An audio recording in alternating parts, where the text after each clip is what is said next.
Chapter 1. Chang'an City, Chun Chang'an, the Great Zhou Kingdom, the capital, Chang'an City. Come quickly, look over there. Is that not Qin Chang'an? My heavens, it truly is him. He disappeared a year ago, and when his soul lamp extinguished, the Chun family fell into chaos. Everyone believed he was dead. Indeed, I heard he might have inadvertently wandered into the abyss of demon burial. The abyss of demon burial is a place from which one cannot escape, a realm of certain death. How did he return? Could it be a ghost sighting during daylight? No, that is no ghost. Moreover, have you noticed? He exudes no aura of spiritual power. Could it be he has lost all his cultivation? Within the Great Zhou Academy, as a tall, stern-faced young man strode forward, a wave of astonishment and uproar ensued among the crowd. Moreover, the aura he displayed was entirely devoid of cultivation. Yet, with his arrival and the rapid spread of the news regarding his lack of power, the entire academy was abuzz, with countless individuals flocking to witness him. This individual was none other than the Chun Chang'an they spoke of. He had once been a peerless prodigy, a 20-year-old powerhouse of the martial realm, rivaling those ancient ancestors of clans who were 1 or 2 centuries old. He had even been bestowed the name Chang'an by the ruler of the Great Zhou Kingdom. In an instant, he had basked in glory, overshadowing the young talents of the nation. Yet, inexplicably, he had vanished, and his soul lamp had gone dark, leading everyone to believe he had perished. Unexpectedly, today he had returned. A year, or perhaps 100 years. Chun Chang'an murmured softly, his pace leisurely as he walked deeper within. His gaze shimmered, reflecting not the naivety of a 20-year-old, but rather a faint sense of the vicissitudes of life. At that moment, a tall and graceful maiden appeared before him. Her beauty was unparalleled, her features exquisitely captivating, enchanting all who beheld her. Upon seeing this woman, Chun Chang'an made his way directly toward her. The crowd erupted into excitement. Is that not the most beautiful woman in the Great Zhou? Gu Qingsheng? TSK. It seems Chan Xiao is truly infatuated. His first act upon returning is to seek her out. Of course, I heard that countless women had fallen for Chen Xiao, but he alone was devoted to Gu Qingsheng, caring for her with the utmost tenderness. I also heard that Chan Xiao bestowed upon her numerous precious treasures, practically elevating her to the heavens. The crowd murmured. Chen Chang'an reached Gu Qingsheng's side. Chun, Chamanyu, you are not dead. Gu Qingsheng's exquisite face bore a complex expression of shock as she spoke. However, upon sensing his lack of spiritual energy, a flicker of disappointment and disdain crossed her eyes, as if she were also somewhat relieved. Returning is well, although you are without cultivation, given the Chun family's regard for you. You will still live a life of comfort as a young master. Gu Qingsheng continued, gazing into Chun Chang'an's star-like dark eyes. Do not seek me out again, we are no longer possible. Who would have thought that the once peerless prodigy has now become a mere waste? Quite lamentable indeed. At that moment, a woman of commendable beauty, standing by Gu Qingsheng's side, spoke mockingly. Her eyes brimmed with contempt and ridicule. My dear Qingsheng has already reached the first level of the earth martial realm. You are no longer worthy of her. This woman was Lu Cece, a close friend of Gu Qingsheng. Cece, cease your words. That Gu Qingsheng cast a glance at her, then at the silent and stoic Chen Chang'an, her expression betraying an air of superiority, as if she regarded him as insignificant. Chen Chang'an, did you hear? From now on, do not disturb me. We shall have no further relations. And our engagement should have been annulled the moment your soul lamp shattered a year ago. Now that you have returned, come find an opportunity to formally dissolve at my home. As Gu Qingsheng spoke, she intended to turn away with Lu Cece to her. The now impoverished Chen Chang'an was no longer worthy of a second glance. Wait a moment. At this juncture, the silent Chun Chang'an finally spoke. What? Chen Chang'an, are you still trying to cling on? Give up on that notion. Qingsheng is now a woman beyond your reach. Lu Cece turned back, speaking haughtily to Chen Chang'an. The crowd erupted in murmurs. Wow, who would have thought Gu Qingsheng could be so heartless, not even granting Chen Xiao a few words? You may not know, but I heard Gu Qingsheng has caught the eye of a young master from one of the 4 great families of the Holy Land. Having found a higher branch, she naturally seeks to climb higher. Indeed, who would have imagined that Chen Xiao, who once catered to Gu Qingsheng's every whim, providing her with spirit herbs, elixirs, spirit stones, and weapons, would fall so far? Could this be what they call cutting ties with one's beloved after reaching the shore? The voices of the crowd made Gu Qingcheng's expression slightly awkward, yet she quickly regained her composure. In this world, strength reigns supreme. A man without power is worth nothing, possessing no value, and is unworthy of her consideration. Gu Qingcheng mused, her ears catching Chun Chang'an's indifferent words.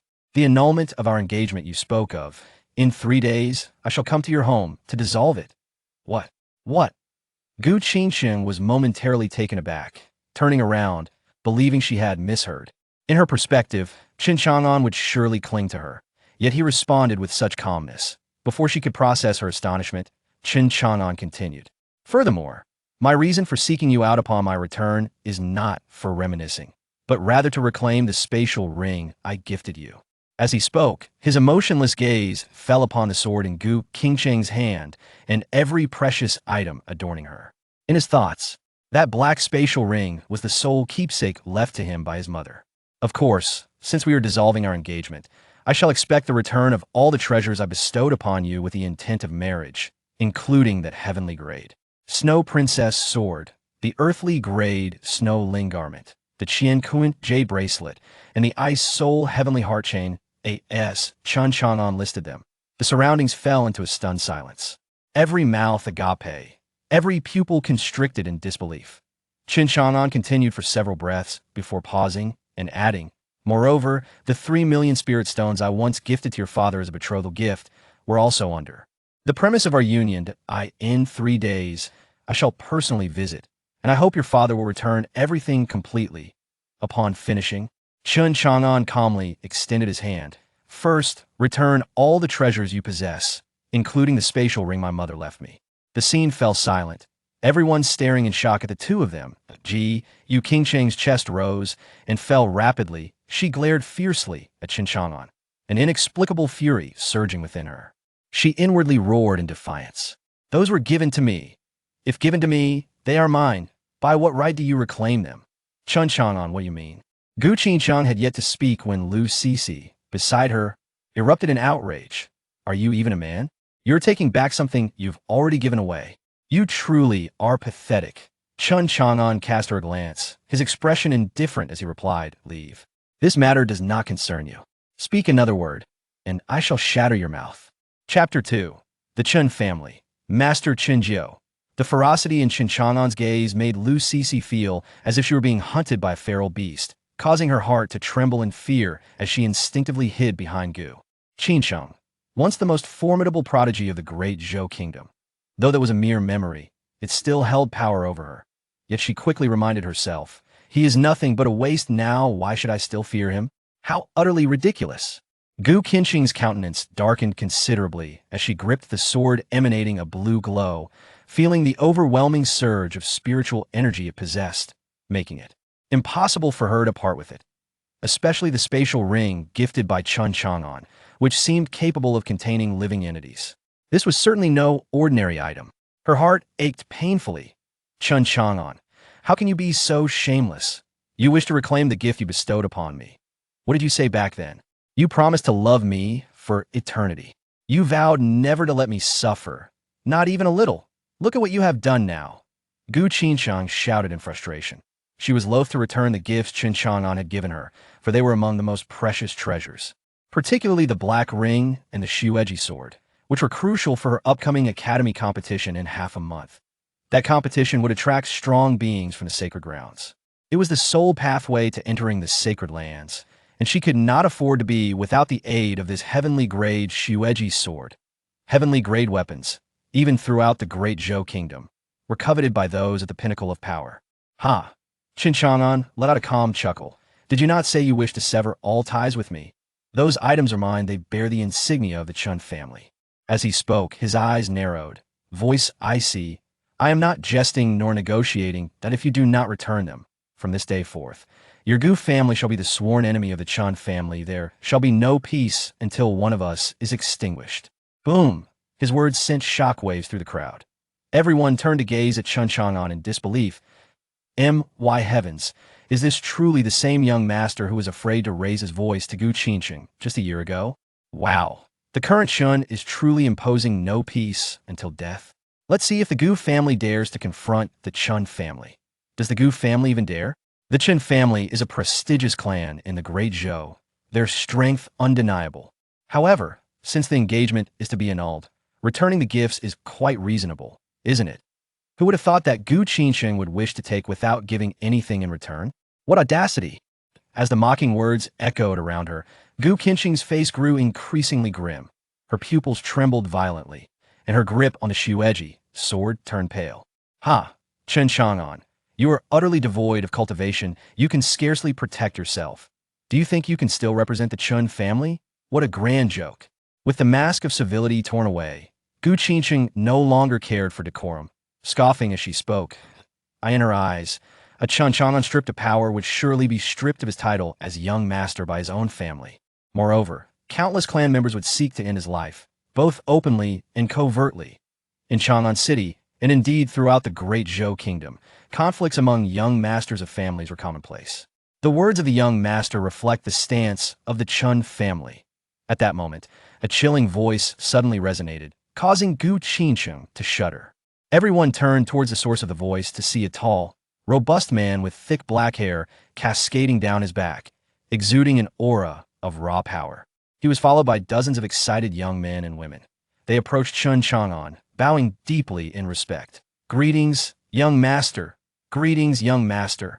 Their fervent shouts and animated expressions were genuine, creating an atmosphere that stirred the surrounding crowd. Numerous onlookers recoiled in astonishment. Chen Chang'an smiled, bowing respectfully to the leading man. "Greetings, Master Jiu." The newcomer was none other than one of the 9 clan elders of the Qin family, known as Master Chen Jiu. "Ha ha ha, Chang'an, you have finally returned. Splendid. I knew you weren't one to perish easily." Master Jiu clenched his fists, his expression filled with excitement, as he inquired, "By the way, where have you been for the past year?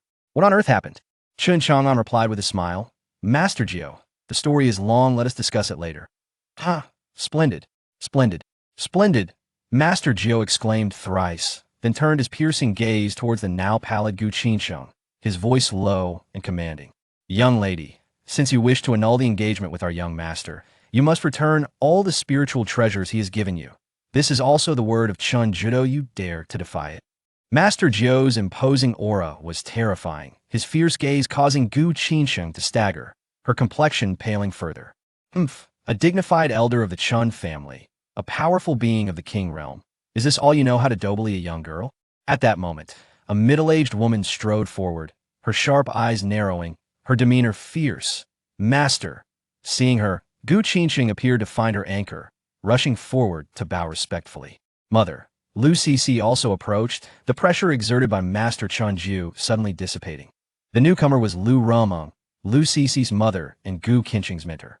Upon seeing her, Master Jiu showed no courtesy, sneering, "No wonder Gu Qingsheng has such audacity wanting to receive without giving. It's clear someone taught her that TSK. I am truly enlightened. Mind your language." Lu Rumeng glared at Chen Jiu, her face aflame with anger. "Leave this matter, does not concern you." Master Jiu retorted angrily, turning back to Gu Qingsheng, his eyes glinting ominously. "Will you return what belongs to my young master, or will you persist in your obstinacy? If you continue to wear that defiant expression without returning, I shall return to gather the Qin family and wage war on your Gu family." Boom! These words struck like thunder, rendering everyone speechless, their minds reeling. While Chen Chang'an's declaration of no peace until death was formidable, Master Chen Jiu was an undeniable force to be reckoned with. My heavens, truly the wrath of Master Chen Jiu is fearsome. Indeed, he is known for his explosive temperament and lethal nature. Even the sovereign must tread carefully around him. Moreover, he is said to be a master swordsman. Who would have thought that the most beautiful woman in the Great Zhou would possess such audacity? To seek to annul an engagement while refusing to return gifts given with the intent of marriage. Indeed, one may possess striking beauty, but what of the heart? It seems rather dark. Quite right, she now disparages young Master Chun for his lost prowess, perhaps yearning to attach herself to some illustrious heir from the sacred land. Yet, she is unwilling to part with the gifts bestowed upon her by young Master Chun. What a perplexing mindset. The onlookers murmured and pointed, their voices a cacophony of judgment. Gu Qingsheng's countenance grew increasingly grim, as though she had swallowed a mouthful of flies. This was far beyond what she had anticipated. A year prior, Chun Chang'an would have implored her not to leave, showering her with gifts to win her favor. To her astonishment, he had changed. Truly, not a single man is worthy. They are all so fickle. They spoke so sweetly back then, and now they have transformed entirely. Gu Qingchang seethed internally, her visage contorting into a pitiable, helpless expression, tears brimming in her eyes. Yet, rather than evoke sympathy from those around her, she was met with mockery. Heavens, did you see that? She dares to play the victim? My word, while her tearful expression may elicit some empathy, her earlier callous demeanor makes me feel quite nauseated. Good grief, how theatrical. She acts as if young Master Chun has wronged her. Indeed, young Master Chun stated that the engagement could be dissolved, provided she returned all the spiritual treasures. How simple a matter. Perhaps she seeks to have her cake and eat it too. The words of the crowd pierced her heart, leaving Gu Qingcheng wishing for a chasm to swallow her whole. Resolutely, she cast aside the spatial ring and the Shueji sword, hurling them towards Chen Chang'an. Chapter 3. You will always be our young master. As the black ring and the snow princess sword were cast aside, Gu Qingcheng felt a sharp pang of heartache. Yet, amidst the gazes of the crowd, she could not halt her actions, especially with the watchful eye of the ninth master of the Chun family nearby. It felt as if she owed him millions, leaving Gu Qingcheng quite perturbed. Moreover, under the ninth master's threats, even her revered master dared not utter a word. Frustrated, Gu Qingcheng stamped her foot and hesitated. Under Chun Chang'an's silent urging, she reluctantly began to remove her ornaments and spiritual treasures, throwing them one by one to Chen Chang'an. Each item tossed felt like she was severing a piece of herself, filling her with profound reluctance. Even Lu Rumong beside her felt the pain. The resources Chun Chang'an provided to Gu Qingcheng would also benefit her master, as Gu Qingcheng would surely show her gratitude. I've returned everything to you. Is that sufficient? Gu Qingcheng said with a grim expression. Chun Chang'an turned his gaze toward her garments. Chun Chang'an, how shameless can you be? Do you wish for me to remove this precious attire right now? Gu Qingcheng retorted angrily. The surrounding crowd's eyes widened in astonishment. Chun Chang'an's expression remained indifferent. In 3 days, have your father prepare the spirit stones. Also, ensure that the treasures I gifted you are ready, for I shall personally visit to annul our engagement. With that, Chun Chang'an turned away, no longer wishing to cast her another glance. Cece, let's go. Gu Qingcheng, her eyes reddened with indignation, snorted and linked arms with Lu Cece, leaving alongside Lu Rumong in a huff. Chun Chang'an merely cast a fleeting glance at their departing figures before turning to leave with the ninth master and the other members of the Qin family. As the commotion subsided, the onlookers sighed. Meanwhile, Gu Qingcheng, as she walked away, felt a tumult of emotions. Ah, Min, he has indeed changed. If it were before, he would never have spoken to me in such a manner. The more she pondered, the more aggrieved she felt, her eyes glistening with unshed tears. Qingcheng, that Chun Chang'an is not a good person. To take back something given away for a year. I've truly witnessed something today. Lu Cece exclaimed indignantly. Do not be disheartened, Qingcheng. Despite his cultivation, he is unworthy of you. Only in the Taitsong sword domain, among the noble families, does Jun Wujian truly befit you. Lu Rumong coldly added. Lu Cece nodded slightly. Initially, she felt a twinge of sadness upon hearing of Chun Chang'an's extinguished soul lamp. However, she soon realized it was merely the absence of someone who used to shower her with gifts and affection, causing an unsettling void. A month prior, Jun Wujian, the young master of one of the 4 great families of the Sacred Land, had come to the great Zhou royal city to select a group of young disciples for training in the Sacred Land. This news stirred the entire kingdom of Zhou. Consequently, all the talented youths of the Great Zhou Academy were to partake in a grand competition to gain the favor of the Sacred Land. Furthermore, Jun Wujian had shown interest in her and began pursuing her. The thought of entering the Sacred Land lightened Gu Qingcheng's heart. After all, the resources provided by Jun Wujian would undoubtedly surpass those of Chen Chang'an. Let us go, Qingcheng. We must seek Jun Gongzi to advocate for us. We cannot return the spirit stones given by Chun Chang'an, and we must also ensure he returns the sword and treasures you've given back to him. In front of the young talents of the Sacred Land, he is nothing, Lu Cece exclaimed, her eyes darting with a clever idea. Gu Qingqing's eyes brightened, the clouds of despair lifting from her heart. Cici, you are truly my best friend. I am fortunate to have you by my side, Gu Qingqing sincerely remarked, bidding farewell to Lu Rumeng as she hurried off to find Jun Wujian. The Chen family. As the foremost family in the kingdom of Zhou, the Chen estate was vast beyond measure. In the grand hall, all the clan elders and family members had gathered. The return of Chen Chang'an ignited a wave of excitement among them. He's back! He's back! Ha ha! Our young master Chen is destined for greatness. How could he possibly fall so easily? Chen Xiantong, the head of the Chen family, spoke with a hearty laugh, his face beaming with relief. The weight that had burdened his heart had finally been lifted. The atmosphere was filled with smiles and a collective sense of relief. For the past year, they had endured sleepless nights and meager meals in search of Chen Chang'an, resulting in the loss of many lives. However, the 9 clan elders each harbored different thoughts, their gazes laden with significance. Unaware of the implications behind the elders' eyes, Chen Chang'an was moved by the warmth of the scene. He had not anticipated such kindness from the Chen family. I must state, clan leader, my cultivation has been completely lost. I am no longer fit to be the young master of the Chen family. Please select another from among my younger cousins, he declared solemnly. As his words fell, silence enveloped the hall. Before Chen Xiantong could respond, a woman clad in a flowing black gown stepped forward. Her beauty was striking, her demeanor as cold as ice, her phoenix-like eyes radiating a sense of disdain for the world. Chen Chang'an regarded her with respect, bowing slightly. I pay my respects to the elder. She was the highest-ranking elder among the clan, a young woman who commanded great authority. Though female, she possessed the gravitas of a patriarch, addressed simply as elder by others. Suspended behind her was a sword, dark as ink, seemingly imbued with the essence of destruction and death, causing Chen Chang'an to feel a sense of foreboding each time he beheld it. Shaoan, what nonsense are you speaking? The position of young master is yours and will always be yours. No one else is qualified to assume it.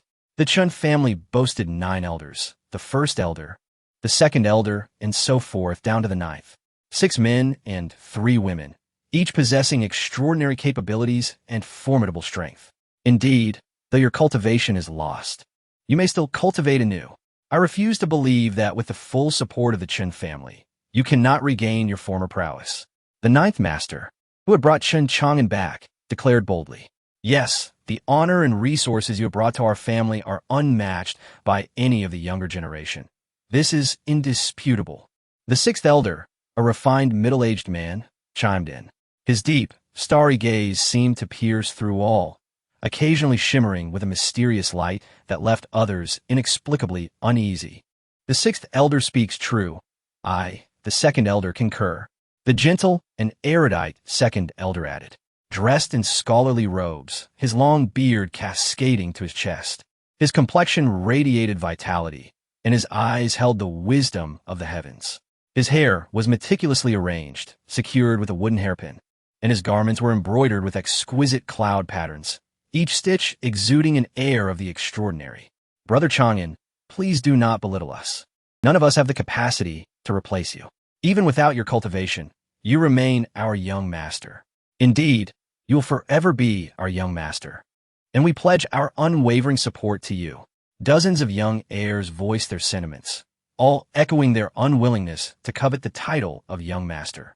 As Chen Chang'an surveyed the united assembly in the hall, he felt profoundly moved. Just as he was about to speak, an elderly man interrupted him. Shaoan, enough about the young master position. Let us hear about where you have been for the past year. Chen Chang'an gazed at the elderly man, whose hair was white as snow and whose presence exuded the scent of medicinal herbs. With a respectful bow, he addressed him, yes, 5th master. Subsequently, Chen Chang'an surveyed the eager expressions of those present, his heart filled with emotion as he proclaimed, I have entered the abyss of the demon burial. The very mention of the abyss of the demon burial rendered the gathering silent, their faces betraying a mix of astonishment and intrigue. Within the abyss lay millions of bronze coffins, shrouded in decay and enveloped in a thick, ominous mist. It was a realm of despair. Shaoan, how did you manage to enter, and how did you emerge? The family head, Chen Xiantong, was taken aback, his heart racing with disbelief. Master, I'm uncertain who brought me there. Upon awakening, I found myself lying in a coffin, and then Chun Chang'en's gaze grew complicated, realizing that when he emerged, a whole year had passed. The crowd was left in shock, exchanging bewildered glances. The notion that one could survive for an entire year within a coffin in the abyss of the demon burial was utterly beyond comprehension. Chapter 4. The Coffin of the God of Burial. How infuriating! Chun Xiantong clenched his fists tightly, an explosive fury igniting in his eyes. We must investigate. We must uncover the rogue responsible for casting Chang'en into the abyss of the buried demons. The Chun family shall not let him escape. We will ensure that the miscreant is reduced to ashes. Indeed, within the grand hall, all present shared a common enmity, a palpable aura of murderous intent permeating the atmosphere. Enough, the young master has returned after a long absence. He ought to rest properly, spoke a remarkably beautiful woman, her demeanor gentle. Her ethereal beauty was otherworldly, her hair cascading like a waterfall, her eyes shimmering like rippling waves. Yet, at this moment, a cold glint flickered within them. Yes, the third master is right. Let the young master retire to his chambers. Several elders nodded in agreement, concern etched on their faces. Thus, under the watchful eyes of those around him, Chun Chang'en returned to his abode and secured the door. He sat cross-legged upon his bed, rolling up the sleeve of his right arm. There, emblazoned upon his skin, was the striking red character for sacrifice. Burial. God. Coffin. Chun Chang'en murmured softly, articulating the three words. As his voice faded, an ancient, blood-chilling bronze coffin materialized before him, seemingly hailing from a time long past. Chun Chang'en gazed at the coffin, lost in contemplation. A year prior, he had been ambushed, his bloodline stolen, and subsequently cast into the abyss of the buried demons. Inside, he had encountered a myriad of decaying coffins and bronze sarcophagi. Miraculously, he survived, awakening to find himself surrounded by countless malevolent spirits and bizarre skeletons. He battled these wretched beings for days on end, ultimately collapsing in exhaustion within a bronze sarcophagus seeking refuge. To his astonishment, inside the coffin lay an infinite expanse of starry cosmos. He spent a century within, but upon his emergence, only a year had elapsed in the outside world. Moreover, his physical form had been refined and reforged during that time, resulting in a loss of his cultivation. Now, he was left with no choice but to start anew.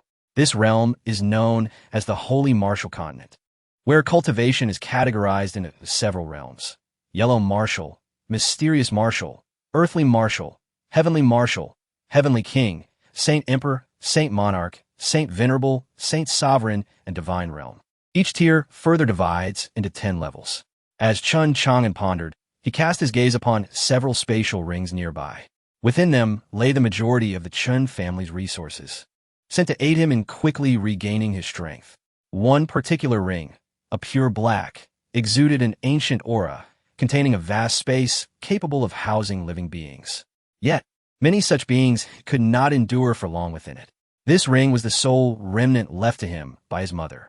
At present, it contained hundreds of thousands of spirit stones, which he had previously provided to Gu Qingqing. However, a barrier within the ring allowed access only after a certain duration. After a year, a considerable amount remained.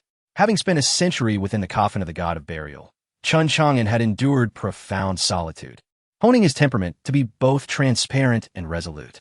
Reflecting on his past actions, he now deemed them rather juvenile. Furthermore, over time, he had gradually discerned Gu Qingqing's true nature.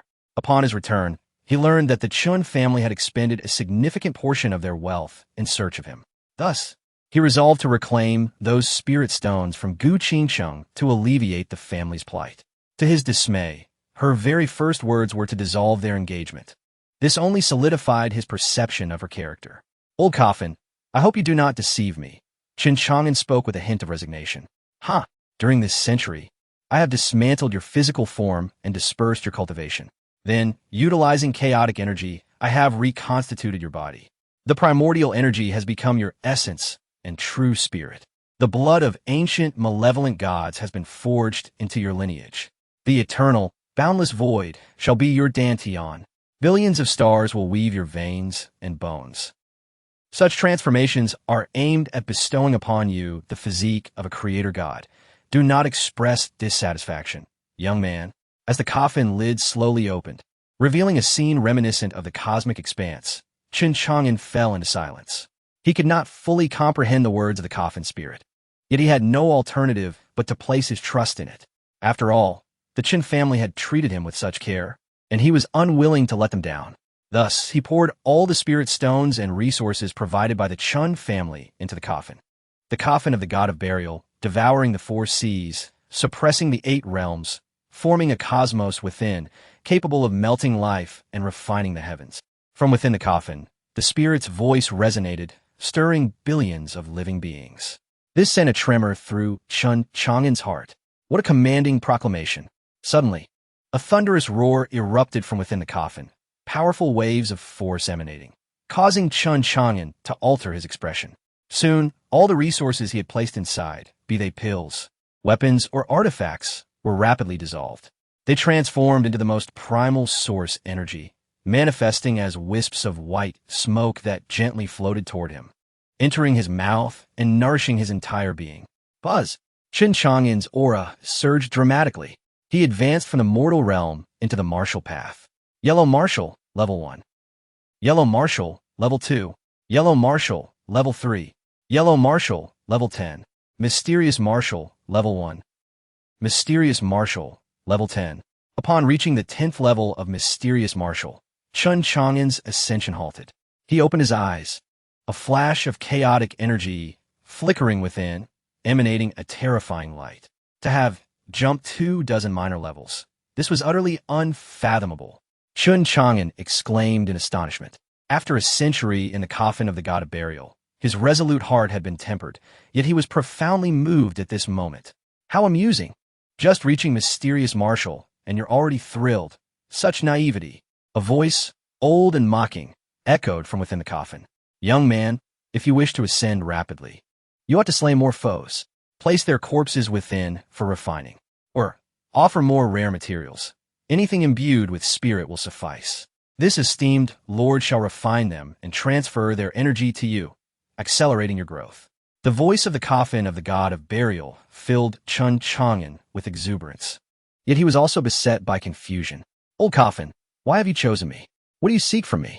He inquired, perplexed. Ah, amidst millions of coffins, you have found your way into my embrace. Perhaps this is fate, or you may consider yourself the chosen one. Listening to the coffin spirit's words, Chen Chang'an fell into silence. He soon dismissed further contemplation. At present, he remained too weak. It was likely that only upon reaching a certain level of strength could he uncover more secrets of this world. Over the course of a century, the coffin spirit had unfolded a vast world before him, broadening his horizons immensely. Thus, Chen Chang'an settled into a meditative posture, commencing the consolidation of his cultivation. Meanwhile, in the core chamber of the Chen family, 9 elders and the family head, Chen Xiantong, gathered together. They exchanged glances, yet a collective sense of relief washed over them. Old Ten, having experienced such a grand cycle of reincarnation, seemed to have perfectly succeeded, and that entity appeared to have fulfilled the tasks we had concealed within our minds, as well as the plan to shape the body of the Creator God. Second Master spoke lightly, revealing a meaningful smile. If outsiders were present, they would be astonished to learn that the Chen family's second master referred to the family head as Old Ten. Yet, Chen Xiantong seemed indifferent, smiling as he remarked, "The fellow above the starry sky conveyed to us that this is Chang'an's calamity, and it is also his fortune. We must wait patiently. Otherwise, we shall all go mad this year. There is no patience for such a thing." The others nodded slightly, a hint of satisfaction in their expressions. However, before long, the space distorted and blurred, as if someone was intervening, rendering the gazes of the clan elders once again vacuous. It was as if some memories had been sealed, transforming the overwhelming pressure into the roles of the Chen family's elders. Chen Xiantong looked at everyone, giving a cold smile, concluding that perhaps we had been too low-key, causing others to underestimate our Chen family. From this day forth, should anyone dare to act with malice or bully our young master, they shall be met with merciless retribution, regardless of who they may be. Yes, the 9 clan elders nodded slightly, their momentum rising dramatically, causing the space to warp. This was not the so-called king realm known to others, but indeed the family head in 3 days. The young master is to go to the Gu family to retract his engagement. Yet, according to the information we have received, that Jun Wujian is at the Gu family. How shall we face that fellow? At this moment, Ninth Master spoke, a teasing smile on his lips. What other attitude could there be? The young master will do as he sees fit. Anyone who is dissatisfied shall be beaten into submission. Chun Xiantong replied coldly. Understood. The others nodded. At this point, Ninth Master stepped forward, suggesting that he and Eighth Master accompany them to meet those two old fellows of the Taitsong sword domain. Haha, why not? Eighth Master stepped forward, slightly nodding. He was a refined middle-aged man. He carried a sword wrapped in cloth, exuding a calm and weighty presence. Yet as he spoke, the light of the sword sparkled in his eyes. Family head, I did not expect that upon the young master's return after a year, he would have become so sensible. He understands the difficulties of our family, thus directly seeking back the resources he had given to Gu Qingsheng. This is something I had never anticipated. Second Master expressed with a contented face. Indeed, quite right. Chun Xiantong nodded in agreement. But we must still appear to struggle a bit, letting him know that challenges exist so that he may strive harder and not become a frivolous playboy.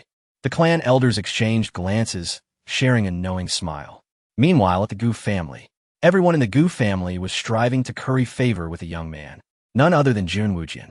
In the hall, Jun Wujian sat at the head, his gaze condescending, looking down upon all. Listening to Gu Qingsheng's lamentations, he disdainfully spoke. Rest assured, Qingsheng, if that Qin Chang'an dares to come 3 days hence, I shall ensure he kneels before you to apologize. Upon hearing Jun Wujian's words, everyone in the hall instantly sighed in relief. Gu family head Gu Qingshan flattered. Qingsheng, hurry and thank young Master Jun. If it weren't for him, we would likely have been bullied by the Chun family. Yes, father. Gu Qingsheng smiled sweetly, bowing gracefully to Jun Wujian, expressing her heartfelt gratitude. Thank you, young Master Jun. Your great kindness, I shall never forget. Haha, Qingsheng, you are too polite. Your affairs are my affairs. Bullying you is akin to bullying me. Jun Wujian narrowed his eyes, taking a step forward to gently grasp Gu Qingsheng's delicate hand, speaking softly. Indeed, Qingsheng, don't you understand young Master Jun's intentions? You must not disappoint his goodwill. Beside her, Lu Cece chimed in, her face filled with ambiguity. As her words fell, Gu Qingsheng shyly lowered her head. This made Jun Wujian itch with impatience, longing to steal a kiss, yet the surrounding crowd was too numerous. Ahem ho ho ho, shishi. Observing the flirtatious atmosphere between the two, Gu Qingsheng was overjoyed. If young Master Jun were to take a liking to my daughter Qingsheng, once she has annulled her engagement with that Shen brat, I shall take the liberty to betroth my daughter to young Master Jun. Upon hearing this, the crowd was filled with smiles. Gu Qingsheng's head dipped even lower, muttering, "Oh dear father, why are you suddenly saying this?" After speaking, she bashfully took Lu Cece's hand and hurried away. As they departed, Lu Cece's gaze intertwined meaningfully with young Master Jun's in the air, watching Gu Qingsheng retreat in shyness. Everyone erupted into laughter. Yet, Jun Wujian wore a smile that did not reach his eyes, coldly scoffing. She thinks to marry into the Jun family? A fool's dream. However, a little amusement could be entertaining, for it seems her primordial Eon remains intact. Qin Chang'an. You treat her so well, yet you didn't even take a drop of blood. How ridiculous. Though he thought this within, the words Jun Wujian spoke were another matter entirely. To marry the young lady Qingsheng would be the honor of my life. However, I still need to cultivate my feelings with Miss Qingsheng first. I must not be too abrupt with a fair lady. Haha, indeed. Young people enjoy a little playfulness, I understand. Gu Qingsheng laughed heartily, his mood exceptionally bright. Initially, it was the Chun family that supported the Gu family, allowing them to establish their footing in the great Zhou royal city swiftly. Now, finding an even larger benefactor filled him with gratitude, thinking he had raised a wonderful daughter. I shall first seek out Qingsheng. Jun Wujian smiled. Young master, please do as you wish. Gu Qingsheng replied with a beaming smile. Subsequently, Jun Wujian, accompanied by a retinue of 1 attendant and 2 elders, exited the Gu family hall, heading toward the Gu family's rear courtyard. Young master, do you truly wish to marry this Gu Qingsheng? I fear the old master may not agree. Along the way, one of the elders beside him whispered, adding, "Furthermore, this Gu Qingsheng seems to have been subtly suggesting you send her various spiritual treasures. Young master, this girl is quite cunning." "Haha, of course. I want to marry her. Let us have some fun first." Jun Wujin scoffed, his gaze slightly askew. "As for sending her spiritual treasures, I want to send her a thing." As they walked, Jun Wujin's indifferent voice floated out. "Money is for women to admire, not for them to squander, understand? Young master is wise." The elder behind him paused for a moment, then slowly nodded. "However, this Gu Qingsheng is somewhat interesting. Coy yet inviting, playing hard to get, and then letting go. She wishes to receive my offerings, thinking to ensnare me. She can forget it. I want to indulge her. If I don't get a taste, she shall not reap any benefits." Yun Vuyen disdain remorse. He had courted countless women in the Holy Land. As soon as Gu Qingsheng moves, he would know exactly what she desires. 3 days passed in the blink of an eye. During these 3 days, the news of Chun Chang'an's return had spread to every corner of the royal city, stirring great waves. After all, he was once the most dazzling genius, and now, with his cultivation lost, it was inevitable that many would harbor various thoughts. Today, all eyes were focused on the Gu family Chapter 6, the evil blood god technique. In the Chun residence, Chun Chang'an found himself enveloped in an unusual silence. Strange, I cannot sense the presence of that boy Chang'an at all. Could he be absent from his room? It seemed implausible. Throughout the past 3 days, Chang'an had not shown himself, having instructed them not to disturb him. Outside Chun Chang'an's chamber stood the sword-bearing 8th Master and the dagger-wielding 9th Master, their expressions clouded with confusion and disbelief. It was astonishing that, despite their formidable powers, they could not detect Chun Chang'an's aura. Meanwhile, in the depths of the starry cosmos, where chaos reigned supreme, a resplendent bridge spanned millions of miles across the celestial expanse. At the heart of this bridge, an ancient oval mirror hovered, emanating a formidable divine presence, as if it were suppressing all that existed. Within the mirror, a shadow observed everything transpiring within the Chun household, emanating a cold snort. The ancient deities of the eternal life divine palace are so capricious, merely a projection, yet choosing to seal their memories, indulging in trivial games of familial roleplay. How utterly banal. At that very moment, within the Chun family in Chang'an City of the Great Zhou Kingdom, Chun Chang'an had entered the god-burial coffin, seemingly vanishing from this world. He now found himself in an expansive and boundless cosmic realm. Sitting in meditation, his aura surged with intensity, accompanied by a ferocious energy that seemed to be contained within him, radiating the presence of an ancient beast. After an indeterminate duration, Chun Chang'an gradually opened his eyes, exhaling a breath of murky air. "Evil bloodline," he murmured, his gaze alight with excitement. This was the bloodline bestowed upon him by the god-burial coffin. Alongside a technique and a sword art, the evil blood god technique and the burial world sword technique. Young one, you have now inherited the legacy of the evil god. His bloodline, his techniques, and his swordsmanship. In these 3 years, you have successfully mastered the first 3 moves. Splendid, echoed the reassuring voice of the coffin master amidst the vast starry skies. "Thank you, coffin master." Chun Chang'an stood, his demeanor respectful as he performed a gesture of gratitude toward the void. Although only 3 days had passed outside, within this realm, 3 years had elapsed. During this time, he not only acquired the coffin master's inheritance, but also honed the techniques of the Chun family, yielding immense rewards. The coffin master possesses no corporeal form. Merely a light-hearted chuckle resonated, both distant and near. To unlock the 1,000 layers of time, one requires the Wheel of Time. This latest activation has expended the energy of the previous Wheel of Time. Henceforth, you must seek out the Wheel of Time to continue your cultivation in this realm. Upon hearing this, a wave of disappointment washed over Chun Chang'an. After all, 3 years of training here meant that only 3 days had passed in the outside world. However, he quickly contemplated an inconsistency. "Coffin master, if I were to cultivate here for 100 years, wouldn't that only mean 100 days have passed outside? Why was a year last time?" The Wheel of Time possesses varying degrees of purity in its divine authority. The time differential activated by different purities results in discrepancies. The coffin master explained. Chun Chang'an fell silent, feeling a pang of regret. If only he could cultivate for an additional century here, upon emerging, he would be exponentially stronger. Alas, the first 100 years were spent in the Coffin Master reconstructing his physical form. Soon, however, he regained his spirits, firmly etching the phrase wheel of time into his memory. With a renewed sense of urgency, he respectfully saluted once more. "Coffin Master, I shall remember." "Very well, you may exit now." As these words were spoken, the space around him distorted, revealing a swirling vortex. Chun Chang'an stepped through, and when the scene before him solidified, he found himself back in his own room. Evil, God? The name was unfamiliar to Chun Chang'an, yet he sensed it might refer to a powerful entity from a higher realm. The Coffin Master had not divulged the entirety of these matters to him. Clenching his fists, he felt an overwhelming surge of power.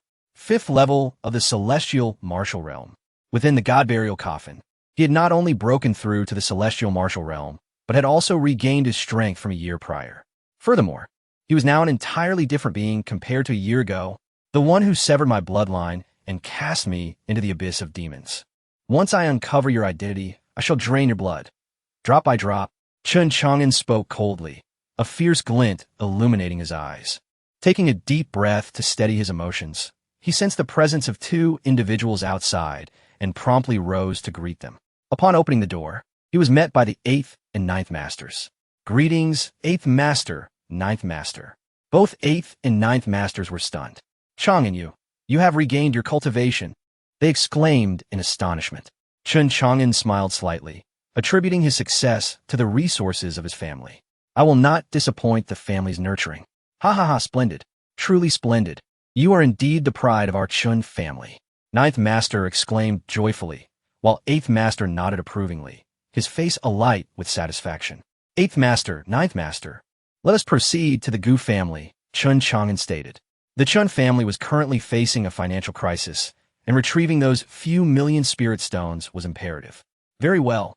8th Master and 9th Master nodded in agreement, following closely behind Chun Chang'an. At that moment, Chun Chang'an heard the voice of the Coffin Master in his mind. TSK, your Chun family is quite remarkable." "Oh, in what way is it remarkable?" Chun Chang'an responded with curiosity, glancing at the excited 9th Master and the composed 8th Master. "I have opened 1,000 layers of time for you twice, yet my sensory perceptions have waned. However, if I am not mistaken, the 9 clan elders of your Chun family are certainly not at the Celestial King level, as you described." Upon hearing this, Chun Chang'an's heart raced. Could it be they have ascended to the Saint level? The Saint level encompasses 3 realms: Saint Emperor, Saint Monarch, and Saint Sovereign. As this thought crossed his mind, Chun Chang'an's heart raced with anticipation. Could it be that my family's background is exceptionally strong? Even I am unaware. This realm is peculiar, as if something is suppressing it. "You shall discern it for yourself," the Coffin Master replied. Chun Chang'an utilized his sensory abilities to perceive the 2 elders, yet they still exuded the aura of celestial kings. Soon, he dismissed further thoughts on the matter. The strength of these clan elders was beneficial to him, influencing his stance toward the Gu family, whether to be domineering or even more so. Before long, the 3 arrived at the gates of the Gu family. The young master of the Chun family, Chun Chang'an, is here to visit, Chun Chang'an announced, his tone indifferent as he addressed the guards at the entrance. The guards exchanged derisive glances. "Oh, it is the young master of the Chun family, who has become a mere waste. Wait here, I shall go inform the master." "Indeed, our master is currently entertaining esteemed guests. Once he is free, he will naturally meet you." The guard spoke lazily, particularly emphasizing the word esteemed. In the past, when Chun Chang'an visited the Gu family, he had always been courteous and polite, especially since he sought the hand of their young lady. However, now that their young lady was seeking to ascend the social ladder, the guards had become quite arrogant. "Ah," Chun Chang'an scoffed with disdain, his eyes narrowing as he raised a foot and forcefully kicked the chest of the guard before him. The sound was thunderous, akin to a clap of thunder. With a resounding crash, blood erupted from the guard's chest, sending him flying and crashing violently against the gates of the Gu family. When the guard fell heavily to the ground, he resembled a lifeless dog, his fate uncertain. You dare to strike!" exclaimed the other guards, trembling in shock. Chun Chang'an lifted his leg and strode inside, declaring, "If you wish to avoid death, then step aside. A mere dog dares to bark before me." The remaining guards, now filled with terror, dared not obstruct him and cowered away.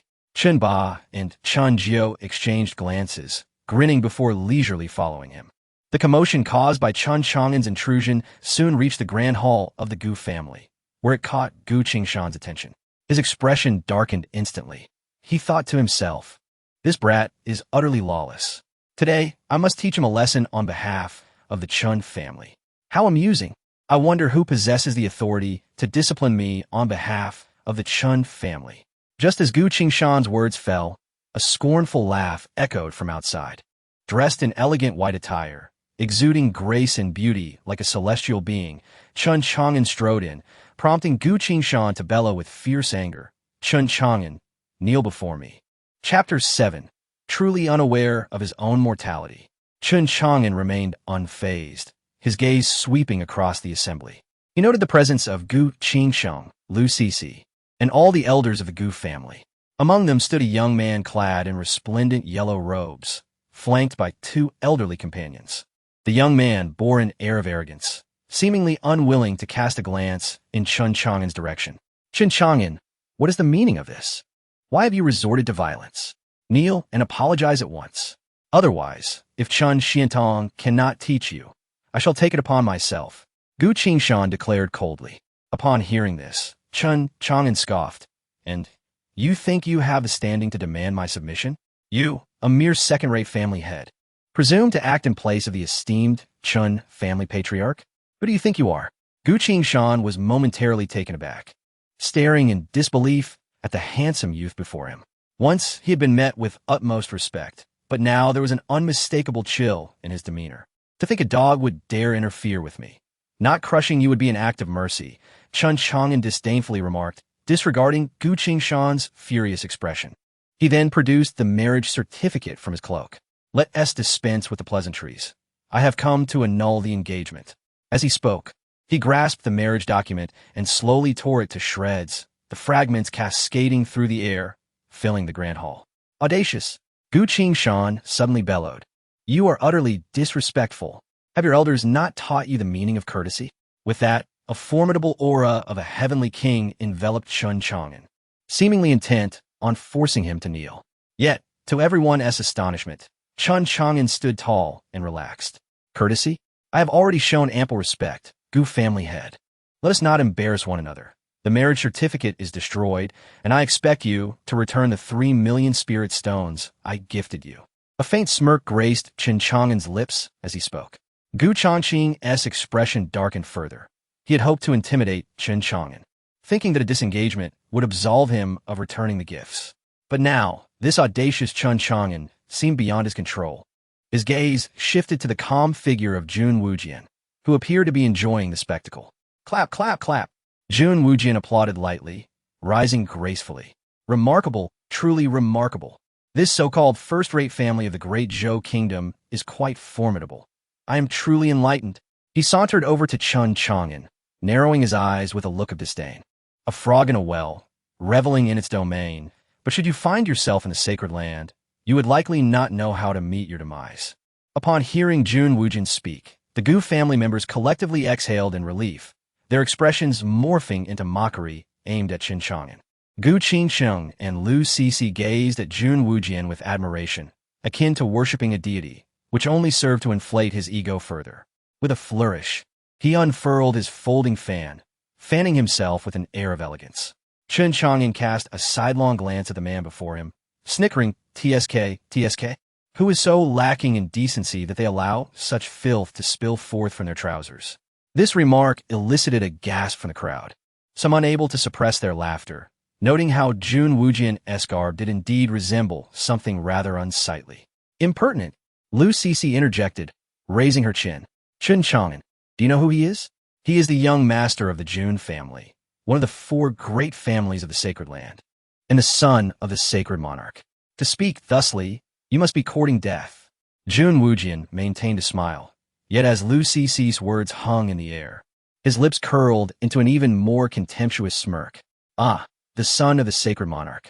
Surely you understand the weight of such a title." His gaze fell on Chen Chang'an, as if scrutinizing an insignificant insect. "What now? Are you afraid? You have offended me.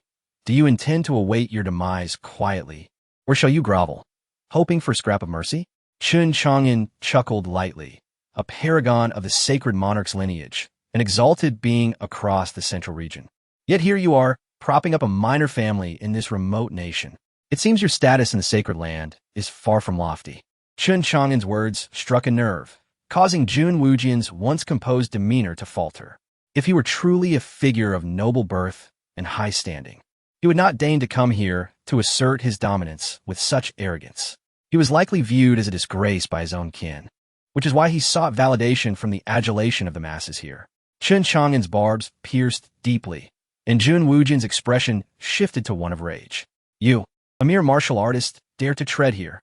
Chun Chang'an retorted unapologetically, gesturing towards the two old men beside Jun Wujian. Or do you intend to rely on those two decrepit old fools?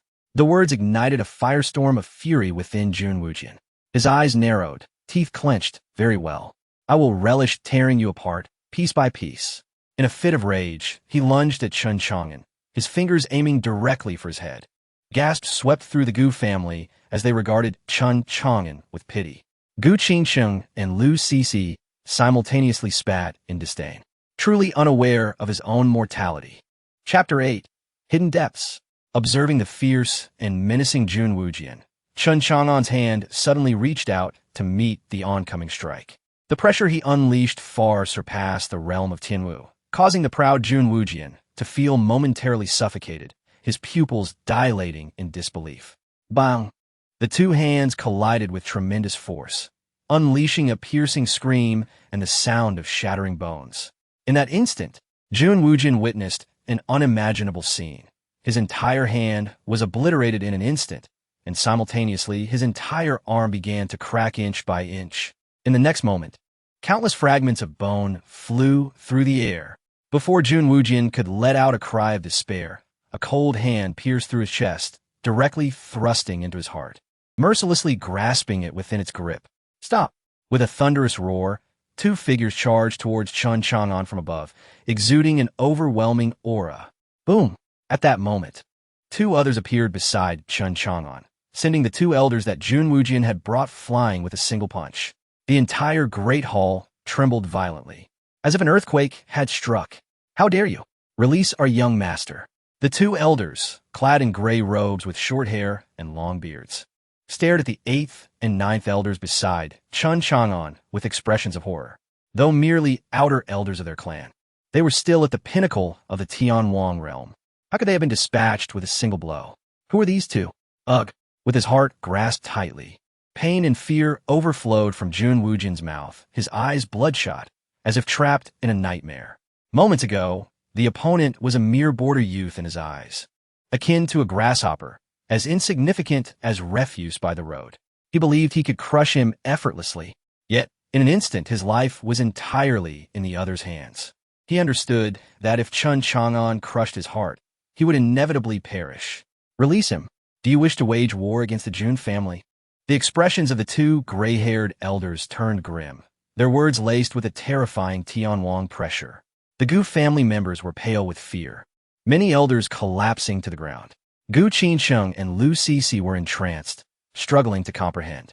How could he be this strong? He easily defeated Jun Wujian?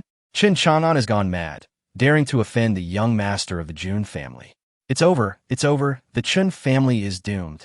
Their hearts churned with tumultuous waves of dread. Release him? Or face war with the Jun family? Ha ha ha. The might of the Jun family did not instill a shred of fear in Chun Chang'an. He scoffed, recalling how they had intended to kill him first. Was he to be the only one who could be slain? Turning to the 9th elder, he inquired, 9th elder, if I were to kill him, could the Chun family withstand the repercussions? The 9th elder was momentarily taken aback. Yet before he could respond, the 8th elder spoke with a calm demeanor. Kill him. Those two simple words carried an unfathomable intent to kill, rendering the atmosphere chillingly tense. It felt as though the 8th elder viewed Chun Chang'an's act of killing as merely eliminating a lowly figure, rather than the esteemed young master of the Jun family. The Gu family members felt as if they were in a dream. Chun Chang'an has truly lost his mind. Has the Chun family elder also gone mad? Chun Chang'an's heart stirred. Indeed, the Chun family was not as simple as it appeared. 12th elder, save me, please. Jun Wujian trembled, his voice quaking. With his heart firmly grasped, he dared not move, yet his entire body trembled uncontrollably. Who are you? The two gray-robed elders fixed their gazes on the 8th and 9th elders. The suffocating pressure they emitted was beyond that of the Tianwang realm. Could it be the Holy Emperor realm? As this thought crossed their minds, they inhaled sharply. How could such a powerful presence exist in this border country of the Eastern human realm? We are the clan elders of the Chun family, the 8th elder stated nonchalantly. The two gray-haired elders furrowed their brows deeply. I do not care who you are. You must know he is from the Jun family of Zhongzhou, the son of the holy monarch. You should understand how foolish it is to kill him. The gray-robed elder spoke coldly. The other added, release him, or else. But before he could finish, a cracking sound echoed through the hall. With a firm grip, Qin Chang'an crushed some part of Jun Wujian's body. Jun Wujian emitted a scream akin to a dying duck. You. The two gray-haired elders took a step forward, their eyes bulging with rage. Yet, they dared not act recklessly, wary of the 8th and 9th elders. Or what? Kill me? Qin Chang'an replied indifferently. You young man, if you dare to kill him, the Chun family will face annihilation. Consider this a forewarning. Just as the gray-haired elder finished speaking, Qin Chang'an had already crushed Jun Wujian's heart. Boom! Jun Wujian's eyes widened in terror, his gaze quickly fading, his head drooping as he fell lifelessly to the ground. You! The gray-haired elder's eyes bulged in shock. The other immediately grabbed his arm, eyes wide with fear, shouting, run!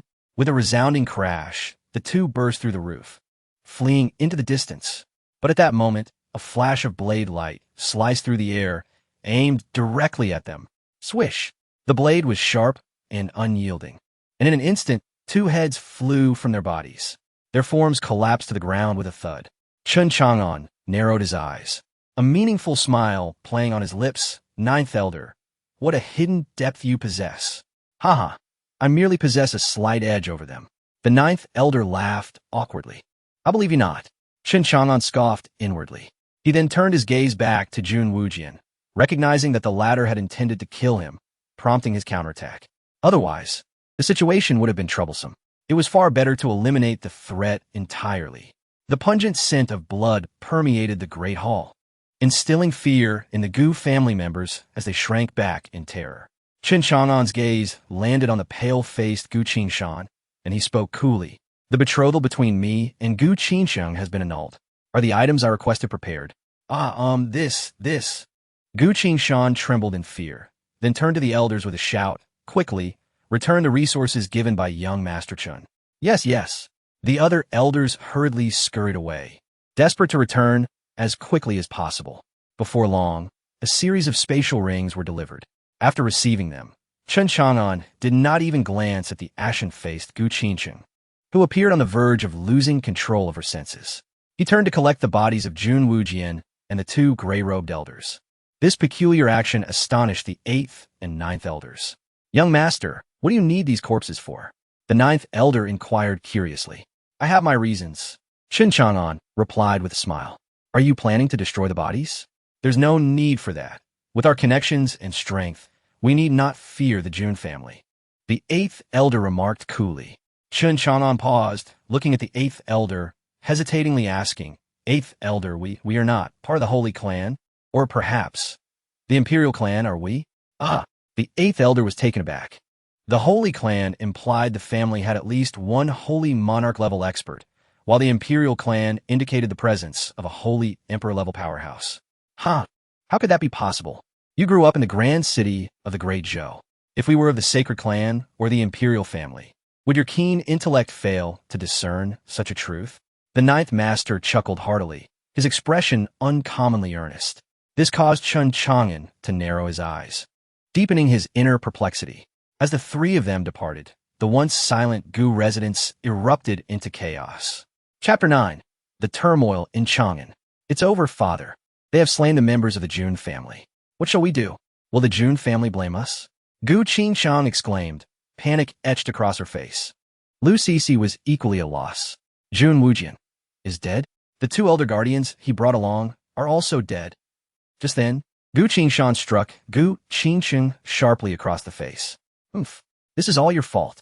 If it weren't for your desire to associate with Jun Wujian, we wouldn't be in this predicament. He continued, Chun Chang'an's strength must have been restored, and his family's elder is formidable as well. We have offended both the Chun family and the Jun family. This is all due to your foolishness.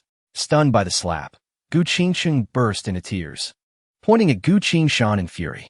Wasn't I trying to help the Gu family prosper? If I hadn't utilized the resources given by Chun Chang'an to support our family, would you be where you are today? Could you have reached the heavenly king realm? And now you dare strike me. Seeing her distress, Gu Qingshan felt a pang of regret as he stared at his own hand. He had just struck his daughter, whom he had always been proud of. Enough. At that moment, an elderly woman, leaning on a cane, slowly entered the hall. Ancestor. Gu Qingshan, Gu Qingsheng, and the others greeted her respectfully, their expressions filled with excitement. The newcomer was none other than the venerable Gu Changhong. I am aware of everything, she stated, making her way to the main seat. Her gaze falling upon the bloodstains in the hall, her expression grave. Ancestor, what should we do? Gu Qingshan inquired respectfully, feeling uncertain. Father hit me. Gu Qingsheng interjected, moving to cling to Gu Changhong's arm, her eyes red from crying. Qingshan, how can you blame Qingsheng for this? Gu Changhong glared at Gu Qingshan, gently patting Gu Qingsheng's hand. Since we have offended the Chun family, we must cling tightly to the Jun family. At her words, everyone in the hall was taken aback. Ancestor, are you suggesting? Gu Qingshan's eyes flickered with uncertainty. Indeed, we will publicly announce that Jun Wujian has entered into a marriage pact with our Qingsheng, and they have consummated their union. A collective gasp filled the room. Gu Qingsheng's face flushed crimson. Ancestor, what are you saying? I am still chaste. Gu Changhong patted her hand reassuringly. I understand. This is merely a strategy. Her gaze turned cold as she regarded Gu Qingshan and the others. You all must follow my lead. We will declare that Qingsheng and Jun Wujian are indeed married. However, Chun Chang'an harbors resentment and has clashed with Jun Wujian. We will use the 8th and 9th masters of the Chun family to eliminate him and destroy the evidence. The hall fell silent, everyone stunned, gasping in shock. Bang! Gu Changhong struck the ground with her cane, as if pounding on the hearts of those present. Do you understand? Yes. They all responded in unison. Everyone felt that the ancestor's plan was brilliant. Not only would they secure the support of the Jun family, but they would also isolate the Qin family. After all, who would dare to ally with the Qin family after offending the Jun family? Furthermore, Chun Chang'an might earn a reputation for being petty and narrow-minded. Qingshan, you will liaise with the Jun family and inform them that Jun Wujian has been killed by the Chun family. Even if Jun Wujian is dead, Qingsheng is still their daughter-in-law. We must request their assistance in handling this matter. Gu Changhong instructed, her gaze profound. Understood. Gu Qingshan replied, the ancestor is wise. At that moment, Gu Changhong's gaze fell upon Lu Cece. Miss Cece. Ah. Lu Cece snapped back to reality, her mind still in a daze. But soon, she grasped the situation and responded, I understand what to do, Ancestor Gu. I, Lu Cece, am willing to testify. Very good. Also, have your mother exert some influence to ensure that Chun Chang'an cannot remain at the Great Zhou Academy. At the very least, when the Jun family takes action against the Chun family, the Great Zhou royal family and the academy must remain neutral. Gu Changhong commanded. Lu Cece's eyes brightened. Understood. Ancestor Gu. All right, everyone disperse. If this is executed properly, it may become our opportunity to enter the sacred land. Gu Changhong waved her hand. Gu Qingshan and the others' eyes lit up. The ancestor is wise. They bowed respectfully, admiration swelling within them, before departing to carry out their tasks.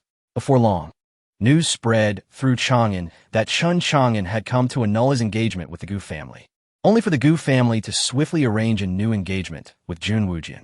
Particularly shocking was the tale of Chun Chang'an's jealousy leading to a deadly confrontation with Jun Wujian, drawing in the 8th and 9th masters, resulting in Jun Wujian's demise. This news sent ripples of fear throughout Chang'an. After all, he was a young master from a family of the sacred land, brutally slain in Chang'an. It would be difficult for the sovereign of the Great Zhou to explain. Thus, a storm of criticism began to swirl around the Chun family, escalating into a monumental uproar. Chun family. Upon his return, Chun Chang'an made his way to the council hall. Patriarch, These 300,000 spirit stones were given to me by you. I now return them to the family to alleviate our urgent needs, he said, presenting a black spatial ring to Chun Xiantong. Chun Xiantong and the other elders looked at Chun Chang'an with gratitude. Keep them. Your thoughtfulness brings me great joy. Our family still possesses wealth. You need not worry, Chun Xiantong replied warmly. Patriarch, over the past year, the family has expended considerable resources searching for me. Chun Chang'an began, but was interrupted by the elder. Since Chang'an is so filial, Patriarch, you should accept half of it, she said, regarding Chun Chang'an with a frosty beauty, akin to a celestial maiden, yet smiling at him. Chang'an, there is no need for further sentimental words. The remaining half is for your cultivation. Do not refuse. Hearing this, Chun Xiantong did not decline and accepted half, returning the other half to Chun Chang'an. Chun Chang'an nodded, saying nothing more. He could see the caring glances from the elders, which filled his heart with warmth. At that moment, Chun Xiantong said with a smile, Chang'an, we have heard about your dealings with the Gu family from the 8th and 9th masters. It was reckless of you. Please accept the patriarch's punishment. Chun Chang'an immediately bowed in apology. Haha, what punishment? You did remarkably well. From now on, feel free to act boldly in all matters. If the younger generation or those at a significantly lower cultivation level challenge or pursue you, we shall not assist. However, if it is the older generation, we will not allow it. As for Jun Wujian, he is dead. We need not fear the Jun family. A mere outer sect elder's son, likely not favored. Should the Jun family dare to come, we shall show them the might of our Chun family's bloodline. Upon hearing this, Chun Chang'an was deeply moved. Chapter 10. The Powerful Chun Family. Chun Chang'an wore an odd expression, a torrent of uncertainty swirling in his heart. Could it be that I am the young master of some mysterious ancient family? In truth, you are not even my real uncle.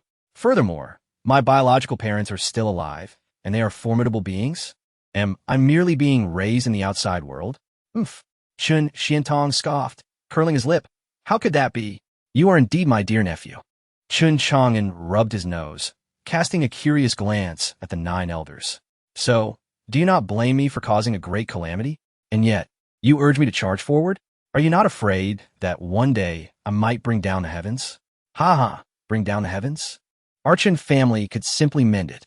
At this moment, the 9th elder laughed heartily, adding, moreover, our Chun family has always been united, aiding kin over reason. Indeed, if you cower in fear, how can you grow? Smiled the 8th elder. The eldest elder, with a solemn expression, remarked, Old 8 speaks rightly. You are clearly a remarkable talent. How could you forge yourself gently? The 2nd elder, wielding a feather fan, slowly interjected, Chang'an, we cultivators must shoulder everything with our lives. We defy fate. We are not dictated by it. Nothing can hinder us. The masses should not harbor despair, and the divine should not compel us to bow. The rest nodded in agreement, their eyes ablaze with honor of being born into the Chun family. Chun Chang'an's gaze flickered, his heart swelling with fervor. These clan elders were wholeheartedly supporting him to venture forth, unafraid of the cosmos. Henceforth, his approach must be characterized by boldness. Of course, this does not imply bullying the weak without cause, but rather confronting tyranny with courage, fearless against formidable foes. After all, he possesses the Chun family name and the god burial coffin. 2 formidable foundations. Master, it's bad. At that moment, the steward of the Chun residence, an elderly man named Chun Wu, rushed in anxiously. Oh, what has happened? Chun Xiantong furrowed his brow. Master, esteemed elders, young master. Chun Wu's expression was frantic as he gasped for breath. The other 3 great families of Wangcheng, the Lu family, Wang family, and Wu family, have all declared the cessation of business dealings with us. Additionally, our various enterprises and spirit stone mines are facing resistance from all families. Even the royal family has issued a statement, claiming that our actions have nothing to do with the great Zhou kingdom. As the words fell, a profound silence enveloped the room. What on earth is going on? Chun Xuantong's brow furrowed further, suddenly realizing, could the Gu family be making a move? Chun Wu discreetly cast a glance at Chun Chang'an, lowering his head to say, You are correct. It is indeed the Gu family. Rumor has it that Gu Qingsheng has already entered into a marital relationship with Jun Wujian, and they have become engaged. They are saying, hmm? The ninth elder's eyes widened. What are they saying? They claim that our young master, out of love, turned to hatred, has urged the eighth and ninth elders to kill Jun Wujian. Thus, all the families in Wangxing wish to sever ties with our Chun family. As Chun Wu's words echoed, the ninth elder erupted in fury. What utter nonsense! Is this what the Gu family is saying? I guess. Chun Wu trembled under the ninth elder's imposing presence. The crowd fell silent, their eyes narrowing. He Chang'an, what do you have to say? The second elder, clad in scholarly robes and holding a feather fan, smiled at Chun Chang'an. Ha! Chun Chang'an scoffed derisively. I never expected the Gu family to choose to persist in their folly rather than seek reconciliation with us. His gaze narrowed, recognizing that such a strategy could only have originated from their ancestor, Gu Changhong. The second elder smiled faintly. It seems they aim to isolate our Chan family from all Wangchun. How intriguing. Indeed, quite intriguing. Chun Chang'an sneered previously. I spared the lives of the Gu family members as they bore no malice toward me. Should they provoke me again and cross my bottom line, then I shall show no mercy. I do not initiate conflict, but if conflict is brought to me, I shall retaliate. Chun Chang'an spoke coldly, his eyes radiating disdain. This sent shivers down Chun Wu's spine. The other elders nodded in agreement. Let them isolate us. They may do as they please. Should they reach out their claws toward our Chun family, we shall sever the hands that dare to extend. Chun Xiantong spoke coldly, his disdain for the families isolating the Chun family evident. Yes, Chun Wu responded respectfully. With the matter settled, Chun Chang'an returned to his chamber. He placed Jun Wujian and the two elder corpses directly into the god burial coffin. Shortly, the three bodies vanished without a trace. Streams of pure energy surged back into Chun Chang'an's body, nurturing his dantian. Too little, Chun Chang'an muttered, dissatisfied. He then procured a sword, a hefty blade measuring a full 8 feet in length. A heavenly grade, overlord sword. This was a treasured heavy sword collected by the Chun family.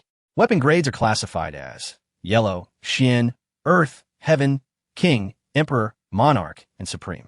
Each realm corresponds to a weapon grade. Subsequently, Chun Chang'an began to cultivate the burial world sword art. First move, instant kill. Second move, throat seal. Third move, shatter heaven. The next day, a servant hurriedly arrived at Chun Chang'an's door, urgency evident in his voice. Young master, it's terrible. Young master Xian has been bullied at the academy, and the master requests you to handle it. At this, a flicker of coldness flashed in Chun Chang'an's eyes. He secured the overlord's sword at his neck, fastening it with a rope around his spatial ring, then strode out with determination. Upon seeing the anxious servant outside, Chun Chang'an spoke coldly. Take me there. Understood. The servant sighed in relief and led the way ahead. Chun Chang'an's mind wandered to a youthful visage and a slender figure. Young Master Xian, referring to Chun Xian, the biological son of Chun Xiantong, Chun Chang'an's cousin. They shared a close bond since childhood, akin to brothers. How dare anyone bully him? They truly do not know their own mortality. Chun Chang'an muttered coldly, quickening his pace. Meanwhile, at the Great Zhou Academy, in a corner where few noticed, crack, with the sound of bones shattering, a frail figure was violently thrown to the ground. Crimson blood rapidly stained a large portion of the ground. Oh, the bones are quite tough. A young man clad in blue, his countenance shadowed with malice, leisurely approached, looking down at the incapacitated youth. TSK, Chun Xian, your Qin family is on the verge of extinction, and you remain so arrogant? Two other young men stepped forward slowly, arms crossed, their faces filled with disdain and mockery. It's just 100 spirit stones. Simply hand them over. When your Qin family is eradicated, perhaps our 3 families might spare your life. Lu Heng, Wang Gang, and Wu Hong, with a broken left arm and numerous wounds. The immense pain rendered Chun Xian pale, sweat pouring down his brow. Gritting his teeth, he retorted, my elder brother will return. If you dare to strike me, prepare to meet your end. Oh, your elder brother? Lu Heng, Wang Gang, and Wu Hong exchanged glances, then burst into laughter simultaneously. Ha ha! Lu Hong forcefully kicked Chun Xian away, scoffing. Your elder brother, Chun Chang'an, right? He can barely protect himself, let alone concern himself with you. What a grand joke. Indeed, he is but a pitiful worm. A woman has been taken by Jun Xiao, and he himself lacks martial integrity, prompting the clan elders to resort to murder. TSK, TSK. I fear that in just a couple of days, the wrath of the Jun family will descend upon your Chun family. By then, I doubt there will be anyone left alive. How tragic, how lamentable. Wang Gang narrowed his eyes, a cold smile spreading across his face. You guys.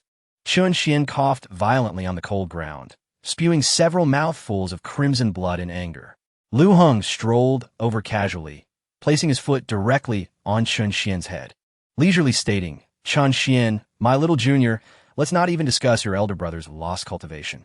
Even if he were to recover, what difference would it make? We are backed by the other 3 top-tier families of Wang City. Furthermore, we have the second prince supporting us.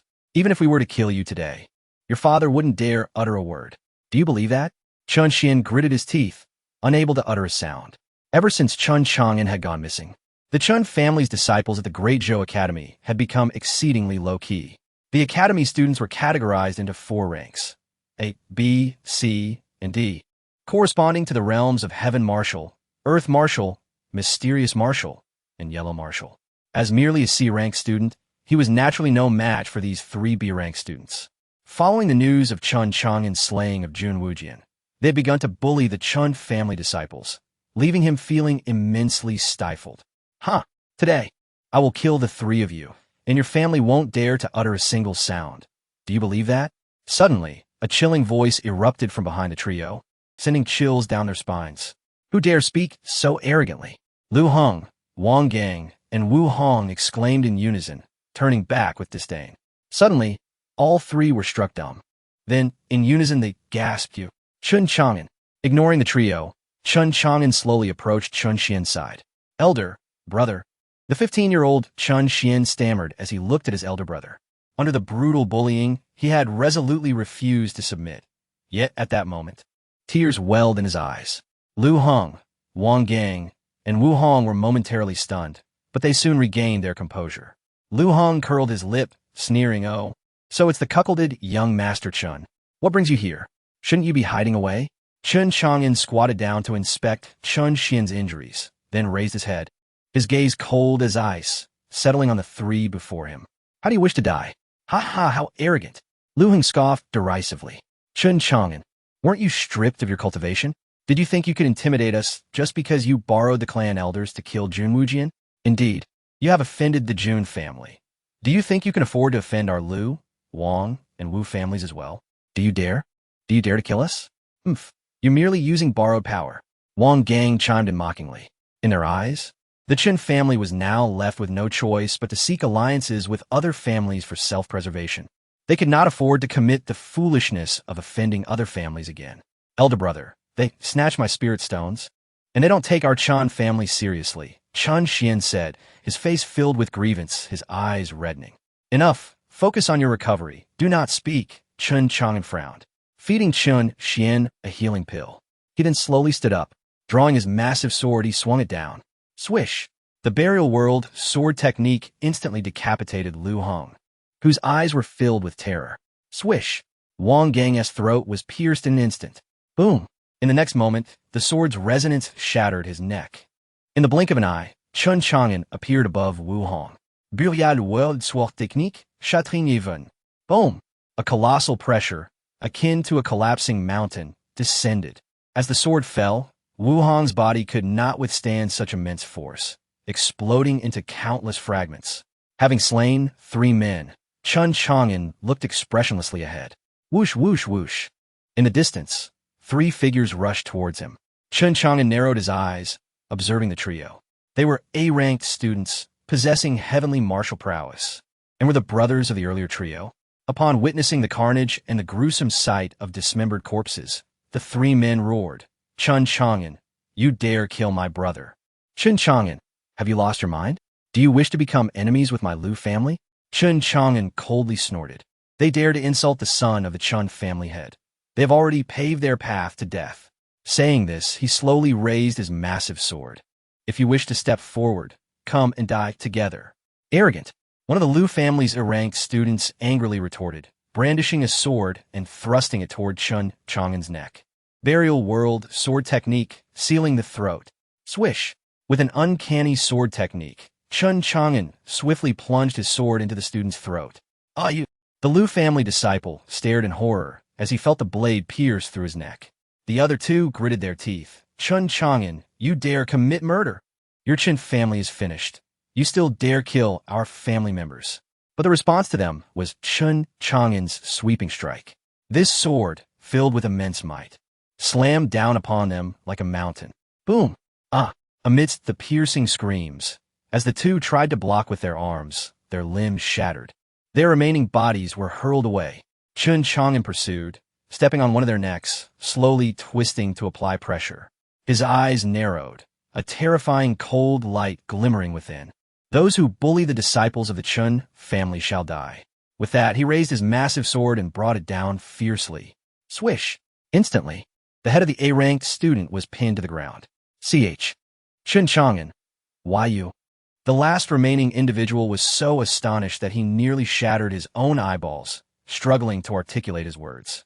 Intense fear surged within his soul, and he hastily produced a communication stone, shrieking in terror, "Elder, help me. Someone's trying to kill me. Save me. Save me. Ah, stop. You brat, let him go." At that moment, 6 formidable figures swiftly approached. Heavenly King realm. At the Heavenly King level, one could briefly fly. The 6 newcomers were the protective elders of the Liu, Wang, and Wu families. "Elder, save me." Upon seeing the arrivals, the last remaining one screamed in horror, a profound sense of relief flooding through him. But in the next instant, Chun Chang'an's foot crushed his skull. The terrified cries abruptly ceased. "How dare you?" The 6 elders glared furiously, their faces etched with disbelief as they gazed at Chun Chang'an. They never expected that despite their arrival, their family members would still perish at Chun Chang'an's hands. Chun Chang'an embedded his massive sword beside him, crossed his arms, and snorted dismissively, uninterested in responding. His gaze fell upon the trembling servant who had brought him here. "You, come here, take young Master Xian back to the family." "Ah. Oh yes, young master." The servant timidly approached, helping Chun Xian to his feet. "Young master, let us return." Chapter 12. The Great Competition of the Academy. No. I must wait for my elder brother. Though injured, Chun Xian remained resolute. He gazed at Chun Chang'an's retreating figure and implored, "Elder brother, this trouble is of my making. You should leave quickly and not concern yourself with me." Chun Chang'an cast a sidelong glance at him. "What nonsense are you spouting? I am a young master of the Chun family. Who dares to harm me?" Chun Xian was momentarily taken aback, his eyes brimming with admiration. He then turned to the 6 elders ahead, exclaiming, "It was Liu Hong and the others who attacked me first. My elder brother only." "Humph. No need for explanations." An elder interrupted coldly, his gaze filled with murderous intent directed at Chun Chang'an. "He has indeed killed 6 disciples from our 3 families. This is a fact." "Indeed? Chun Chang'an, what further words do you have?" Another elder added icily. "Huh." Chun Chang'an sneered. "They bullied my younger brother and sought to take lives. They deserve their fate. If you dare to lay a hand on us, you shall meet the same end." His words ignited the fury of the 3 elders. "Stop wasting time with him. Seize him and take him back for the family head to deal with." One elder commanded, charging toward Chun Chang'an. A terrifying pressure enveloped Chun Chang'an, as if the very fabric of space was being torn apart by the elder's outstretched fingers aimed at his throat. Chun Chang'an remained expressionless, not moving an inch. However, just then, a mocking voice emerged. "Oh, look at these 6 old fools bullying the young." Boom! With a resounding crash, the advancing elder was sent flying back by a single punch, his arm shattered, his face pale. Beside Chun Chang'an appeared a young woman. She was petite yet resolute. Her skin as fair as snow, and her beauty striking. Clad in a blue outfit that accentuated her spirited demeanor, she commanded attention.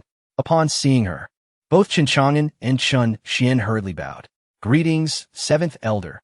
The newcomer was indeed the 7th elder, one of the 9 clan elders of the Chun family.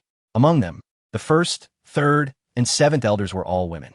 Chun Chang'an was emboldened by the presence of a protector, hence his earlier lack of fear. "Well done, Xiao." The 7th elder praised with a smile, hands on her hips. Chun Chang'an returned a slight smile. "It is my duty to protect my younger brother. You dare to shield him. He has killed our family's disciples." The opposing elder retorted bitterly. The elders of the Chun family were known for their exceptional talents, though their names were often unknown to others. It was your family's disciples who first bullied my Xiao Xian and harbored murderous intent. The seventh elder replied coldly, her expression turning icy. You. The elder seethed with anger, but could not act against her. What if I did? They are merely defending themselves. If you do not leave now and continue to meddle, I shall strike you down. The seventh elder declared, her demeanor commanding. You. The six elders exchanged furious glances, their breaths heavy, speechless in their indignation. Enough of this nonsense. If you wish to fight, then fight, or else leave. The seventh elder scoffed. The six elders exchanged glances, then waved their hands to gather the remains from the ground before hastily departing. As the elders retreated, the seventh elder turned back to Chun Chang'an. You, young man, upon your return, have offended the Jun family, and now you've added the Liu, Wang, and Wu families to the list. Quite the feat, isn't it? Seeing that the seventh elder bore no anger, Chun Chang'an respectfully replied, with the formidable seventh elder by my side, I fear no family. Oh, so you can boast now, the seventh elder teased, her height barely reaching Chun Chang'an's shoulder. Yet her presence radiated strength and authority. Alas, this seventh elder must be a master of body refinement, her physique akin to that of a divine being, exceedingly formidable. A voice echoed in Chun Chang'an's mind. Hearing this, Chun Chang'an curiously scrutinized the seventh elder. Let us return. This Chun Xian has sustained serious injuries, she suggested, blinking. Thus, with the assistance of a servant, Chun Xian returned home along with Chun Chang'an and the others. Within the great hall of the Chun family, the onlookers regarded the now-recovered Chun Xian with anger. Just 2 days, and these scoundrels dare to bully our Chun family. Ninth elder scoffed disdainfully. Perhaps the other 3 families and the royal family believe we will be eradicated by the Jun family. What a joke! Eighth elder chimed in with a knowing smile. At this moment, Chun Xian turned to Chun Chang'an and asked, What are your plans, Chang'an? After a moment's contemplation, Chun Chang'an replied, Chun Xian, is the grand competition of the academy about to commence? Upon hearing this, Chun Xian's eyes brightened. Yes, tomorrow is the competition for the A-class students. Are you going to participate, elder brother? Oh, the competition for A-class students at the academy? Indeed. The top 10 will represent the great Zhou kingdom to compete against the 4 great nations, determining the number of participants allowed to enter a spiritual energy secret realm. There is also a chance to visit the Holy Land, the Taitsong Sword Sect. Elder brother, you must participate. You are sure to secure first place. First place receives 100,000 spirit stones and a heavenly grade spirit pill as a reward. Chun Xian exclaimed excitedly. The others in the hall turned their attention towards them. Family head Chun Xiantong pondered for a moment before patting Chun Chang'an on the shoulder. Chang'an, you should enter and acquire more resources for us. As you can see, our family is in dire straits. The entire royal city has isolated us. The other elders exchanged glances, nodding in agreement, their faces etched with sorrow and indignation. Indeed, young master, this will also serve as a training opportunity for you. The spiritual energy in the secret realm here in Dongzhou is incredibly dense, and it is a treasure trove for cultivation. Young master, we strongly suggest you participate. Everyone voiced their opinions. Chun Chang'an cast a glance at them, thinking, these individuals, each one undoubtedly possesses remarkable abilities, yet they feign hardship with such poor expressions. Very well, I shall participate. I wish to see if they truly intend to unite against our Chun family. Chun Chang'an declared coldly, his eyes filled with disdain. Moreover, the troubles caused by Gu Qinsheng must also be resolved. Thus, to suppress the other prodigies of the great Zhou and restore his reputation as a genius is the best proof in retaliation. Simultaneously, whether in the competition or within the secret realm, both present opportunities to acquire abundant resources. Additionally, he must observe who possesses his overlord bloodline. Chun Xiantong remarked with a smile, You have killed those disciples from 3 families. They're unlikely to directly confront us now. Therefore, they might seek to challenge you to a life-and-death duel in the competition. You must be cautious. Family head, I understand. Chun Chang'an nodded slowly, his eyes gleaming with determination. The following day, as Chun Chang'an and a group of Chun family disciples arrived at the Great Zhou Academy, they instantly stirred a commotion. Hey, isn't that Chun Chang'an? How dare he show his face here? Didn't they say he was consumed by love and had the clan elders kill the June family's young master? Why hasn't he fled? Does he dare to come to the academy? My, what audacity! Does he not fear the June family will come to eliminate him? Let us hope he doesn't bring calamity upon our great Zhou kingdom. TSK, you all are unaware, but yesterday, Qin Chang'an had conflicts with 3 other first-rate families. What happened? The crowd buzzed with speculation. Upon encountering the Liu, Wang, and Wu families, their offspring regarded Qin Chang'an and his companions with an intense animosity, as if they were sworn enemies. Unfazed, Qin Chang'an led a group of young members from the Chun family directly towards the academy. Before long, they arrived in an expansive arena designated for competitions. At that moment, a voice filled with surprise suddenly resonated. Brother Chun, it is indeed you. Chapter 13. Ji Songhai and Ji Mingyu. Upon hearing the words, Qin Chang'an halted his steps and turned his gaze towards the approaching figure. The others, upon witnessing this, promptly bowed with respect. Greetings, Your Highness. Qin Chang'an squinted his eyes. The individual before him was extraordinarily handsome, with sword-like eyebrows and starry eyes. He was none other than the second prince of the Great Zhou, Ji Songhai. Within the Great Zhou Academy, students were classified into 4 ranks: A, B, C, and D. Qin Chang'an had consistently held the position of the top A-rank student. In contrast, this individual had perpetually lingered in the second position. Among the students, Liu Tianla held the 3rd rank, Wang Desui the 4th, and Wu Miling the 5th. Ah, so it's the second prince, Qin Chang'an remarked coolly. Ha ha ha, I knew you wouldn't die. Indeed, not only have you returned, but your cultivation has also been restored. Ji Songhai, oblivious to Qin Chang'an's indifference, approached and draped an arm around his shoulder, speaking with enthusiasm. By the way, Brother Chun, you might have gone a bit too far. This could lead to serious consequences. I have already discussed this with my father. Our great Zhou stands firmly on your side. Ji Songhai whispered earnestly into Qin Chang'an's ear, a grave expression etched upon his face, revealing his deep concern. However, Qin Chang'an was no longer the person he had been a year ago.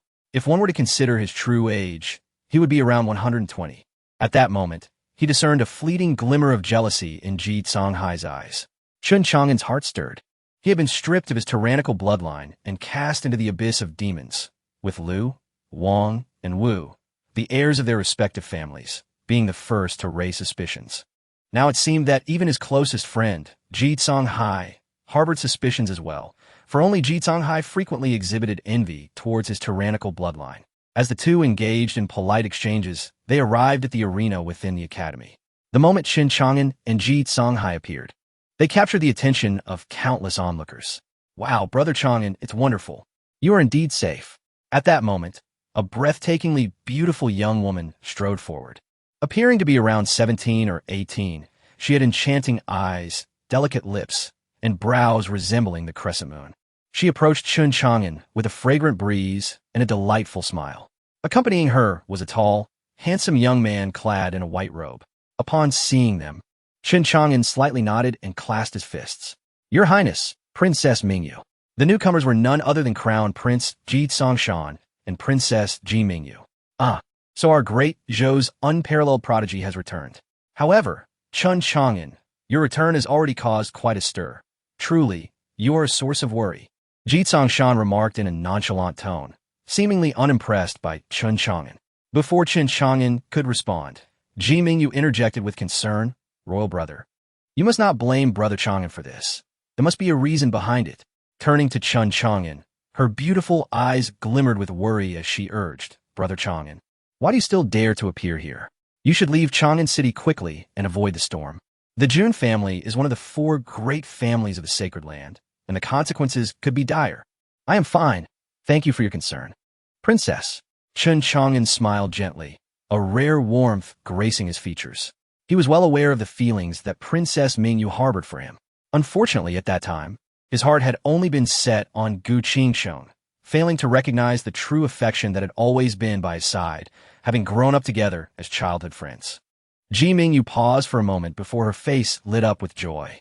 Though Qin Chang'an had been respectful towards her in the past, there had always been an air of natural distance. Yet now, it seemed different.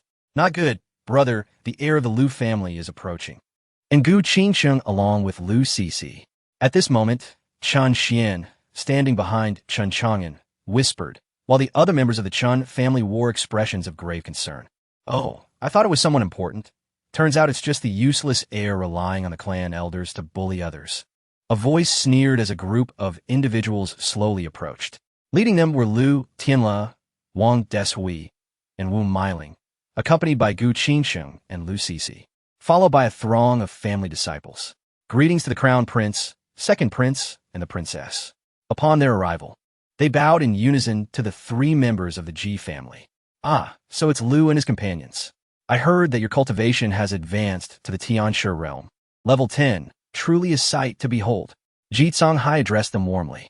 Ji Songshan merely exhaled a dismissive humph, his arrogance evident. Ji Mingyu, however, paid them no mind, her gaze lingering on Chen Chang'an. Chen Chang'an observed the expressions of the crowd and then glanced at the approaching group, disdainfully remarking, "Whether or not I am a useless heir, you may as well descend into hell and ask your brother to clarify." Chen Chang'an, you are audacious and lawless. Do you truly believe no one can contend with you? Upon hearing Chen Chang'an's taunt regarding the death of their brother, Lu Tianle's fury ignited. Wang Deshui and Wu Meiling beside him wore equally furious expressions. The three of them unleashed their Tianshi realm, level 10 auras, creating an astonishing pressure directed at Chen Chang'an. Boom! The atmosphere within the arena turned tense and ominous. The commotion drew countless spectators who gathered to witness the unfolding drama.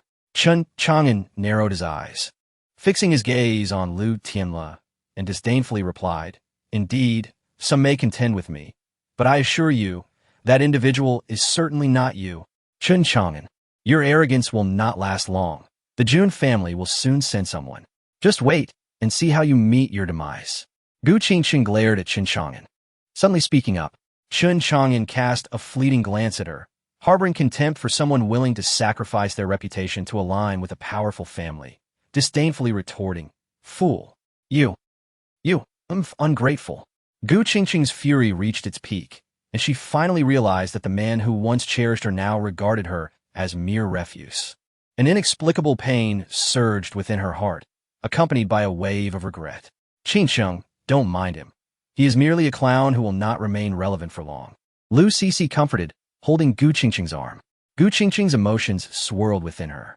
"Oh my, Chen Chang'an, after all, once an admirer, why speak so harshly?" At that moment, Wang Deshui, with a smirk on his face, mockingly interjected, "No wonder you are so furious. Your woman has become another's plaything. No wonder you harbored such rage that led the clan elders to eliminate Jun Xiao. I truly admire your audacity. You are indeed a real man." With Wang Deshui's words, laughter erupted from the crowd. Chapter 14. The Slaying of Three Young Masters. They gazed at Chen Chang'an's head, as if it were emanating a green glow. However, Wang Deshui's words incited a flush of indignation in Gu Qingsheng. What nonsense about being a plaything under Jun Xiao. She was still a maiden, for heaven's sake. Yet, she could not retort, for her family had already spread rumors depicting her as the woman of Jun Wujian to forge an alliance with the Jun family. Amidst the mocking laughter surrounding him, Chen Chang'an remained calm. He would not entirely disregard them, although he could not eliminate them all. Silencing a few of the loudest would suffice to quench their chatter. Endure? Impossible. He swiftly darted to Gu Qingsheng's side and yanked at the sleeve of her garment. The sound of fabric tearing echoed sharply, revealing her fair arm, which bore a distinct marriage mark. At this sight, the crowd erupted in astonishment. That was a marriage mark. Wasn't it said that Gu Qingsheng had already lain with Jun Wujian? Did Chen Xiao, in his fury, not kill her? Had they not been together? This woman is truly remarkable. Chen Xiao has not taken her blood, and yet even Jun Xiao has not conquered her. How foolish she is to jest with her own reputation. The murmurs finally roused Gu Qingsheng from her stupor, as she exclaimed angrily, "Chen Chang'an, what do you intend to do?" "Huh?" Chen Chang'an scoffed, "I intend to do nothing." He fixed his gaze on Gu Qingsheng, his eyes brimming with murderous intent, and declared, "Though I care not for the reputation of being arrogant and wantonly slaughtering the innocent, should you continue to employ such despicable and ignorant tactics to provoke me, I would not hesitate to end your life." Confronted with Chen Chang'an's murderous glare, Gu Qingcheng staggered back, her face drained of color. How can you treat me this way? Chen Chang'an chose to ignore her, for she had once been a cherished figure from his past. As long as she did not overstep, he had little desire to harm her. However, should she persist in her folly, he would not mind sending her on her way. He then turned his attention to Lu Tianla, Wang Deshui, and Wu Miling, disdain etched upon his face. Ha! You three were beneath my feet a year ago, as humble as dogs. Now, having reached the Tianshu realm's 10th level, you remain cowardly, merely chattering without daring to act? TSK, you still fear me so? As these words fell, silence enveloped the hall. Wu Miling, the young master of the Wu family, scoffed, Chen Chang'an, you may have defeated us a year ago, but now it is not so. Allow this young lady to teach you a lesson.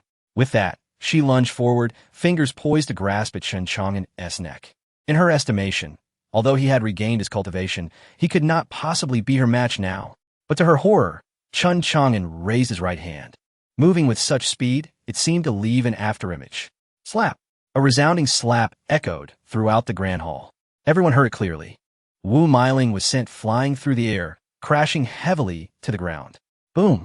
The sheer force of the slap left everyone in the hall stunned. Mouths agape. Wu Miling was a Tianshu realm 10th level master. Just days prior, Chen Chang'an had appeared without a trace of cultivation. Even if he had rekindled his powers, it was implausible he could contend with a master of her caliber. At this moment, everyone was bewildered. A year ago, you three were nothing but refuse in my eyes. A year has passed, and you remain refuse. You shall forever be refuse, truly not a bit of progress. Chen Chang'an spoke with utter contempt, casually shaking his wrist and looking disdainfully at the bloodied Wu Miling. Wu Miling, your skin has thickened. My hand aches a little. You. Seek death. I will kill you. Wu Miling, thoroughly humiliated, erupted in fury. With a roar, she raised her hands, violet light radiating from them, charging fiercely at Chen Chang'an. The crowd parted, forming a wide circle around them. The Wu family's tiger fist was unleashed by the 10th level Wu Miling, exuding immense power. Be careful, Brother Chang'an, Ji Mingwei instinctively cried out. Pulled aside by Ji Songhai, yet still sensing the terrifying might in Wu Miling's hands. Wu Miling's eyes glinted with ferocity, intent on obliterating Chen Chang'an. In that instant, she cared not for anything else. Chen Chang'an wore a triumphant smile. His previous taunts were designed to incite her wrath, allowing him to kill openly. The burial sword technique. Boom! Suddenly, a colossal sword materialized in Chen Chang'an's grasp. With a powerful sweep, he shattered Wu Miling's violet glow. Simultaneously, the giant sword continued its arc, aiming straight for Wu Miling's neck. Swoosh! In the next moment, her head was severed and flew away. Gurgle! Gurgle! As the bloodied head rolled upon the ground, its eyes blinked incessantly, as if unable to comprehend the unfolding events. Silence fell like a shroud upon the crowd. Every student within the academy gaped, breathless. In unison, two words echoed in their minds. What the heck? Ji Tsongshan and Ji Songhai's pupils constricted sharply. Ji Mingwei's mouth hung open, large enough to fit an egg. Gu Qingcheng and Lu Cixi instantly clung to one another, terror-stricken as they gazed at Chen Chang'an. Bang! Chen Chang'an planted the colossal sword into the ground, leaning lightly against it, his gaze fixed on Lu Tianla and Wang Deshui. You two, stop your prattling. Come forth for a life-and-death duel. Since we are already enemies, let us finish this. Chen Chang'an, do you dare to kill within the academy? You think you can escape?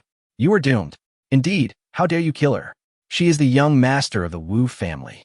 Lu Tianla and Wang Deshui bellowed. So much blather. Chen Chang'an's figure flickered and surged forward. Lu Tianla and Wang Deshui's pupils dilated, hastily preparing to defend. Thousand Illusions sword. Limitless blade strike. One wielded a sword, the other a blade, unleashing their full cultivation towards Chen Chang'an. Burial sword technique. Trois sévrines. Swoosh! A sword thrust shattered Lu Tianla's Thousand Illusions sword technique, plunging into his neck. In an instant, Chen Chang'an withdrew the giant sword and advanced toward Wang Deshui, swinging down fiercely. Burial sword technique. Sky shattering. Boom! The violent energy rampaged, obliterating Wang Deshui's entire limitless blade strike. The colossal sword then crashed onto his right shoulder, slicing diagonally downwards, cleaving Wang Deshui's body in two. The stench of blood spread throughout the hall. Once more, the atmosphere became so tense that a pin drop could be heard. Everyone stared in disbelief at the scene before them. In mere moments, Chen Chang'an had slain the young masters of the Liu, Wang, and Wu families. How dare he? Even Ji Tsongshan, the prince, wore a grim expression. Chen Chang'an was ruthlessly formidable. The academy's grand competition had yet to commence, and he had already killed 3 young masters from first-rate families. Boldly, who allowed you to commit murder here? At that moment, a furious roar echoed through the hall. Subsequently, 4 irate figures rushed into the grand chamber. At last, the mentor has arrived. The crowd sighed in relief, as the immense pressure exerted by Chen Chang'an had left them breathless. The newcomers were Lu Rumeng, along with 3 elderly men, Gu Qi, Yi Wentian, and Jiang Zheng. These 3 elders were the mentors of Liu Tianle, Wang Deshui, and Wu Meiling. Upon entering, their faces were as dark as coal. Gu Qi, upon seeing the gruesome remnants of his disciple, turned his wrathful gaze towards Chen Chang'an, fury boiling within him. Why did you kill them? Lu Rumeng swiftly turned to her disciples Gu Qinsheng and Lu Sisi, demanding, what happened here? Lu Sisi hastily responded, Mother, it was Chen Chang'an who killed senior brother Lu, senior brother Wang, and senior sister Wu. Hearing this, the faces of the 4 mentors grew ominously grim. Elder Gu, this Chen Chang'an is utterly lawless, showing blatant disrespect to our Dezhou Academy. Lu Rumeng coldly declared, he has committed murder within the academy. Disregarding the rules of Dezhou Academy, we should apprehend him and hand him over to the law hall for punishment. Indeed, He Wentian echoed darkly, Chen Chang'an. Murder demands retribution. Even if the Chen family protects you, I shall see if Chen Xiantong dares to oppose the entirety of Dezhou Academy and the Dezhou Kingdom. Why waste words on such a despicable person? Seize him. If he resists, execute him on the spot. Jiang Zheng shouted in anger. Moments later, a dozen figures stormed into the hall, led by Gu Tianma, an elder of the law hall. The Chen family disciples gathered protectively around Chen Chang'an, their faces brimming with determination. Brother, what should we do? Chen Xian whispered, his eyes filled with intensity. The other Chen family members exhibited fierce glints in their eyes, ready to fight at Chen Chang'an's command. Chen Chang'an raised a hand, calming their fervor, then addressed the elder from the law hall, stating nonchalantly, I was merely acting in self-defense. The crowd fell silent, taken aback. Gu Tianma glared at Chen Chang'an. Are you claiming innocence? Of course. Chen Chang'an waved dismissively. Wu Meiling struck first, charging at me with murderous intent.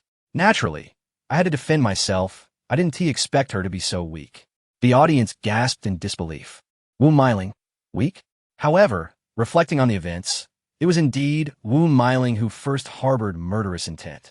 Elder, our Liu family's young master did not initiate the attack. It was Chen Chang'an who struck first, cried out a Liu family disciple. Yes, our Wang family's young master was also killed by Chen Chang'an's initial assault. The Wang family disciples chimed in angrily. Chen Chang'an shrugged. They had motives to kill me. I was merely mitigating my losses, an act of urgent self-preservation. Mitigating losses. Urgent self-preservation. The crowd stared at him, astonished. Chen Chang'an. The Dezhou Academy does not recognize such a rule. Gu Qianma retorted mockingly. Then I shall establish this rule now. Chen Chang'an surveyed the assembly with indifferent eyes, asserting, my rules are the rules. What audacity! Who do you think you are? Lu Rumeng exclaimed fiercely. Elder Gu, will you not apprehend this villain? Gu Tianma's face turned ashen as he stepped forward to capture Chen Chang'an. Suddenly, Chen Chang'an pointed at Lu Rumeng, shouting, Old hag, I have tolerated you for far too long. What are you even worth? Come, I challenge you to a life-and-death duel. Will you accept? Old hag, a challenge? A life-and-death duel? The multitude gasped in disbelief. Lu Rumeng's expression darkened. Just as she was about to erupt, Gu Qi, He Wentian, and Jiang Zheng shouted in unison. Chen Chang'an, how dare you? You are brazen and disrespectful to your elders. Chen Chang'an then pointed at the 3 of them, declaring, if you are dissatisfied, Then you can all come at me together. The crowd's eyes widened in shock, nearly popping from their sockets. The second prince, Ji Songhai, narrowed his eyes, observing Chun Chang'an's back, his gaze flickering with intrigue. The crown prince scoffed, muttering fool. Only Ji Mingyue appeared worried, rushing to Chun Chang'an's side, urging, Brother Chang'an, hurry and leave. How dare you challenge the mentors? They are all at the heavenly king level. Seeing Ji Mingyue's concern, Chun Chang'an smiled, ruffling her hair. It's all right. He then approached the 4 mentors, chuckling, I could easily dispatch the 3 of you little pups, and I wouldn't mind sending you old dogs to hell as well. After all, your bond as master and disciple is quite touching. Ji Mingyue stood frozen. Her face flushed as she realized that Brother Chang'an had just patted her head. Yet, her worry for him returned. She was about to step forward to intervene when the crown prince restrained her. Sister, since that fool seeks death, why do you need to stop him? Crown prince, how can you say that? He is my brother Chang'an. Ji Mingyue exclaimed anxiously. But Ji Songhai held her back, clearly unwilling for her to interfere. Meanwhile, Lu Rumeng, now furious, smirked, Chun Chang'an, who would have thought that upon your return after a year, you would be so arrogant? It seems you have lost your mind. If so, I shall grant you your wish. With that, she soared onto the dueling platform. The crowd erupted in astonishment. Countless faces were filled with shock. A student challenging a mentor to a life-and-death duel was unprecedented in the Zhou Academy's millennia of history. In that instant, the blood of everyone surged with excitement. Despite Chun Chang'an's brashness and arrogance, his domineering spirit and cold visage captivated numerous female students, especially with his handsome features and graceful stature. He drew the admiration of countless young women. Since Mentor Lu has taken the stage, I shall refrain from intervening, Gu Tianmo remarked coldly, then turned to Lu Rumeng, instructing, Mentor Lu, break his hands and feet, but spare his life for now. After all, a student who so blatantly disregards the rules of the Zhou Academy should be left in a state of humiliation for others to witness. Rest assured, Elder Gu, Lu Rumeng replied with a chilling smile. She feared the elders of the Chun family, but she did not fear Chun Chang'an. Moreover, she believed that even if she were to kill Chun Chang'an during this life-and-death duel, the Chun family elders would not hold her accountable. Within the crowd, Chun family disciples were increasingly anxious. Chun Xian grabbed Chun Chang'an. Brother, this is not good. You. Chun Chang'an offered him a reassuring glance, whispering, do you think our family elders would allow me to be killed here? Upon hearing this, Chun Xian finally relaxed, fully aware of the Chun family's protective nature. Chun Chang'an, do you not wish to engage in a life-and-death duel with me? Come forth. Let the mentors witness what fortune you have obtained during your year away that has made you so arrogant and ignorant. Lu Rumeng challenged disdainfully. Chun Chang'an chuckled coldly, lightly leaping onto the dueling platform. He grasped the heavy overlord sword, his gaze slightly askew, as the demonic blood god technique slowly activated. The demonic blood god technique enhances explosive power. The extraordinary prowess of Chun Chang'an surged dramatically, allowing him to engage in battles beyond his current level. A feat of unparalleled prowess. Within the same realm, the capacity for spiritual energy is inherently limited. However, the application of martial arts and techniques of varying ranks enables this energy to manifest with formidable potency. This delineates the distinction between techniques of different tiers. The evil blood god technique has the potential to elevate an individual's latent abilities to their fullest, unleashing a ferocious state of fury. The evil blood god technique can unlock the 9 levels of martial apertures. As the first level of the aperture realm, the demonic soul awakened, Chun Chang'an's apertures, meridians, and the spiritual energy within his dantian began to stir restlessly. Simultaneously, the initial move of the evil blood god technique, the bloodbath demon light, activated. Boom! In an instant, the aura surrounding Chun Chang'an escalated dramatically, surpassing the confines of the heavenly martial realm and entering the terrifying domain of the heavenly king realm. What is happening? Lu Rumeng, a level 3 heavenly king, widened her phoenix eyes in shock. She could feel an overwhelming pressure emanating from Chun Chang'an, nearly rendering her breathless. Old hag, savor the last moments of your complete body. Chun Chang'an smirked ominously, his form radiating a faint crimson and black glow. as he shot forward like a shadow towards Lu Rumeng. Good heavens, the aura of Chun Chang'an is utterly terrifying. He is merely at the heavenly martial realm, yet can unleash such a formidable oppression akin to that of the heavenly king realm. What manner of beast is this? That is the Chun family's Thunder Extreme Phantom. Such appalling speed. The crowd within the grand hall was momentarily astonished, gasping in disbelief. In the blink of an eye, the two had collided. Clang!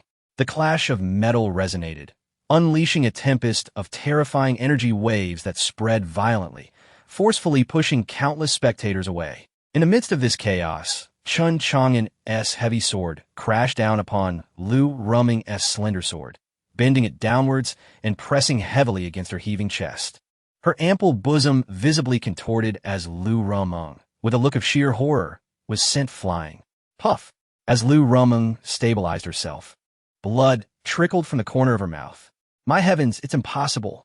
Lu Minter has been struck down. Lu Minter is injured. Chun Chang'an is indeed formidable. Gasps of disbelief filled the air. At this moment, they gazed at the cold, stern young man clad in a black robe, wielding a massive sword, as if they had seen a ghost in broad daylight. With a single strike, he sent Lu Rumeng flying, and Chun Chang'an pressed forward, the weight of his sword exuding an awe-inspiring might. All spiritual energy surged into the Overlord sword. The Burial World Sword technique was unleashed in an instant. Swish! Chun Chang'an's Overlord sword swept towards Lu Rumeng's neck with an astonishing speed. The combination of the evil blood god technique and the Chun family's Thunder Extreme Phantom had transformed the Burial World Sword technique into something utterly transcendent. The sword's momentum was relentless, accompanied by a tempestuous force. A violent whirlwind erupted in its wake, leaving many students gasping in awe. Boom! The weighty force akin to a mountain obliterated Lu Rumeng's counterattack, delivering a devastating blow to her chest. Bang! Despite Lu Rumeng being a level 3 heavenly king, she could not withstand such terrifying power. Her form hurled backwards, spewing blood mid-flight. As she fell to the ground, she was barely holding on to consciousness. Mother! Lu Cece, witnessing the scene, snapped back to reality, intending to rush over for a check, only to suddenly see Chun Chang'an appearing before Lu Rumeng once more, his massive Overlord sword poised to descend. Chun Chang'an, if you dare harm my mother, the Lu family will not spare you, Lu Cece threatened.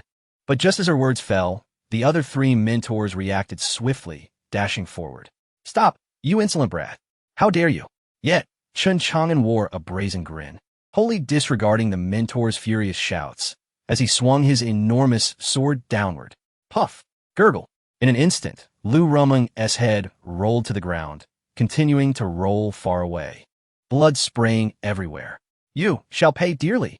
Guqi, he whinnied, and Jiang Zheng's eyes widened in disbelief at the scene. Enraged, they charged towards Chun Chang'an, seeking retribution. The Burial World sword technique aimed at the throat. Chun Chang'an's massive sword executed another sweeping attack, unleashing a torrent of chaotic spiritual energy. The heavy blade conjured a storm of terrifying sword shadows. With the might of the heavy sword, the sheer force sealed off all routes of attack. Boom, boom, boom, boom. The 3 mentors, refusing to underestimate their opponent, unleashed their full powers, employing every hidden card. In an instant, the 4 became embroiled in a fierce clash. Yet, even so, Chun Chang'an continued to overpower the 3. The rampant energy ravaged the sturdy arena. All the students present, be they princes or elders from the law enforcement hall, were left dumbfounded. Chun Chang'an was battling the mentors. To all, this seemed a fight with no chance of survival. Yet, to their astonishment, Chun Chang'an had dispatched Lu Rumeng in mere 2 moves. Now he had the 3 mentors gasping for breath. It was utterly outrageous. Boom! Just then, mere moments after the battle commenced, another violent burst of sword energy erupted, sending the 3 mentors flying, blood gushing from their mouths, their eyes filled with sheer terror. Everyone stared at the 3 figures soaring through the air, rendered speechless. They awaited Chun Chang'an's defeat, but instead were met with yet another shock. The 3 mentors had been vanquished once more. Cries of despair echoed as Chun Chang'an pressed on, following up with a flurry of lethal sword strikes, causing the three mentors to cry out in agony. In a corner of the arena, an elderly man with white hair observed Chun Chang'an's performance, his heart shaken. Despite being at the 5th level of the heavenly martial realm, Chun Chang'an's explosive spiritual energy was astonishingly immense. What is happening? Has he concealed his true strength? This is impossible. He has not hidden his prowess at all. Rather, his spiritual energy is being released at an astonishing 100%. The white-haired elder murmured in disbelief. Beside him, a middle-aged man gently waved his feather fan, his eyes sparkling with delight. Hearing the elder's words, he cast a dismissive glance, arrogantly declaring, "Elder Duanmu, you intend to use my family's young master as a pawn to eliminate the remaining 3 factions of the royal city. Do you not intend to provide an explanation to the Qin family?" His tone was exceedingly arrogant, showing no respect even to the head of the Dajo Academy. What was even more astonishing was that the esteemed Duanmu, head of the academy, was bowing respectfully to this middle-aged man, saying, "Second master, our emperor has always held the Chun family in great esteem, regarding them as the guardians of Dajo. After this incident, a satisfactory resolution will naturally be provided to the Chun family." The middle-aged man holding the feather fan was none other than the second master of the Chun family. The white-haired elder was Duanmu Tsang, the head of the Dajo Academy. Upon hearing Duanmu Tsang's words, the second master fell silent, his gaze narrowing as it fixed upon the arena. At that moment, an eerie stillness enveloped the battlefield. For astonishingly, Chun Chang'an had once again dispatched 3 esteemed mentors, Gu Qi, He Wentian, and Jiang Zheng, by the edge of his sword. Their severed heads rolled upon the ground, instilling dread among the onlookers. These 3 had previously sought to subdue him, and Chun Chang'an, of course, would not submit meekly. His counterattack was entirely justified. Hence, he showed no mercy. "Chun Chang'an, if you dare to harm my mother, I will fight you to the death." At this juncture, Lu Cece, her eyes aflame with fury, lunged toward Chun Chang'an. "Cece, don't go!" Gu Qingsheng exclaimed in alarm, attempting to intervene, only to be forcibly restrained by an elder beside her. "Miss, do not act rashly. Clearly, Chun Chang'an has lost his senses. Whoever approaches him shall perish." Indeed, as Lu Cece charged forward, Chun Chang'an exhibited no compassion, cleaving her in twain with a single strike.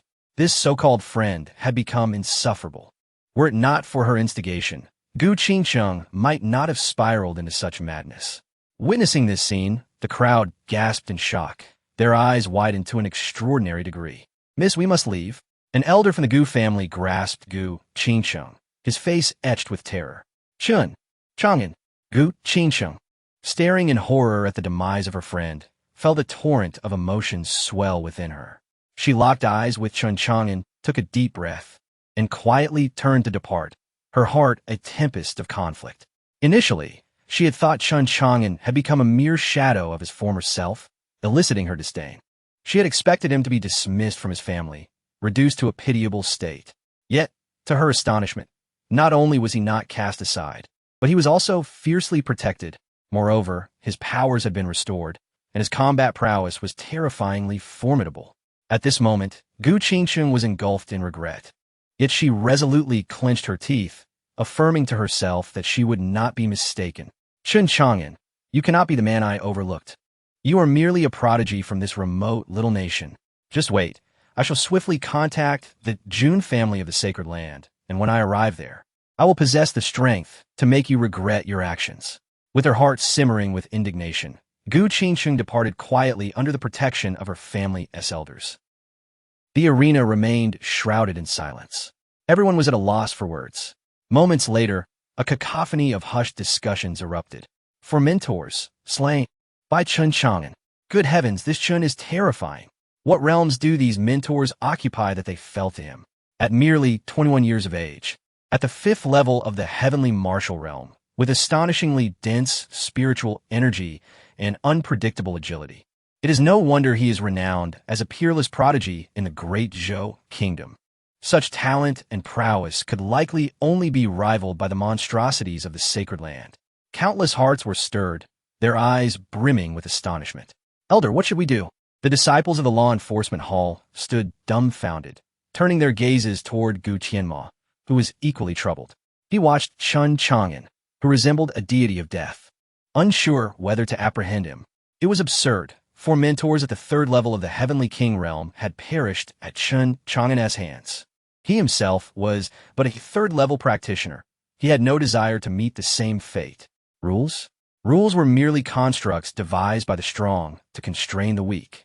They posed no restriction on the powerful. Furthermore, Chun Chang'an had the Chun family backing him, with 9 clan elders in addition to the family head. There were at least 10 peak Heavenly Kings. Had they managed to subdue Chun Chang'an earlier, they could have fabricated a charge against him, executed him, and then allied with other families to counter the Chun family. But now, Gu Tianma's thoughts were a whirlwind. Bold Chun Chang'an, how dare you slay mentors? You are truly lawless. At that moment, someone finally spoke up. Upon recognizing the speaker, Gu Tianma breathed a sigh of relief and discreetly retreated behind the crowd, prepared to observe the unfolding drama. He would support whoever emerged victorious. Simultaneously, confusion washed over him. Such a significant event should have drawn the attention of the mansion's lord and the senior elders, yet none had appeared. Something was amiss. Gu Tianma pondered, his gaze settling on the individual who had just spoken, none other than Prince Ji Tsongshan. Chun Chang'an regarded him with indifference and stated, I fought a life-and-death battle with the 4 mentors. Even so, you cannot take their lives. Do you not possess any respect for your elders? Ji Tsongshan did not anticipate Chun Chang'an would counter him, pausing momentarily, seemingly feeling his dignity affronted. Unable to contain himself, he quickly resumed his interrogation. Chun Chang'an scoffed coldly. Are you deaf? We are engaged in a life-and-death battle. You. Ji Tsongshan's face flushed red. As the crown prince of the great Zhou kingdom, he found himself publicly humiliated by Chun Chang'an, his countenance burning with embarrassment. Brother, do not speak further. At this moment, Yitsamgai interjected. Ji Minghua promptly grasped her brother's arm, urging him, Crown Prince, do not engage with him. Consider my royal sister's presence. I shall not hold this against you. Ji Tsongshan relented, seizing the opportunity to shift the blame. Ji Tsanghai surveyed the chaos, contemplating before addressing Chun Chang'an. Brother Chun, your actions have indeed been rather impulsive. Chun Chang'an regarded Ji Tsanghai coldly and abruptly declared, Ji Tsanghai, I am aware that you are the mastermind behind all of this. The provocations from the 3 major families against my Chun family, as well as my disappearance a year ago, were orchestrated by you, were they not? Now, at the Academy's grand competition, I have eliminated the other 3 prodigies. Now, what is your turn? Come, I grant you an opportunity. Step forward for our life-and-death battle. At his words, the entire assembly fell into a stupor, all eyes turning toward the second prince, Ji Tsanghai. His expression abruptly froze, followed by a bewildered response. Brother Chun, I am unsure of what you are implying. Come over here. Chun Chang'an bellowed furiously. Stop with the nonsense. As the illustrious second prince, do you not dare to face me in battle? Come, let me see just how much of my bloodline you have fused with. The arena erupted once more. Countless gazes shifted toward Ji Tsanghai and Chun Chang'an. Could it be that Ji Tsanghai was behind Chun Chang'an's disappearance a year ago? No wonder he is so domineering. Even the crown prince and Ji Minghua appeared stunned, while only Ji Tsanghai's face darkened ominously. He had never anticipated that Chun Chang'an would turn against him. Moreover, how had Chun Chang'an discovered that he was the one behind the stripping of his bloodline? He must not admit it.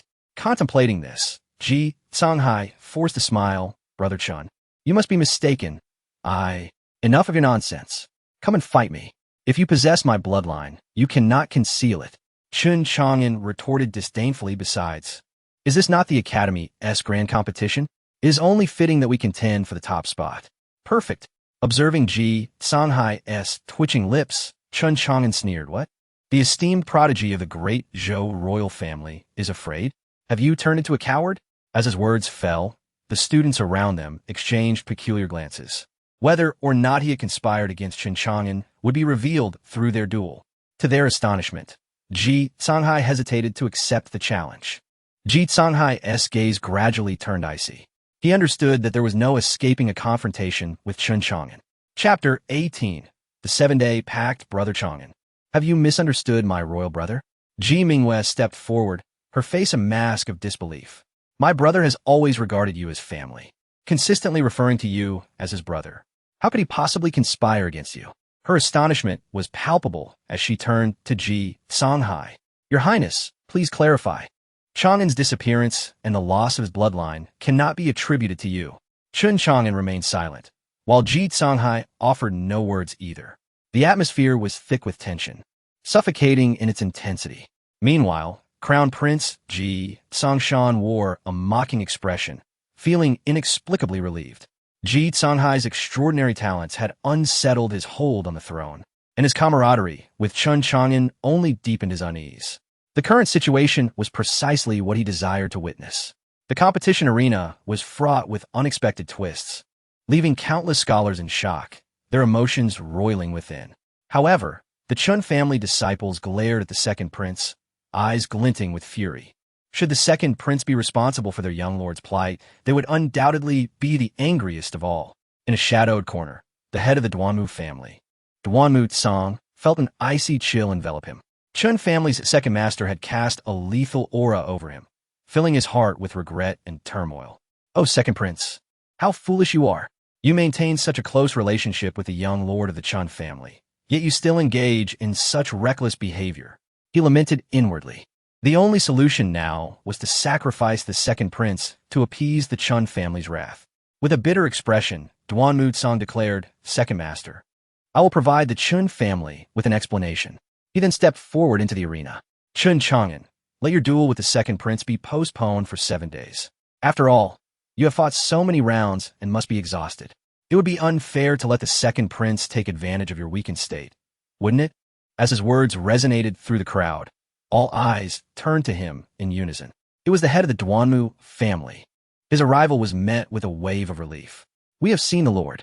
Countless voices echoed as they bowed in respect. Duanmu Tsang, however, ignored the crowd and focused on Chun Chang'an, speaking in a hushed tone. Chun Chang'an, grant me a favor.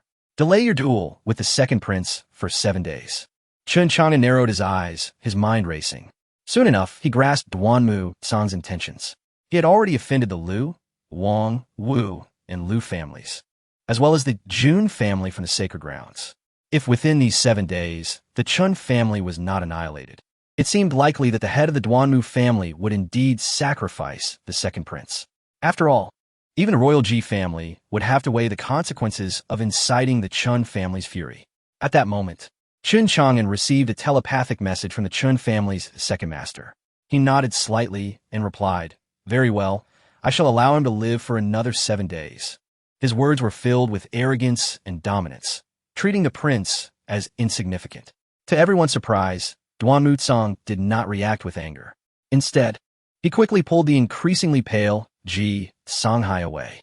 The crown prince glanced at Chun Chang'an, then at his younger brother, whose expression was darkening, and felt an overwhelming sense of relief before turning to leave. The remaining spectators gazed at Chun Chang'an with transformed expressions.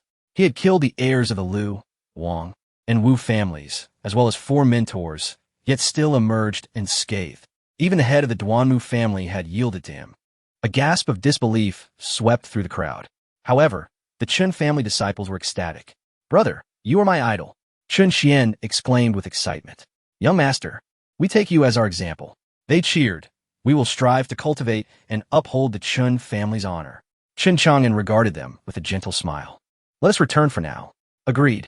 They nodded in unison, surrounding Chun Chang'an as they departed from the academy's arena. Brother Chang'an, Ji Mingwei chased after him outside the academy. Upon seeing her, Chun Xian led the group away. Brother Chang'an, my royal brother, Ji Mingwei began to plead, but upon meeting Chun Chang'an's icy gaze, she fell silent. Instead, she produced a spatial ring from her pocket and offered it to him. Brother Chang'an here? Chun Chang'an's eyes narrowed as he probed the contents of the ring with a spiritual sense, discovering it contained hundreds of thousands of spirit stones, along with several precious materials. This is a small token of my appreciation. I hope you'll accept it, Ji Mingwei said, lowering her head. Had it been in the past, Chun Chang'an would have refused, but now, he replied, Thank you. He accepted the ring, adding, You are you, and your royal brother is your royal brother. I will distinguish between the two. Your kindness to me will be repaid separately. Mingyue attempted to respond, but found that Chun Chang'an had already turned away. He actually accepted the resources I offered. But if my royal brother truly is the one who sees brother Chang'an's bloodline, what should I do? Ji Mingyue's heart was a tumult of emotions, her captivating eyes swirling with turmoil. At the Chun family council hall, Chun Chang'an respectfully addressed the 10 individuals present. Second Master, why must the duel with the second prince be postponed to 7 days from now? Everyone regarded him with smiles. The news of his triumph at the Dajo Academy having spread far and wide, causing ripples throughout the Dajo royal city. Chun Chang'an's reputation had grown even more formidable over the past year. Words like arrogant and domineering filled the air. However, these opinions mattered little to the Chun family, as long as they and their young lord were not bullied. With so many troublesome entities lurking around, it would be tiresome to deal with them one by one. Let them prepare to confront their demise together, Second Master suggested with a smile, fanning himself with a feathered fan. Chun Chang'an's eyes narrowed as he quickly comprehended the Second Master's intentions. If he were to eliminate the second prince today, it would force the power behind him to retreat into the shadows, and the Chun family would inevitably find themselves at odds with the Ji family. It was wiser to allow the prince to return and strategize with the Liu, Wang, Wu, and Liu families against him. Chun Chang'an couldn't help but feel a sense of awe at the Chun family's audacity. Second Master, you are truly formidable, he remarked with a grin. Good. As long as you understand, return to your cultivation, Second Master replied with a smile. Chun Chang'an nodded and, upon returning to his courtyard, immediately began his training. Whether it was the evil blood god technique, the grave world sword technique, or the Chun family's heart method, the overlord's fury, all were incredibly powerful techniques. He then placed the resources given by Ji Mingyue into the god-burying coffin for refinement, absorbing the energy which allowed him to advance 2 minor realms. Reaching the 7th level of the heavenly martial realm, he then focused on consolidating his cultivation, avoiding the temptation of constant advancement. After all, he understood that haste could lead to failure. Sometimes, a man who rushes forward, seeking instant gratification, may not find success. True mastery requires patience and careful cultivation. Thus, on the following day, Chun Chang'an began seeking out the family elders for sparring. The first to respond was Ninth Master. Young Chang'an, I never expected you to challenge me. Come, I shall fight you with one hand, using half my strength. Ninth Master teased. Very well, Ninth Master, here I come. Chun Chang'an's gaze was sharp as he charged forward wielding the Overlord blade. Boom! However, in just a single move, he was sent flying by Chunjio's punch. His left eye bruised and swollen. Goodness! Jioyi, could you refrain from striking my eyes? Chun Chang'an grimaced in pain, wailing. All right, Chunjio replied, his hand resting casually behind his back, mockingly beckoning Chun Chang'an. Hud. Chun Chang'an charged once more. But he was immediately sent flying back again. His right eye now equally bruised. Now it's symmetrical. Chunjio chuckled, seemingly pleased with his handiwork. Jioyi, I've mentioned before, no hitting the eyes. And my face is off limits too. This affects my handsomeness. Chun Chang'an lamented, rubbing his throbbing eyes. I forgot. Come here. I promise not to strike your face this time. Chunjio said with a grin, waving him over. With bloodthirsty, demonic energy surging, Chun Chang'an activated the dark demon martial realm, his spiritual power boiling over in an instant. He resembled an ancient ferocious beast, then bellowed. Burial world sword technique, instant kill. Whoosh!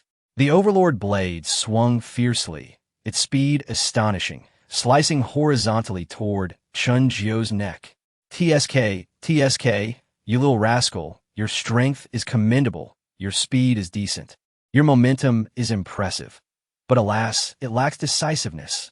Chunjio remarked with a smile, effortlessly sidestepping the attack, then lightly flicking Chun Chang'an's Overlord blade with his finger. Clang! A crisp sound resonated as the Overlord blade veered off course, sending Chun Chang'an flying. Thud! He crashed heavily to the ground. Chun Chang'an was utterly astonished. He hadn't anticipated Chunjio's formidable strength. Again, he shouted, swinging the Overlord blade once more toward Chunjio. Yet, in no time, he was sent flying again. Again. Boom. Instantly, he was thrown back once more. Again. Chun Chang'an scrambled to his feet, wiping the blood from the corner of his mouth, and charged again. The arena echoed with his anguished cries and shouts of again. As a day passed, that night, Chun Chang'an soaked in a concoction prepared by Wu Yi, wailing in agony. Wu Yi was an alchemist and an exceptional healer. As for how exceptional, even Chun Chang'an could not comprehend. However, many ailments were mere trifles in his hands. This led Chun Chang'an to shadow Wu Yi since childhood, learning much from him. In the second prince's mansion, boom! A remarkably handsome man struck a rockery with his fist, instantly reducing it to powder.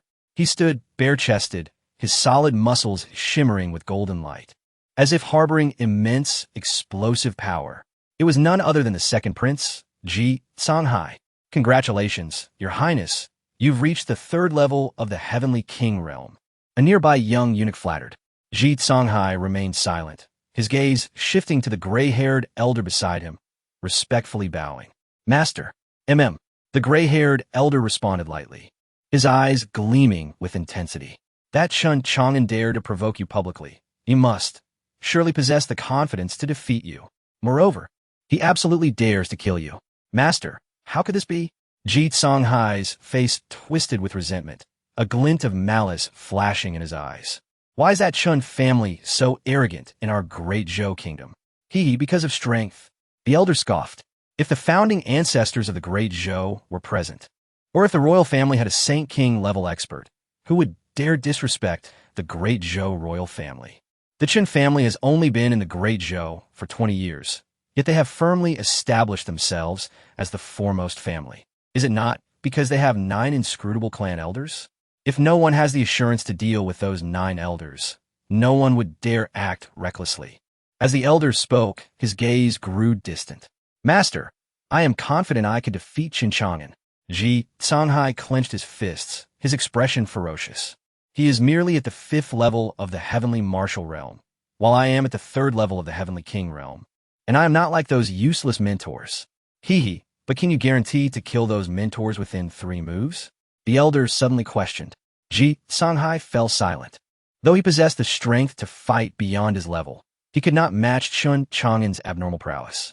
Unless you activate the Overlord bloodline, right? The elder narrowed his eyes. However, doing so would solidify your status as the murderer of Chun Chang'an, and even your father would not dare protect you. Am I to be humiliated by a mere commoner? I refuse to accept this. Ji Songhai declared coldly. Why should the Chun family be so audacious? With a fierce growl, Ji Songhai turned abruptly to the gray-haired elder. Master, you must have a way, right? Of course, the elder replied, revealing a jade slip and a sword that hovered before them. Royal-level battle technique. Royal-grade weapon. This is the royal sword. Ji Songhai's expression changed dramatically, only to be replaced by joy as he deeply bowed. Thank you, master. No need for thanks. Defeating Chun Chang'an and becoming the master of the great Zhou kingdom also concerns the interests of my sect, the elder said indifferently. In these days, aside from mastering this royal-level battle technique and royal-grade sword, you should secretly connect with the powers within the great Zhou to challenge the Chun family. Please, master, guide me. Proceed in this manner. The entire great Zhou royal city grew tumultuous. Countless gazes turned toward the Chun family and the other 3 prominent families. Naturally, the upcoming competition between Chun Chang'an and the second prince in 7 days also drew immense attention. TSK, have you heard? The 3 prominent families, along with the Liu family, seem to be planning to unite against the Chun family. Is it going to be a great battle? My goodness, that will be thrilling. Not only that, but the other 4 major sects in the great Zhou also united, seemingly seeking to confront Chun Chang'an. Were they questioning? Don't you know? It is said that Chun Chang'an emerged from the abyss of the dead, initially devoid of cultivation, but in just over 10 days. His strength reportedly grew to the point of slaying mentors. Gosh, how terrifying could it be? He obtained immense fortune in the abyss of the dead? That's the only explanation, as others perished within, yet he emerged alive and even stronger than a year ago. Indeed, his temperament has also changed dramatically. First, he broke off his engagement with Gu Qinsheng, then audaciously killed Jun Wujian, and finally slayed mentors, annihilating the three great prodigies. The streets and alleys of Great Zhou royal city buzzed with gossip. As someone connected all the dots about Chen Chang'an, they immediately sensed something amiss. Thus the tale spread, causing a sensation throughout the entire Great Zhou kingdom. Yet with only 3 days remaining before the duel with Ji Songhai, many uninvited guests arrived outside the Chen family. Among them were the 4 major sects within the Great Zhou: Luoyun sect, Wangqin sect, Wuji sect, and Hongqian Palace. Additionally, numerous prominent families gathered. With over 100 at the Heavenly King realm and more than a dozen at the half-step Saint King realm, they sought to confront Chen Chang'an in person. Such a terrifying display naturally drew countless eyes. On that day, the entrance to the Chen family mansion was exceptionally lively. Powerful auras radiated, permeating the surroundings, capturing the attention of numerous forces lurking in the shadows. Surprisingly, the gates of the Chen residence stood wide open, and the steward, Chen Wu, greeted everyone with an air of dignified composure. With a resounding thud, the gates were slammed shut. Outside, countless powerful onlookers were left in astonishment. What was the Chen family up to? Did they intend to close the door and deal with their adversaries? Such a notion seemed utterly implausible. Meanwhile, the 100 or so formidable individuals who entered the Chen family bore expressions of disdain. What did it matter if the gates were closed? They were among the mightiest in the Great Zhou realm, and a mere Chen family was hardly worthy of their concern, especially with over a dozen of them being half-step saint emperors. They strolled into the Chen residence, where Chen family members stood armed and resolute, their expressions icy. This left the newcomers bewildered. Despite their overwhelming presence, the Chen family members exhibited no fear, but rather an indomitable fighting spirit, akin to tigers poised to strike. The sight of the Chen family's demeanor evoked admiration and envy among the visitors. Within the grand hall of the Chen residence, the family head sat in the main seat, flanked by 9 other clan elders. Each exuded an air of nonchalance, seemingly unfazed by the presence of over 100 celestial realm warriors, their expressions more akin to disdain or boredom. Alas, they are far too weak. Playing with these insignificant ants is a disgrace if the other divine clans were to find out, murmured 7th Elder, her words fading into obscurity as if time had erased them. The others remained oblivious. At that moment, the intruders entered the grand hall with an imposing aura and unfriendly gazes. Ah, esteemed guests of the Chen family, might I inquire about your purpose? Chen Xiantong asked with a smile, sipping from his cup of tea. The leader of the group, an elder from the Luoyun sect, one of the 4 major sects of the Great Zhou, stepped forward. You, Chen Xiantong, must be aware of our intentions. Hand over Chen Chang'an. Beside him stood Lu Mingzheng, the head of the Lu family, along with the heads of the Wang and Wu families, all glaring at Chen Xiantong with anger and resentment. Oh, you come with such fervor merely to seek my family's young master? How curious, Chen Xiantong feigned ignorance. Enough of your pretense, Chen Xiantong, Lu Mingzheng retorted, stepping forward. He killed my daughter, a mentor at the academy. Bring him forth. He must pay for his crimes. Indeed, hand over Chen Chang'an. The heads of the Lu, Wang, and Wu families echoed with fiery outrage. Chen Xiantong narrowed his eyes, surveying the others. And what of you? What brings you here? Chen Chang'an has entered the abyss of the demonic tomb, has he not? A white-haired elder spoke, his voice steady. He was Wu Bufan, the elder of the Wuji sect. His gaze bore down on Chen Xiantong, filled with pressure. It was well known that those who ventured inside rarely return alive, and if Chen Chang'an had emerged, it undoubtedly raised grave concerns. Indeed, several other powerful figures chimed in. When Chen Chang'an emerged, he possessed no cultivation, yet within days, he regained his strength, dominating his peers and overpowering mentors. We suspect, at this point, the elder's eyes sharpened, transforming into those of a demon. Demon. The utterance sent the hall into an uproar. A demon, one who had lost rationality and become a mindless killer. Their methods were brutal, and their strength soared. This description fit Chen Chang'an's recent actions perfectly. Indeed, Chen Chang'an has undoubtedly become a demon. Otherwise, his methods would not be so ruthless, leading to the death of my family's young master.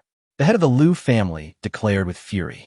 Chen Xiantong, hand over Chen Chang'an, so we may subdue him together. This is not merely a personal matter. It concerns the safety of countless souls in the entire eastern state. Chun Xuantong's gaze narrowed as he regarded the Lu and other families, scoffing. My Chang'an acted in self-defense. The deaths of Lu Rumeng and the other mentors were a matter of life and death. As for the young masters of the Lu, Wang, and Wu families, they initiated their attacks first. My Chang'an was merely defending himself. How can you label him a demon? His strength is a product of being born of the Chen lineage. Our blood possesses extraordinary talent. Should your weakness be blamed on other strength? The crowd fell silent, taken aback by Chun Xuantong's words. Oomph. Lu Gu snorted coldly. This matter involves demons and is of utmost importance. You should let Chun Chang'an emerge so we may confront and investigate the truth. Investigate. The mention of this word ignited a cold glint in the eyes of the Chen elders. For the person subjected to such an investigation, it was not merely a matter of spiritual injury. It could lead to a loss of sanity. More importantly, it was an affront to their dignity. Among the elders, ninth elder erupted in wrath, standing abruptly and pointing at Lu Gu, cursing vehemently. You speak nonsense. Come and try to search my soul. Well said. Dare to search the soul of our young master? You must be seeking death, roared seventh elder. Although a woman, her fury was palpable. Stomping her foot, the entire hall trembled. Among the Chen elders, seventh and ninth were known for their fiery tempers. The onlookers were aghast. They hadn't anticipated such a fierce reaction from the Chen elders. Despite their own numbers and strength, did the Chen family truly have no fear? Chuckling, Lu Gu appeared unfazed by the anger of Chen 9 and Chen 7. Chen family head, I am well-versed in the soul-searching technique, and I assure you that Chun Chang'an's spirit will remain intact. If he is truly not a demon, then the grievances between your family and the Lu, Wu, and Wang families can be resolved, and we shall even apologize to the Chun family. Wu Bufan added in a calm tone, Lu is correct. After all, this matter was instigated by your young master. Why not turn a major issue into a minor one and resolve it amicably? Oh, you believe the Chen family owes you a favor? Allowing you to enter is already a tremendous grace. Yet you presume we fear you? Seventh elder berated them, pointing an accusatory finger. Ninth elder, on the verge of unleashing his fury, was halted by Chun Xiantong. Rising to his feet, hands clasped behind his back, he addressed the fierce-looking Chun family members outside the hall, his voice booming. All members of the Chen family, the adversaries seek to search the soul of your young master. Do you agree? Absolutely not. Thousands shouted in unison, their voices echoing like thunder. Then, do you dare to fight? Fight! Fight! Fight! Chapter 21. Annihilation. The Chun family members were united not solely due to Chun Chang'an's kindness towards his younger siblings, but also because of his respectful demeanor towards the elders of the clan. The 9 clan elders of the Chun family upheld principles of fairness and justice. Despite existing conflicts among family members, most disagreements could be resolved amicably, preventing any escalation. The family rule was clear. Internal strife was permissible, but when external foes approached, unity was paramount. With a faint smile, Chun Xiantong addressed the assembly of over 100 formidable warriors, his tone grave. Have you all heard? My fellow young clansmen of the Chun family are willing to engage in battle against you. What more can be expected from us, the elder generation? The clan leader's words rang true. At that moment, the usually gentle and refined second master's gaze turned icy. He lightly advanced with his feather fan and declared, The reason we have spoken at length is that we wish to avoid further bloodshed. You are given an opportunity to retreat, otherwise, death awaits. His calm, yet menacing words sent a chill through the crowd, leaving them feeling as if they had plunged into an icy abyss. The mere utterance of death from the second master seemed to carry an inevitable finality. The crowd was seized by fear and trepidation. We merely seek the truth. Lu Gu, struggling against the pressure from the second master, spoke solemnly. Does the Chun family truly wish to stand against the world? Indeed, Chun Chang'an's actions are most peculiar. Could he truly be a demon? Is this why you continuously conceal the truth from us? Wu Bufan interjected coldly. They had come with overwhelming force. Yet being intimidated was unthinkable. Their reputation was at stake. However, they dared not act hastily, for it was evident that the 9 elders of the Chun family were not to be trifled with.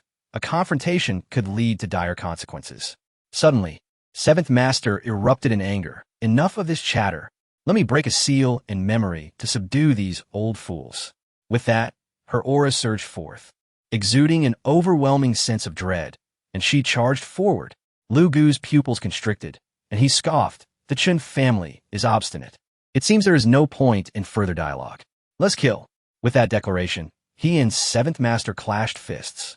A tremendous explosion reverberated through the air. Lu Gu's face contorted in horror as he realized that his fist collided with an unyielding wall of steel. His own hand shattered into a cloud of crimson mist. Moreover, as Seventh Master thrust forward with her immense power, his entire arm crumbled under the strain. Lu Gu screamed in agony, yet his terror was far from over. With a swift motion, Seventh Master's fist pierced through his chest. I. Lu Gu's eyes filled with despair as he collapsed, lifeless. A half-step Saint Emperor fell in an instant. What? The surrounding onlookers were struck with dread. You dare to strike first? Wu Bufan exclaimed in shock. And what of it? Seventh Master was suddenly before him, delivering another blow aimed squarely at his face. Wu Bufan retreated hastily, shouting, "Everyone attack. We outnumber them. Do not fear." With his words, the heads of the Lu, Wang, and other families surged into action. They had never intended to negotiate with the Chen family, especially after Chen Chang'an had slain their young master. Yet, the four great sects sought to uncover the opportunities that lay within the abyss of the demon, which had kept them restrained until now. Little did they anticipate that the Chen family would strike first. It was a foolhardy move. You old fools. My young master Chen Chang'an's actions were a blessing for you. Ninth Master sneered, positioning himself before the four family heads with a bloodstained blade in hand. Chen family's Ninth Master, you are courting death. The four family heads charged forward, only to find blood streaking across their foreheads in an instant. With a resounding crash, the Lu, Wang, and other family heads were cleaved in two by a single stroke from Chen Jiao. Pathetic. Ninth Master scoffed, rushing towards the remaining foes. Meanwhile, Wu Bufan narrowly evaded Seventh Master's first strike, but upon witnessing the fate of the four slain individuals, he sensed impending doom. I was wrong. I surrender. Wu Bufan cried out in panic. Too late. Seventh Master mocked, appearing before him and delivering a crushing blow to his skull. Boom! The sound echoed as Wu Bufan, the supreme elder of the Wu extreme sect, was obliterated in a single strike. The rest of the assembly stood aghast, their souls trembling. Chen family, have you lost your minds? Are you declaring war on all of us? The crowd was bewildered. You have come to oppress us, and you question whether we dare to fight back? Prepare to die. Ninth Master snarled, and with a swift motion, severed several heads from their bodies. Indeed, our second master has already stated that you were granted chance. Yet, you persisted in your aggression, so do not blame us for our ruthlessness. Seventh Master coldly retorted, shattering several more skulls. The arena echoed with cries of despair. They soon realized that none could withstand a single blow from either Seventh or Ninth Master. All were swiftly dispatched. Some attempted to flee and target the younger family members, but the second master, wielding his feather fan, waved it gently and commanded seal. Buzz! The air trembled as a transparent barrier materialized. What? A barrier? The second master of the Chun family. He is a formation master. Panic ensued among the crowd, who found themselves horrified by the overwhelming strength of the clan elders. Just then, a melodious tune resonated throughout the arena. The onlookers gasped and turned to see a woman of ethereal beauty, her long skirt adorned with a guqin. As she plucked the strings delicately, dozens of people were struck with terror. Blood poured from their noses, eyes, ears, and mouths. They clutched their ears and fell, lifeless on the ground. The musician was none other than the third master of the Chun family. Soon, as all present succumbed to death, the third master continued to play. With each note, the sound echoed like water flowing through a mountain stream, lulling the Chun family members outside into a deep slumber. Chapter 22. The royal weapon inside the Chun family's grand hall. An atmosphere of eerie tranquility prevailed. The ground was strewn with lifeless bodies. The clan elders wore expressions of calm, and the third master was gently playing the guqin, while the younger members of the Chun family outside were still in a daze. The elder, with crimson lips parted slightly, murmured, "Go on, my little darlings." In an instant, A vast pool of black liquid began to spread from beneath her feet. Even the typically irritable ninth master shivered at the sight. Soon, this dark liquid engulfed the corpses, devouring them whole. When it returned to the elder's feet, it vanished without a trace, taking with it the bodies and the foul stains of blood, as if everything had ceased to exist. The ethereal melody of Chun San's guqin continued to resonate in the air. Ding ding ding ding ding dong dong dong. Finally, the music ceased. The younger Chun family members gradually awoke, shaking themselves back to reality and cursing internally for having lost focus. As they looked into the hall, astonished gasps filled the air. Chun Xian rushed in, his face a mask of disbelief. Father, esteemed elders, where? Where are they? The other clan members echoed his curiosity. Just moments ago, they had been filled with murderous intent, vowing to protect the Chun family. Yet, astonishingly, not a single one of the fierce, 100-strong fighters remained. They were frightened off by us, Chun Xiantong remarked, casting a sidelong glance at his son, his expression serious. Frightened off? Chun Xian exclaimed, relief washing over him. The other clan members, though puzzled, quickly dismissed their doubts. After all, in their eyes, the elders of the Chun family were unfathomably powerful. The ability to scare off enemies seemed entirely plausible, and soon they erupted into cheers. A strong family was a source of pride for all. Before long, Chun Chang'an arrived. Slightly late. Oh, why are there so many people gathered today? What happened? He asked, confusion etched on his face. This was the time he usually came to spar with the ninth master, only to find everyone assembled here. Moreover, his own courtyard had been eerily silent. Brother, many powerful clans threatened us to hand you over, but fortunately, you were not here, Chun Xian quickly explained. Oh, what transpired? Chun Chang'an's eyes narrowed, a glint of cold light flickering within. Haha, it's nothing. I merely suggested to gather them here for a little talk to show them our strength, the second master interjected. And they just left like that? Chun Chang'an asked, perplexed, as he caught a whiff of a strong metallic scent. Did a fight break out? Of course. It did. Otherwise, why would they leave? Chun Xiantong laughed heartily, maintaining a serious demeanor. Indeed, the third master chimed in gently, cradling his guqin. We incapacitated their leaders, and they were too intimidated to continue fighting, so they retreated. A collective gasp filled the room as countless younger members of the clan inhaled sharply. They were unaware of the earlier fog that had clouded their minds, but were astonished to learn that a battle had indeed taken place, and the elders had triumphed. They had defeated the enemy leaders and forced them to retreat. Chun Chang'an stood still, stroking his chin in contemplation. Ha! The elder spoke up, her voice warm as she regarded Chun Chang'an. Chang'an, our family has nearly offended all the powers of the great Zhou kingdom. While they dare not confront us elders, they may target you. Are you afraid? Upon hearing this, Chun Chang'an respectfully replied, Elder, I am not afraid. Good. The elder nodded slightly. You will soon face Ji Songhai in combat, so do not be careless. Chun Chang'an smiled, saying, I will remember, Elder. The elder then turned to a robust middle-aged man. Old four, didn't Tu forge a weapon for Chang'an?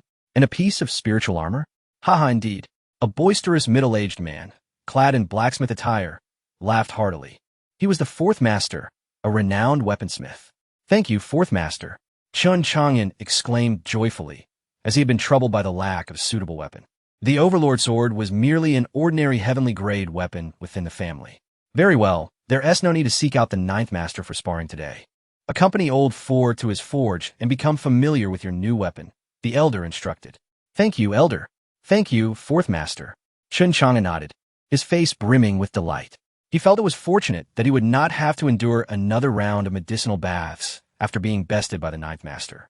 The other clan members gazed at him with envy, but felt no jealousy, for they knew that as long as one had the capability, the fourth master would forge custom weapons for all disciples.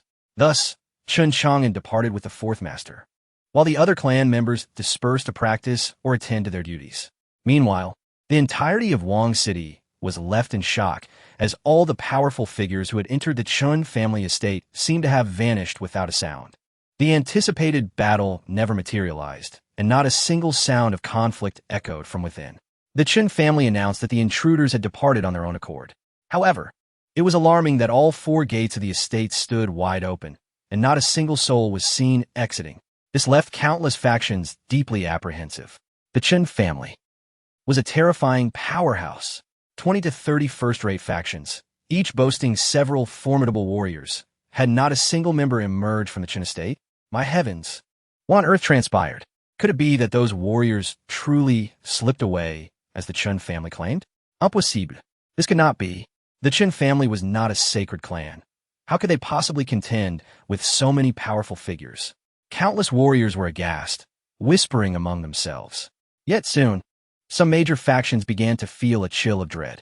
The soul lamps of their clan heads and elders who had entered the Chen estate had all extinguished. This signified they were dead. Heavens, what kind of terrifying family is the Chen family? A wave of horror swept through the crowd. Yet they uniformly fell silent, retreating into the shadows. None dared approach the Chen family to question them, unless they were willing to court death. At the Chen family compound, in the residence of the fourth master, the atmosphere was markedly different from that of the other elders. Upon entering, one was greeted by a wave of heat and the clanging of metal, accompanied by the sight of family members drenched in sweat.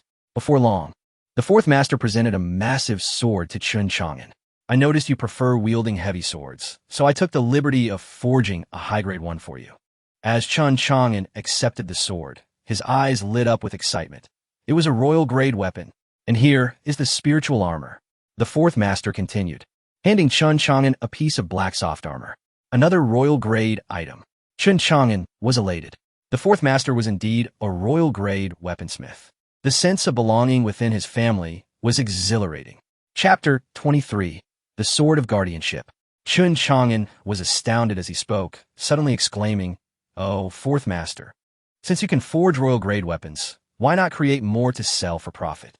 The fourth master shot him a disdainful glance, replying, "Royal-grade weapons or spiritual treasures cannot simply be forged.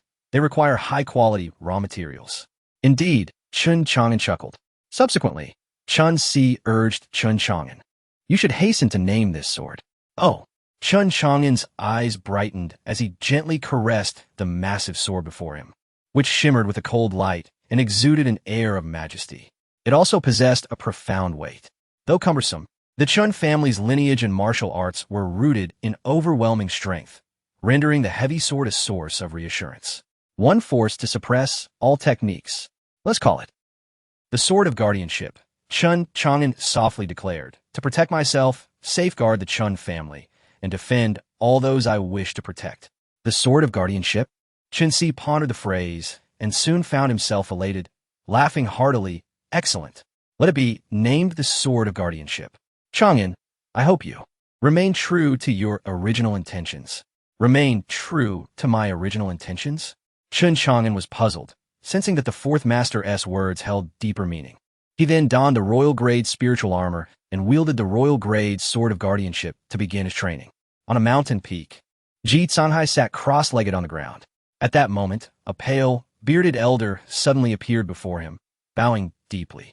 "Your Highness the Second Prince, what news?" Ji Canghai slowly opened his eyes and inquired. Over 100 heavenly kings and a dozen half-step saint emperors, none survived. Upon hearing this, Ji Canghai was shaken, his expression turning grave. Indeed, the Chen family conceals its depths well. "Your Highness, this is a gift from His Majesty," the elder said, producing a space ring. "Oh, that old fool is still alive?" Ji Canghai scoffed, taking it with a casual gesture. The elder, ignoring the disrespect, respectfully stated, "His Majesty has been gravely ill, neglecting state affairs. The crown prince is inept, so it falls upon the second prince to support the great Zhou." "Then why not grant me the throne?" Ji Canghai retorted disdainfully, his gaze falling on the space ring. "Oh, he truly is generous. A royal-grade armor. Is he afraid I might be slain?" The elder ingratiatingly replied, "His Majesty is naturally concerned for your Highness, hence the delivery of this armor. This armor is royal-grade, fortified with defensive formations, and is exceedingly robust. Even a 10th-level heavenly king would struggle to breach it." As he spoke, the elder produced a pill emanating white light. A heavenly-grade blood recovery pill. Yitzamkai Guspet. His breath quickening. Indeed, this blood recovery pill is a rarity, with only 3 in the entire Great Zhou. as long as one is not instantly killed. Even severe injuries can be restored in an instant. The elder grinned. With this armor and pill, Chun Chang'an stands no chance against you. This old fool has finally done something worthwhile, huh? Ji Songhai sneered coldly. Chun Chang'an, I shall surely slay you. You repeatedly trample upon my royal dignity. No matter how powerful your clan elders are, others may fear you, but I do not. Ji Songhai's expression grew more sinister. I shall make it known to the world that those who offend the great Zhou royal family shall meet their demise. Inform the old man that I am confident in my ability to eliminate Chun Chang'an. Ji Songhai's gaze was filled with arrogance. He had reached the third level of the Heavenly King realm, equipped with royal-grade combat skills, a royal-grade weapon, royal-grade armor, and a heavenly-grade blood recovery pill. With such substantial resources, what could Chun Chang'an possibly use to contend against him? By what right? To compete in familial resources? To compete against the Ji royal clan? With this thought, a victorious smile crept onto Ji Songhai's lips. Your Highness, do not be complacent, the elder cautioned. I know. Ji Songhai slowly closed his eyes again, his heart racing with anticipation. Once I eliminate Chun Chang'an, my next target shall be that useless crown prince. The throne will then be mine. The 7A period had elapsed. The Great Zhou Academy was a sea of humanity, all eagerly anticipating the confrontation between Chun Chang'an and the second prince. After all, it was a battle of life and death. One was backed by a nation, while the other had a terrifying family background. The profound clan elders from both sides drew countless spectators' attention. Before long, a grand life-and-death duel platform was erected in the Academy, South Martial Arts Square. Under the fervent gaze of the crowd, the second prince gradually descended onto the platform, adorned in resplendent garments that exuded nobility. Upon witnessing the arrival of Prince Ji Songhai, the crowd erupted in cheers, for he was a prince of remarkable talent. Ignoring the cheers around him, Ji Songhai slowly shut his eyes. In the central seating area, the crown prince squinted, a mocking glint in his eyes. Regardless of who won or lost today, it would benefit him. Meanwhile, Ji Mingyue paced anxiously at the entrance, distressed.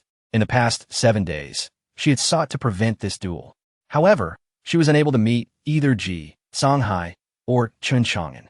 She even pleaded with her father, the emperor, but he too stated that this situation could not be halted. Soon, a throng of people surged through the academy gates.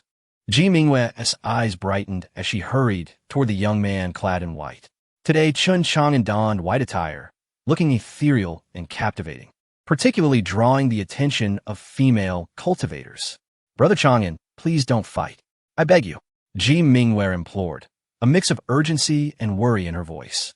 Mingyue, you cannot stop this. Even your father has not intervened, Chun Chang'an replied calmly, swiftly making his way onto the duel platform. Ji Mingyue could only stamp her foot in frustration. Princess, your second brother is no good. Our young master must repay enmities and fulfill kindness. If you still wish to be with our elder brother, I advise you not to waste your efforts in trying to stop him, Chun Xian earnestly advised Ji Mingyue. Ji Mingyue fell silent, her heart a whirlpool of emotions. On the duel platform, Ji Songhai gazed at Chun Chang'an. Brother Chun, do you truly wish to battle me? Spare me the pretense, Chun Chang'an replied, casting a sidelong glance at the distant Lord Duanmu. Lord, please commence. Lord Duanmu, his face etched with bitterness, nodded, very well, since you both seek a life-and-death battle. Regardless of who perishes, neither family shall intervene. With that, he fell silent. The two men locked gazes. Clang, the sound of a sword ringing out. Since there was no stopping it, Ji Songhai would strike with all his might. The sword in his hand lunged forward like a venomous snake, aiming directly at Chun Chang'an's throat. A simple thrust unleashed a torrent of sword energy. Even before the blade arrived, a fierce gust of sword chi grazed Chun Chang'an's skin, causing pain. In the face of Ji Songhai's sudden assault, Chun Chang'an was unperturbed. As the Overlord's sword appeared in his grasp, a heavy shield before him. Clang, clang, clang. The long sword struck fiercely against the Overlord giant sword's blade, producing a melodious chime while sparks flew. Attack! The two immediately engaged in a fierce battle, plunging into a heated clash in an instant. Chapter 24. A fierce contest. In the heat of battle, Chun Chang'an dared not hold back in the slightest. With a mighty roar, he activated the martial aperture, unleashing the demonic essence within him. His entire body surged with spiritual energy as he brandished the colossal sword, unleashing a furious gale that howled through the air as he struck down fiercely. Boom! The overwhelming force of his blow descended upon Songhai like a mountain crashing down, leaving him in shock. He swiftly raised his lighter sword in defense, only to be sent staggering back several dozen feet. Songhai's complexion shifted dramatically, feeling the immense pressure from Chun Chang'an's heavy sword. His sword techniques primarily focused on assassination, yet it felt as if a formidable sword barrier had been erected before him, rendering his thrusts ineffective. Huh, Chun Chang'an, are you only capable of defense? Songhai sneered, calling him a cowardly turtle. Is that so? I merely wish for you to reveal your hidden cards, lest you find yourself without opportunity later. Chun Chang'an replied calmly, and with a sudden surge, he unleashed a series of devastating strikes with his heavy sword. Boom, boom, boom. Even Songhai, despite being at the Heavenly King realm, was forced to retreat under the relentless onslaught of the heavy sword. The storm-like strikes rained down upon him with unyielding ferocity. Songhai was furious. As a dignified Heavenly King, he was being overwhelmed by a mere heavenly martial artist. What a humiliation! Hurricane sword technique. Songhai shouted, unleashing a torrent of sword energy that soared into the sky, creating ripples of awe-inspiring force in the air. Swish! In the next instant, Songhai deflected the shadow of Chun Chang'an's heavy sword, his long sword dancing in a myriad of overlapping sword shadows, forming layers of hurricane-like energy that surged towards Chun Chang'an. Witnessing such terrifying sword power, countless spectators gasped in astonishment. Royal-level martial skill. Good heavens, this is indeed a royal-level martial skill. Its terrifying might is utterly staggering. A voice cried out in the crowd. This is bad. The Crown Prince actually knows royal-level martial skills. Brother Chang'an, be careful, Yimingyu exclaimed, her heart a whirlwind of worry for both her royal brother and Chun Chang'an. At that moment, Chun Chang'an's booming voice resonated through the arena. Burial World Sword Technique, shattering the heavens. With a sweeping motion, his heavy sword met the oncoming hurricane of sword energy with a cataclysmic force. Boom! The heavy sword, emphasizing momentum, unleashed the third form of the Burial World Sword Technique, a devastating attack with wide-ranging explosive power.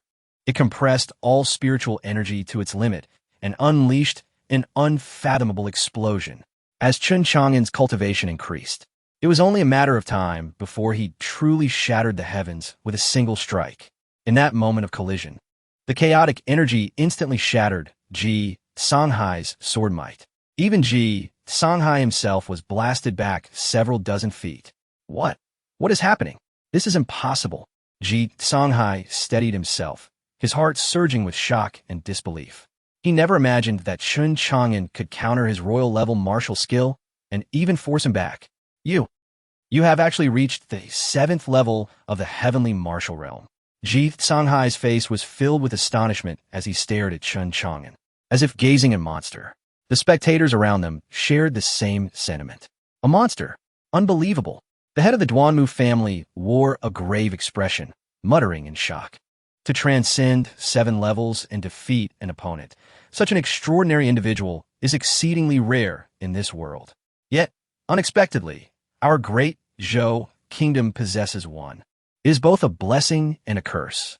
As the crowd marveled at Chun Chang'an's ability to withstand a royal-level martial skill, he continued to dart forward like lightning. His heavy sword aimed straight at Songhai's throat. Burial World Sword Technique, sealing the throat. What? Songhai barely reacted in time to block with his sword, but in the next heartbeat, an explosive sound erupted, and his body was sent flying. Cough, cough. As he regained his footing, blood trickled from the corner of his mouth. A sneak attack. If it weren't for his quick reflexes and the armor he wore, his head would have flown off. Fool! Chun Chang'an scoffed, charging forward once more. Burial World Sword Technique. Instant kill. Boom! This time, Songhai was once again sent crashing away.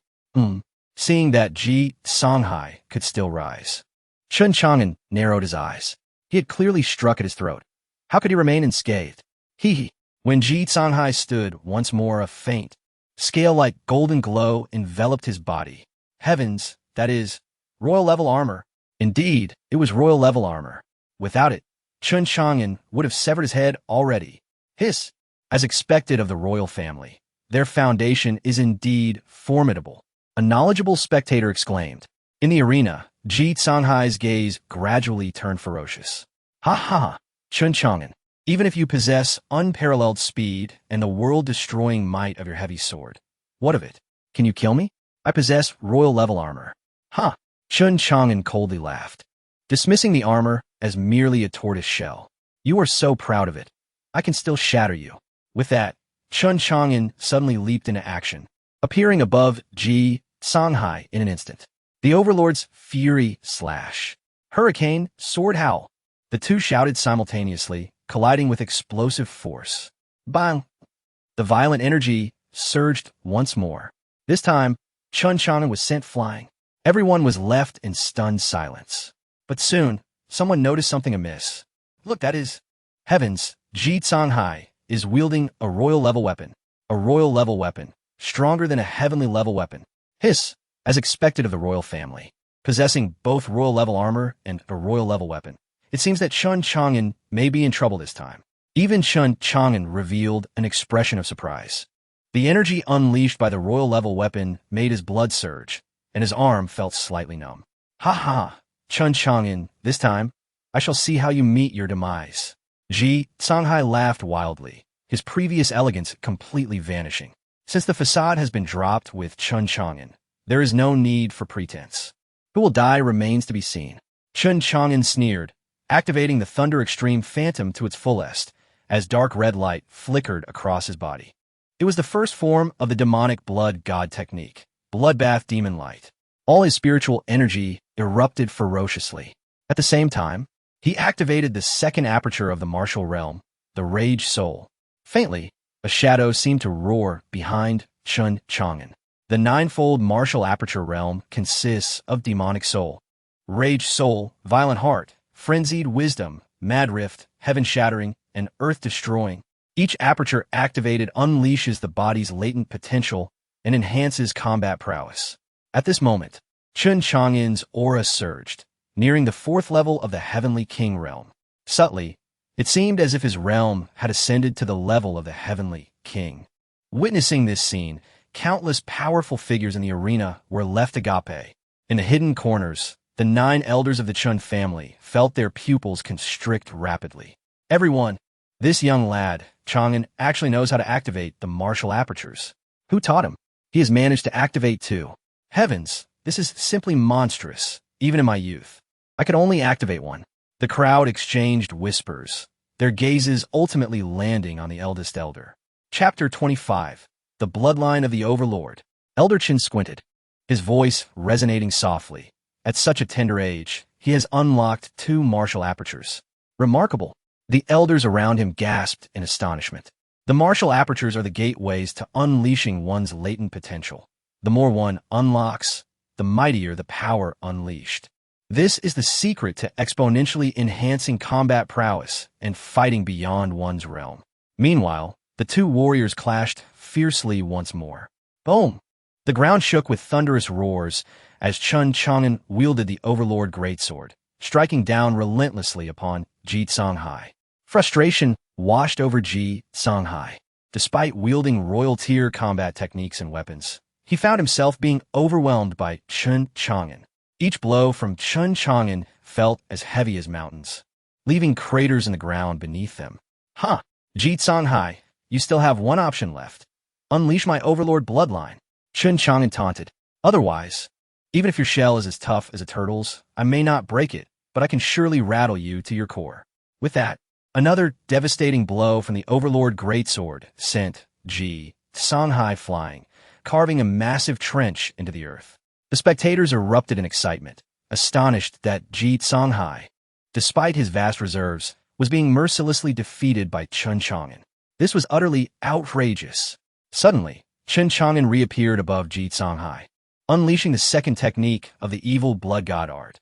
Mountain Shaker, Sea Quaker, In an instant, the Overlord's sword radiated an overwhelming aura akin to surging tides. As he struck, a phantom resembling a towering mountain exploded from Chun Chang'an, creating an immense pressure that left Ji Songhai gasping for breath. Boom! The heavy sword, imbued with astonishing power, collided fiercely with the royal tier weapon Ji Songhai raised. A terrifying storm erupted, energy spiraling skyward, obliterating the surroundings and the roof of the hall. Even a fabric of space appeared to tear apart. Oh! Ji Songhai howled in agony as he was violently thrust backward, realizing his royal tier sword had been sent flying from his grasp. Simultaneously, his royal armor shattered, fissures spreading across its surface. The ferocity of the impact rendered the armor utterly incapable of withstanding the force. Crack! Crack! The sound of glass shattering echoed as, in the next moment, with a resounding bang, his armor lay in ruins. The crowd collectively gasped, their expressions filled with disbelief. To shatter royal tier armor with such ease, was this young man truly human? Boom! Just then, Chun Chang'an followed up, placing a foot upon Ji Songhai's chest, brandishing his great sword high. Yi Songhai, prepare to meet your end. Chun Chang'an sneered as he brought down the colossal blade. No, it's over. The second prince is going to lose. Gasped the crowd, their eyes wide with horror. Clang! At that moment, a deafening clash echoed, piercing the air. Everyone's eyes widened in shock as they beheld a brilliant golden light. That was the Overlord, bloodline of the Chun family. Someone murmured, their throat constricted, disbelief etched across their face. Amidst the ruins of the arena, Chun Chang'an's great sword plunged into a radiant golden glow, halting its descent. As the scene crystallized in the spectators' eyes, they beheld Ji Songhai, enveloped in a blood-infused golden aura. This very glow had intercepted Chun Chang'an's blade. Ji Songhai's hands, seemingly forged from gold, firmly gripped the great sword. His face twisted in fury as he bellowed, Chun Chang'an, you are doomed. With his roar, a tremendous explosion erupted as his upper garments tore apart, revealing skin shimmering like gold. Bang! In a thunderous crash, Ji Songhai's golden arm, with brute force, completely shattered Chun Chang'an's Overlord greatsword. He then kicked Chun Chang'an away, sending him sprawling. This was the essence of the Overlord bloodline. This was the terror it invoked. As Ji Songhai stood, extending his hand to summon back his royal sword, he radiated a dazzling golden light. Clutching the weapon, he resembled a golden war deity, his presence overwhelming. He gazed at the flung Chun Chang'an, who appeared unscathed, his eyes narrowing in suspicion. How could Chun Chang'an remain unharmed? Huh, it's indeed you, scoundrel, who has stolen my Overlord bloodline. Chun Chang'an steadied himself, brushing off the dust, his gaze growing colder. Finally, he had forced Ji Songhai to reveal his bloodline. In this moment, he not only sought to vanquish Ji Songhai, but also to demand an explanation from the emperor. In a hidden corner, the lord of the Duanmu sighed heavily, closing his eyes in resignation, murmuring softly, Second Prince, why must you engage in such folly? Meanwhile, the 9 elders of the Chun family exuded an air of murderous intent. Chun Chang'an, you Shai Di, I shall make you experience the torment of being mercilessly crushed by your own Overlord bloodline. Ji Songhai roared as he charged forth, a golden blur trailing in his wake. Huh, you dare use my Overlord bloodline against me? What a farce! Chun Chang'an sneered, summoning a royal sword into his hand, the guardian sword. Clang! The light sword and heavy sword collided violently once more. Boom! In an instant, both warriors were sent reeling. That's impossible. Yi Songhai screamed, driven to madness. He had never expected that, even after unleashing his Overlord bloodline, he would still be repelled by Chun Chang'an. Not a single advantage had been granted to him. Ji Songhai howled, launching forward, his royal sword striking like a venomous serpent toward Chun Chang'an's throat. Chun Chang'an's eyes glinted with murderous intent as he activated the Thunder Phantom, sidestepping effortlessly. His guardian sword, slicing through the air, embraced death. In the next moment, a thunderous explosion resonated as Chun Chang'an's sword struck Ji Songhai's neck. Clang! It was as if he had struck steel, producing a deafening roar. Ji Songhai cried out in despair, sent careening backward, yet with a fierce grimace. He rose again, charging toward Chun Chang'an. Chun Chang'an, ha ha ha! You cannot break my defenses. I shall wear you down to exhaustion. Is that so? Chun Chang'an replied with disdain, his form flickering like a specter as he reappeared above Ji Songhai, pressing his palm onto his head. Gravekeeper absorb, as Chun Chang'an whispered.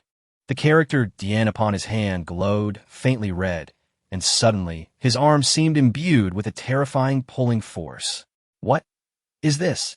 Ji Songhai exclaimed in horror, feeling the overlord bloodline within him draining uncontrollably. Impossible. You. Ji Songhai's face contorted in sheer terror. He had undeniably spent over half a year meticulously integrating Chun Chang'an's tyrannical bloodline into his own being. Yet at this moment, that formidable lineage was waning. No, this is my bloodline, Ji Songhai bellowed, fiercely thrusting his sword towards Chun Chang'an's neck. Chapter 26. The Tower Pendant. A piercing roar echoed through the air, leaving Ji Songhai in a state of utter bewilderment. He beheld a faint golden glow emanating from Chun Chang'an's neck, resembling a myriad of scales that enveloped him, rendering his sword ineffective. You actually possess royal-grade armor. How is that possible? By what right does your Chun family have royal-grade armor? Ji Songhai bellowed in frustration. Chun Chang'an let out a derisive laugh. You, who have usurped my bloodline, shall return it to me. Ji Songhai screamed, his face twisted with discontent as he watched the power of his bloodline flow towards Chun Chang'an's arm. Moreover, it seemed intent not only on stripping him of his royal bloodline, but also on draining him of all his blood. Young Master Chun, might you spare the second prince? At this moment, the head of the Duanmu family stepped forward, beseeching Chun Chang'an. Brother Chang'an, please spare my royal brother. Our royal family is willing to make amends for the wrongs he has done to you. Ji Mingyue, with a pleading expression, also emerged. Only Crown Prince Ji Tsongshan remained silent, gripping Ji Mingyue's arm. Mingyue, do not plead for him. He has seized another's bloodline, an act of forgetting one's roots. Such a despicable person would not earn even our father's consideration. Upon hearing this, the crowd was instantly taken aback. Indeed, the royal family possessed a unique royal bloodline. Why would they abandon it to acquire another's royal bloodline? Was this truly the conduct of a prince? Disdain flickered across every face. In the midst of it all, Chun Chang'an paid no heed to the pleas from the head of the Duanmu family and Ji Mingyue. Their battle was not something they could interfere with, as the members and elders of the Chun family were watching closely. Soon, amidst the chilling cries of anguish, Ji Songhai was drained to the point of becoming a mere husk, meeting a tragic end on the spot. A profound silence enveloped the arena. All gazes fell upon the lifeless body of the second prince, then shifted to the composed figure of Chun Chang'an, collectively inhaling sharply. What a ruthless fellow! Duanmu family head, will you not announce it? I have emerged victorious. Moreover, do grant me the first prize of the academy competition along with the resources. Chun Chang'an addressed the pallid Duanmu family head with indifference. Very well. The Duanmu family head sighed heavily, handing over a spatial ring to Chun Chang'an. With satisfaction, Chun Chang'an accepted it. Inside lay 100,000 spirit stones and a heavenly grade spirit pill. Furthermore, he discovered a healing pill on the second prince's body. He had also reclaimed his royal bloodline. This was indeed a windfall. Subsequently, Chun Chang'an departed the academy with the members of the Chun family, and none dared to obstruct their path. Once he had left, the crowd erupted in a clamor. The fierce battle between Chun Chang'an and the second prince Ji Songhai had come to a close, leaving everyone in awe. Chun Chang'an had once again ascended to the pinnacle of the Great Zhou Academy. This time, however, there were even more discussions and fears surrounding him, for he had claimed numerous lives. Upon returning to the Chun family, Chun Chang'an dined that evening with the family patriarch and the 9 elders. Among them was also Qin Xian. The feast was sumptuous, featuring an array of spirit beast meats. This was Chun Chang'an's first meal after his return, shared with the esteemed elders of the family. While there were other elders present, none held the esteemed positions of these 9 elders. Chang'an, Qin Xian began, his tone calm. Yes, patriarch, what is it? Chun Chang'an mumbled through a mouthful of food, his enthusiasm palpable. He had not tasted food in a century, and his palate craved the flavors of meat. Although he felt no hunger within the god burial coffin, he still yearned for the experience of dining.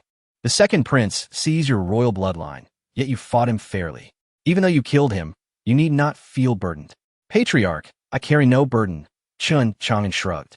That is good, however, Chun Xian continued, observing Chun Chang'an with a meaningful gaze. The Emperor of Great Zhou wishes to bestow the hand of Princess Mingyue in marriage to you. Would you accept? Marriage? Chun Chang'an halted his eating, incredulous. Patriarch, the Emperor must be out of his mind. I killed his son, and yet he desires to marry his daughter to me? Even Chun Xian looked on with curiosity. Big brother, the princess actually holds you in high regard. Here, have a chicken leg. Children should not speak out of turn. Chun Chang'an playfully shoved a chicken leg into Chun Xian's mouth, puffing it up comically. This is the delicate balance of royal power. And it also reflects the benefits of possessing great strength, the second master remarked with a smile, fanning himself. Chang'an, the emperor believes our Chun family to be unfathomable. Thus he seeks to bind us with his daughter, hoping to quell your resentment towards the Ji family. Indeed, Chun Xian interjected. The emperor suffered injuries from a villain a year ago, leading to a dark force entangling his heart's pulse, which he cannot dispel. He has endured torment throughout the year. He wishes for our fifth elder to assist him, but now this incident has occurred. If you become the prince consort, it would be only natural for him to request assistance from the fifth elder. Chun Chang'an fell silent. He had been missing for a year, and the emperor had been gravely ill for the same duration. Was he targeted in an assassination? What a coincidence! Seeing Chun Chang'an deep in thought, the second master chuckled. We suspect that this matter is tied to the second prince. What? He is so treacherous? Chun Chang'an was taken aback. All for that position. The ninth master scoffed. Chun Chang'an pondered before continuing. Patriarch, esteemed elders, I do not require this marriage alliance for the time being. Very well. We shall abide by your wishes. Chun Xian replied with a smile, not inquiring further. The others nodded in agreement. After the meal, Chun Chang'an and Chun Xian departed the dining table together. They ascended to the rooftop and lay back, gazing at the stars. Here, Chun Chang'an handed a spatial ring to Chun Xian.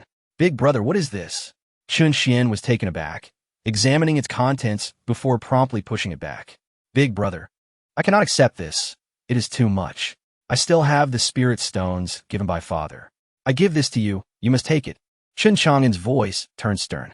In cultivation, resources are paramount. Without spirit stones, no matter how talented you are, it is difficult to progress. As he spoke, Chun Chang'an rested his hands behind his head, gazing at the starry sky. I know our Chun family is no ordinary clan. Each elder possesses unfathomable depths. They seem to be engaged in some endeavor, something they're striving to conceal. What could it possibly be? Chun Xian asked, his youthful face marked with confusion. You'll understand when you grow up, Chun Chang'an replied with a smile, returning to the present moment. I will soon embark on a journey to the central continent for training, and at that time, it will be you who bears the Chun family banner in the great Zhou royal city. Therefore, you must cultivate diligently. After sharing these words, Chun Chang'an smiled. To expedite his growth, he knew he must leave Great Zhou, depart from eastern state, and venture to central continent, or even to the northern wilderness, or the human emperor's continent. In the sacred martial continent, there exist 9 continents, with humanity residing in the emperor's continent, which is home to 36 vast wildernesses. As for the great Zhou kingdom, it is merely a modest expanse in the northern wilderness of the human race's imperial continent. Even within the northern wilderness, there exists the central continent, where sacred grounds of the north are situated. Chun Chang'an contemplated the path ahead and retreated to his chamber. Meanwhile, Chun Xian gazed at the silhouette of Chun Chang'an, then shifted his attention to the myriad spirit stones nestled within his spatial ring, lost in thought. Around his neck, a petite tower-shaped pendant emitted a melodious voice of a woman, playfully remarking, "Oh, dear brother, you seem to be quite attentive to your affairs." Chapter 27. The Emperor's summons naturally. He is my brother. I cannot let down his expectations. Chun Xian clutched the pendant tightly, silently steeling his resolve. TSK, you young rascal. Back when you were nearly beaten to death, you refused to acknowledge me. Yet now, you are willing to do so just to assist your brother in overcoming his crisis? A teasing voice emanated from within the tower-shaped pendant. Yes, my brother has offended the families of the Holy Land, and now, with the addition of the royal family of the Great Zhou, all I can do is ensure he has no worries, Chun Xian declared, a look of determination flashing in his eyes as he turned and vanished into the night. After returning to his chamber, Chun Chang'an began his cultivation, utilizing the god-slaying coffin to refine spirit stones, absorbing the spiritual power contained within. This was indeed an enviable existence. Typically, one cultivates by employing techniques to guide the spiritual energy from the stones into their dantian. This process is exceedingly slow, time-consuming, and highly depleting. However, Chun Chang'an was different. He simply had to place the spirit stones into the god-slaying coffin to obtain incredibly pure primordial energy and spiritual essence. He then absorbed this energy into his dantian and throughout his meridians, refining his physique. Thus, after 3 days, his cultivation had astonishingly reached the 8th level of the heavenly martial realm. Tens of thousands of spirit stones had merely advanced him by 1 level. Chun Chang'an murmured softly, feeling a tinge of dissatisfaction. TSK, as your realm elevates, the spiritual power required naturally increases. Do you think it will be as simple as it was at the beginning? Using millions of spirit stones to ascend more than 20 minor realms? A mocking voice came from his arm, belonging to the coffin master. Indeed, Chun Chang'an reigned in his disappointment. Advancing 1 minor realm in 3 days was still quite impressive. He then stepped out of his room. Young master, there is news from the palace. They request your presence, a servant hurriedly conveyed. Chun Chang'an narrowed his eyes. The old emperor wishes to see me? Indeed, young master. The servant shrank back slightly, inwardly marveling at Chun Chang'an's audacity. Perhaps he was the only one in the Great Zhou who dared address the emperor in such a manner. Very well. I shall have breakfast and then pay him a visit. Chun Chang'an stretched, made his way to the dining hall of the Chun family, and leisurely enjoyed breakfast with the family head and others before strolling out of the Chun residence. Upon exiting, he noticed 2 individuals waiting outside, Ji Mingwei and the head of the Great Zhou Academy, Duanmu Tsang. Lord Duanmu, Princess Mingwei, what brings you here? Chun Chang'an inquired curiously.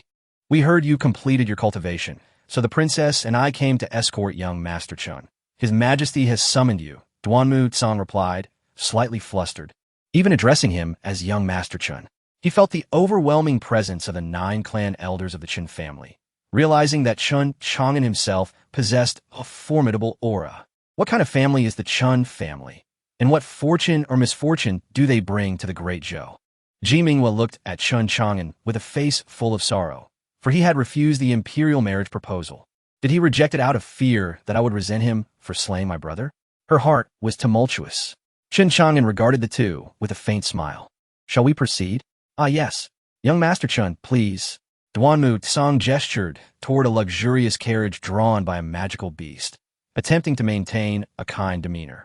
Chun Chang'an cast a glance at the despondent Ji Mingwei before stepping into the carriage. Let's go, princess. Oh. Ji Mingwei seemed lost in thought, her demeanor vacant. Oh dear. Duanmu Tsang sighed softly, and they all boarded the carriage, heading toward the imperial palace. The palace was extravagantly opulent, resplendent in gold and brilliance, radiating royal majesty. Soon, Chun Chang'an found himself in the presence of Ji Wentian, the ruler of the Great Zhou. Chang'an, you have arrived. Ji Wentian stood in the main hall, adorned in a yellow royal robe and crown, his complexion somewhat pale. Yet, his eyes shimmered with a blend of sharpness, authority, and an innate air of superiority. His gaze fell upon Chun Chang'an, who was clad in a white long shirt, handsome and refined, exuding a remarkable aura. And a gentle smile graced Ji Wentian's face. I pay my respects to the monarch. Chun Chang'an stepped forward, bowing slightly, neither servile nor arrogant. Indeed, Yeventian nodded, concern etched on his face. Chang'an, you have suffered this past year. It is my family that has wronged you. It was my unworthy second son who dared to seize your bloodline. You slaying him was merely his just deserts. Do not take it to heart. Moreover, my daughter has long been enamored with you. Why do you refuse my marriage proposal? Rest assured, this will not impact your future relationship, Ji Wentian implored, seemingly eager for Chen Chang'an to unite with his daughter. Upon hearing her marriage mentioned, Ji Mingyue lowered her head, glancing furtively at Chen Chang'an, her emotions a tempest. She harbored feelings for him, yet her brother had taken his bloodline, and he had killed her brother. How complex and chaotic this all was. Chen Chang'an smiled faintly and clasped his hands. Your Majesty, you yist. I have only just annulled a previous engagement. I am not ready to. At this point, he smiled lightly. Oh, that's right. You recently ended your engagement with that girl from the Gu family. We shall set this matter aside for now, Ji Wentian replied, seemingly relieved. Chen Chang'an's lack of outright refusal hinted at possibilities, while Ji Mingyue felt an overwhelming sense of disappointment. Just then, Duanmu Tsang interjected, Your Majesty, the fifth master of the Chen family is an unparalleled physician. It is said that young Master Chen has inherited much of his knowledge. Why not have him examine your condition? Upon hearing this, Ji Mingyue abruptly lifted her head, anxiously approaching Chen Chang'an. Brother Chang'an, can you help examine my father's ailment? Chen Chang'an paused, contemplating before responding, Very well. He then turned to Ji Wentian. Your Majesty, may I request that you remove your outer garment? Certainly. Ji Wentian did not hesitate, promptly shedding his robe to reveal a robust physique.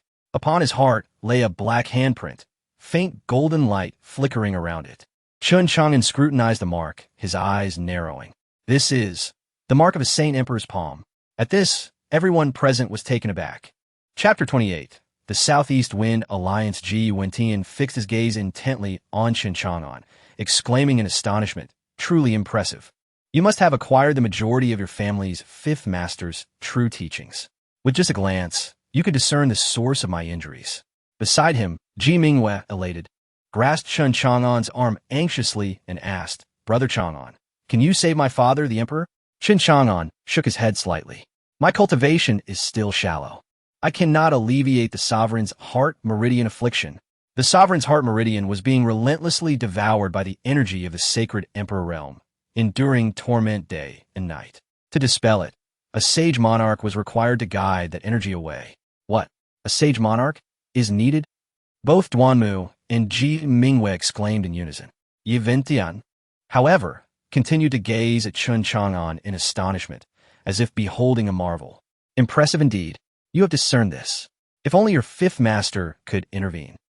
Would he be able to resolve it? After Ji Wentian spoke, the other two looked at Chen Chang'an with hopeful expressions. Chen Chang'an shook his head again, stating, I do not know. If my fifth master were a sage monarch, perhaps he could. At this point, Chen Chang'an turned to Ji Wentian and smiled. Your Majesty, do you believe it is possible? In this small eastern state, could there truly be a sage monarch? Ji Wentian shook his head in disappointment. Indeed, if your fifth master could resolve it, he would not have needed to come here for assistance. I have invited him numerous times, yet I could not even catch a glimpse of him. Duanmu lamented. Brother Chang'an, regardless, can you persuade your fifth master to come take a look? Yi Mingyue implored, her expression filled with anticipation. Yes, Chang'an, whatever your Chen family requires, my royal family will fulfill it if within our means. Ji Wentian nodded earnestly. Chen Chang'an felt a stirring in his heart and replied, I shall give it a try. If fifth master can indeed cure the emperor, it would require a significant amount of resources. This might prove to be a profitable venture. As he contemplated this, a terrifying wave of energy surged from outside the palace hall, followed by an audacious laugh echoing within. Ha ha ha! The prince of Dongxian, Dong Liantian, has come to seek an audience with the sovereign of the Great Zhou. With that declaration, rather than requesting an audience, he recklessly barged in, accompanied by a cacophony of anguished cries. The sound of energy colliding reverberated through the hall. It appeared that the guards outside were unable to stop him and were sent flying, their screams piercing the air. The expressions of those within the hall changed dramatically. Chen Chang'an rubbed his nose, inwardly questioning the Great Zhou's apparent frailty. How could they be so weak as to be openly disregarded by a prince from a neighboring nation, barging directly into the palace? Impudent! How dare you be so disrespectful? Duanmu, furious, unleashed his spiritual power and charged out. However, he was quickly repelled back, accompanied by a thunderous roar as the space around him quaked. He stumbled back, causing the solid ground to shatter beneath his feet. A tall and aged figure strode in, casting a mocking glance at Duanmu. Ah, it's you, Brother Duanmu. TSK is the esteemed head of the Great Zhou Academy. Such a feeble character? I barely exerted any effort. You. Duanmu's eyes flared with fury as he glared at the newcomer but clenched his fists, refraining from striking back. The individual before him was He Wuqing, the guardian elder of Dongxian, an old rival from his youth. Previously, he had been bested in 3 moves, stirring a tempest of emotions within him. As He Wuqing entered, he was followed by a dapper young man wielding a folding fan, who was none other than Dong Liantian, the 9th prince of Dongxian. Accompanying him was another youth, wearing an expression of disdain. The clatter of hurried footsteps resounded as a cadre of palace guards rushed in. However, to Chun Chang'an's surprise, Ji Wentian, with a dark expression, waved his hand dismissively, instructing the guards to leave. The guards, bewildered, exited the hall one by one. Witnessing this, a smirk of derision crept onto Chun Chang'an's lips. This elderly emperor, so brazenly intruded upon, did not dare to express his anger. He truly was pitifully weak. No wonder he could send his daughter forth after having his son killed. Qin Chang'an had thought he might play some trick. In the eastern state, there were 4 major nations: Dongxian, Nanming, Fengyu, and Great Zhou. Since Ji Wentian ascended to the throne, Great Zhou had gradually declined. Over the past 30 years, in the biennial competition among the 4 nations' prodigies, Great Zhou had consistently ranked last. The competition determined the number of prodigies allowed to enter a secret realm for cultivation. And due to Great Zhou's repeated failures, its younger generation had fallen behind the other 3 nations, leading to widespread disdain. Moreover, the sovereign of Great Zhou had been assassinated, and the perpetrator remained unknown. How tragic! Now, a prince from Dongxian dared to storm the palace of Great Zhou, a blatant disregard for its authority, indicative of the grave situation at hand. Dong Liantian, how can you be so disrespectful in the presence of a neighboring ruler? Ji Wentian questioned, his tone dark, yet he could only suppress his anger. Facing Ji Wentian's menacing gaze, Dong Liantian strolled leisurely, showing no sign of fear towards the sovereign. He cheerfully replied, "Dear Sovereign Ji, I was merely testing the competence of the guards of the Great Zhou Palace. Who would have guessed they were so inept that I could enter so easily? It seems you must bolster your security." Ji Wentian and Duanmu's faces darkened significantly. This was an insult to the guards of their palace, labeling them as worthless. Ji Wentian clenched his fists and spoke in a low voice. "Humph. Dong Liantian, state your purpose for being here." With a playful demeanor, Dong Liantian stepped aside, revealing a young man before Ji Wentian. "Sovereign of Great Zhou, do you know who this is?" "Humph, I care not who he is," Ji Wentian retorted coldly, his expression grim. Dong Liantian feigned surprise. "Oh, if that is the case, should Great Zhou fall, Sovereign Ji, you would become a ruler without a nation. Do not blame me for not warning you." "What?" The words Great Zhou will fall caused Ji Wentian, Duanmu, and Ji Mingwei to turn pale with shock. "What do you mean by that?" Ji Wentian fixed his gaze on Dong Liantian, his voice now icily calm. At that moment, the young man spoke with a smile. "I am Zhao Zihan, the son of Zhao Tianwei, the leader of the Southeast Wind Alliance." "What? You are Zhao Tianwei's son?" Ji Wentian's eyes narrowed. "Indeed," Zhao Zihan replied proudly. "The Southeast Wind Alliance is a premier sect formed through the union of the 3 nations, Dongxian, Nanming, and Fengyu. In essence, this alliance wields the backing of these 3 major countries. As for Zhao Tianwei, it is said he has entered the sacred land, becoming an elder of the Taitsong sword sect, holding a prestigious position." "Humph. Zhao Zihan, I care not for your alliance," Ji Wentian exclaimed angrily, turning his gaze to Dong Liantian. "What did you mean by your earlier words? Do you intend for Dongxian to conspire with the other 2 nations to seek the destruction of Great Zhou?" He, Dong Liantian smiled and remarked that to recklessly instigate war would lead to untold suffering, asserting that his nephew was not a person of such malevolence. With a narrowing gaze, he continued, "However, we, the 3 great nations, believe that your Great Zhou is unworthy of being one of the 4 great nations of Dongzhou. Therefore, it is best for your Ji royal family to abdicate, allowing the establishment of a new Southeast Wind Alliance nation." His words left everyone present utterly astonished. The implication was clear. Ji Wentian was being asked to relinquish the Great Zhou and replace it with the Southeast Wind Alliance nation. How utterly preposterous! In that moment, Ji Wentian felt a chill surge through him, piercing straight to the crown of his head. Chapter 29. Who truly is the buffoon? What if I refuse? Ji Wentian fixed his cold gaze upon Dong Liantian. I refuse? This is merely an opportunity for your Ji royal family to preserve your lives. Do not be ungrateful. At that moment, Zhao Zihan raised his head, looking at Ji Wentian with a mixture of pity and disdain. The once mighty Ji royal family has succumbed since your ascension. What a pity. Now, the Great Zhou is merely a collection of inept individuals. Should war break out, our Southeast Wind Alliance could lay waste to Chang'an in just 3 days. Furthermore, not only is my father an elder of the sacred land, the Taitsong sword sect, but my uncle, Zhao Tianli, has also become an elder of the sacred land, the Qingxian sacred sect.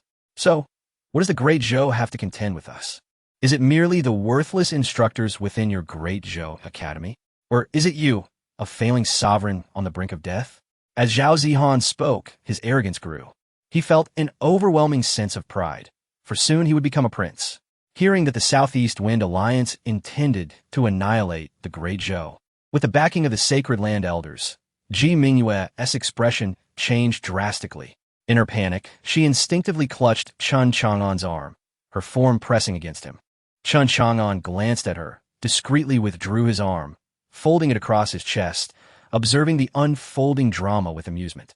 In the arena, Ji Wentian's countenance darkened, desperately suppressing the tumultuous energy within him, striving to maintain the dignity of a sovereign. Yet, he found himself breathless. You dare covet the throne of the Great Zhou. Ji Wentian's face turned as pale as parchment, his body swaying dangerously. Father, Ji Mingyue gasped, rushing forward to support him. Ji Wentian, I advise you to make preparations lest you suffer the fate of your entire clan being exterminated, Dong Liantian scoffed. What more do you have to say? Ji Wentian struggled to stand upright, yet the sharp pain in his heart contorted his features. You need not participate in this 4 nations talent competition, considering you always rank last. Now in such a weakened state, you are unfit to be a power in the eastern state. Dong Liantian derided. This competition leads into the eastern state's spiritual energy secret realm. Such a valuable cultivation resource should rightfully belong to the capable.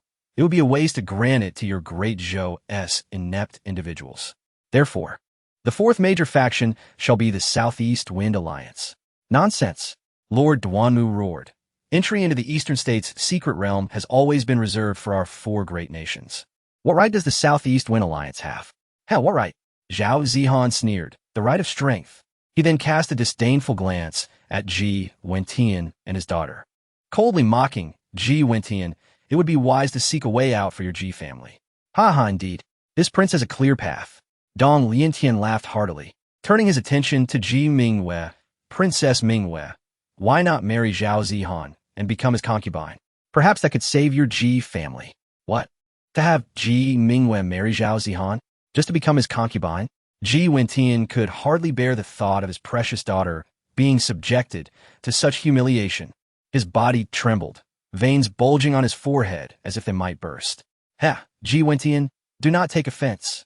This Zhao is, after all, a peerless talent of the younger generation, already at the Tianshi level 10 at such a young age. Indeed, Mingyue, becoming my concubine would be your honor, Zhao Zihan declared, his eyes filled with lascivious intent. I am an invincible existence of the same level. He then turned to Ji Wentian, whose body trembled with indignation but dared not retaliate. Taunting, Ji Wentian, is it not true? Your daughter is clearly unworthy of me. Just then, a seemingly uncontrollable chuckle broke the tension, drawing the astonished gazes of Dong Liantian, Zhao Zihan, and the previously silent He Wuching towards Chun Chang'an. What are you laughing at? Zhao Zihan squinted at Chun Chang'an. I am not laughing at anything. Chun Chang'an replied, nonchalantly, yawning, it is simply exceedingly dull. His words startled Ji Mingyue, who swiftly moved before him, whispering, Brother Chang'an, you must leave quickly. They are not good people. She positioned herself protectively in front of Chun Chang'an, insisting, he is merely my guard. I will send him away. Despite Chun Chang'an's formidable strength, Ji Mingyue feared for his safety against the formidable gray-haired elder, knowing Lord Duanmu was no match for him. Guard? Dong Liantian smirked. Such a handsome figure. Could he be the princess's male pet? TSK. I take back what I said earlier. Zhao Zihan jested. It appears that the seemingly pure and lovely Princess Mingyue is, behind the scenes, merely a plaything for others. How utterly uninteresting. You speak nonsense. Ji Mingyue's face flushed crimson from the insult. Yet she turned back to Qin Chang'an, urging, Brother Chang'an, please leave. Huh, think you can leave? Dong Liantian stepped before Qin Chang'an, sneering first. Tell us what you found amusing. Qin Chang'an maintained a calm demeanor. I merely thought of something amusing. A dangerous glint flickered in Dong Liantian's eyes. Oh, speak it. Let Zhao and I share in your amusement. Hearing this, Qin Chang'an narrowed his eyes. Since they were so incapable of recognizing their own insignificance and desired to be humiliated, he decided to oblige, unabashedly laughing. I laugh at you, two foolish clowns, embarrassing yourselves. What invincible tonsure. What right to make a princess your concubine? TSK. Truly a frog in a well, unaware of the vastness of the world. As his words fell, the arena fell silent. He sensed the breaths of Dong Liantian and Zhao Zihan growing heavy. Qin Chang'an continued. Indeed, it is you two who are the foolish trash.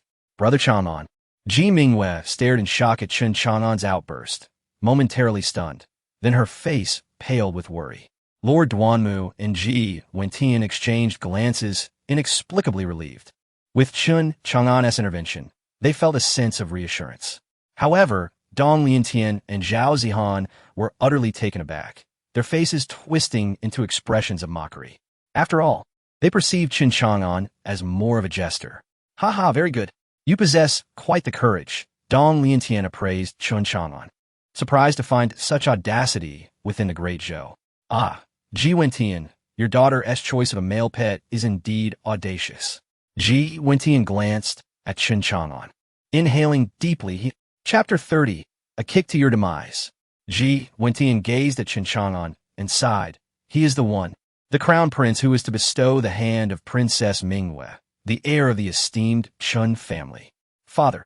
Ji Mingyue looked at Ji Wentian in astonishment, bewildered as to why her father would reveal Qin Chang'an's identity. Oh, so you are the heir of the foremost family in the great Zhou kingdom. No wonder you are so arrogant, Dong Liantian taunted. Indeed, I have heard that he was the one who slew the second prince. Ah, so that is the case. The pride of the great Zhou kingdom. I am quite terrified, Zhao Zihan sneered, his expression shifting from mockery to disdain. Even if you manage to defeat that useless Ji Songhai, do you think you possess the audacity to act so brazenly before me? Dong Liantian echoed his sentiments, yes.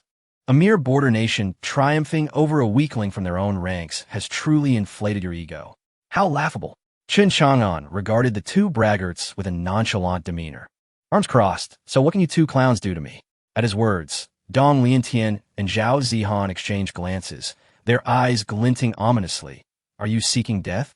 I can certainly accommodate that. Don't think you are the only one capable of fighting beyond your rank.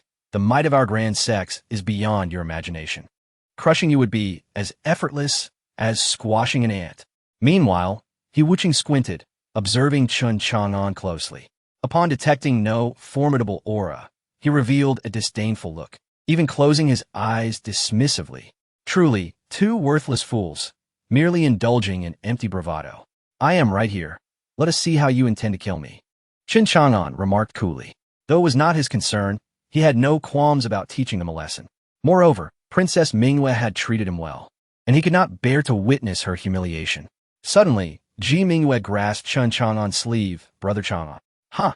Zhao Zihan's eyes flared with malice, his smile twisting into a sinister grimace. Since you seek death, I shall fulfill your wish. With that, he lunged forward, transforming his palm into a claw, aiming to viciously grasp Qin Chang'an's throat. Ah! Ji Mingyue gasped in horror at Zhao Zihan's sudden assault. Yet in the next instant, Qin Chang'an swiftly retaliated, delivering a powerful kick. Bang! The force was immense, an indomitable strike that sent Zhao Zihan flying, crashing against the wall with a resounding impact. Boom! Zhao Zihan transformed into a human cannonball, smashing into the wall of the Grand Hall. Ji Mingyue's gasp fell silent, her mouth agape in shock. Dong Liantian's laughter was abruptly stifled. Even Yi Wuqing's pupils constricted in disbelief. Both Duanmu and Ji Wentian had anticipated Chen Chang'an's intervention. Yet they never imagined he would be so formidable, sending an opponent flying with a single kick. Their jaws nearly dropped to the ground. All eyes were transfixed upon the composed and immaculate youth, clad in white, seemingly untouched by dust, struggling to comprehend the scene before them. Bang! Zhao Zihan emerged from the human-shaped hole in the wall, his face a grotesque mask of blood and fury. His gaze locked onto Chen Chang'an. He hissed menacingly, "You." Whoosh! Chen Chang'an surged forward, his form rapidly expanding in Zhao Zihan's vision, followed by a colossal foot lifted high, descending with tremendous force. Boom! Chen Chang'an's foot landed heavily atop Zhao Zihan's head, driving it into the wall. Amidst the shattering debris, he hung upside down, his head embedded in the wall, two limp legs flailing helplessly above. Is this the invincibility of the heavenly martial realm? Chen Chang'an mocked, his tone dripping with derision. His eyes drifted to the twitching legs, then fixated on the protrusion between them, and he raised his foot once more, bringing it down with force. Crack! The sound reminiscent of an egg shattering echoed. Arg! Zhao Zihan, head lodged in the wall, emitted a heart-wrenching wail. His body trembled violently, blood and excrement staining his trousers. How utterly laughable! What a pitiful creature! You dare covet the hand of our great Zhou Kingdom's Princess Mingle? A wretched cur like you has no right. Chen Chang'an ridiculed, turning to face the astonished Dong Liantian. Now, it is your turn, second-rate waste. Dong Liantian finally snapped back to reality. Elder He, save him. He called out several times, only to find Yi Wuqing rooted in place, his eyes wide with terror. He was utterly motionless, beads of cold sweat forming on his brow, unable to utter a single word. Oblivious to Yi Wuqing's state, Dong Liantian cautiously approached Chen Chang'an. Chen Chang'an, you possess great audacity to strike against us. Slap! As soon as he spoke, Chen Chang'an closed the distance, striking his palm across Dong Liantian's face, sending him spinning and crashing into the wall. Bang! His head slowly slid down, colliding violently with the ground, his posture grotesque. Ugh, ah! Dong Liantian groaned, painfully attempting to rise, staggering to his feet. His face was a ruin, blood streaming profusely. He grasped his face, his gaze filled with rage and humiliation, a fire of indignation igniting within him, threatening to consume his very being. As a prince of the Eastern Xian Kingdom, he had been struck down by a mere slap. Such humiliation was unprecedented. Even if he were to perish 1,000 times, it would not quell the fire of vengeance within his heart. You filthy cur, you lowly wretch. I shall flay you alive. Dong Liantian roared, his countenance a mask of fury. Is that so? Chen Chang'an's eyes narrowed slightly. A pitiful fool like you? Even the second prince of the great Zhou Kingdom is superior to you. At least he could exchange a few blows with me. While you two are merely pathetic blabberers, one has already been dealt with by my feet. As for you, it shall be but another slap. Dong Liantian's heart ignited with rage at Chen Chang'an's scornful gaze and deriding words. He summoned all his strength, a long spear materializing in his hand, and lunged at Chen Chang'an with ferocity. The spear's brilliance surged forth, a testament to his overwhelming might. The tiger's roar spear, Yeventian Guspet, recognizing it as a royal weapon, a treasure artifact of the Eastern Xian Kingdom, now wielded by Dong Liantian. Dong Liantian's aura was terrifying, his cultivation level reaching the 3rd tier of the Heavenly King realm, surpassing Ji Songhai. Yet, alas, it was a futile endeavor. If Chen Chang'an could overpower Ji Songhai, he could just as easily subdue Dong Liantian. With the blood of the tyrants coursing through him, Chen Chang'an's hands shimmered with golden light, and he reached out to seize the thrusting spear. Chapter 31. Who accounts to whom? Seeking death. Dong Liantian coldly snorted, his tiger roar gun erupting once again with a regal aura, akin to a ferocious tiger pouncing upon Chen Chang'an. Clang! It seemed as if the long spear was firmly grasped by a golden claw, rendering him unable to escape. What? Seeing Chen Chang'an actually seize the tip of a spear with bare hands caused Dong Liantian's heart to tighten. But at that moment, Chen Chang'an's grip on the spear suddenly slid forward like a serpent, followed by a punch that struck Dong Liantian's arm with tremendous force. Boom! A deafening roar echoed, accompanied by Dong Liantian's agonizing scream as his right arm was shattered by Chen Chang'an. Flesh and blood splattered, and the long spear was now in Chen Chang'an's possession. Subsequently, Chen Chang'an swung the spear forcefully towards Dong Liantian's face. Bang! Dong Liantian howled once more, his entire being sent flying backward. Whoosh! Following that, Chen Chang'an hurled the spear, which pierced through his chest with a thud, the tip emerging from his back, pinning Dong Liantian to the ground. Ugh! Cough, cough, cough. Dong Liantian hung limply on the tiger roar gun, his complexion rapidly fading, coughing up blood repeatedly, his eyes devoid of the earlier arrogance and pride, now filled with overwhelming terror. TCH, two disgraceful fools, repulsive garbage. Chen Chang'an sneered coldly. How dare such lowly beings provoke the great Zhou kingdom? How dare they insult the illustrious Princess Mingyue of the Zhou kingdom? They're truly no better than stray dogs on the street, far superior in comparison. Ji Mingyue stared blankly at Chen Chang'an. Her heart stirred deeply, her gaze hazy, lips slightly parted. Brother Chang'an. Ji Wentian's pupils sparkled with brilliance. The lord of the Duanmu family trembled, his blood surging with fervor. In the distance, He Wuching remained motionless, his expression dark as he glared at Chen Chang'an. Speaking in a low voice, who exactly are you? To him, Chen Chang'an was far beyond a mere member of a first-rate family in the Zhou kingdom. After all, an unparalleled master was concealed here. That master had him firmly locked in place, rendering him unable to act. How terrifying! Were you deaf before? No matter, I shall repeat myself. I am Chen Chang'an of the Chen family, from Chang'an City, in the Zhou kingdom. Chen Chang'an replied casually, his gaze aloof. He Wuching stared intently at Chen Chang'an, realizing there was no sign of deceit in his words, his expression growing increasingly grim. He clasped his fists and bowed to the surroundings. I do not know which esteemed elder is present, but why do you obstruct me?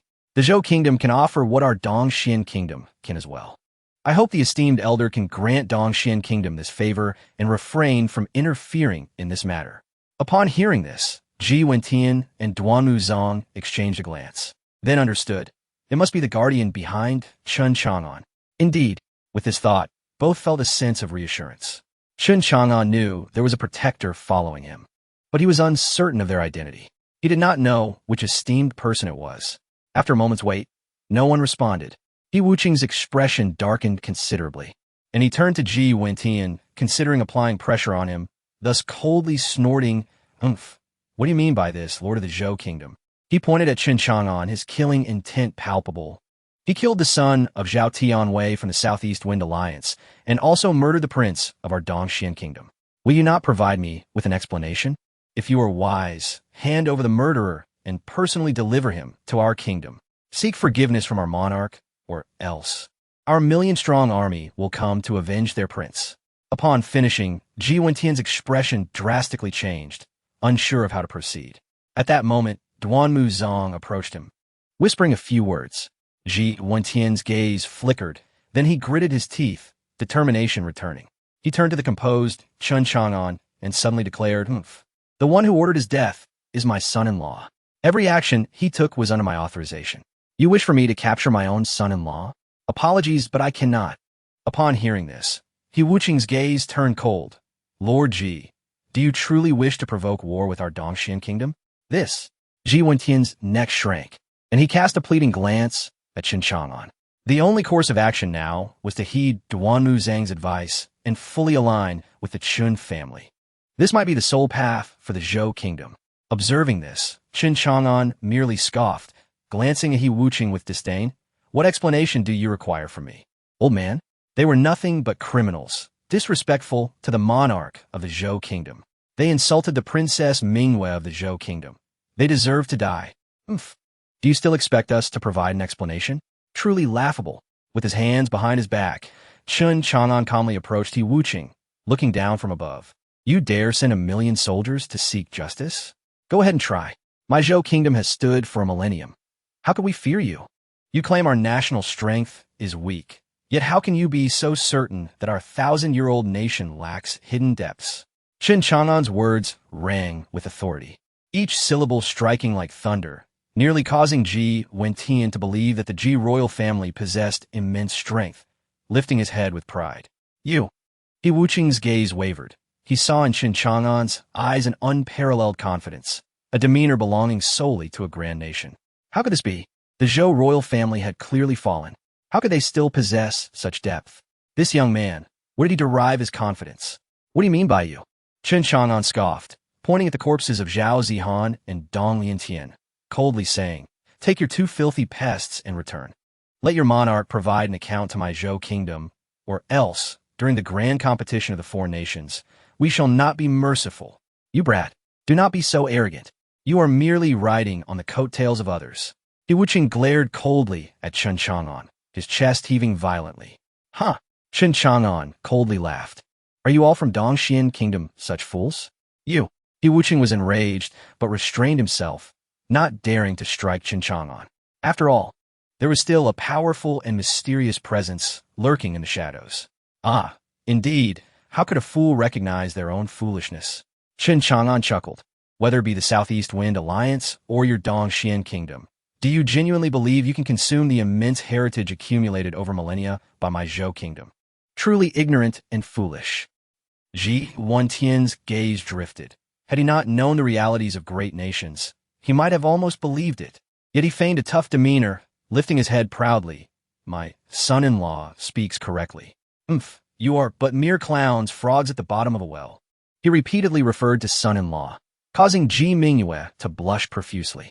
He Wuqing's expression shifted unpredictably, observing Qin Chang'an as a figure of the Tianwu realm, exuding an extraordinary demeanor. He felt like an ant in comparison, tinged with pity. Could it be that he and all those behind him had underestimated the Zhou kingdom? Moreover, the mysterious figure in the shadows, merely in terms of their aura, had rendered him unable to move. Could it be a sacred emperor? Realizing this, he suddenly shivered. This was bad. The Zhou kingdom was far too insidious. Gritting his teeth, he still withheld his harsh words. Lord of the Zhou kingdom, I shall remember this matter. I will report it truthfully to our monarch. We shall see if you can withstand our monarch's wrath. Upon concluding his words, he stepped forward, carrying the two cold corpses away. Arriving with a fierce presence, he departed in a state of utter disarray. Qin Chang'an made no effort to impede his exit. No need for further farewell. Only Ji Wentian, with a broad smile, uttered a remark. Hiwei City snorted coldly and swiftly dashed out of the palace. Observing this, both Ji Wentian and Duanmu Tsang exhaled in relief. Yet soon, Ji Wentian's expression darkened with worry.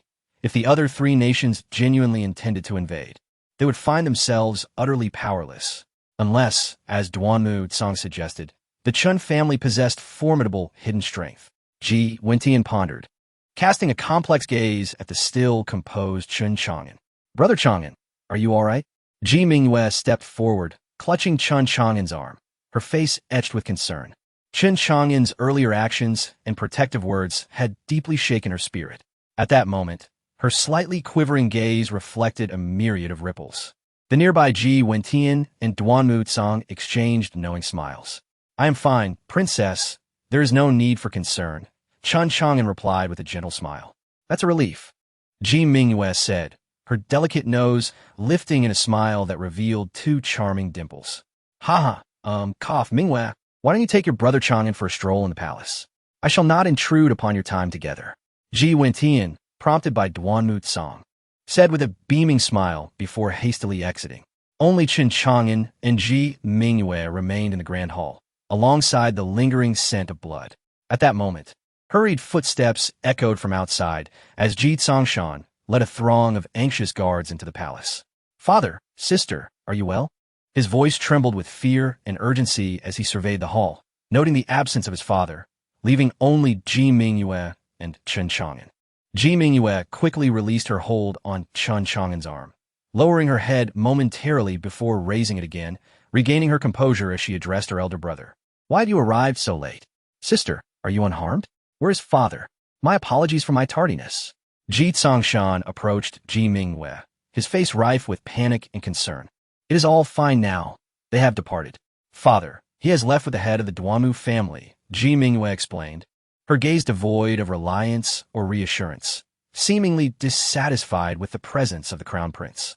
It was evident that someone had entered the palace to bully their father, and he had arrived far too late, clearly an intentional delay. She had not anticipated her royal brother would display such cowardice. Ji Tsongshan stood momentarily stunned, disappointment flashing across his face. He had hoped to impress his father, only to find himself empty-handed. At that moment, a guard whispered something in Ji Tsongshan's ear, causing him to abruptly look at Chen Chang'an, his pupils narrowing into slits, transforming into a menacing glare. He had not expected that Chen Chang'an would overshadow him. Chen Chang'an observed him with a faint, cold smile, noting how this fellow had hidden away when Dong Liantian and others were present. Now, with them gone, he suddenly emerged to curry favor. It seemed he too was a coward.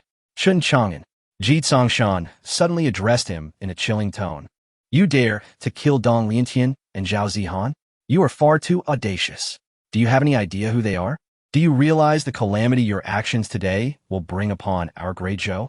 Brother, he has assisted us. Ji Mingyue interjected anxiously, her tone tinged with dissatisfaction. No, sister. You misunderstand. He seeks to harm our great Zhou. Ji Tsongshan retorted hastily. Both father and you have been deceived by him. If he truly wished to help us, he would not have slain your second brother. Now he has offended both Dongxian Nation and the Southeast Wind Alliance. He is intent on destroying our great Zhou. Ji Tsongshan's eyes gleamed with apparent wisdom as he continued with righteous fervor. We must quell the anger of Dongxian, or else war will ensue, leading to untold suffering. Clap, clap, clap. Upon hearing his words, Chen Chang'an lightly applauded, scoffing, truly worthy of being the crown prince of our great Zhou. Previously, when the adversaries bore down upon you, you hid like a turtle. Now you wish to turn against your own people and continue to appease those who bully us?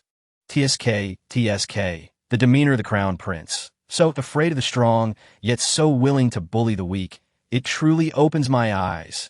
Chen Chang'an's merciless words darkened Ji Tsongshan's countenance. You. He pointed at Chen Chang'an, ready to retaliate, but suddenly recalled the man's ferocity, realizing he might dare to strike back.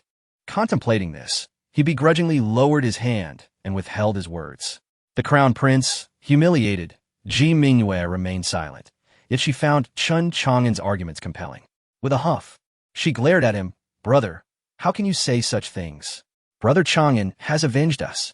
Ji Tsongshan coldly replied, Sister, you are unaware that Dong Liantian and Zhao Zihan are inconsequential. However, their backing is what truly poses a threat. Chen Chang'an's actions will bring great calamity to our great Zhou. At this moment, Chen Chang'an emitted a scornful laugh. Indeed, those two are nothing. Yet they entered here so brazenly. Now, I finally comprehend why. It turns out that the crown prince of Great Zhou is nothing but a spineless coward. No wonder they dared to bully you while you hid, and now you wish to appease others. Chen Chang'an's words undoubtedly pierced Ji Tsongshan's fragile pride. As the crown prince, continuously humiliated by Chen Chang'an, his anger flared, and he bellowed, Chen Chang'an, you are not of royal blood. What do you understand? You know nothing. What right do you have to instruct me? Do you realize this concerns the lives of countless souls in our great Zhou? Ji Tsongshan's face flushed, embodying the very image of a patriotic prince. Chen Chang'an, with a derisive expression, replied, Ji Tsongshan, do you not understand that they are resorting to threats like invading with an army and annihilating Great Zhou? Do you still wish to grovel? Your knees are indeed soft. If I am not mistaken, Great Zhou must possess an ancestral figure in seclusion, also at the half-step Saint Emperor level. Yes? In the land of Dongzhou, openly, half-step Saint Emperors are already the pinnacle. Should they dare come, we can mobilize all of Great Zhou's resources, leading to mutual destruction. Thus for them, the best course of action would be to capture us without shedding blood. At this, Chen Chang'an fixed his gaze on Ji Tsongshan, sneering, the cowardly crown prince. For your royal family, the best way to respond is to feign strength and confront them boldly. The more aggressive you are, the more Dongxian Nation and the Southeast Wind Alliance will be wary, suspicious, and eager to understand our hidden capabilities before they dare declare war. After all, the development of Great Zhou over the millennia, if wielded wisely, can be quite intimidating. Moreover, there are countless noble families and sects within the country. If you can leverage these, it will serve as a formidable support. Ji Tsongshan was momentarily taken aback, his mouth agape as he suddenly realized that Chen Chang'an's words held a semblance of truth. However, beside him, Ji Mingyue was utterly captivated, her eyes sparkling with delight as she gazed at Chen Chang'an, her face alight with astonishment. At that moment, Chen Chang'an gently patted Ji Tsongshan's cheek and scoffed, "You, my dear, are even inferior to Ji Tsonghai. Were it not for my hand in his demise, do you truly believe you could retain your position as crown prince? You. Stunned by the slap, Ji Tsongshan finally snapped back to reality, instinctively retreating 2 steps, his entire being trembling with rage. After all, he was a prince of the realm, and yet he had been so brazenly disregarded. You have audacity indeed. Do you truly think I would hesitate to take your life? Huh. Chen Chang'an sneered once more with disdain, stepping forward to deliver another slap to his face. Kill me? Do you dare? Chapter 33. The spirit realm of the Eastern Province faced with Chen Chang'an's audacious actions. Ji Tsongshan was taken aback, retreating 2 steps. His face flushed with anger as he glared at Chen Chang'an, his chest heaving violently. The surrounding guards could only stare in disbelief, never expecting Chen Chang'an to be so brazen. Their gazes darted about, hesitant to meet the eyes of either man. Ji Tsongshan's heart raced with humiliation and fury. Yet the haunting image of his royal brother's demise at Chen Chang'an's hands loomed in his mind, rendering him incapable of retaliating. Suddenly, a round of applause erupted, and Ji Wentian and Duan Mutsang returned. Father, Chen Chang'an is utterly arrogant. You must punish him. He poses a disaster for our great Zhou. Upon seeing Ji Wentian, Ji Tsongshan rushed forward, lamenting his plight. With a resounding slap, Ji Wentian struck Ji Tsongshan's face, leaving him momentarily stunned. Father, it is my fault. Ji Tsongshan quickly knelt, eager to accept blame. Oof. Ji Wentian scoffed, then turned his attention to Chen Chang'an, his expression transforming into one of warmth. Cousin Chang'an is right. You should reflect on your actions. Ji Tsongshan was bewildered. He never anticipated that his father would side with Chen Chang'an. Father, he killed my second brother. How can you defend him? Silence. Ji Wentian kicked him down in anger. This was a life-and-death battle. Moreover, Songhai conspired against Chang'an. Enough. This matter shall not be mentioned again. Guards confined the crown prince to the eastern palace for 3 months, prohibiting his exit to reflect properly. At these words, all the guards were taken aback. Yet, swiftly, one stepped forward to escort the incredulous Ji Tsongshan away. Ah, cousin Chang'an, do not heed that rebellious son's words. Ji Wentian smiled at Chen Chang'an. He then glanced at Ji Mingyue, saying, Mingyue, from now on, accompany me closely and assist me. But father, I am not capable of much. How can I help you? Ji Mingyue was momentarily flustered. Meanwhile, Chen Chang'an narrowed his eyes. When did Ji Wentian acquire such boldness? Was he planning to dethrone the crown prince and elevate a female emperor? It seemed he intended to bind the Ji family to my Chen family. Chen Chang'an mused, his thoughts crystal clear. Upon exiting the palace, Chen Chang'an made his way back to the Chen residence. In the grand hall of the Chen family, he faced Chen Xiantong, the spirit realm of the eastern province. Chen Xiantong said, gently sipping his tea, the eastern province is the most potent source of spiritual energy. To access the spirit realm, the rulers of Dongxian, Nanming, Fengyu, and Great Zhou must simultaneously insert their national tokens. Initially, the Ji royal family held absolute power in the eastern province, determining who could enter the spirit realm. However, the other 3 nations, having received support from the sacred grounds, gradually rose in power, causing Great Zhou to fall behind in the national competition. Over the past 30 years, the number of Great Zhou's prodigies entering the spirit realm has dwindled, widening the gap until their strength surpassed ours. Chen Chang'an fell silent, pondering deeply. Chen Xiantong continued thus. I suspect that your fall into the Devil's Abyss a year ago was not solely orchestrated by the second prince. The other 3 nations or the Southeast Wind Alliance may have played a part. After all, with your talent, you are destined to be a dark horse in this year's national competition. Chen Chang'an nodded in agreement. The Devil's Abyss was a perilous location even the strongest from the sacred grounds or the imperial continent dared not enter. Conversely, the spirit realm was a fertile haven, rich in spiritual energy, unparalleled by the lands of the other nations. It conveniently lay at the intersection of the four nations, surrounded by barriers established by the ancestors of various countries, requiring the four nations to present their national tokens to unlock it. Chang'an, what are your plans? Chen Xiantong inquired with a smile. To triumph in the national competition and enter the spirit realm for cultivation, Chen Chang'an replied confidently. Indeed, Chen Xiantong nodded slightly, then regarded Chen Chang'an with a knowing look. By the way, your former fiancé, he seems to have made contact with the Ji family's sacred ground. It is likely that someone from the Ji family will arrive soon. At this, Chen Chang'an was taken aback. A smile of feigned congeniality crept upon his face as he asked, Patriarch, can you withstand the pressure? Chen Xiantong lowered his head, sipping his tea leisurely, remaining silent. Chen Chang'an understood. He felt reassured. Let the Ji family come. As long as the family could endure, all would be well. Afterward, Chen Chang'an left the grand hall and returned to his chamber to begin his cultivation. He retrieved another spatial ring, filled with the gratitude offered by Ji Wentian for his assistance earlier that day. Chen Chang'an graciously accepted the resources, pouring them into the god burial coffin, awaiting the influx of spiritual energy once more. Thereafter, he would rely solely on absorbing the spiritual energy of heaven and earth to cultivate. In the subsequent days, Chen Chang'an's reputation soared once more, his name echoing with grandeur. The rumor of his impending marriage to the emperor's daughter spread throughout the royal city. Astonishingly, Chen Chang'an had temporarily declined the marriage proposal, and this news did not reach the public.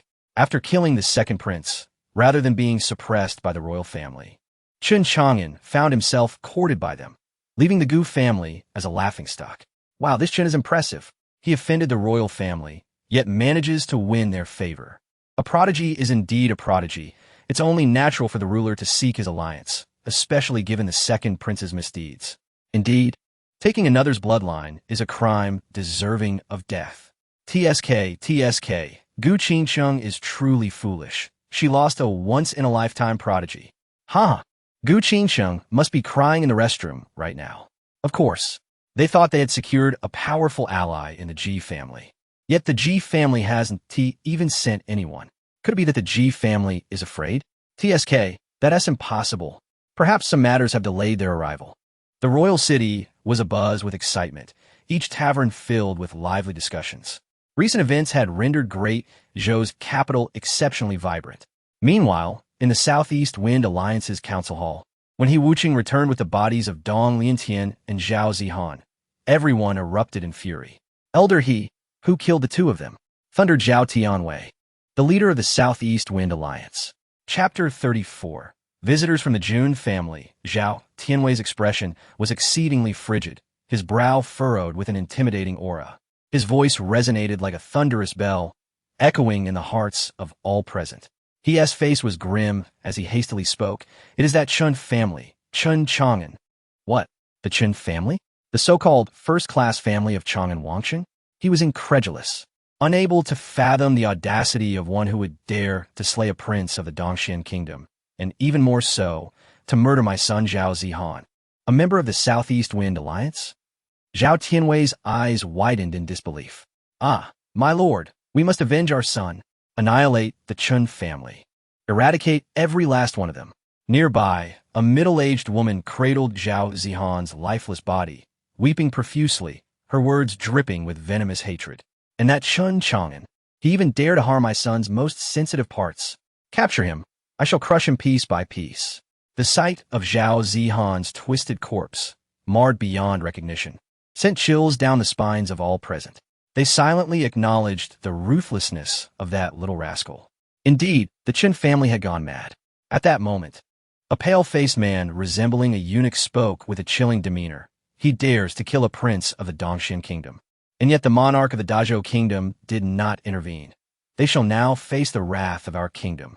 Within the grand hall stood the dignitaries of Dongxian kingdom, Nanning kingdom, Fenyu kingdom, and the Southeast Wind Alliance. They had gathered to discuss the overthrow of the Dazhou kingdom, while simultaneously awaiting news from Dong Liantian and his companions. However, what returned were merely their corpses. Everyone exchanged glances, their emotions tumultuous, particularly the representatives of Nanning and Fengyu kingdoms, who were grateful they had not sent anyone to provoke the Dazhou royal palace. Zhao Tianwei's icy gaze fell upon He Wuqing, elder He. Although that Chen Chang'an possesses extraordinary talents, defeating my son and Prince Dong Liantian, why did you not intervene? As he spoke, his hawk-like eyes bore into He Wuqing.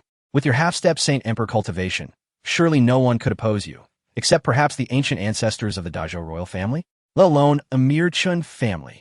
Upon hearing this, all eyes turned to He Wuqing, their gazes laden with skepticism. Even a middle-aged woman glared at him fiercely. He Wuqing sighed, Lord, I wish to intervene, but someone locked onto my aura, rendering me immobile. If I had acted rashly, I might have been killed as well. I cannot die. If I do, who will bring back the news? The Dazhou royal family might be concealing a formidable Saint Emperor. What? Are you serious? Zhao Tianwei's eyes widened in shock. How could the Dazhou have a Saint Emperor? Elder, if it were otherwise, would I have been able to watch the young master and the prince perish before my eyes? He Wuqing replied helplessly. A collective gasp filled the room. If the Dazhou kingdom truly harbored a Saint Emperor, it would spell trouble. Such a being on the battlefield would be a harbinger of destruction. The gathered individuals exchanged worried glances. This matter must be reported back to His Majesty, the eunuch declared darkly. He then turned to He Wuqing, elder He. Do you know whether the one who restrained you is from the Chen family or the Dazhou royal family? I do not know. I attempted to communicate with that mysterious figure, but they paid me no mind, He Wuqing replied earnestly. He then recounted Chen Chang'an's words regarding the formidable foundation of the Dazhou royal family. Silence fell once more, as the gravity of the situation weighed heavily upon them. Had they truly miscalculated the strength of the Dazhou kingdom? Beneath their apparent weakness lay a formidable power? After a brief silence, Zhao Tianwei spoke again. Since the cowardly Ji Wentian ascended the throne, the younger generation of the Dazhou has been lacking for 30 years. If they possess a strong foundation, it may merely be a few ancient relics, soon to be exhausted. Upon hearing this, the others nodded in agreement, finding his reasoning sound. Indeed, the mysterious figure elder he spoke of must be an ancient relic of the Ji clan. If they truly could act freely, Ji Wentian would not be so cowardly. Yes, it was a moment of crisis. Thus they appeared to intimidate. They speculated, all leaning towards the belief that it was a member of the Ji clan. Oof. At this moment, the middle-aged woman clutching Zhao Zihan's body scoffed, I care not for the so-called Chen family. That Chen Chang'an killed my son, and I shall see him buried alongside him. Zhao Tianwei wished to say something, but upon witnessing his wife's profound grief, he refrained. After all, it was through her connections that he had gained entry into the sacred Taitsong sword sect. Nodding, he continued, addressing the eunuch. High eunuch, it seems our attempt to compel the Dazhou kingdom to withdraw from the Eastern State's secret realm has failed. Our next course of action must be to prepare for the upcoming four-nation competition in half a month. Very well, I shall report this to the monarch, and the subsequent decisions will rest with him, the eunuch replied, hastily departing with the corpses of Dong Liantian and He Wuqing. Thus the Dongxian Kingdom, Nanning Kingdom, Fengyu Kingdom, and Southeast Wind Alliance began preparations to enter the Eastern State's secret realm. Meanwhile, another group quietly set forth towards Chang'an City, their target being the Chen family. Gu family. Gu Qingshan sat in the main seat, his expression marked by bitterness as he surveyed the elders, who appeared as though they had lost their patriarch. The situation following Gu Qingqing's demand for Chen Chang'an to withdraw from their engagement had turned the Gu family into a laughingstock of Chang'an City. What ignorance to not recognize the value of gold and jade. What vanity. What a family of scoundrels looking down upon others. When the Jun family arrives, I shall see how Chen Chang'an continues to act so arrogantly. Even if he is the favored son-in-law of Ji Wentian, it will avail him nothing. Gu Qingshan coldly declared. The other elders, dejected, glanced at the conflicted Gu Qingshan, sighing heavily. They wondered, if the Jun family truly sought vengeance for Jun Wujian, why had they not yet arrived? Gu Qingqing scoffed, raising her head like a proud swan. Elders, fret not. The Jun family shall arrive shortly. They have promised to take me back with them. What? Truly? The elders exclaimed in unison. If Miss truly joins the Jun family, then our Gu family shall rise. Gu Qingshang responded with pride. Indeed, it is true. Hearing this, Gu Qingshan was elated. Qingsheng, you have contacted the Jun family? Why did you not inform your father? I wish to surprise you. Gu Qingsheng replied with a smile. Miss. Just then, an elderly man rushed in, his face alight with excitement.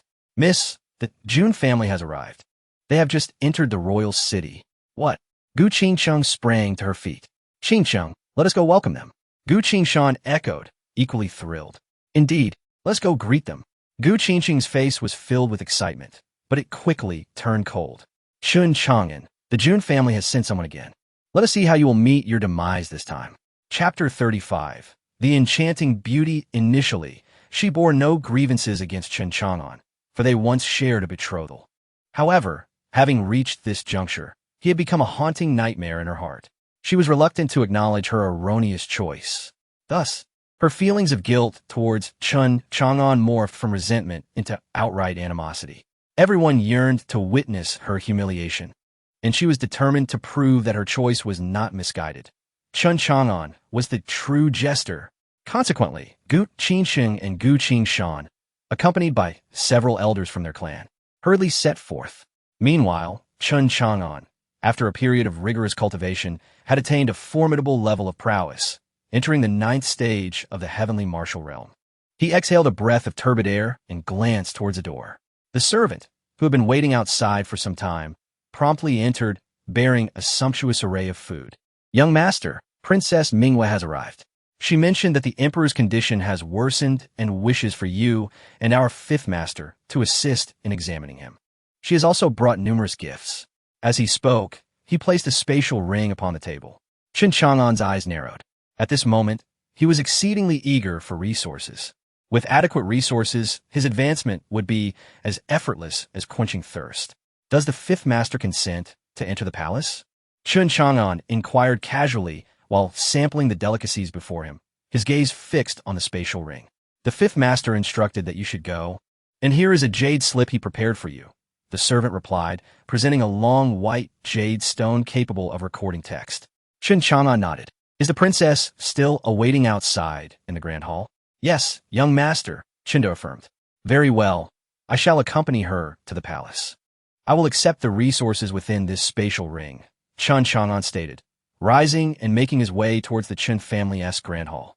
Upon entering the hall, he beheld the exquisite Ji Mingwe, draped in elegant snow-white gauze, radiating unparalleled grace. Yet, her delicate brows, while exuding ethereal charm, were shadowed by a hint of sorrow in her gemstone-like dark eyes. Princess Mingwe, Chun Chang'an greeted. Ah, brother Chang'an, you have emerged from your seclusion. Ji Mingwe, caught off guard, exclaimed with delight, her face lighting up as she approached, enveloped in a fragrant aura. Then, with a trace of melancholy, she continued, You may call me Mingwe. Chun Chang'an smiled lightly, unperturbed. Very well. He gazed at the stunningly beautiful Ji Mingwe, whose sorrowful yet enchanting visage evoked a deep sense of tenderness within him. How could I have fallen for Gu Qingsheng a century ago and overlooked such a treasure of a princess? Chun Chang'an mused silently. Brother Chang'an, could you invite the 5th master to assist my father with his illness? Ji Mingwe implored, her eyes shimmering with hope. Seeing her slightly puffy eyes, Chun Chang'an felt a wave of exasperation. Why can't Ji Wentian come directly to the Chun family? However, he refrained from voicing this thought and instead replied, The 5th master has provided me with a method that may temporarily alleviate your father's pain. Allow me to accompany you back to the palace. Really? That would be wonderful. Ji Mingwe exclaimed with joy, her smile illuminating the grand hall. Chun Chang'an's spirits lifted as they exited the Chun residence, heading towards the imperial palace. On the bustling streets of the royal city, Ji Mingwe inquired with curiosity, Brother Chang'an, why aren't we taking carriage? Why must we walk? I'm not sure. My second uncle instructed us to walk to enjoy each other's company. Chun Chang'an replied. A wave of happiness surged within Ji Mingwe. She hadn't anticipated that the clan elders would seek to foster a connection between her and Chun Chang'an. Lowering her head, she murmured, Well, that's acceptable. Chun Chang'an cast a sidelong glance at her, chuckling, Aren't you anxious about your father's condition? Aye. My father said that if I could spend more time alone with you, there's no need to rush anything else. Ji Mingyue's voice trailed off. Nearly a whisper. Chen Chang'an was at a loss for words. This emperor was quite the character. All right, stop looking down. Watch where you're going. He gently lifted her chin. Ah. The sudden intimacy left Ji Mingyue blushing deeply, while Chunda and the princess's guards trailed behind, wearing amused expressions. At that moment, an icy chill enveloped Chen Chang'an, sending a shiver racing down his spine. It felt as though a venomous serpent had cast its gaze upon him, causing him to halt abruptly. Ji Mingyue, caught off guard, bumped into him. Chen Chang'an instinctively embraced her, yet his gaze remained fixed on the distance. What's wrong, brother Chang'an?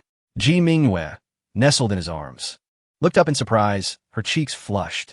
Chen Chang'an did not respond, but continued scanning the crowd. He had sensed a powerful aura that had briefly scrutinized him, and he was acutely aware that it belonged to someone formidable. Everything is fine. Chen Chang'an released her and continued. Let us proceed. Okay. Ji Mingyue, still befuddled, walked alongside Chen Chang'an, a smile tugging at her lips. Who could it be? Chen Chang'an pondered, his brow furrowed.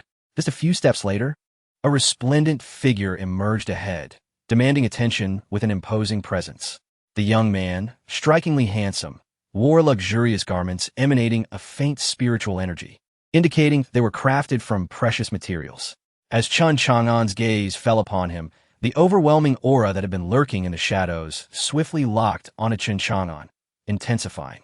Realizing that this fearsome presence likely belonged to the protector of the young man, Chen Chang'an's heart raced.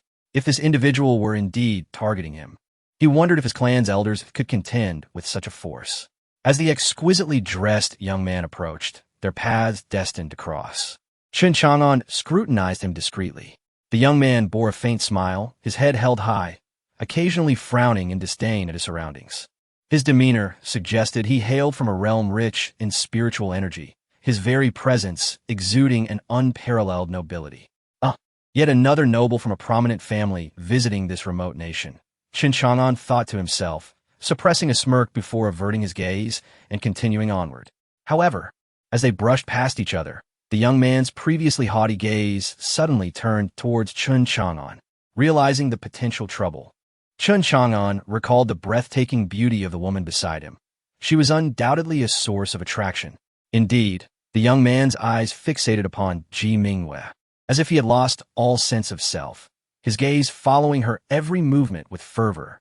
Given his background, he had undoubtedly encountered countless enchanting beauties. The women he had been with could fill a river. Initially, he had regarded this border nation with disdain. Yet, unexpectedly, he found himself captivated by a girl whose allure stirred something profound within him. Heavens!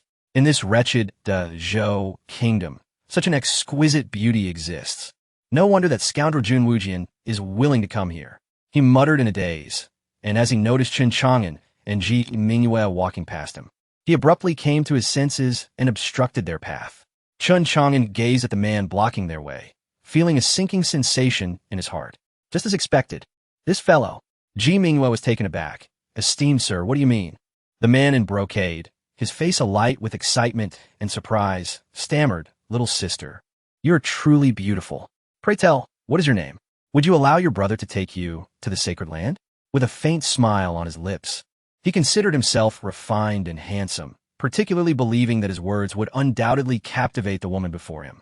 Seeing such a frivolous individual, Ji Mingyue furrowed her brow and replied, No need. With that, she clung to Chen Chang'an's arm and softly urged, Please step aside. Oh, the brocade-clad man's brows raised, his gaze falling upon Chen Chang'an. Instantly, his expression soured, for even in the sacred land, he had never encountered such a striking yet cold man. Little sister, why the haste to leave? He cast a disdainful glance at Chen Chang'an, convinced that aside from his looks, the man had nothing of worth. Ignoring Chen Chang'an, he continued to address Ji Mingyue. I hail from a Jun family of the sacred land. He paused, observing the startled expressions on both Chen Chang'an and Ji Mingyue's faces, and then continued with a sense of pride.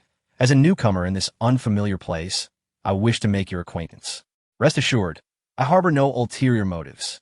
The Jun family of the sacred land? Ji Mingyue instinctively looked at Chen Chang'an. Chen Chang'an narrowed his eyes, smiled faintly, and wrapped an arm around Ji Mingyue's shoulders, calmly uttering 2 words to the brocade-clad man, "Get lost." Upon hearing this, Ji Mingyue froze, feeling the strength of his arm. Instantly shy, she lowered her head and tugged at Chen Chang'an's sleeve, whispering, "Brother Chang'an, he is from the Jun family." Chen Chang'an offered her a reassuring glance, then turned to the brocade-clad man. "If you seek companionship, turn right at the next street. There lies an establishment where the matron is quite ample, perfect for your pursuits." The brocade-clad man squinted, scrutinizing Chen Chang'an, a faint smirk curling his lips, showing no signs of anger, but rather a hint of amusement. In his view, Chen Chang'an was merely a clown, utterly ignorant of the Jun family. "Were you then? Speak another word, and I shall see to it that you lose your hands and feet." With a condescending gaze, he looked down upon Chen Chang'an. As his words fell, several guards appeared behind him, glaring menacingly at Chen Chang'an. Ji Mingyue's worry surged. The presence of the Jun family here could not simply be a coincidence. Here is not your place to be arrogant." Chen Chang'an scoffed, swiftly reaching out. In a shocking turn, his hand firmly grasped the brocade youth's neck, tightening suddenly. With a sickening crack, the sound of breaking bones echoed, astonishment and disbelief flooding the young man's face. You dare lay hands on me? Do you wish to die?" The brocade-clad man clung desperately to Chen Chang'an's arm, trying to break free, but Chen Chang'an's grip was like iron, unyielding. Instantly, the young man turned pale and asphyxiated, his face contorting in agony. "You, bold one, how dare you?" His guards moved forward, surrounding Chen Chang'an and Ji Mingyue, yet hesitated to strike, for their master was still under Chen Chang'an's control. "Release him. You dare harm a member of the Jun family? We shall annihilate your entire clan." One of the guards snarled. "Is that so?" Chen Chang'an sneered, tightening his grip further. The brocade youth trembled violently, his features twisted in torment, his eyes rolling back. "Let him go." At that moment, a shadowy figure suddenly appeared beside the brocade youth, poised to strike. "Dare to move, and I shall snap his neck," Chen Chang'an warned coldly. The figure in gray halted in his tracks. His expression darkened as a terrifying pressure bore down upon Chen Chang'an. "You truly seek your own demise, Jun family?" Just then, a middle-aged man bearing a sword approached slowly. With his arrival, the atmosphere fell into a profound silence. The gray-robed elder's scalp prickled in fear as he beheld the unassuming man before him, whose deep, piercing gaze and weathered face hinted at countless years of experience. His simple robe imbued with an aura of countless sword energies. Upon seeing the sword-bearer, Chen Chang'an respectfully addressed him. "Eighth Master, it is you." The Eighth Master smiled faintly, his gaze landing on the gray-robed elder as he calmly stated, "Return and inform Jun Xinhai that should he dare to set foot into Zhou Kingdom again, I shall break his legs." "Wow, what?" The gray-robed elder was taken aback. Save me, The brocade youth, still in Chen Chang'an's grip, managed to rasp with anger. "Kill him. Kill him." With a decisive crack, Chen Chang'an shattered his neck. The young man's eyes bulged, and he died without comprehending why Chen Chang'an had dared to slay him. You dare kill my young master?" The gray-robed elder's eyes widened, ready to retaliate, but suddenly an invisible blade of energy pressed against his brow, causing his expression to shift dramatically, immobilizing him. He gazed at the Eighth Master in sheer terror. "Who are you truly?" The Eighth Master cast him a disdainful glance. "Your young master threatened to kill my young lord, only to be slain in retaliation. His death is of no great loss. Take his body back, and inform Jun Xinhai that if your family sends another, I shall kill one for each that comes. If you all come, I shall not hesitate to eradicate the Jun family." Boom! The Eighth Master's words resonated with an overwhelming authority, echoing in the gray-robed elder's mind. He stared in disbelief at Chen Chang'an, unable to regain his composure. Thud! Chen Chang'an discarded the brocade youth's lifeless body to the ground, dismissively stating, "Get lost." The gray-robed elder glared at the Eighth Master for a long moment, scrutinizing Chen Chang'an, then begrudgingly hoisted the body and retreated in embarrassment. Once they had distanced themselves, Chen Chang'an bowed respectfully to the Eighth Master. "Thank you, Eighth Master. Your might is commendable." Ji Mingyue also bowed obediently, entirely devoid of any airs of a princess. The eighth master nodded in satisfaction at Ji Mingwei, then playfully rebuked Chen Chang'an. Huh, what might? I merely frightened him. Who knew he would be so cowardly? If a real fight broke out, I would not be his match. The eighth master scoffed, pointing at Chen Chang'an. And you insolent brat, how arrogant you are. Had I not appeared to intimidate him, would you not have been killed? Hee. Chen Chang'an chuckled. This is Chang'an City. If I were bullied by that old fool, would that not be a slap in your face? Eighth master, right? Ah, here comes the flattery again. Master Ba waved his hand and continued, very well. Let us proceed to the palace to meet the sovereign. I shall take my leave now. After speaking, he gave a slight nod to the blushing Ji Mingwei before turning away. Chen Chang'an stroked his chin, his gaze narrowing.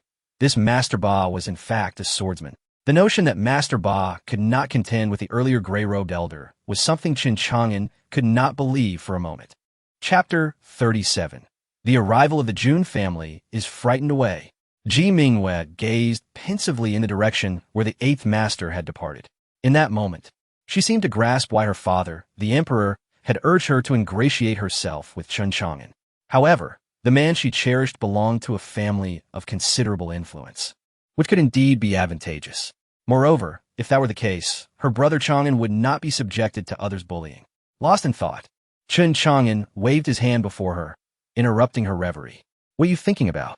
Ah, nothing. Ji Mingwei quickly lowered her head, her voice soft as she replied. I was just pondering. Your eighth master is truly formidable, and his words carry such authority. It is no wonder you possess such a temperament. Oh, what temperament do I have? Chen Chang'an inquired with a smile. Unyielding, dominant. Ji Mingwei considered, adding, you have transformed entirely from year ago. Your eyes now hold a depth and weariness that seem to have replaced your former innocence and naivety. At this juncture, she looked at Chen Chang'an with a heart full of concern. Brother Chang'an, you must have endured much hardship during your disappearance over the past year. Haven't you? Not particularly, Chen Chang'an responded, his gaze growing profound as he recalled the century spent within the coffin of the gods. Suddenly, he asked with curiosity, why do you not mind that I killed your royal brother? Ji Mingwei was taken aback. She clearly hadn't anticipated Chen Chang'an would broach such a topic. After a moment's contemplation, she sniffled and replied, I suppose it's because my relationships with my two royal brothers have never been good. Their mother has always spoken ill of my mother, calling her a vixen. And they bullied me since childhood. But you, Brother Chang'an, have always protected me. As she spoke, a flicker of disappointment crossed her features. Yet now that you have grown, it seems your eyes are only for that Gu Qingcheng. With her head lowered, her fingers intertwined restlessly between her hands. Chen Chang'an was momentarily stunned. He then recalled that Ji Wentian had numerous children. It was hardly surprising that sibling relationships were fraught with tension. After all, within the royal family, power struggles and fratricide were common. With this thought, the remnants of his unease and wariness dissipated. He smiled at Ji Mingwei, saying, all right, that is all in the past. Let's hurry to the palace. Ji Mingwei looked up in surprise, meeting Chen Chang'an's warm gaze. It seemed the barrier he had erected between them had vanished. Her heart leapt with joy, and she nodded vigorously. Meanwhile, outside the royal city, a gray-robed elder of the Jun family, carrying the body of a young man clad in fine garments, piloted a flying vessel at breakneck speed. His expression was grim, and he was gripped by profound fear. The other guards remained silent, their faces a mixture of disbelief. Finally, one guard could no longer contain himself. Third elder, what transpired? How could the young master be slain? And yet we find ourselves fleeing in disgrace. Silence. Speak another word, and I shall end you. The gray-robed elder snapped coldly. His face was a mask of grave concern. They needed to distance themselves from the great Zhou kingdom as far as possible. The more he reflected, the more dread consumed him. As a dignified sage emperor, he had come to this remote nation expecting to dominate effortlessly, only to discover a master swordsman hidden here. A swordsman. His brow furrowed in confusion.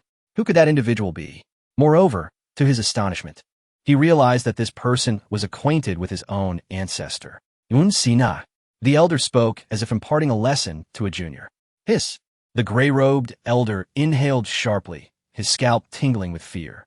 He hastened the speed of the flying vessel even further. At the Gu family residence. Outside the main hall, Gu Qingshan stood perplexed alongside the others. Meanwhile, Gu Qingsheng and her companions returned from outside. Father, we have not seen any members of the Jun family, Gu Qingsheng remarked, puzzled. How could that be? Gu Qingshan replied, bewildered. Did they not enter the royal city? Why have they yet to arrive at our Gu family? The other elders exchanged glances, a sense of foreboding creeping into their hearts. Could it be that they intend to intimidate us? Gu Qingsheng pondered aloud. After all, they are a prominent family from the sacred land. It would be strange if they arrived precisely on time. Hearing her words, the others nodded in agreement, acknowledging the truth in her reasoning. However, after waiting for a considerable time at the Gu family gates, still no one appeared. Suddenly, unease swept over the entire Gu family. At that moment, a frantic clansman rushed in from outside. Observing his anxious demeanor, Gu Qingshan stepped forward, demanding coldly, "What has happened?" All eyes turned to the newcomer. "Master, miss, something peculiar has occurred," the returning clansman reported breathlessly. "What is it?" On his way to the palace, Chen Chang'an encountered a young master and clashed with him. That person was subsequently slain by Chen Chang'an. Moreover, a powerful elder who accompanied that young master was frightened away by the eighth master of the Chen family. What?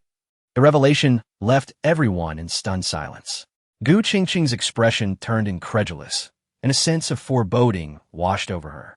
This cannot be. She quickly turned to Gu Qingshan. Father, should we use the communication stone to inquire? Did we not acquire a means to contact them? Qingsheng, are you suggesting that the individual slain by Chen Chang'an is from the Jun family? That cannot be. The Jun family would surely dispatch someone far more formidable than last time. He faltered, his confidence waning, then promptly retrieved the communication stone to relay a message to the Jun family. Before long, he received a reply, an exceedingly furious message filled with murderous intent, simply stating, "Get lost." Gu Qingshan's countenance turned ashen, while Gu Qingsheng trembled, and all present were left speechless. Gu Qingsheng staggered back, as if plunged into an abyss, murmuring in disbelief, "How is this possible? How could Chen Chang'an? They are all useless." The Jun family is comprised of nothing but ineptitude. A mere Chen family has managed to scare them away. I refuse to believe it. I refuse. Gu Qingsheng shouted in a frenzy, her eyes ablaze with hatred. "It is all your fault, Chen Chang'an. You have turned me into a laughingstock throughout the Great Zhou. I shall ensure you suffer a fate worse than death." As she spoke, she cast her gaze toward an elder present. "Gu Lao, accompany me to the sacred land." The elder nodded and followed Gu Qingsheng out of the Gu family. Meanwhile, Gu Qingshan, usually composed, had a face as dark as coal as he stared blankly at Gu Qingsheng's retreating figure, remaining silent. He slowly closed his eyes and sighed. One misstep leads to a cascade of errors. Chen family, what manner of family are you?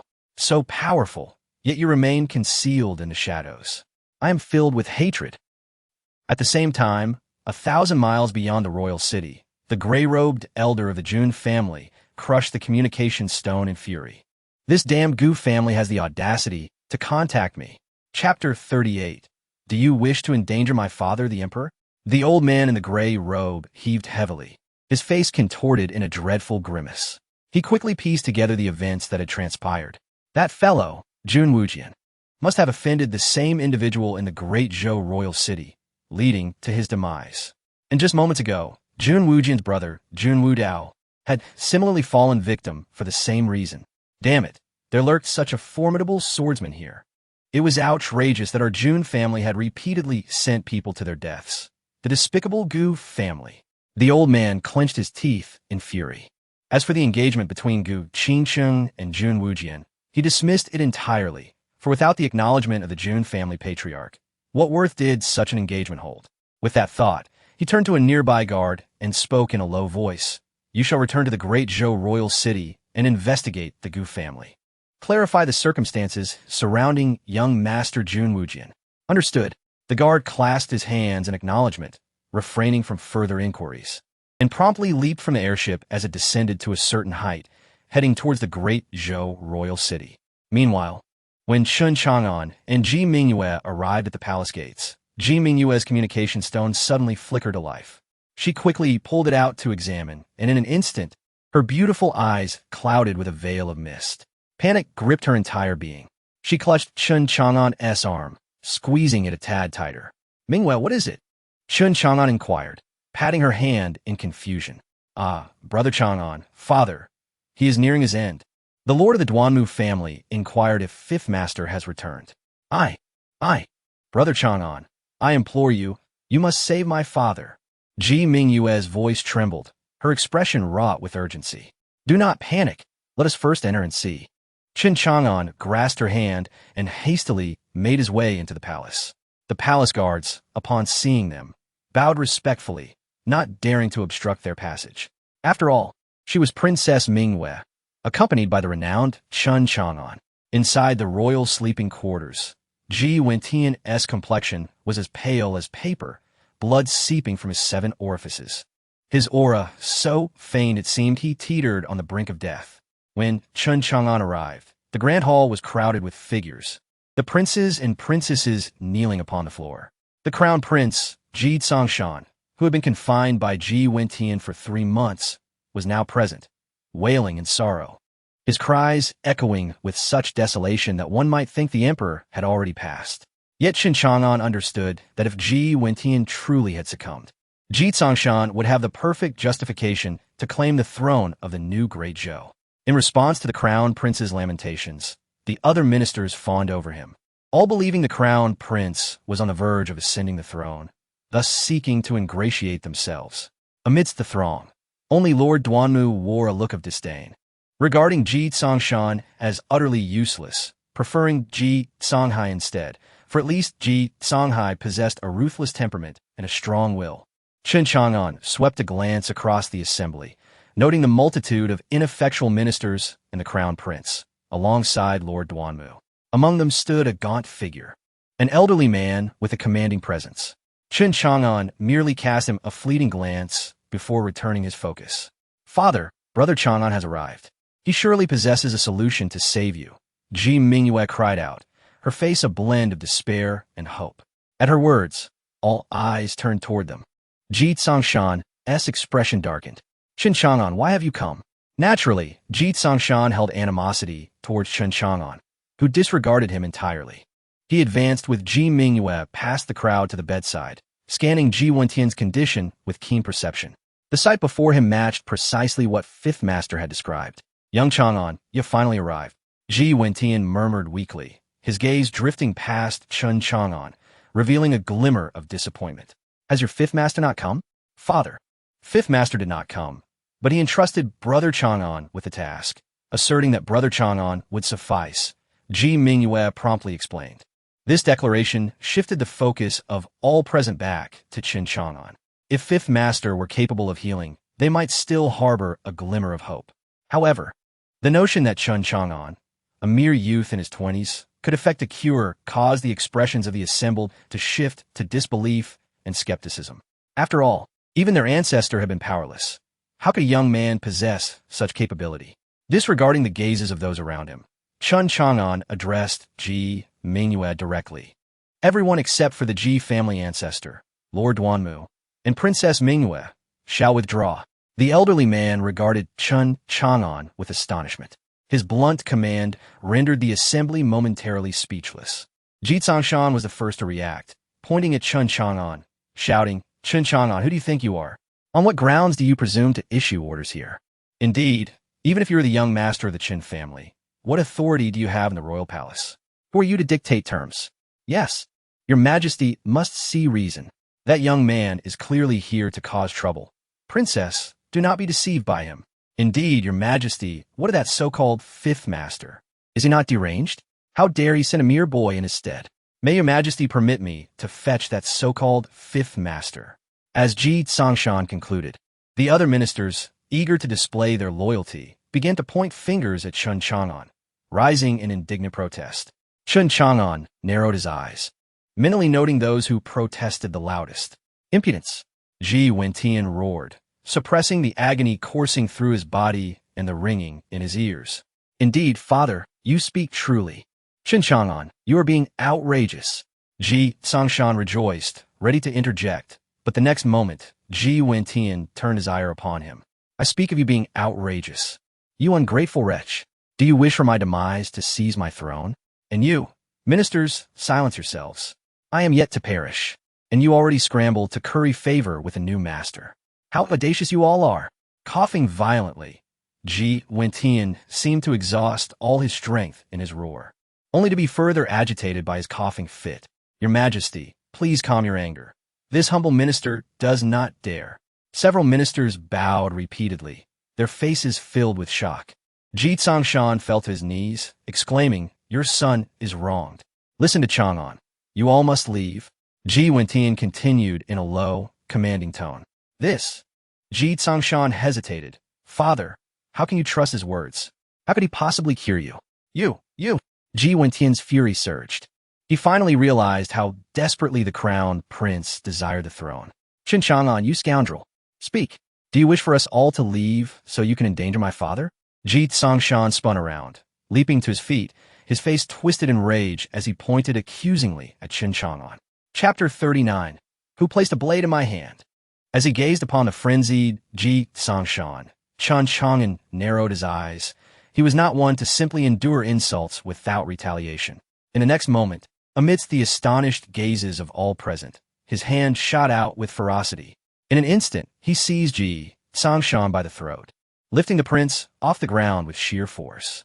Several ministers gasped in horror, quickly surrounding Chang'an, their voices filled with indignation. Chang'an, what are you doing? Release the crown prince at once. Even Duanmucong looked at Chang'an with a face full of disbelief, exclaiming, Young Master Chun, do not act impulsively. However, it was the elder of the Ji family who scrutinized Chang'an thoughtfully, his gaze assessing. Brother Chang'an, please, release my royal brother. He did not mean it. Ji Mingwei rushed forward, her face a mask of shock as she grasped Chang'an's arm anxiously. Everyone witnessed it. Chang'an seeks rebellion. He dares to lay hands on me. Tsongshan, rather than displaying fear, howled with a twisted expression. The tension in the room escalated. The elder of the Ji family frowned, sensing that the crown prince's mind had been compromised. A cultivator so brazen would not fear the royal family. Yet, he refrained from intervening, as he felt a powerful aura locking onto him, instilling a profound sense of dread. The Chun family was indeed formidable. Seeing no one daring to step forward, Tsongshan's rage surged. He was a dignified crown prince, destined to be the future ruler. Yet, he found himself grasped by the neck like a mere chick, a monumental humiliation, one that would haunt him for life. In a fit of fury, he lashed out verbally. Chang'an, you wretched dog, release me at once, or I shall ensure your demise. Either you kill me, or the Chen family will never find peace.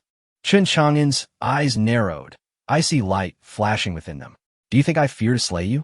Upon hearing this, Tsongshan felt an overwhelming sense of degradation. He sneered, Do you dare? Go ahead, kill me if you have the courage. As his words fell, a surge of murderous intent flickered in Chang'an's eyes. Not good. Duanmucong's face drained of color as he tried to intervene, but the sound of a bone snapping echoed. Chang'an had crushed Tsongshan's neck. The prince's eyes bulged, filled with terror and disbelief. With a thud, Chang'an casually tossed Tsongshan's lifeless body to the ground and remarked, You all heard him.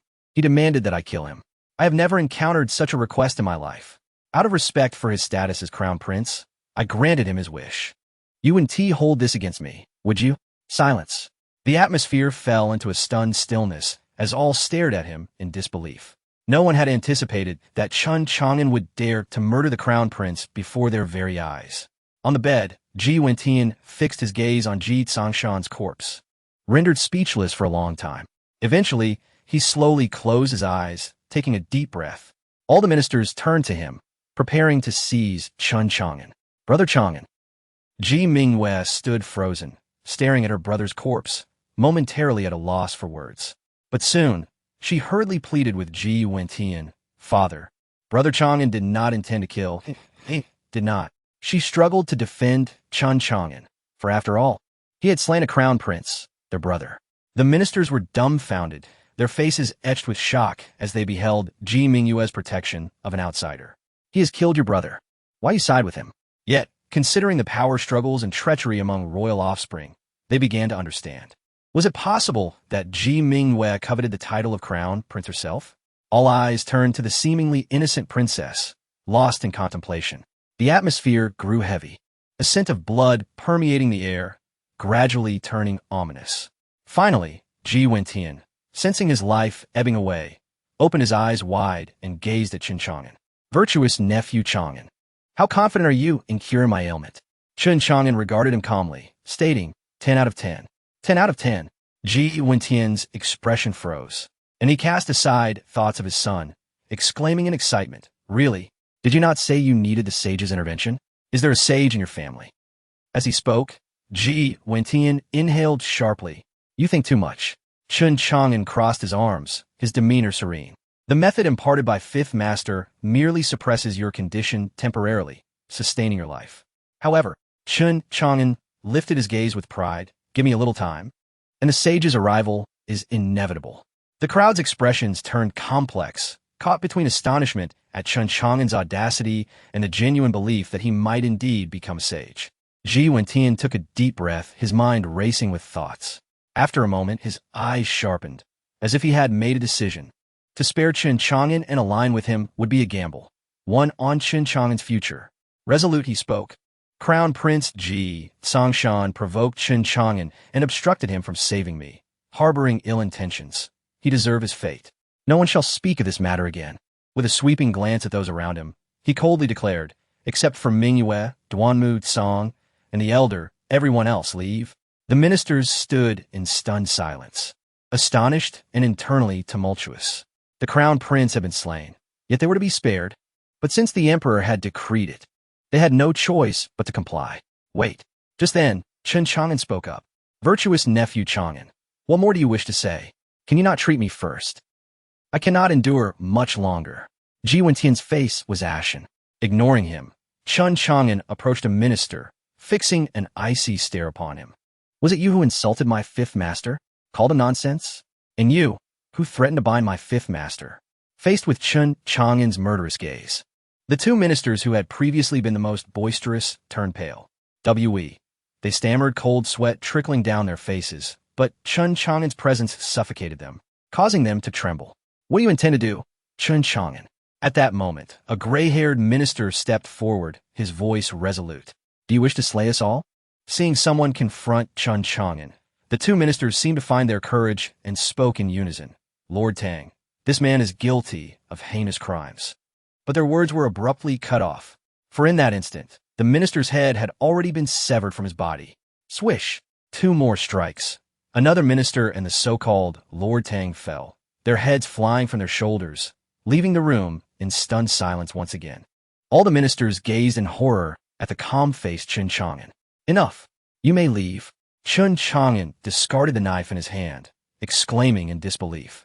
He had no idea which scoundrel had dared to thrust a blade into his possession. All the ministers, along with the princes and princesses, retreated from the grand hall in terror, no longer daring to linger. Chapter 40. Li Mingyue becomes the crown princess. Ji Songshan could tolerate the crown prince speaking to him in such a manner, but to his surprise, the ministers acted similarly. Therefore, Chen Chang'an decisively dismissed them without further ado. With only a few remaining in the grand hall, Chen Chang'an calmly stated, now, we can commence the treatment for the sovereign's ailment. Good. Cousin Chang'an, please examine me. Ji Wentian exclaimed with delight. Chen Chang'an, can you truly save the sovereign? Ji family's elder inquired, his tone measured. While there was a hint of skepticism, he did not express any disdain. After all, Chen Chang'an had previously slain the crown prince and ministers right before the emperor's eyes. Such an audacious act could only stem from genuine capability or a powerful lineage. The more audacious Chen Chang'an became, the more it proved his strength or that of his family. Having perused the jade slip given to him by Chen Wu, Chen Chang'an pondered briefly and remarked, I have yet to reach the realm of Saint Emperor, but I presume you, esteemed elder of the Ji family, have attained that status, correct? Ji Xuangu, the elder of the Ji family, narrowed his eyes slightly upon hearing Chen Chang'an's words. Ah, young man, how do you know? Chen Chang'an did not respond but continued. The sovereign is ensnared by a powerful dark spiritual energy entwined around his heart meridian, causing him relentless, excruciating pain. This dark energy wraps around his heart like layers of threads. If forcibly removed, it would certainly damage the heart itself, leaving him severely injured if not dead. Upon hearing Chen Chang'an's words, Ji Xuangu furrowed his brow. What you say is known to me. However, I do not know how to eliminate the dark energy from his heart and meridian. Chen Chang'an regarded him and said, we will break open his heart, sever the meridian, and utilize the power of the Saint Emperor as a guide to position a night stone beside his heart, drawing the dark energy into the stone. This is not a forcible removal. Rather, we will first lead the dark energy into the night stone and subsequently extract it. His words were calm, yet to Ji Xuangu, Ji Wentian, and Duanmu Tsang, they sounded utterly preposterous. To break the heart, sever the meridian, and install a night stone to attract. Such a bizarre method was simply inconceivable. Moreover, once the meridian was severed, how would it be repaired? As long as you can accomplish the first step, repairing the heart thereafter will not pose a problem. Sensing their thoughts, Chen Chang'an produced a white jade slip. Contained within is the method devised by my family's fifth master for repairing the meridian. Wow, what? Ji Mingyue was bewildered, but in the eyes of Ji Wentian, Ji Xuangu, and Duanmu Tsang, it was as if a thunderclap had struck, their minds reeling. They gazed at the jade slip in Chen Chang'an's hand, their breathing quickening. A method to repair the meridian was undoubtedly extraordinary. Indeed, the fifth master of the Chen family is remarkable. Good. Ji Wentian repeated thrice, turning to Ji Xuangu. Elder, let us proceed. Grant me the meridian. This was a matter of his life. Naturally, he wished to endure no further pain. Moreover, the night stone was readily available within the royal palace. It was a stone capable of storing dark attribute spiritual energy. Ji Xuangu nodded and looked towards Duanmu Tsang, who immediately began preparations. But at that moment, Chen Chang'an continued, do not rush, I have yet to state my conditions. Ji Wentian immediately turned to Chen Chang'an, cousin Chang'an. Whatever your request, please speak freely. Ji Xuangu also looked at Chen Chang'an in astonishment. Before the sovereign, he showed no sign of intimidation from his authority, maintaining a posture of superiority. Others would likely seek to mask their crime of killing the crown prince by offering free treatment. The method I previously mentioned, along with the secret within this jade slip for repairing the meridian, is valued at 20 million spiritual stones.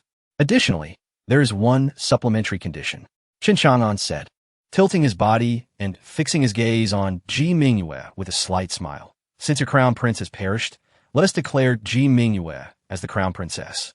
Or rather, the crown princess. What do you think of these two conditions? Chen Chang'an's words left Ji Wentian momentarily speechless. Even Duanmu Tsang, who had returned, was taken aback. The method to repair the meridian demanded a price of 20 million spiritual stones, which, while substantial, was indeed worth it. The royal family could certainly muster that amount. However, they never anticipated Chen Chang'an would so straightforwardly propose that Ji Mingyue assumed the crown prince's position. In the past, Ji Wentian would have vehemently opposed such a notion. Now, however, his desire to align with the Chen family was overwhelming, making him more than willing to comply. After all, only Ji Mingyue had close ties with Chen Chang'an. Brother Chang'an, Ji Mingyue stammered, taken aback. I agree to your terms. In the future, Mingyue shall be the empress of our great Zhou.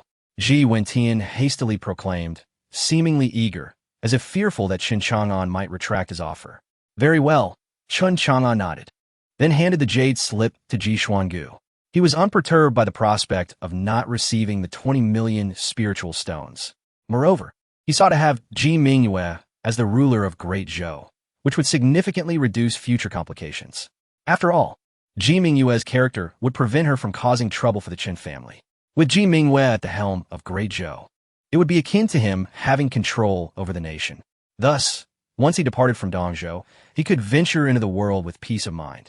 Subsequently, Chen Chang'an, Ji Xuangu, and Duanmu Tsang began the procedure on Ji Wentian's heart. Before long, a powerful aura, accompanied by anguished cries, emanated from the palace hall. Soon after, a weak yet hearty laughter followed, suggesting that Ji Wentian felt considerably relieved. Though Ji Wentian issued a strict decree forbidding the events of the day from being disseminated, He proclaimed externally that the crown prince had suddenly died, and that Ji Mingwei would be named the crown princess. This news rippled through the royal city like a tempest, leaving many in stunned silence. The sudden demise of the crown prince and the immediate elevation of a princess to his position sent shockwaves throughout the realm. Countless individuals were astounded. After all, this was all too abrupt. Yet many prominent families and top-tier powers sensed an unusual undertone. Through various channels, they began to discern that Chun Chang'an was behind it all. Thus, many were left in a state of alarm, warning their kin to steer clear of the Chun family. The Chun family was not to be trifled with. After acquiring 20 million spiritual stones, Chun Chang'an allocated a portion to support his family, and then entered seclusion for cultivation over the next half-month. Old man, whether you can break through to the king level depends on you. In the Chun family's training chamber, Chun Chang'an gazed at the floating god-burial coffin before him, his eyes gleaming with intensity. At the 9th level of the heavenly martial realm, I wonder if this sum of over 10 million spiritual stones will suffice to elevate me to the king level. Murmuring to himself, he waved his hand, causing spiritual stones from numerous spatial rings to cascade into the god-burial coffin like a flowing stream. Chapter 41. 3rd level of the king realm. Thunderous roars echoed as the god-burial coffin erupted once more, causing the surrounding space to tremble. Under the watchful gaze of Chun Chang'an, an extraordinarily pure source of energy streamed forth from the mouth of the coffin.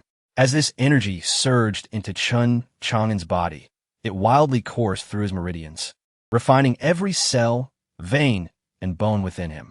Ultimately, it converged in his dantian, forming a surging sea of spiritual energy. Shen Changoes aura gradually ascended. From the 9th level of the heavenly martial realm to the 10th level, as the immense energy surged, even at the pivotal juncture of a major realm, Chun Chang'an's body underwent a tremendous transformation. His entire presence transformed into that of a sovereign, swiftly advancing from the heavenly martial realm to the king realm. 1st level of the king realm. Yet, to Chun Chang'an's astonishment, the pace of his ascension showed no sign of abating. The heavens stirred once more, and the spiritual energy above the Chun family surged wildly, forming a colossal vortex that concentrated above Chun Chang'an's training chamber. This was a manifestation of the world's spiritual energy. Such a tremendous commotion naturally drew the astonished gazes of countless onlookers. Within the grand hall of the Chun family, all the powerful figures turned their attention toward the direction of Chun Chang'an's training. This lad has actually broken through to the king level, invoking a celestial phenomenon.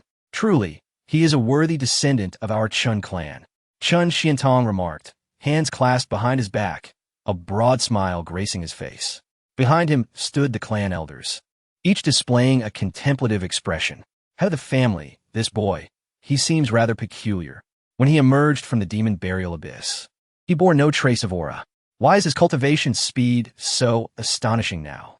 The 2nd elder mused, fanning himself with a feather fan.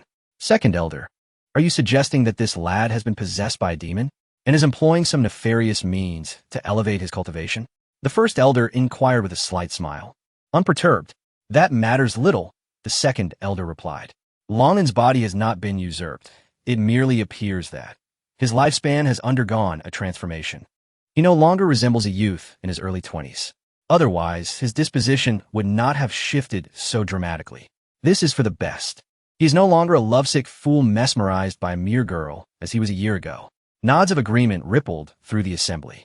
Cradling an ancient zither, the 3rd elder declared, we should refrain from overly interfering with Longin's growth. As long as he is not subjected to bullying by those ancient monsters, we must not intervene.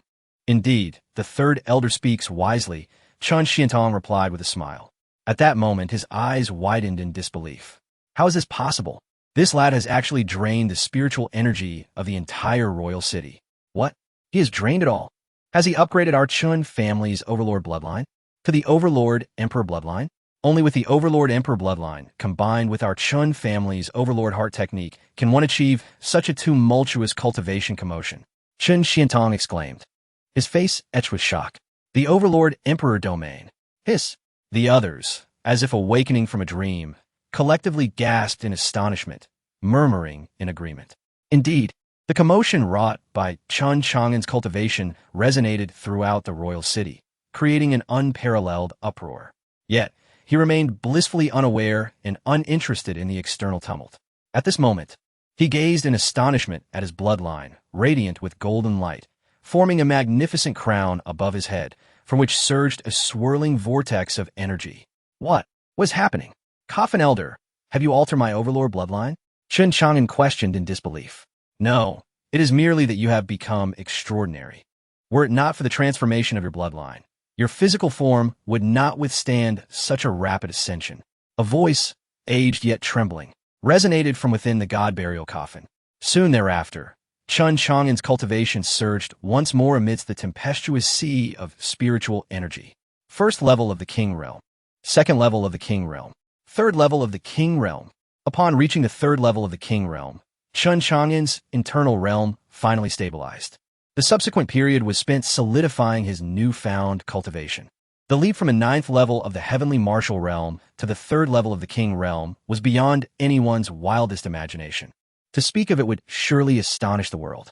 In the aftermath, aside from the countless discussions surrounding Chun Chang'an, no one dared to trouble him or the Chun family any further.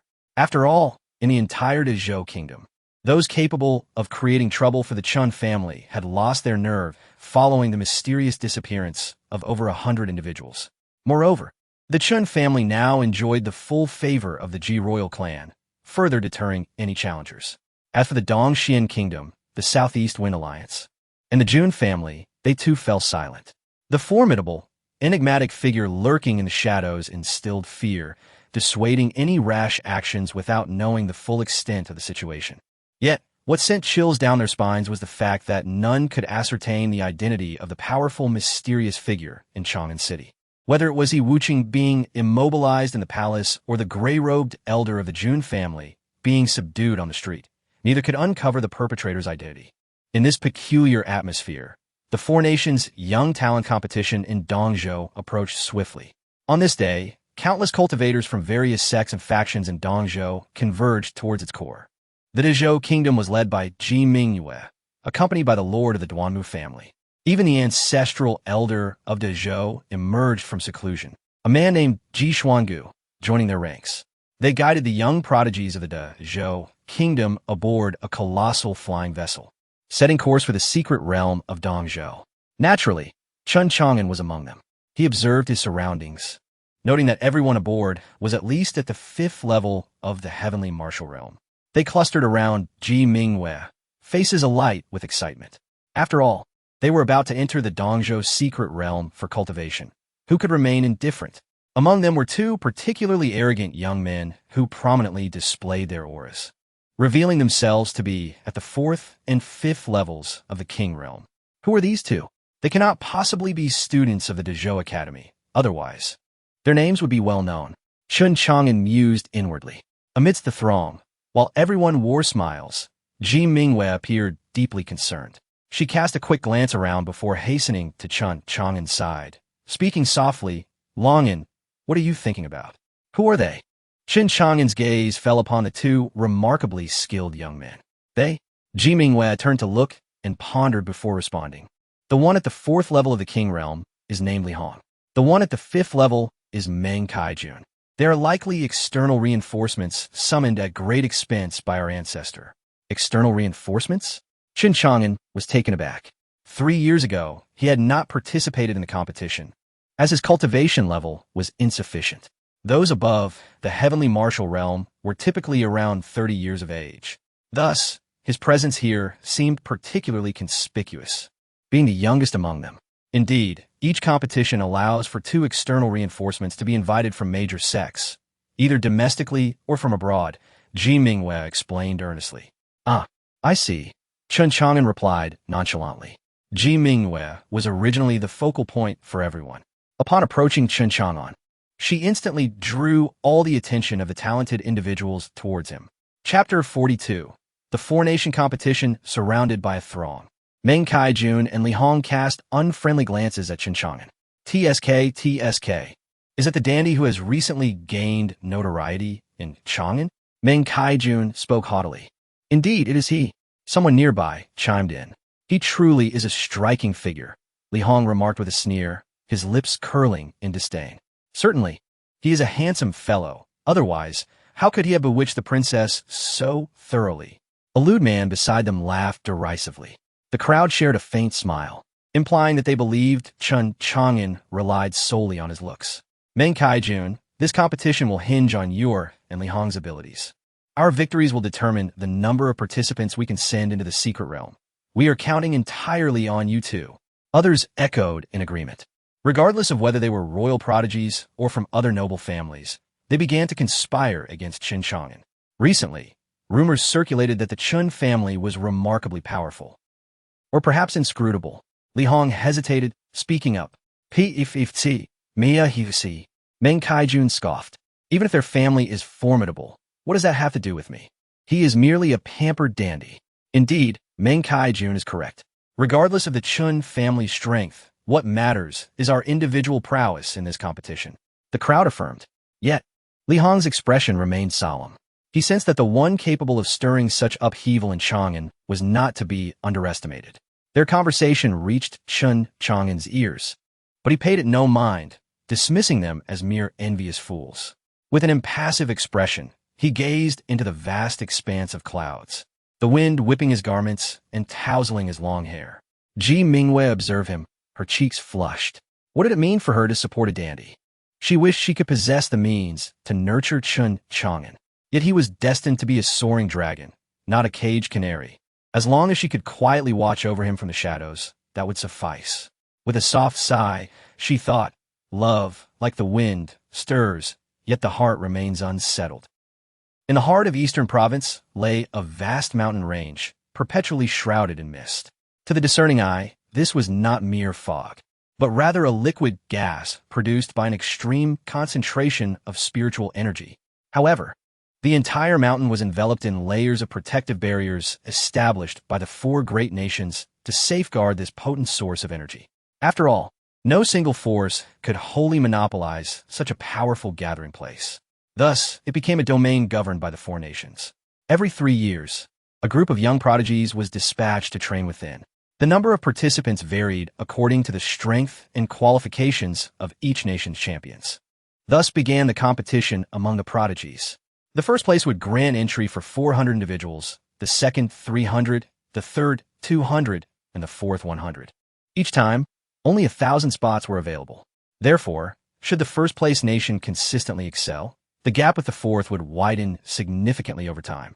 The Great Zhou Kingdom had finished last for 10 consecutive events, resulting in a dwindling number of young strongholds.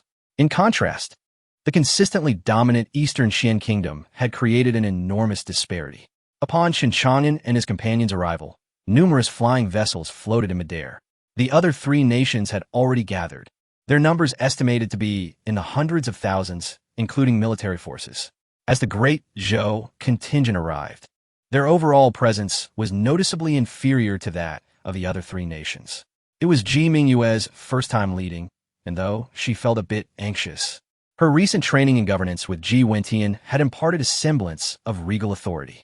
She scanned her surroundings and soon spotted a large group in the distance, members of the Southeast Wind Alliance.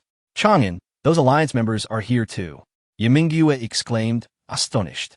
Chun Chang'an placed a reassuring hand on her slender shoulder, providing her with comfort. Trust me, they won't succeed in ousting us from the Great Zhou. Anyone who dares to try will find their foot severed. Encouraged by his words, Ji Mingyue took a deep breath, her demeanor shifting to one of authority. Is that Princess Mingyue? Where is your useless prince, Ji Tsongshan? A mocking voice interrupted, drawing everyone's attention. It belonged to Dong Lianxing, the prince of the Eastern Xian Kingdom, a man in his 30s radiating power and authority. He spoke with a sardonic tone, amusement dancing in his eyes. Duan Mutsong at her side shot a sharp glance at Dong Lianxing. Ji Tsongshan is no longer our prince. Our Mingyue is now our crown princess. Oh, I see. Dong Lianxing replied, feigning enlightenment before sneering again. So, the Ji clan has no men left? You allow a woman to assume the role of the future ruler? Ha ha, how disgraceful. His words incited laughter from the royal members of the other 2 nations. Ji Mingyue's expression darkened, her small fists clenched tightly. This was not merely an insult to her, but also to the great Zhou royal family. Yet, the mockery continued unabated. Dong Lianqing's brother, Dong Lianyang, deliberately raised his voice. I heard the great Zhou ruler was gravely injured a year ago, lingering between life and death, now reduced to a cripple. And the crown prince has reportedly died. So hastily, they replaced him with a woman. Pathetic. The great Zhou seems to be on its last legs. Their disrespectful remarks ignited a wave of anger among the great Zhou contingent, yet they were left with no recourse but to seethe in silence. After all, a nation's strength was the foundation of its people's confidence, and the members from the other 3 nations laughed uproariously. Not dead yet, perhaps still clinging to life, but surely too scared to show their face, sending their daughter to endure humiliation instead. It's quite likely. What a useless ruler. They continued to ridicule, their laughter echoing ominously. The great Zhou people were furious, their teeth clenched in indignation as they looked to Ji Mingwei, fearful she might lose her composure. Surprisingly, Ji Mingwei remained composed, her regal attire exuding authority. Yet, unbeknownst to them, her delicate hands were tightly clenched within the ample sleeves of her robe. Do not let it affect you. Chen Chang'an's hand rested upon Ji Mingyue's shoulder, seemingly bestowing upon her an immense sense of security and strength. Engaging in a war of words with these petty clowns is nothing but a futile endeavor. When the time comes for us to take the stage, I shall shatter their mouths, one by one. Very well. Ji Mingyue nodded emphatically, her entire being infused with vigor. Chapter 43. The Sword Palace of the Human Race. In the face of numerous taunts, Ji Mingyue remained composed, astonishing countless onlookers. In her past, such mockery would have thrown her into a state of panic. Yet now, with the royal family in decline, she was the only one capable of bearing the weight of responsibility. After all, she had Chen Chang'an supporting her. Meanwhile, the 2 external aides summoned by the great Zhou displayed expressions of utter disdain. TSK, to be humiliated and insulted, yet not dare to utter a sound. Truly pathetic compared to that useless prince, Ji Tsongshan. His words, though spoken softly, resonated throughout the great Zhou, prompting the royal family to regard Ji Mingyue with increasing discontent. Just as the atmosphere grew increasingly tense, the long-reigning monarch of Dongxian, Dong Yinglai, soared into the center. His gaze first swept over Chen Chang'an with an icy demeanor. Before retracting, with a voice akin to thunder, he declared, "The time has come to honor the sword master from the sword palace of the human race." At the utterance of his words, the arena fell silent, all eyes brimming with respect as they turned towards a singular direction. The sword palace of the human race. It was an immensely powerful force. Here in Dongzhou, above it lay the 4 sacred grounds. And towering over these 4 sacred grounds was the sword palace of the human race within the Yanhuang domain. Within the Yanhuang domain, there existed a premier protective force for humanity, namely the sword palace of the human race. Wielding the sword for humanity, safeguarding the laws of humanity. This was a crucial entity in protecting the human race from being devoured by alien races, and at its helm stood the human empire, which housed an emperor of humanity. Returning to Dongzhou, during each session of the 4 Nations tournament, a sword master would be invited to oversee and witness the proceedings. After all, the sword master represented the entirety of humanity and served as a beacon of justice.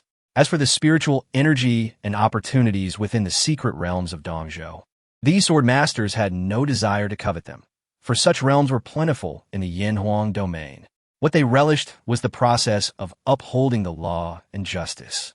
This would afford them greater accolades and experiences within the sword palace of the human race, paving their way for future promotions to the imperial capital of humanity, the illustrious realm of the human empire. There, magnificent guardian families and esteemed imperial clans awaited. As all eyes were fixated in anticipation, a figure slowly ascended into the air. It was a middle-aged man clad in a silver robe, bearing a unique long sword on his back. His gaze was sharp, sweeping across the surroundings, causing all who met his eyes to flinch and lower their heads in submission. The Saint Emperor realm. A surge of shock and reverence flooded the hearts of the crowd. Only a being of the Saint Emperor realm could hover in such a manner. Even those in the King realm could only momentarily glide through the air. Yet this sword master stood as if treading upon solid ground. "Welcome, sword master," Even Dong Yinglai, the monarch of Dongxian, had to bow slightly, extending his hands in a gesture of respect towards the sword master from the sword palace of the human race. All present followed suit, bowing in reverence. "Ha, brother Mo. How have you been?" At that moment, a voice filled with astonishment rang out. Two men leisurely piloted a flying vessel towards the sword master, their faces adorned with smiles. They were Zhao Tianwei, the leader of the Southeast Wind Alliance, and his brother Zhao Tianli. Heavens, they were acquainted with the sword master? It was hardly surprising, as Zhao Tianwei was an elder of the sacred Taitsong sword sect, while Zhao Tianli held the same position in the sacred Qingxian sect. The Southeast Wind Alliance had become formidable, backed by 3 great nations and 2 prominent sects. Witnessing the close familiarity between Zhao Tianwei, Zhao Tianli, and the sword master, whispers of speculation filled the air. Soon, pitying glances were cast towards the members of the Great Zhou. After all, with such a powerful force suddenly emerging in Dongzhou, a place where resources were already scarce, did this not imply the impending downfall of one faction? If that were the case, the once insignificant Great Zhou would likely become the stepping stone for the Southeast Wind Alliance. More gazes fell upon the members of the Southeast Wind Alliance, who stood poised and confident, as if they were well prepared for what was to come. Instantly, all present anticipated the unfolding events. Undoubtedly, the Southeast Wind Alliance would intervene, leading to the pitiable expulsion of the Great Zhou. The next moment, a flurry of schadenfreude-laden gazes targeted the proud heirs of the Great Zhou, rendering them restless and uneasy. They had initially believed that, even if they placed last, they would still secure 100 spots to enter the secret realm for cultivation. But if the Southeast Wind Alliance intervened, they could only imagine being outright eliminated. Instantly, the faces of the young talents turned pale. Ji Mingwei clutched Chen Chang'an's arm tightly, her eyes reflecting a plea for help. Chen Chang'an offered a faint smile, casting her a reassuring glance. Indeed, they viewed the Great Zhou as an easy target, and now they were becoming increasingly arrogant. Ji Xuangu looked on with cold disdain, his eyes glinting with a frosty light. Lord Duanmu sighed, observing the young talents present. Even if Ji Songhai were alive, their status remained tenuous. Glancing again at the opposing talents, he noted several in the late King realm. The disparity between the 2 factions was akin to heaven and earth. At this thought, his gaze shifted to the 2 external aides from Great Zhou. At this moment, Li Hong and Meng Kaijun wore expressions of utmost discontent. They had initially come to merely spectate. Even if they lost, they could still enter the secret realm for cultivation. Now, the outcomes were unpredictable. It seemed the Southeast Wind Alliance had long been prepared, their familiarity with the Swordmaster likely intended to secure their participation. Ji Xuangu spoke with a hint of resignation. "Old ancestor, is there truly nothing we can do to stop this?" Yimingyu inquired anxiously. "We cannot stop it," Chen Chang'an interjected. "They will likely use the pretext of only the strong can enjoy absolute resources, combined with the support of the Swordmaster, ensuring the Southeast Wind Alliance's involvement." "Oh." Ji Mingyue's complexion paled slightly. "Brother Chang'an, what shall we do? Most of our young talents are of lower cultivation. It may be difficult to contend against any of these 4 factions." "Fear not." Chen Chang'an cast a dismissive glance at the opposing talents, scoffing. "They are merely a group of insignificant rabble." "Wah! What?" Ji Xuangu and Duanmu Song stared at Chen Chang'an in disbelief. "Insignificant rabble? How audacious!" Chen Chang'an concealed his aura, rendering them unable to gauge his true depth. Yet none could fathom that, in a mere span of time, he had ascended to the King realm. If this were to be revealed, it would not only be met with disbelief, but would also stir a tempest within countless hearts. Thus, even though Chen Chang'an could contend against higher realms, they still presumed he was merely at the 9th level of the martial realm. At this level, he would be of little consequence here, especially in a team battle. Moreover, most of the opposition comprised late King realm cultivators, making it an insurmountable challenge. Even the slightest hope seemed absent. The 2 exchanged glances, each reflecting a shared despair. Only Ji Mingwei gazed at him with admiration, exclaiming, "Yes, Brother Chang'an, I believe in you. The Eastern State's secret realm is a divine gift bestowed upon the human race of the Eastern State, pivotal to our future." Only the elite among our proud lineage, the true paragons of strength, may gain entry. At this moment, the ruler of Dongxian Kingdom, Dong Yinglai, spoke with authority, his piercing gaze sweeping across the assembly. The number of entrants for cultivation has been firmly established at 1,000. The first rank will comprise 400 individuals, the second 300, the third 200, and the fourth 100. Just as Dong Yinglai paused to continue his address, he was unexpectedly interrupted. Lord of Dongxian Kingdom, we can test this. A resounding shout erupted, drawing the attention of all present. Chapter 44, The Betrayal of the Ally. It was none other than Zhao Tianwei. A sharp intake of breath echoed through the crowd, as expressions of anticipation spread across their faces. Oh, I wonder what insights the alliance leader, Zhao, has to offer. Dong Yinglai feigned a look of mild surprise and inquired nonchalantly.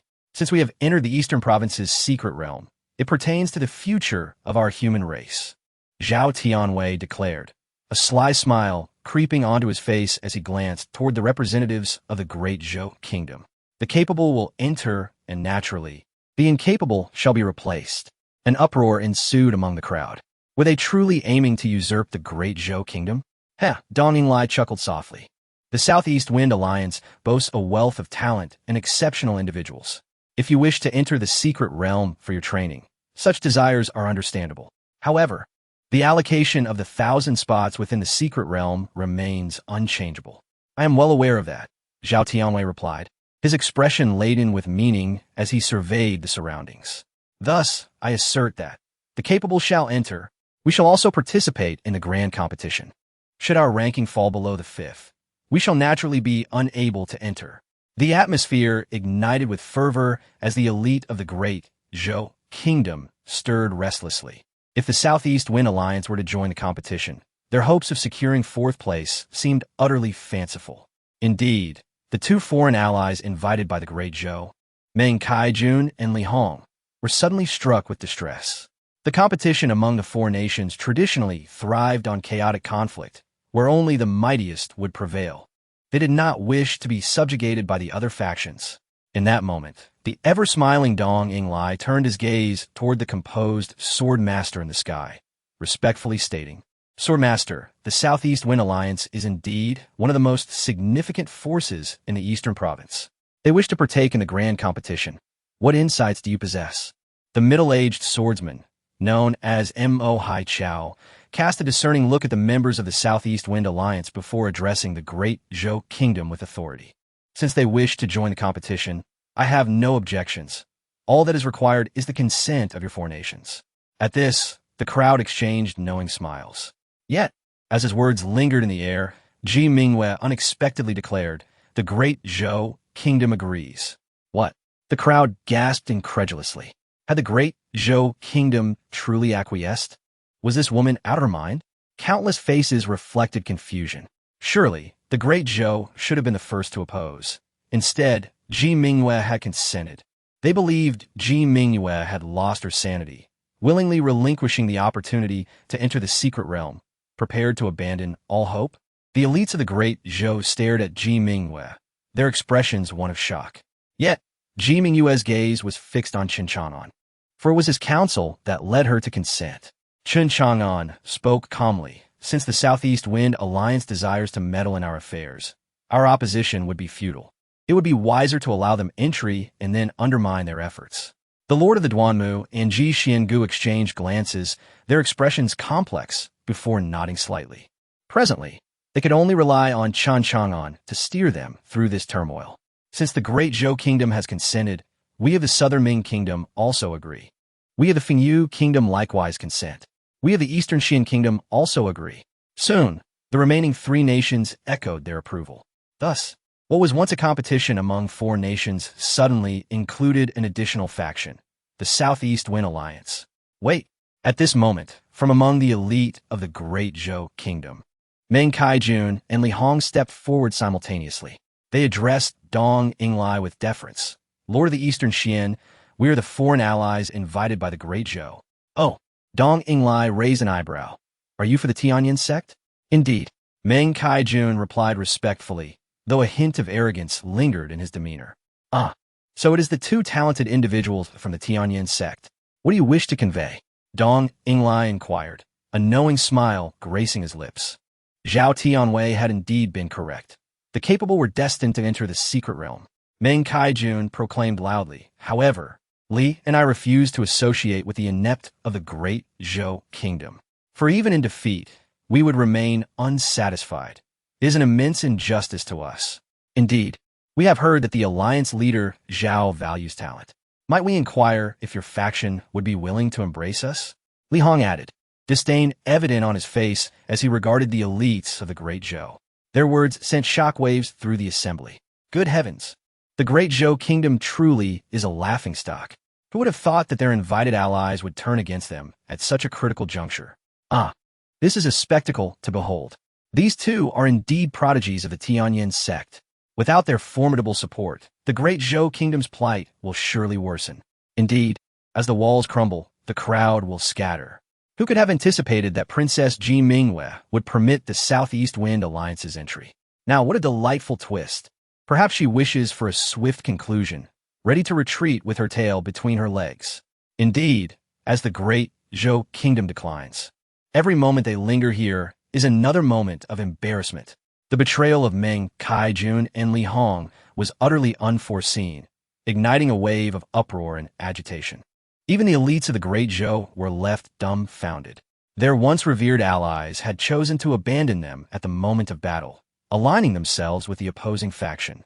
This left them feeling humiliated and enraged, their ire swiftly directed toward Ji Mingyue. Some royal princes lost their composure entirely, erupting in fury. Ji Mingyue, have you lost your mind? Who permitted you to agree to the Southeast Wind Alliance's participation in the competition? Now, we may all face elimination. What are your intentions? As the words fell, Ji Mingyue and Chen Chang'an turned their gazes toward the source of the outburst. Chen Chang'an narrowed his eyes, recognizing the individual as Ji Tsangtian.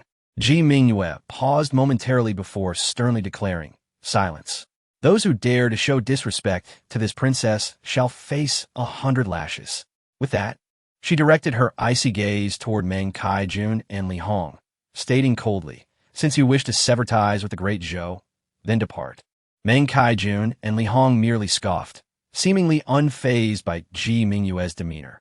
Their anticipation was directed toward Zhao Tianwei. Zhao Tianwei's lips curled into a sardonic smile. Since you too wish to join the Southeast Wind Alliance, I wholeheartedly welcome you. Thank you, Alliance Leader Zhao. Meng Kaijun and Li Hong exclaimed with elation. They finally had the opportunity to enter the secret realm. The despicable great Zhou kingdom had nearly thwarted their endeavors. The turn of events captivated the multitude, many casting peculiar glances at the great Zhou's representatives. The elites of the great Zhou felt as if they were being pricked by needles, desperate to find a place to hide. Chen Chang'an disregarded the scrutinizing gazes, gently resting a hand on Ji Mingyue's shoulder to steady her anxious spirit. Though Ji Mingyue maintained the dignity of the great Zhou's crown princess, he could discern her underlying trepidation. Let the competition commence, Dong Yinglai declared as he surveyed the surroundings. His voice calm, yet authoritative. Chapter 45, The Triangular Clash. All discussions ceased as the crowd turned their attention to the arena. At this moment, two floating platforms stood majestically in the air. Everyone was seated on the flying vessels surrounding them. With 5 factions participating, one platform would witness a triangular conflict. The victorious faction would then contend with the other platform's champions for supremacy. Is there any dissent among you? A hushed silence fell over the crowd as contemplative expressions appeared on their faces. On the battlefield, there were 2 platforms. If 3 factions clashed on one platform, the remaining 2 factions could potentially join forces against the solitary faction, placing them at a significant disadvantage. I have no objections. At this juncture, Ji Mingyue stepped forward, taking a deep breath to mask her nervousness. There is no need for tedious drawing of lots. Our great Zhou is willing to enter the triangular conflict on the platform. A murmur of astonishment rippled through the spectators, their eyes wide with disbelief. The Lord of Dongxian was correct. In the Dongzhou secret realm, only the capable should enter. Thus, we of Great Zhou are prepared to eliminate the useless contenders, one by one. Ji Mingyue declared once more. In shock, The crowd turned to her. Ji Mingwei, have you lost your senses? If we voluntarily enter the triangular conflict, the two opposing factions will undoubtedly unite against us. Ji Tsongtian, a proud scion of Great Zhou, exclaimed indignantly. Silence. Ji Mingwei's voice turned icy. Suddenly, Duanmu Tsang emerged, striking Ji Tsongtian forcefully across the mouth. Bang! He collapsed to the ground instantly. You! Ji Tsongtian stared in disbelief, his face flushed with rage. After all, she is the crown princess. Your insolence could cost you dearly. Duanmu, the head of the estate, retorted coldly. This fool still thinks he has the backing of his brother, Ji Tsongshan, the crown prince? Even Ji Tsongshan would not dare to speak back, especially with Ji Mingwei backed by Chen Chang'an. Very well. Ji Tsongtian's expression darkened, his voice low and menacing. We shall see how you handle this. Ji Mingwei sighed in relief, having dealt with the troublemaker in her ranks. She cast a glance at Chen Chang'an, who nodded in response. Haha, since it is settled, let us facilitate your great Zhou. Let the various factions draw lots. Dong Yinglai smiled lightly. The other factions seemed to agree, as if they had already excluded Great Zhou from their calculations. Subsequently, Dongxian Nation, Nanming Nation, Fengyu Nation, and the Southeast Wind Alliance began to draw lots. Fengyu Nation would face the Southeast Wind Alliance on the first platform. Dongxian Nation, Nanming Nation, and Great Zhou would engage in a triangular skirmish on the second platform.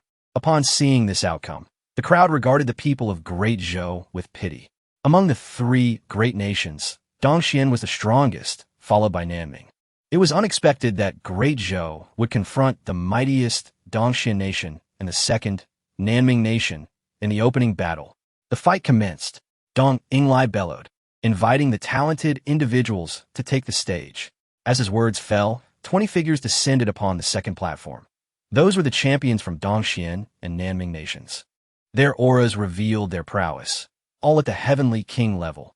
Among them, the strongest was the 6th-level Heavenly King, Dong Lianxing, the Crown Prince of Dongxian, and the 5th-level Heavenly King, Nan Hong, the Crown Prince of Nanming. In contrast, Great Zhou's representation was rather meager. Aside from Chen Chang'an, who remained an unknown 3rd-level Heavenly King, there was also Ji Tsongtian, a 1st-level Heavenly King. Yet more astonishingly, Ji Tsongtian confronted Ji Mingwei with a cold glare. Ji Mingwei, I am still your royal brother. Do not use your status as the crown princess to intimidate me. You are the one who has brought us into this predicament, compelling us to face such formidable opponents. You have lost your mind. If you wish to go, by all means. I refuse to step onto that stage. He then turned to the others. Have you all considered this? If we are humiliated on that platform, it will be a lifelong disgrace. This is not a contest of equal footing. We are destined to lose.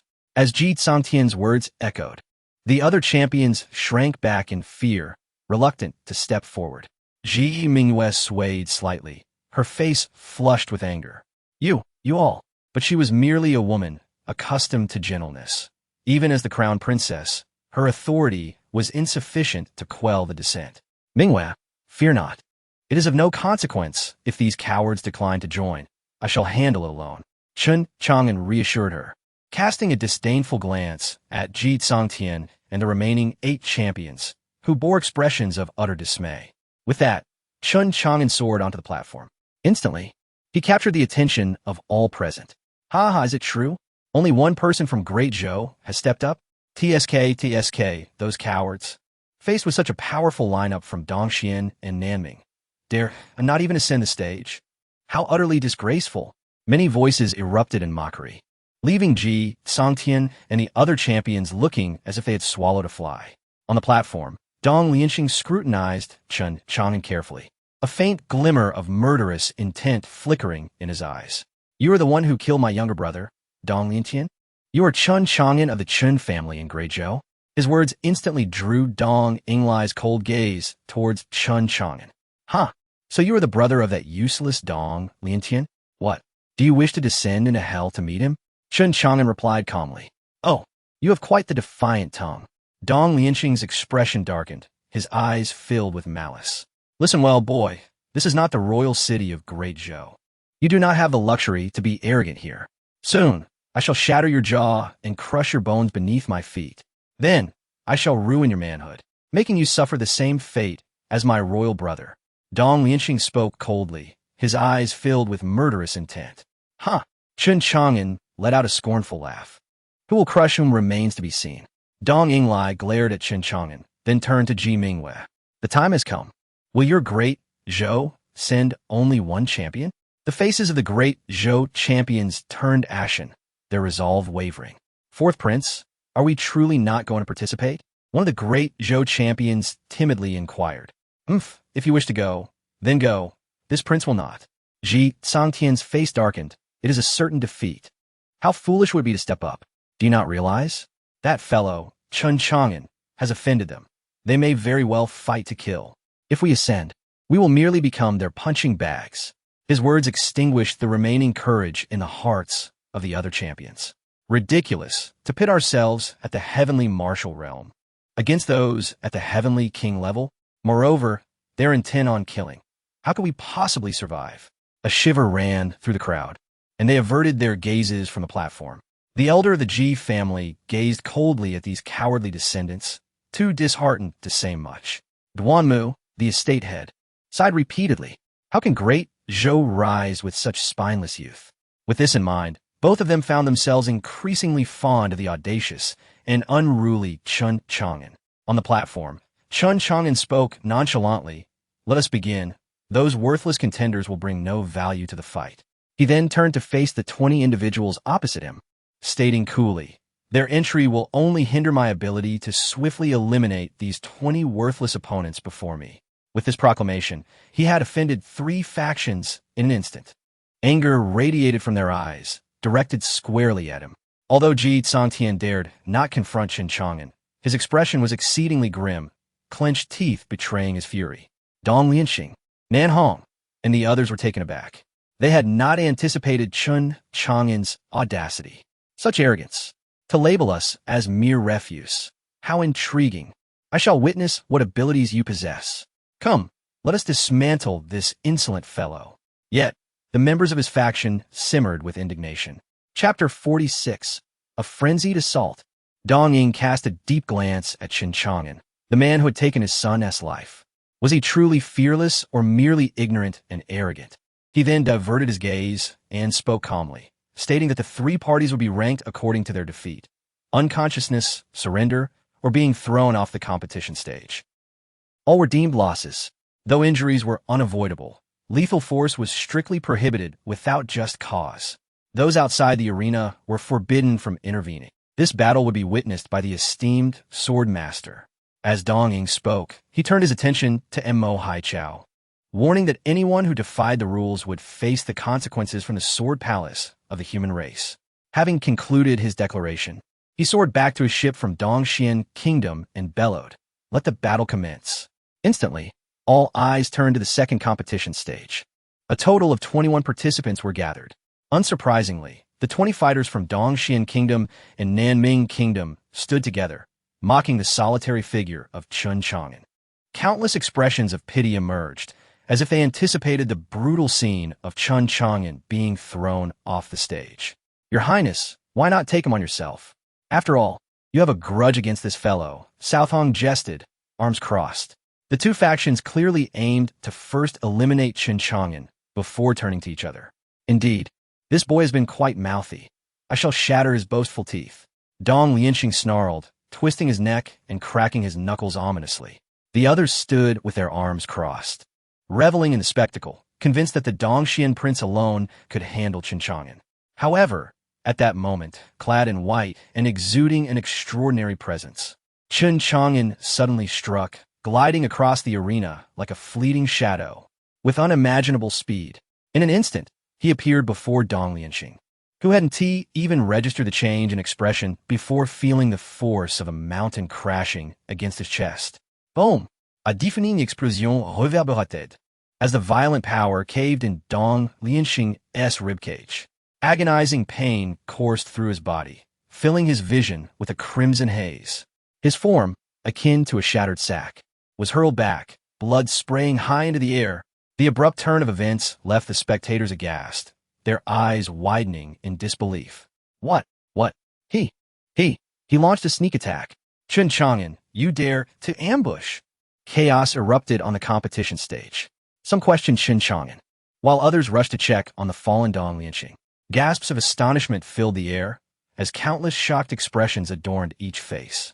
For Chen Chang'an's unleashed aura was unmistakably at the third level of the King realm. Furthermore, his displayed combat prowess was far beyond the limits of his realm. Dong Lianqing lay on the ground, coughing blood, his body convulsing violently, eyes rolling back, breath faint. He had clearly lost his fighting capability. A sharp intake of breath echoed through the crowd.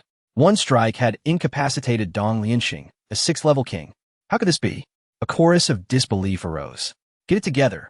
It was merely a sneak attack, South Hong shouted, observing the stunned crowd. But at that moment, Chen Chang'an was already before him, emanating a faint golden light, and delivered a crushing punch. Boom! In an instant, a tremendous roar erupted, as South Hong's face was smashed into a bloody pulp. As he began to fall, Chen Chang'an seized his foot, swinging him violently toward the others like a weapon. A distinguished individual's face was met with South Hong's head, blood spurting out as he was sent spiraling away with a scream.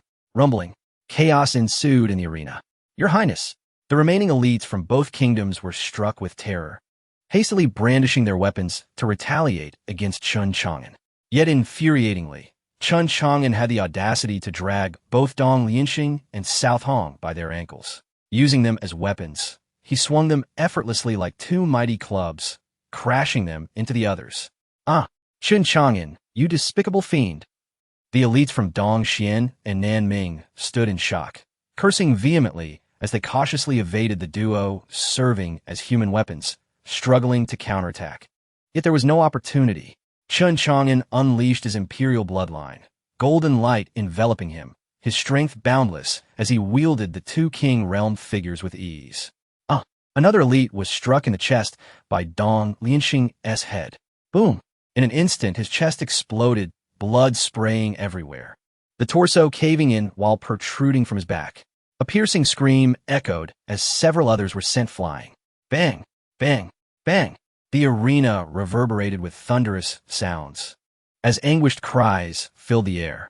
Outside, the onlookers were left dumbfounded. Duan Mutsong and Ji Xuangu stared wide-eyed in disbelief. The third level of the King realm. Good heavens! When did Chen Chang'an ascend? This lad is extraordinary. They exchanged glances, each reflecting profound astonishment. The other elites from the Great Zhou were frozen in place, unable to comprehend or believe that the figure rampaging across the stage, wielding the princes of two nations as human weapons, was their own prodigy. Chen Chang'an. Boom! Yet another elite from Dongxian was brutally struck in the groin by South Hong's head. Thud! A heart-wrenching scream erupted. Chen Chang'an swung Dong Lianqing with his left hand and South Hong with his right, violently smashing them against their opponents. Boom! Rumbling. Before long, all 18 elites on the opposing side were brutally sent flying, none remaining on the stage. Chen Chang'an scoffed, then began to clash Dong Lianqing and South Hong together, producing a cacophony of sounds, mocking, as expected of princes, both of their hides are quite tough.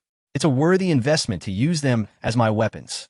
Silence enveloped the surroundings, regardless of gender or origin. In the moment Chen Chang'an unleashed his fury, every pair of eyes widened in shock, pupils constricted to their limits. Every jaw nearly dropped to the ground, unable to close for an eternity. Ji Mingwei was utterly bewildered, her heart racing, her starry eyes shimmering with a kaleidoscope of emotions. The valiant figure dominating the battlefield lingered in her mind.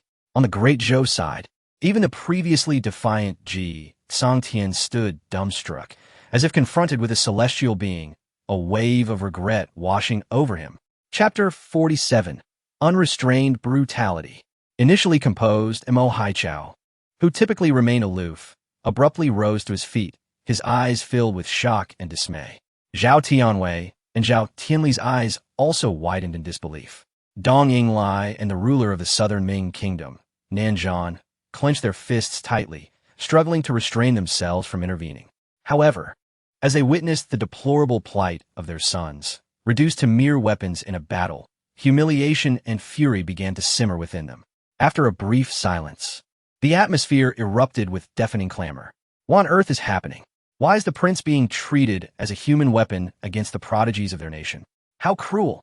This young man, though also at the king level, is facing 20 opponents of the same caliber, yet he is crushing them effortlessly.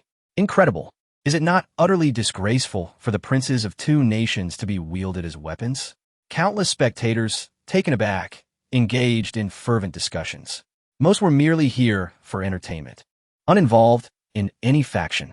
Thus, amidst the chatter, there were numerous mocking voices. The cacophony and ridicule finally ignited Dong Inglai's ire. He soared into the air above the arena, shouting at Qin Chang'an, "You release my son? You arrogant brat! Let go of my Hong!" Nanzhan, the ruler of the southern Ming kingdom, was equally furious. Instantly taking to the skies above the arena, their combined outcry unleashed a formidable aura, reminiscent of semi-imperial might, stirring the winds and shaking the ground with an overwhelming intensity. This presence quelled the surrounding chatter, and their force caused Qin Chang'an's garments to billow fiercely. Yet, astonishingly, rather than cowering in fear, Qin Chang'an struck the two individuals in his grip together, producing a resounding thud. As they bled and cried out in anguish, he raised them aloft, their heads directed toward Dong Inglai and Nanzhan. "Dong Xian, Nan Ming, you both possess audacity. How dare you disrupt the duel in the presence of the Swordmaster? What are your intentions? Do you truly disregard the sword palace of a human race? Are you plotting against humanity? Speak up." Qin Chang'an's voice resounded even louder than theirs, rolling forth like tidal waves, leaving the crowd once again in stunned silence. The sword palace represented all of humanity, while the Dongxian kingdom and other minor realms could not even begin to compare. At that moment, Qin Chang'an's assertion that they dared to disregard the sword palace sent shivers down their spines. You, how dare you? Dong Inglai, struggling to articulate his outrage, could only curse in frustration. He quickly glanced at Mo Haichao, Swordmaster. "We meant no offense." Nanzhan, gritting his teeth, suppressed the urge to descend and eliminate Qin Chang'an.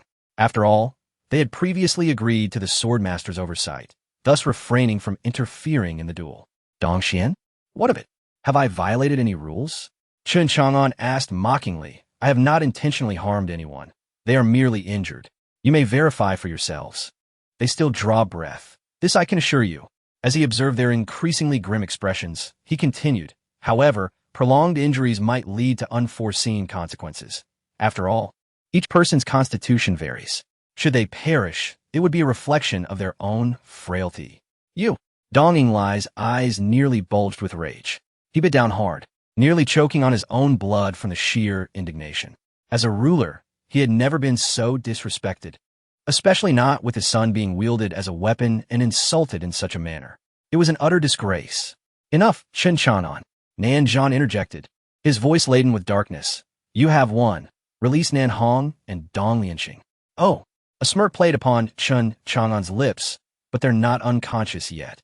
Nor have they fallen out of the arena, and they haven't conceded defeat, so my victory is not yet secured. With that, he struck the two captives together once more, the sound echoing ominously. Instantly, Dong Lianxing and Nanzhan cried out in agony, their faces bruised and bloodied. "Qin Chang'an, do not overstep your bounds." Witnessing his son being so casually struck by Qin Chang'an, Dong Inglai lost all semblance of dignity, trembling with rage. "Dong Inglai," Qin Chang'an roared, pointing at him with Dong Lianxing. "Have I violated any rules of the duel? No. Yet you, time and again, have interrupted. Your intentions are suspect. You were the one who proclaimed the rules, and now you blatantly defy them. Do you truly dismiss the authority of the Swordmaster? Do you disregard the sword palace of humanity?" He then turned to the increasingly sullen Mo Haichao, stating with righteous indignation, "Swordmaster, do they not regard you? Will you allow such indignities to go unchallenged?" Mo Haichao's expression darkened significantly. His demeanor shifted as he exchanged glances with Ji Xuangu and Duanmu Tsang, both of whom shared in the growing tension. Countless onlookers gasped, astonished by Qin Chang'an's audacity. This was outrageous. "Dong Xian and Nan Ming, do not act impulsively. Withdraw. This is a grand competition among the four nations, witnessed by numerous talents from the East continent. What are your intentions?" At last Mo Haichao spoke, his voice heavy with gravity. Dong Yinglai and Nanzhan clenched their fists, their eyes icy as they regarded Chen Chang'an, who had turned the tables on them. Yet, upon hearing Mo Haichao's words, they remained still, refraining from rebuttal. Had he not been a representative of the Sword Master, they would have unleashed their fury. Calm down. It is not your son being used as a weapon. Look at them. They're indeed lawless. They have grown arrogant in the East Continent, but now they are brazenly defiant in the presence of the Sword Master. It seems they truly do not regard the Sword Palace of humanity. Chen Chang'an dramatically exclaimed, Sword Master, will you permit them to challenge your authority in such a manner? Will you not retaliate? Strike him. Strike him until he cannot even recognize his own mother. His words left many spectators rolling their eyes, exasperated by his antics. Finally, Mo Haichao could no longer maintain his composure. Dongxian, Nanming, retreat. Sensing the intensity of his fury and murderous intent, Dong Yinglai and Nanzhan felt their hearts race.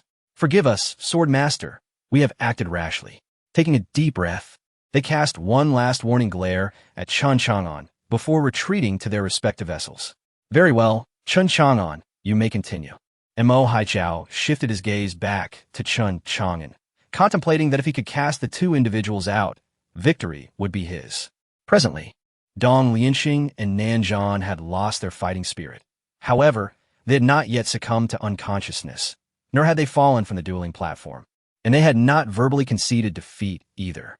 Moreover, they were still groaning in distress, which indicated that the battle must continue. It was far from over. Just as everyone anticipated that Chen Chang'an would expel the two and joyfully conclude the fight, a new upheaval ensued. Chen Chang'an suddenly bellowed, Oh dear, Master Swordbearer, could it be? Could it truly be? They have disrupted the order of the duel. Do you believe that merely uttering withdraw suffices? Should there not be some form of punishment? Such behavior blatantly disregards your authority, Master Swordbearer. It also disrespects the Sword-Bearer Palace of the human race. Even if this reaches the ears of the Emperor, your method of handling the situation would hardly earn commendation, would it?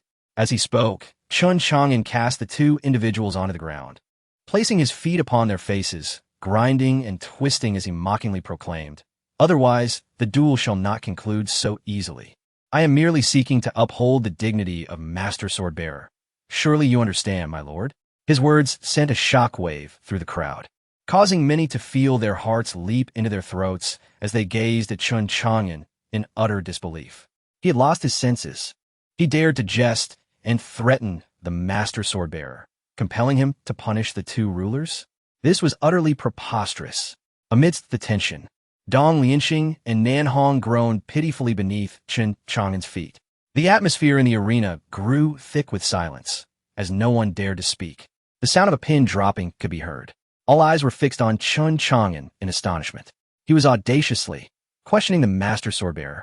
Moreover, it seemed he was using those two as leverage, declaring that should the rulers not be punished, he would not easily bring the battle to a close, continuing to torment them on the field. Chapter 48. Just and stern. Astonishment painted the faces of all present, their gazes fixed upon Chen Chang'an with sheer disbelief. Your name is Chen Chang'an, is it? Very well. I shall remember you, Mo Haichao remarked, his eyes glimmering with a cold light, before continuing with a weighty tone. Though the rulers of Dongxian and Nanming were somewhat impulsive, they did not exert any substantial interference. However, before he could complete his thought, Chen Chang'an struck his own chest with a fist, letting out a sudden cry of pain. A mouthful of fresh blood erupted from his lips, his complexion instantly paling. He pointed at Mo Haichao, his voice laden with sorrow. Master Swordbearer, those two are at the half-emperor level. As a mere junior, I was so frightened that I bled internally. Is this not interference? Are you, Master Swordbearer, so protective of them simply because they are rulers of small nations? You are the overseer of this grand competition, the so-called impartial sword-bearer. Since this is such an injustice, I refuse to accept it. I shall appeal to the Sword Palace of the human race. His words resonated with conviction, as if they sprang from the depths of his soul, causing everyone around to lean back in shock, their expressions frozen in disbelief. Mo Haichao furrowed his brow, sensing the trouble this young man posed. Moreover, it appeared that Chen Chang'an was unafraid of his regal pressure, audaciously performing such a crude display before him. To claim he bled from the two's imposing presence? Was he taking him for a fool? It was evident he had struck himself, and he intended to appeal to the Sword Palace? That was a veiled threat. Incredibly, he dared to threaten him. As a dignified sword-bearer of the human race, a protector of the extraordinary, being complained about by a prodigy. The ramifications were dire. Fury surged within him, his heart nearly bursting with rage. Yet he suppressed it, staring at Chun Chang'an in silence. All around, the crowd held their breath, anticipating Mo Haichao's wrathful response. But to everyone's astonishment, two resounding slaps echoed through the air, landing squarely on the bewildered faces of the rulers of Dongxian and Nanming. This not only left them dazed, but also stunned the entire assembly. Countless gasps filled the air. Dong Yinglai and Nan Zhan wore expressions of utter dismay, akin to having consumed something foul, yet dared not retaliate. Chun Chang'an, they have already been punished. The duel shall continue. Mo Haichao's voice, though seemingly calm, dripped with barely concealed, teeth-gritting fury. Ah, very well, Master Swordbearer, truly just and impartial. Chun Chang'an replied with a smile, and with a swift kick, sent the defeated Dong Lianxing and Nan Hong flying off the dueling platform, where they were caught by Dong Yinglai and Nan Zhan as they tumbled down. With ashen faces, they returned to their respective ships for treatment. In this round, the Great Zhou nation triumphs, Mo Haichao declared, his voice heavy with displeasure. The outcome shattered all expectations, like a thunderclap, igniting a fervor among the crowd. Whispers and murmurs swelled into a cacophony, sweeping through the assembly like a tidal wave. Chun Chang'an descended from the dueling platform and returned to the Great Zhou nation's ship. Ji Mingwei rushed towards him, but halted abruptly just before reaching him. Her eyes glistened with unshed tears, and she inhaled sharply. Brother Chang'an, are you all right? You scare me to death. Fear not. Mingwei, we have emerged victorious. Chun Chang'an smiled. It seems that more than 100 of us from the Great Zhou nation shall enter the secret realm for cultivation. Ji Mingwei nodded earnestly, her eyes sparkling with tears, gazing at Chun Chang'an as though he were the sole beacon in her universe. Young friend Chang'an, Ji Xuangu spoke hoarsely, awe evident in his gaze. What manner of family does the Chun clan belong to? In my 2 decades of seclusion, they have unexpectedly produced such a remarkable talent as you.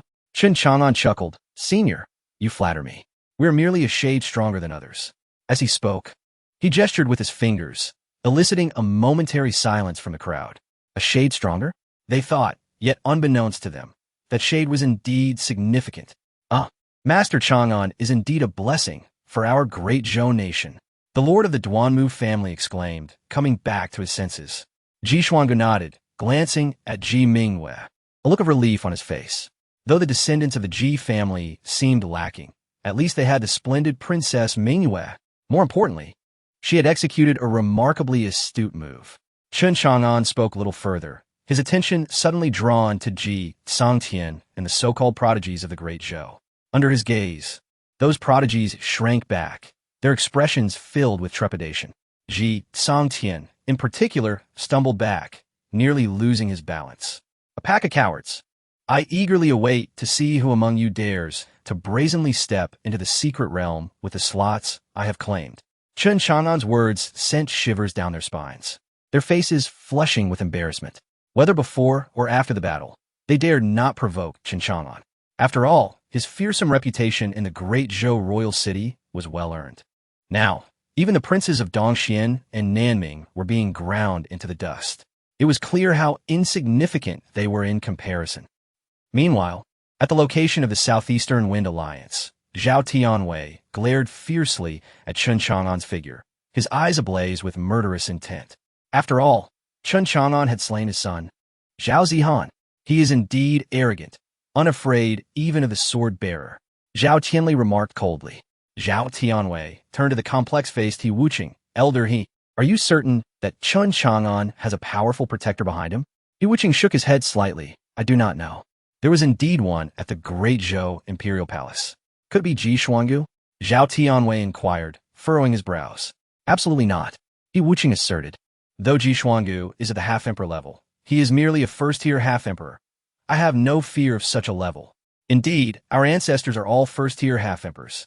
With 4 of us united, We have no reason to fear that old man Ji Xuangu. Zhao Tianli scoffed. At that moment, Zhao Tianwei took a deep breath, pondering, just where does the Chun family hail from? They had been so low-key until now. Yet they are all exceptional, akin to a nest of cunning foxes. Upon hearing this, Zhao Tianli fell silent as well. Chun Chang'an's ruthless methods and arrogant demeanor had left the three great nations and the Southeastern Wind Alliance in a state of utter disbelief. Those unaware might think Chun Chang'an hailed from one of the sacred clans. Even sacred clans would not dare disregard the sword-bearer, unless it was an imperial clan. Gasp! As this thought crossed their minds, everyone inhaled sharply, only to quickly dismiss the unrealistic notion. For such a thing was simply impossible. On the first dueling platform, the prodigies of Fengyu Nation and the Southeastern Wind Alliance, who had initially anticipated a spectacle, were astonished to witness Chun Chang'an emerge unscathed. Not only had he ruthlessly defeated the princes of Dongxian and Nanming, but even under his pressure, the rulers of those nations had been slapped by the sword-bearer. Such a turn of events was utterly unfathomable. It left Meng Kaiyun and Li Hong, the external aides, speechless in disbelief. With this, the great Zhou nation had secured at least a place among the top two. It was as if they were caught in a dream, utterly unbelievable. Yet, despite the overwhelming shock, they were compelled to fight. Thus, the prodigies of the Wind Feather Kingdom engaged in battle with the members of the Southeast Wind Alliance. To their astonishment, the Southeast Wind Alliance not only boasted the assistance of the two formidable outsiders, Meng Kaijun and Li Hong, but also harbored a powerful, enigmatic figure. This individual turned out to be at the 8th level of the Heavenly King realm. Chapter 49. The Battle Against the Southeast Wind Alliance. As the imposing presence of an 8th level Heavenly King emerged, all eyes were drawn to her figure. Clad in a gray robe, she concealed half of her face, revealing a pair of sharp, piercing eyes. It was indeterminate whether she was male or female, but her tall stature and curvaceous form suggested she was indeed a woman. As she showcased her prowess, the attention of the crowd was entirely captivated by her. An 8th level Heavenly King, approximately 30 years of age. This left many in the audience astounded. She surpassed Dong Lianxing, who was merely a 6th level Heavenly King. Yet Dong Lianxing had been stuck at the age of 30. Where did the Southeast Wind Alliance find such a prodigy? Could she possibly be from a sacred land? Ji Xuangu questioned in bewilderment. A sacred land? That is a possibility. Lord Duamu replied gravely. Zhao Tianwei is an elder of the Tai Song Sword Sect, and Zhao Tianli is an elder of the Qingxian Sacred Sect. However, it remains unclear which of these two sects this young prodigy hails from. Chun Chang'an's gaze also fixated on the figure in gray, his eyes narrowing. An 8th level Heavenly King, with my eruption of Berserker Fury combined with the Blood Demon God technique, and the opening of the martial aperture, along with the Sword of Guardianship, I should be able to subdue her. With that thought, Chun Chang'an withdrew his gaze. At this point, the once-defeated prodigies from the eastern Xianghua, southern Minghua, and Fendyuo engaged in a chaotic battle, vying for the 3rd, 4th, and 5th positions. However, they were all severely injured and lacked the strength to continue fighting. After some negotiation, they decided to postpone the rematch for 3 days. Consequently, the prodigies and higher-ups from the three nations wore expressions of utter dismay, akin to having swallowed something repugnant. They had always been in the top ranks, and even if the Southeast Wind Alliance sought entry, they believed it would force the Dazhou Kingdom out of the competition. Little did they anticipate that they had dug their own grave. It was utterly humiliating. The emergence of the prodigy Chun Chang'an from the Dazhou Kingdom meant that the Southeast Wind Alliance had also gained a formidable talent, one that was not even an external aid. The audacity of the Southeast Wind Alliance to claim him as their own was simply outrageous. Nevertheless, the battle for the 1st and 2nd positions was still to unfold, for the Southeast Wind Alliance had suffered minimal losses. Thus, Mo Haichao ascended into the air and declared with authority, "The grand competition among the 4 nations shall now enter the 2nd round. This battle will determine the 1st and 2nd places. I invite the prodigies of the Southeast Wind Alliance and those from the Dazhou Kingdom to the contest stage." With those words, he departed from the center of the void. The 9 prodigies from the Southeast Wind Alliance descended onto the combat stage. On the Dazhou Kingdom side, Ji Mingyue grasped Chun Chang'an's hand and suddenly proposed, Brother Chanan. Why not let Ji Songtian and the others join you? This way, you have 9 allies. Upon hearing this, Ji Songtian and the other prodigies looked at Chun Chang'an with eager expressions, filled with fighting spirit. They wished to take the stage, as even if they lost, they would at least achieve second place, naturally desiring a chance to shine. However, Ji Mingyue was primarily concerned for Chun Chang'an's safety. To her astonishment, Chun Chang'an patted Ji Mingyue's hand. He glanced at Ji Songtian and the others, scoffing, "No need. These 9 insignificant fish would only hinder my sword-drawing speed. As for those 10 pests opposite us, I can crush them at will." Chun Chang'an's words caused Ji Songtian and the others to change color, their anger palpable. Their faces flushed, yet they dared not confront him. Meanwhile, the 10 members of the Southeast Wind Alliance were instantly consumed by rage. What? He dares to call us pests? How outrageous! Young master, let's make sure to teach him a lesson. Indeed, the Southeast Wind Alliance also had a 5th-level Heavenly King among their ranks, Zhao Xiang. His expression darkened as he observed Chun Chang'an's audacity on the stage, and he cautioned everyone, do not underestimate him. Turning to the figure in gray, he asked, "Miss Ning, what do you think? Can you defeat him?" The gray-robed individual, Ning Tingyu, replied coldly, "This young man is exceedingly dangerous." At her words, Zhao Xiang felt a chill. A person who could elicit such a response from an 8th-level Heavenly King like Ning Tingyu. How monstrous must he be? No wonder he was so arrogant. As Chun Chang'an reached the contest stage, the members of the Southeast Wind Alliance gathered behind Ning Tingyu, their faces filled with vigilance as they watched him. The grand competition among the 4 nations begins, echoed Mo Haichao's calm voice from the skies. On the combat stage, Chun Chang'an faced opponents of several realms above him, yet he did not underestimate them. He immediately drew forth the sword of guardianship. Then he erupted forth, executing the Chun family's Thunder Mirage technique while simultaneously activating the martial aperture. A thunderous roar resonated within him, causing his speed to multiply exponentially. He then unleashed the Blood Demon God technique, enveloping himself in a faint crimson mist. With the Burial World sword technique, he seamlessly integrated speed, energy amplification, and battle aura into a singular, devastating strike, arriving before Ning Tingyu in an instant, swinging his sword toward her neck. Ning Tingyu reacted swiftly, leaning back slightly, her body descending as she retreated rapidly. Chun Chang'an's eyes glinted with a fierce light as he surged forward, the sword of guardianship descending in a powerful arc.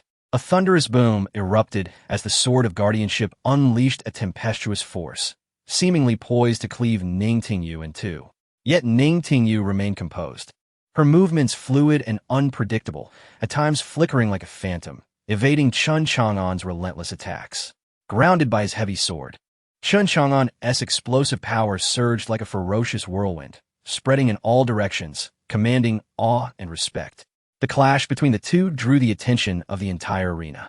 The prodigies of the Southeast Wind Alliance gathered at the edges of the contest stage, watching in astonishment as the fierce duel unfolded. They dared not approach, for even the strongest among them, Meng Kaijun, Li Hong, and Zhao Xiang, could only probe the periphery of the tempestuous battle, unable to intervene.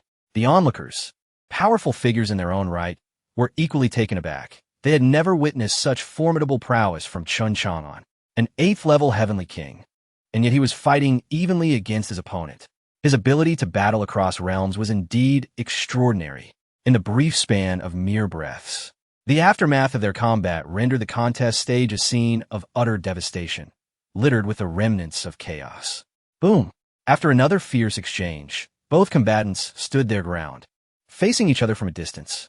As the battlefield fell silent, it felt as though every heartbeat had ceased and everyone held their breath, wide-eyed in anticipation. For in the next moment, the contest stage was poised to erupt into a terrifying clash of power. Meng Kaijun, Li Feng, Zhou Zing. All the prodigies of the Southeast Wind Alliance gathered behind Ning Tingyu, brimming with energy, their gazes fixed on Chun Chang'an. At this moment, no one dared to underestimate this young prodigy, hailing from a nation that had been at the bottom. Suddenly, Chun Chang'an roared, propelling himself high into the air. He unleashed a breathtaking aura, crashing down upon Ning Tingyu and the others like a tidal wave. Chapter 50. locking in first place. Chen Chang'an activated the second form of the evil demon blood god technique once more. The mountain shakes the sea. Boom! An astonishing momentum surged forth, as if 10,000 mountains were sinking. Before he even arrived, a fierce wind descended abruptly, causing Ning Tingyu and the others to feel a stinging pain against their skin. The spear shot forth like a dragon. Ning Tingyu roared lowly, her long spear shooting upward, instantaneously resonating with the sounds of dragon roars. Roar! Confronted with such a formidable strike, Chen Chang'an once again swung his sword down. The burial world sword technique shattered the heavens. Simultaneously, he unleashed the sovereign bloodline. Roar! In an instant, a towering figure, shining with golden light and standing 10 feet tall, manifested behind Chen Chang'an, roaring fiercely, its voice echoing across the heavens and earth. As if an ancient deity had descended, it bestowed upon Chen Chang'an immense power. Boom! A thunderous explosion resonated, and a violent wave of energy spread outwards in all directions. Ah! You! Ning Tingyu Casket. As her long spear was cleaved away by Chen Chang'an's giant sword, sending her flying sideways. Ah! The remaining prodigies let out anguished cries, as if a cannonball had detonated among them, instantly scattering them all. Rumble! The arena trembled violently. When all fell silent, the ground was strewn with moaning prodigies. Simultaneously, the incredibly hard arena had cracked, with countless fissures appearing, as though it might be shattered by Chen Chang'an's sword. A faint smile graced Chen Chang'an's lips as he approached Ning Tingyu. What? What do you want? Ning Tingyu spoke darkly, a flicker of panic flashing in her starry black eyes. Heh, naturally to defeat you all, Chen Chang'an replied, then kicked her forcefully, sending her flying sideways. Ah, you, how infuriating. Feeling the forceful kick on her rear, Ning Tingyu's face turned crimson with shame and anger. Even through her veil, the glimmer of panic in her eyes was evident. Disregarding her, Chen Chang'an moved directly to Meng Kai-jun and Li Hong, looking down at the two with a mocking tone. Oh, it's you two, what a coincidence. Meng Kai-jun and Li Hong's faces darkened immediately. Chen Chang'an, what do you want? Don't make a move, we admit. Ah, as Meng Kai-jun and Li Hong trembled and attempted to concede, they were suddenly struck in the mouth by Chen Chang'an's foot. Bang! They were sent flying, their teeth scattered, their mouths a bloody mess. Ah! The two let out piercing screams, their faces filled with terror. Oh, so you're this useless, TSK. Truly an eye-opener for me. Chen Chang'an sneered, feigning innocence, saying, what did you say? I can't hear you. With that, he stepped forward, delivering a kick to each of their heads. Boom! Instantly, their heads burst with blood, and they screamed in agony as they were sent flying once more, crashing heavily to the ground, rendered unconscious, if not severely injured. Hiss! The remaining prodigies gasped in shock, their faces filled with disbelief. We concede, Zhao Ziang and the others quickly called out. No joke, with even the 8th level Ning Tingyu defeated, they had no strength left to continue fighting. Better to conserve their energy, at least to secure second place. The Southeast Wind Alliance had conceded, and the battle concluded, with the great Zhou Kingdom claiming first place. In the sky, Mo Haichao wore a complex expression but immediately spoke up, his gaze fixed on Chen Chang'an, seemingly wishing for him to continue breaking the rules. Chen Chang'an merely curled his lips, then flew toward Ji Mingyue and the others. The arena was once again filled with shock. Aside from the initial exchanges between Chen Chang'an and Ning Tingyu, the rest had been thoroughly trampled. This was simply outrageous. Zhao Tianwei, Zhao Tianli, Mo Haichao, and Dong Yinglai, all powerful figures, wore extremely grim expressions. They gazed at Chen Chang'an's audacious back, their hearts deeply shaken. The great Zhou Kingdom had produced such a formidable and monstrous genius. In the camp of the great Zhou Kingdom, everyone was immensely invigorated, especially those officials who had accompanied them, previously inconspicuous. They watched Chen Chang'an with excitement, their hearts racing. First place. After 30 years, the great Zhou Kingdom had finally reclaimed the top position. Brother Chang'an, you are incredible, Ji Mingyue exclaimed joyfully, embracing Chen Chang'an's arm. Let us return to the camp and wait. The secret realm may not open until 3 days later. as the other three kingdoms still need to compete. Chun Chang'an smiled. All right. Ji Mingyuan nodded vigorously, her ample bosom rising and falling with excitement.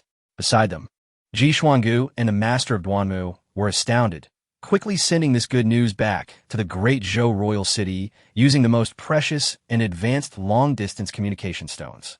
When the news of the great Zhou kingdom's victory in the Four Kingdoms Prodigy competition reached Chang'an City, disbelief initially swept through the crowd. However, as more news and increasingly detailed reports arrived, everyone gradually accepted it. The specifics were analyzed one by one. Initially, the Great Zhou Kingdom was looked down upon. Then the Southeast Wind Alliance utilized connections to persuade the sword-bearing lord to intercede. Thus, the Southeast Wind Alliance successfully inserted itself into the fray. Subsequently, the Four Kingdoms competition transformed into a contest among the Four Kingdoms and one alliance. 5 powers in total. The lowest-ranked faction would be eliminated, losing their qualification to enter the secret realm for cultivation. This was a catastrophic start. After all, whether it was Dongxian, Nanming, Fengyu, or the Southeast Wind Alliance, their prodigies were all more powerful than those of the Great Zhou Kingdom, all at the king level. Moreover, the two external allies that the Great Zhou had painstakingly invited had also turned against them at the last moment. This left the Great Zhou in an even more precarious position. Even the Great Zhou prodigies led by Ji Tsangtian were filled with dread, hesitant to step onto the stage. But just when everyone thought the Great Zhou Kingdom would be humiliated, the Chun family's young master, Chun Chang'an, emerged dramatically. First, he forcefully swept aside the mightiest Dongxian Kingdom and Nanming Kingdom. Finally, in the finals, he utterly suppressed the 8th-level king from the Southeast Wind Alliance. Claiming victory in one fell swoop, he secured the first place for the Great Zhou Kingdom. This thrilling turn of events was relayed in detail by those who witnessed it, causing a tremendous uproar in the entire royal city. Chun Chang'an's name resonated loudly once again. When this news reached the palace, Ji Wentian, who had been recuperating, sprang up from his bed, laughter echoing throughout the palace. Then, accompanied by numerous younger members of the Ji family, after some thought, he personally went to the Chun family, taking most of the young heirs with him. With great joy, they headed toward the mountains where the eastern state's secret realm was located. Chapter 51, Assassination. In the mountains of the eastern state's secret realm, within the encampment of the Great Zhou Kingdom, Chun Chang'an and his companions were resting. Under the cover of night, Chun Chang'an stealthily infiltrated a secluded tent using the Chun family's remarkably elusive movement techniques.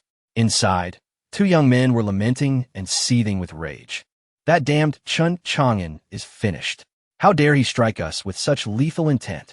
One of them exclaimed. Indeed, once we return to the Tianyin sect, we will ensure he pays dearly. We will not rest until we avenge ourselves. Ouch, it hurts. I can't believe I fell into this trap when I intended to cultivate in the secret realm. Li Hong and Meng Kaijun lamented, cursing Chun Chang'an incessantly. However, in the next moment, a cold gleam of sword light suddenly flickered through the darkness, reflecting their most terrifying nightmare, the very figure they wished to devour. Yet, in an instant, both men were plunged into eternal darkness. With a swift motion, Chun Chang'an severed the heads of Li Hong and Meng Kaijun, then quietly returned to his quarters under the cloak of night. He bore no hesitation in eliminating those two. He preferred to act decisively rather than risk their return once their wounds healed. The rules of the competition prohibited killing during the event, but that did not extend beyond its conclusion. Upon returning to his room, Chun Chang'an was taken aback to find Ji Mingyue present. "What are you doing here?" he asked, sheathing his protective sword and calmly taking a seat at the table to pour himself a cup of tea. "Brother Chang'an, did you go to kill someone?" Ji Mingyue inquired, sensing the bloodlust emanating from him. Chun Chang'an nodded. "Then I will not return tonight. I shall stay here with you," she replied earnestly. He hesitated momentarily, but quickly grasped her intention. She wished to be his witness, to prove that they had been together all night. After contemplating, he shook his head. "Mingyue, there's no need. The Tianyin sect is of little concern to me. The Qin family stands unafraid of any first-rate forces in the Great Zhou Kingdom. No, I must stay here. I cannot let you be wronged," Ji Mingyue insisted firmly. "It's fine. I don't mind," Chun Chang'an replied. Yet, seeing her unwavering resolve, he ultimately acquiesced. Instantly, her delicate face brightened with joy. Then I shall sleep on the bed, and you can cultivate beside me. Chen Chang'an nodded, taking a few sips of tea before settling into a meditative position. The recent competitions had honed his mastery over his techniques, and his combat experience had matured in ways that his peers could hardly match. The night passed in silence. The following morning, when the members of the Southeast Wind Alliance discovered the deaths of Li Hong and Meng Kaijun, chaos erupted. Particularly, the ruler of Dongying came to a boiling point, for the Tianyin sect was a paragon of their nation, and such an incident demanded a reaction. Their suspicions immediately fell upon Chen Chang'an. Regardless of whether he was responsible, they were determined to make his life difficult. A throng of disgruntled elites gathered outside his tent, shouting accusations. Chen Chang'an, you despicable coward! How dare you assassinate Li Hong and Meng Kaijun in the dead of night? Indeed, Chen Chang'an, come out. Such vile tactics render you unworthy of being an elite of the Eastern State. You have murdered the Tianyin sect as prodigies. They will not spare you. You shall bear the consequences of your actions. The young voices rose in a fervent uproar. When Chen Chang'an emerged from the tent, bleary-eyed alongside Ji Mingwei, all present fell silent, including Ji Xuangu and Duanmu Tsang, who had rushed over upon hearing the commotion. Why are you all shouting so early in the morning? Have you all lost your minds? Chen Chang'an remarked, casting a glance at the crowd. Princess, what is the meaning of this? Duanmu Tsang hesitated to ask, but soon his face broke into a grin along with Ji Xuangu. Ji Mingwen nodded slightly at Duanmu Tsang and the elder of the Ji family before addressing the raucous crowd. Did you not claim that Li Hong and Meng Kaijun are dead? Their demise has nothing to do with my brother Chang'an. The crowd erupted in protest. Princess Mingwei, those two had grievances with Chen Chang'an. You must have killed them. Such base actions render him unworthy of being an elite of the Eastern State. How can you accuse my brother Chang'an without evidence? Ji Mingwei replied coolly, surveying the onlookers with regal authority. I was with him all night. Could he possibly have been in two places at once? What did you say?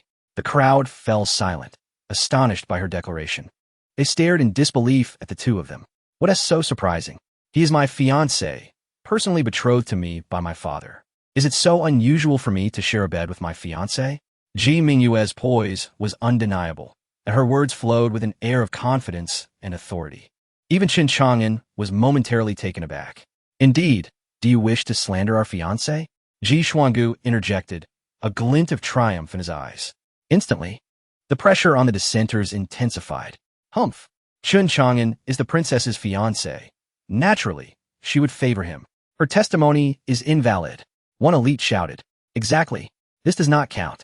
He must have stealthily slain Li Hong and Meng Kaijun. Another added. We refuse to accept such a despicable elite. The crowd clamored. At that moment, Chen Chang'an stepped forward, facing the uproar with a cold smile. Who dares to challenge my integrity? Step forward for a duel.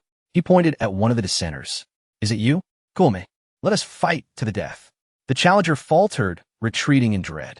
No, I refuse to duel with you. Then what are you complaining about? If you're dissatisfied, try to defeat me. No more empty threats. Chen Chang'an declared with a sneer. As for Li Hong and Meng Kaijun, their deaths were due to their own weakness. It has nothing to do with me. I spent the night in a loving embrace with Mingyue. Chen Chang'an spoke with unwavering confidence, unperturbed by the Tianyin sect's wrath. He simply wished to avoid complications before entering the secret realm, for otherwise, why should he hide the truth? He was a man willing to face the consequences of his actions. Just then a voice rang out. Dongying, Zhao Tianwei, Zhao Tianli, and Nanzhan have arrived. Filled with fury. Chapter 52. The backbone stiffens. Huh, you rascals, what do you intend to do? If you seek to bully the younger generation, my old bones shall not acquiesce. Upon the appearance of the opposing elders, Ji Xuangu, representing the great Zhou kingdom, stepped forward with a cold demeanor. In response, Dong Yinglai, Zhao Tianwei, Zhao Tianli, Nanzhan, and the others turned their gazes towards him. Almost simultaneously, four elders materialized behind the four of them, all exuding a formidable aura. They were ancestors at the first level of the Saint Emperor realm. Ji Xuangu, you old coot, how are you still alive? Do you wish to spar with us? TSK. Let this old man see if your bones still have any strength. The elder from Dongxian Kingdom and the elder from Nanming Kingdom jested. However, Ji Xuangu was undeterred, scoffing, "If you are not afraid of death, I can engage you in a fight. Even if I cannot defeat you outright, I can ensure you are left grievously injured. Dare you wager?" As he spoke, Ji Xuangu ignited his vitality, unleashing a tempestuous force that threatened to overwhelm all in its wake. "You madman!" the elder from Dongxian Kingdom bellowed. "Are you truly willing to risk your life for a mere junior? He is the son-in-law of our great Zhou Kingdom. If you dare to intimidate him, we would rather shatter into pieces than remain intact." Unsealed. At this moment, not only were the four major forces taken aback, but even the people of the great Zhou Kingdom were astonished. They had not anticipated that their royal ancestor would exhibit such audacity. Ji family ancestor. Qin Chang'an is a man of vile character. He does not deserve to be the pride of Dongzhou, nor should he enter the Dongzhou secret realm. Dong Yinglai spoke languidly, his gaze sharp. "You great Zhou Kingdom must not deceive yourselves. You speak nonsense. I refuse to listen to baseless accusations. If you intend to strip Chang'an of his title and the right to enter the secret realm, I shall stake my life to ensure you do not have your way. Come, let us battle to the death." Ji Xuangu declared fiercely, his Saint Emperor realm aura erupting once more, teetering on the brink of collapse. There was an unmistakable atmosphere of imminent deadly conflict. Duanmu, Song echoed the sentiment, shouting, "Indeed, if you dare to conspire against our great Zhou Kingdom, we shall bite off a piece of your flesh even in death." With that, the elders of the great Zhou Academy appeared, all at the pinnacle of the King realm. The great Zhou army stood ready for battle. At this moment, Ji Mingyue raised a royal decree, her voice booming with authority. In an instant, the thousands of soldiers from the great Zhou Kingdom exuded a murderous intent. Dong Yinglai and his companions furrowed their brows. They intended to suppress Chun Chang'an's arrogant demeanor, but they did not wish to engage in a full-scale conflict with the great Zhou Kingdom just yet. Furthermore, the swordmaster Emo Hai was still present. He would not idly watch as the human kingdoms descended into war. "Indeed, who dares to bully my son-in-law, Ji Wentian? I shall drag the entire great Zhou Kingdom into battle, if need be." Just then, a flying ship thundered forward. On board was the hurried Ji Wentian, his expression full of vigor. Alongside him was a contingent of young disciples from the Chun family. "Who dares to harm our Chun family's young master? Kill!" A chorus of young voices erupted, a palpable sense of bloodlust in the air.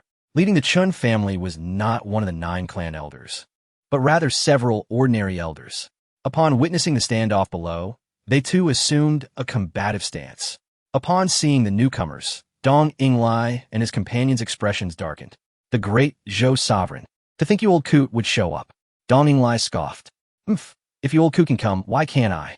Ji Wentian retorted coldly, quickly approaching Ji Mingyue. "Mingyue, are you unharmed?"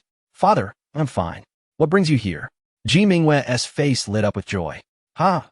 My great Zhou Kingdom has attained first place. How can I not come?" He then turned his eager gaze towards Chun Chang'an. "Dear Chang'an, are you well?" "I am well, your majesty." Chun Chang'an smiled and replied. Only then did the others realize, hastily bowing to Ji Wentian. Ji Xuangu gradually withdrew his ignited vitality, yet remained poised for battle. "Ha, no need for formality." Ji Wentian waved his hand and promptly inquired, "What has transpired here?" Duanmu Tsang immediately approached, recounting the events. Upon hearing that his daughter had spent the night with Chun Chang'an, Ji Wentian's eyes sparkled with delight. His face radiated joy, and when his gaze fell upon Ji Mingyue, he beamed. "Mingyue, you have done exceptionally well." No one knew whether his compliment referred to Ji Mingyue's preparation for battle or held a deeper meaning.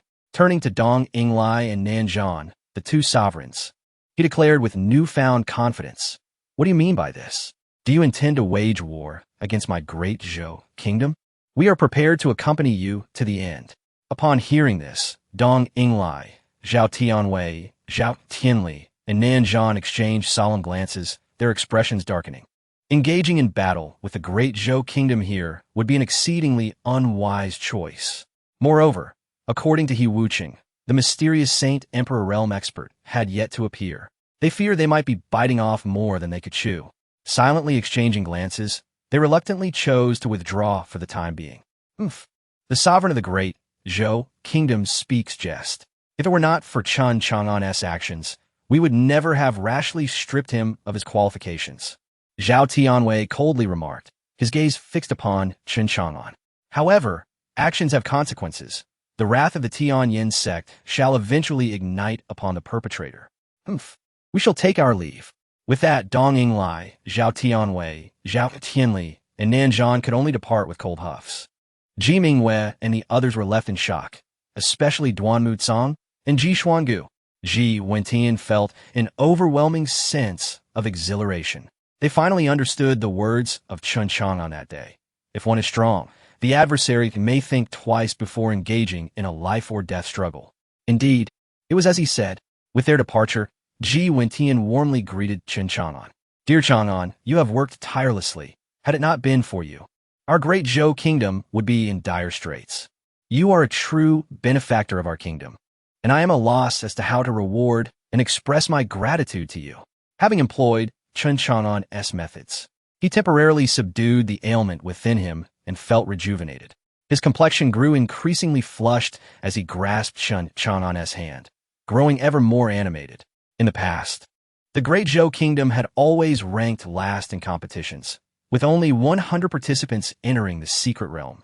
Yet now, they had achieved a staggering 400, training within the Dongzhou secret realm. Even if it did not lead to a complete transformation, they would make significant strides.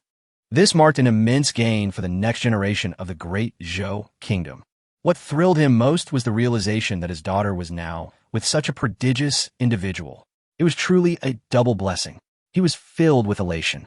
If he were bound to the Chun family, what fear did he have of the Eastern Xianghua? What concern for the Southeast Wind Alliance? They were all mere trifles.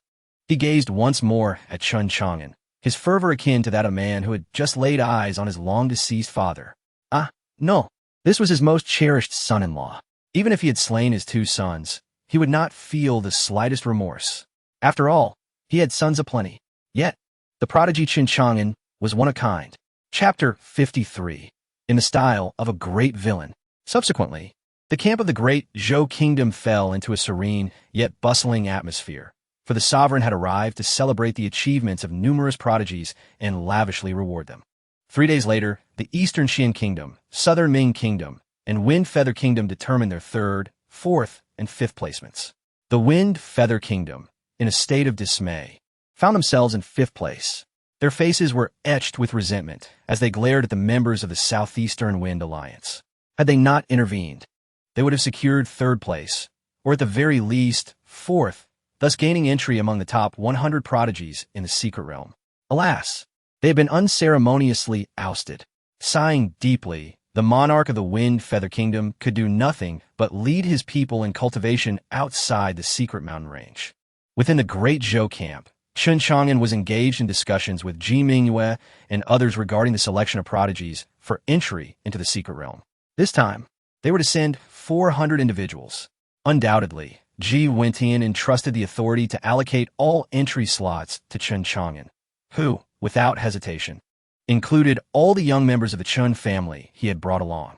Despite the discontent of other prodigies, no one dared voice their grievances. For this was a privilege that Chen Chang'an had secured. None could challenge it. Brother Chang'an, our victory is yours to claim. Who enters the secret realm for cultivation rests entirely in your hands. You are the one in charge, Ji Mingwei said gently, regarding Chen Chang'an. Upon hearing this, Ji Xuangu and Duanmu Cang nodded slightly in agreement. The other ministers, too fearful to oppose, looked at Chen Chang'an with eager anticipation, as if wishing for him to take their juniors along. However, Ji Tsangtian and the 8 others who were initially slated for battle wore grim expressions. Their fears were soon realized. Chen Chang'an spoke up, stating that the inclusion of others depended solely on his mood. But as for the 9 of them, pointing disdainfully at Ji Tsangtian and his companions, he declared, "You are unworthy of entering the secret realm to cultivate. You belong in the refuse bin. Therefore, you 9, be gone." The countenance of Ji Tsangtian and the others darkened instantaneously, their faces betraying their shock. He quickly turned to Ji Mingwei, pleading, "Mingwei, please, Persuade young Master Chun on my behalf. I too wish to cultivate within the secret realm. Ji Minghua waved her hand. No, I cannot take responsibility for that. After all, you were too cowardly to even step onto the battleground during the grand competition. Given that Ji Tsongtian and his companions had not even dared to participate, she felt no sympathy. Had it not been for Chun Chang'an's presence, the great Zhou's reputation would have been in tatters. She had no intention of showing kindness to her royal brother. Perceiving Ji Minghua's disdain and disappointment, Ji Tsongtian dared not approach her. Panic and trepidation etched across his face. Noticing the glances from other ministers, he hurriedly approached Chun Chang'an, adopting a tone of obsequiousness. Young Master Chun, I was previously selfish and incompetent. My words may have been offensive. I implore you, for Minghua's sake, to overlook my past transgressions. In the future, should you have any guidance, I shall not dare to question it. Chun Chang'an, with a sardonic smile, did not even spare him a glance, remarking, Your words are excessive, Prince Toad. I have long since forgotten the past. What nonsense, thought Chun Chang'an. How could such a cowardly individual warrant his concern? Ha ha, ha ha. Upon hearing Chun Chang'an refer to him as Prince Toad, Ji Tsongtian forced a smile, not daring to voice dissent. Since young Master Chun is unconcerned with prior matters, might we be permitted to enter the secret realm for cultivation as well? After all, we too are prodigies of the great Zhou kingdom. Yes, young Master Chun is magnanimous and will not hold our past mistakes against us. We shall follow your lead henceforth. Indeed, young Master Chun is the foremost prodigy of the great Zhou. Whatever you say, we shall not dispute. The remaining 8 prodigies chimed in, each one filled with trepidation as they gazed at Chun Chang'an, eager to curry favor. The opportunity to cultivate within the secret realm was transformative, promising a level of growth that could equal 3 years of effort in merely 3 months. Should others gain entry, their cultivation would surely lag behind. Begone, none of you shall enter. What worthless trash are you? Chun Chang'an's words delivered their death knell. Instantly, the 9 prodigies' faces soured, resembling individuals who had ingested something foul. Chun Chang'an, do not overreach. Do not assume that your victory in the grand competition grants you the authority to represent the great Zhou kingdom.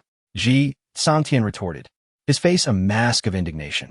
At that moment, Ji Wentian entered with several guards, his eyes lighting up as he approached. He respectfully greeted, Father. Ji Wentian frowned slightly, casting a dismissive glance at Ji Tsongtian before turning his warm attention to Chun Chang'an. Ha ha ha, my dear nephew Chang'an, are you prepared? I appreciate your efforts in leading the team into the secret realm.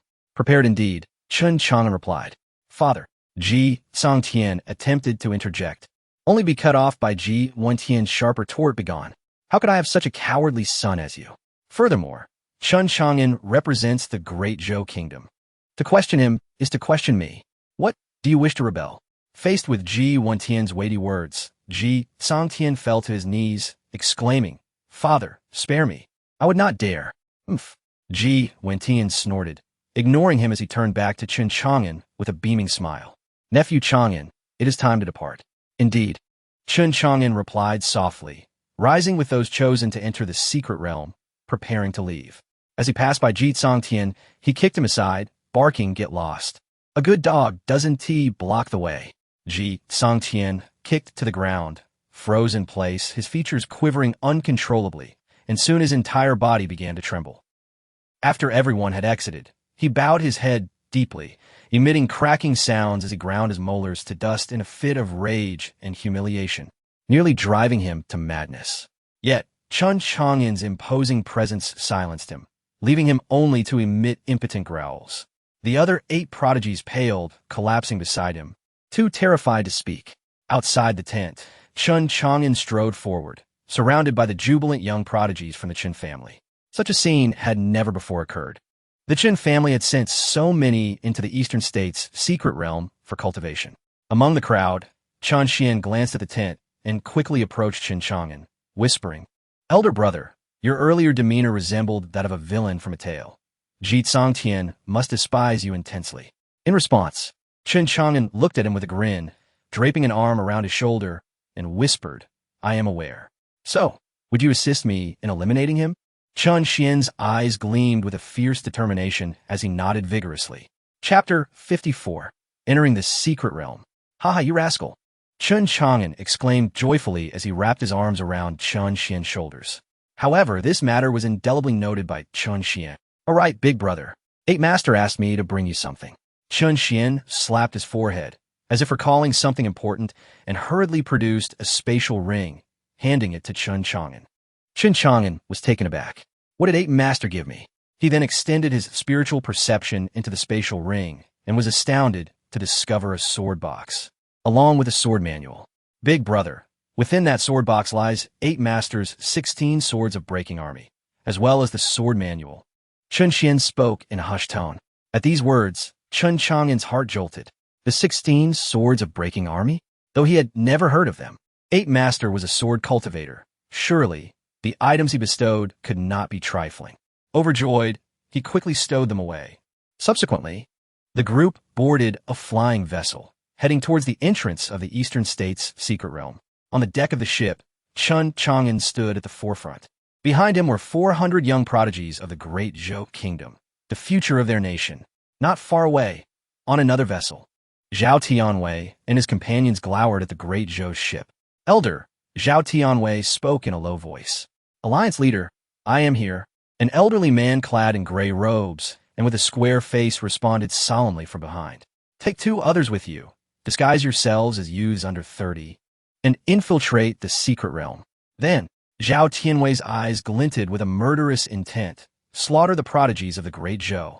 Upon hearing this, the others nearby were momentarily taken aback. Then their faces broke into sinister grins. A brillant plan, alliance leader. Another elder sneered. Those young people represent the future of the Great Zhou, especially that Chun Chang'an. If they all perish, the future of the Great Zhou would be increasingly bleak. Ha. Though their words were whispered, several young prodigies caught wind of them. Leading the group, Zhao Ziang and the others revealed fierce expressions. Ning Tingyu, her face partially veiled, furrowed her brow, her eyes betraying a complex emotion. She then glanced across the way at the handsome figure clad in white, resembling a celestial being descended to earth, gritting her teeth in frustration. That scoundrel, that roguish knave. How infuriating. The memory of Chun Chang'an kicking her off the competition stage ignited a fierce blush upon her cheeks. Taking a deep breath, she attempted to calm her tumultuous thoughts. At that moment, 4 figures emerged. The ruler of Dongxian Kingdom, Dong Yinglai, the ruler of Nanming Kingdom, Nanzhan, and the ruler of the Great Zhou Kingdom, Ji Wentian. The 3 stepped forward, brandishing a command token high above their heads. Even the reluctant ruler of Fengyu Kingdom, Feng Mingho, begrudgingly produced his own command token. Although the prodigies from other kingdoms were barred from entering the secret realm, defeat was defeat. The Southeast Wind Alliance replaced his Fengyu Kingdom. Countless onlookers erupted in derisive laughter at his predicament. Responsible for opening the secret realm, yet unable to enter himself, he had become the subject of ridicule. Buzz. Despite this, Feng Mingho activated the command token in his hand. For beams of light shot forth from the golden token, piercing into the grand formation ahead. Boom! The heavens trembled and the space twisted. In an instant, a colossal gray vortex materialized in the void, spinning continuously and emanating a dense aura of spiritual energy. The overwhelming energy invigorated everyone, their eyes greedily fixed upon the vortex's entrance. The secret realm of the Eastern State would remain open for 3 months. After that, all must exit, regardless of life or death. Otherwise, when the realm closed, those remaining inside would be crushed by the formation. Do not inquire why, for I too am unaware. However, during this period, you may exit at any time. But once you leave, re-entry is forbidden. As the overseer, Mo Haichao from the Human Race Sword Palace coldly declared the fundamental rules of entering the secret realm. Within lies the core area of the Eastern State, where spiritual energy is most abundant. Every moment is precious. I hope you do not squander your time on needless conflict. Mo Haichao warned, casting a cold glance over the young prodigies. Laugh not. Rest assured, Lord Swordbearer, we shall dedicate this time to breakthroughs and seeking opportunities, with no intent of recklessness. Zhao Ziyang of the Southeast Wind Alliance cheerfully responded. Mo Haichao's gaze swept over the crowd. This is best. Cherish this chance to cultivate. For one day, you may become guardians of the human race. Having said this, he stepped into the air, clearing the path to the vortex. Enter now. I shall remain here to guard until the secret realm closes. The prodigies from the four major powers were filled with excitement, respectfully bowing to the sword-bearer Mo Haichao before entering the secret realm in an orderly fashion. Chen Chang'an did not bow. Instead, he cast a surprised glance at Mo Haichao. After all, Mo Haichao was a sane emperor, and although he had lent a helping hand to the Southeast Wind Alliance as a sword-bearer, his duty was to protect the human race. Surprisingly, he seemed to fulfill this responsibility admirably. This world is vast beyond measure, inhabited not only by humans but also by alien races. Hence, the Sword Palace, which has always fought to protect humanity, is indeed worthy of respect from Chen Chang'an and his companions. The moment they stepped into the secret realm, the world transformed into a stunning ocean of beauty. Before their eyes lay a paradise, lush and vibrant, filled with the sounds of birds and fragrant blossoms, the cries of spirit beasts echoing through the air. The spiritual energy here was so dense it formed a mist, enveloping the entire expanse, prompting gasps of awe from everyone. Their bodies instinctively opened their pores, greedily absorbing the abundant spiritual energy. The richness of the spiritual energy gave rise to towering flowers and trees bursting with vitality, as well as formidable spirit beasts. Beware of the spirit beasts here. They're far more terrifying than those outside. Indeed, if we wish to cultivate, we must first find a safe place. Hiss, as expected of the fabled blessed land of the eastern state, the spiritual energy here is overwhelmingly potent. I can feel my heavenly martial realm bottleneck beginning to loosen. Various exclamations of wonder resonated around Chen Chang'an as he surveyed the surroundings, ultimately setting his sights deep within the realm. Here, as long as no half-emperor old-timers entered, he felt no fear. Even that 8th-level celestial king Ning Tingyu had been kicked off the stage by him. After all, big brother, which direction shall we go? Chun Xian whispered beside Chen Chang'an. Along with Ji Mingyue, I too will follow.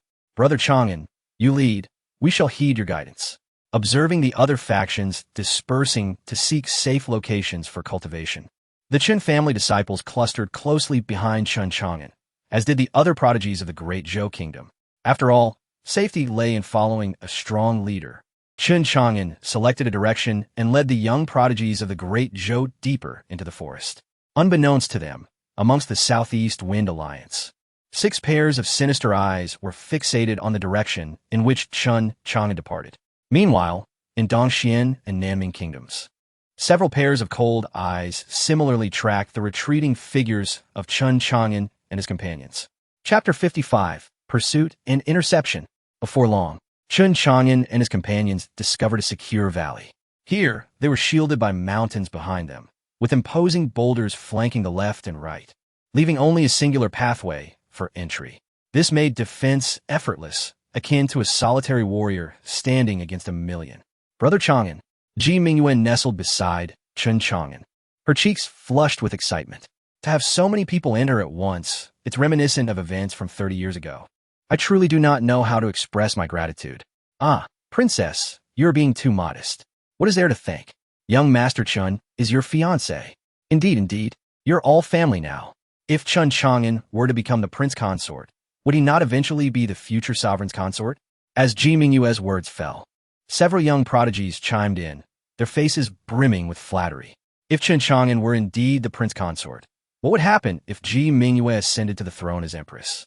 However, to voice such thoughts now seemed to carry an air of flattery that could be detrimental. Chen Chang'an silently regarded those speaking, a cold smile flickering in his eyes. Ji Mingyue sensed the inappropriateness of the situation and reprimanded, "You lot, watch your words, or you'll pay dearly for them." Instantly, the group fell silent. Brother Chang'an, I intend to break through to the celestial martial realm here. Will you join us in cultivation? Ji Mingyue gazed at Chen Chang'an, her face alight with hope. Chen Chang'an shook his head slightly. Mingyue, you and everyone else should cultivate here. I will seek opportunities and treasures elsewhere. Elder brother, isn't that rather perilous? Chen Xian voiced his concern. Chen Chang'an met his gaze. Fear not. You and the Chen clan's disciples shall guard this place. As long as you set up the defensive formation that second master provided, no one shall breach it. Be wary of the other three factions. Trust not a single one of them. Chun Xian nodded earnestly. Understood, elder brother. We know what to do. Brother Chang'an, please be careful. I worry they may seek to retaliate against you. Ji Minghua said earnestly. Rest assured, should you encounter any troubles, use the communication stones to reach me, Chun Chang instructed. Although the Dezhou kingdom boasted a multitude of prodigies, numbering 400, he stood alone in strength, while most others were at the celestial martial realm. Some even at the earth martial realm. In comparison to the other three factions, he was woefully outmatched. Having given his instructions, Chun Chang'an turned to depart. To expect him to remain here in tranquility for 3 months was utterly implausible. The act of killing and seizing treasures was his primary method of advancement. Furthermore, he chuckled softly, hoping the prodigies of the three factions would not disappoint him. A sinister smile crept upon Chun Chang'an's lips. Should the prodigies of the three factions come to hunt him, he would not hesitate to cast them into the god burial coffin, turning them into his nourishment. His wanderings outside were intended to draw fire away from Chun Xian and the others, ensuring they bore no brunt of the animosity directed at him. As expected, while Chun Chang'an roamed the forest, he sensed several concealed presences rushing towards him from afar. Huh, have you grown impatient so soon? Chun Chang'an scoffed lightly, accelerating his pace as he swiftly darted ahead. His speed was astonishing. Under the Chan clan speed technique, Thunder Extreme Mirage, he transformed into a mere blur. Pursuing him from 3 directions were 9 figures. They hailed from 3 separate groups. After exchanging glances, they nodded in unison, heading towards Chun Chang'an from 3 distinct paths. Intent on encircling him. In the wild jungle, Chun Chang'an's agility was unmatched as he sped forward. He refrained from low-altitude flight to conserve spiritual energy. During this time, he skillfully evaded the pursuers while observing the encampments of the other 3 factions' prodigies. He quietly noted their locations, marking them for future reckoning. Thus, leveraging his unparalleled speed and agility, he circled through the jungle for 2 days, becoming intimately acquainted with the terrain. Suddenly, his gaze narrowed, and with a swift motion, he concealed himself within a thicket, holding his breath and focusing intently. His eyes glimmered with a chilling light as he peered into the void ahead. Before long, several streaks of light surged forth. These presences all belonged to the 10th level of the Sovereign Realm. TSK. You 3 factions certainly hold me in high regard. Chun Chang'an chuckled coldly to himself, narrowing his eyes as he fixed his gaze in one direction.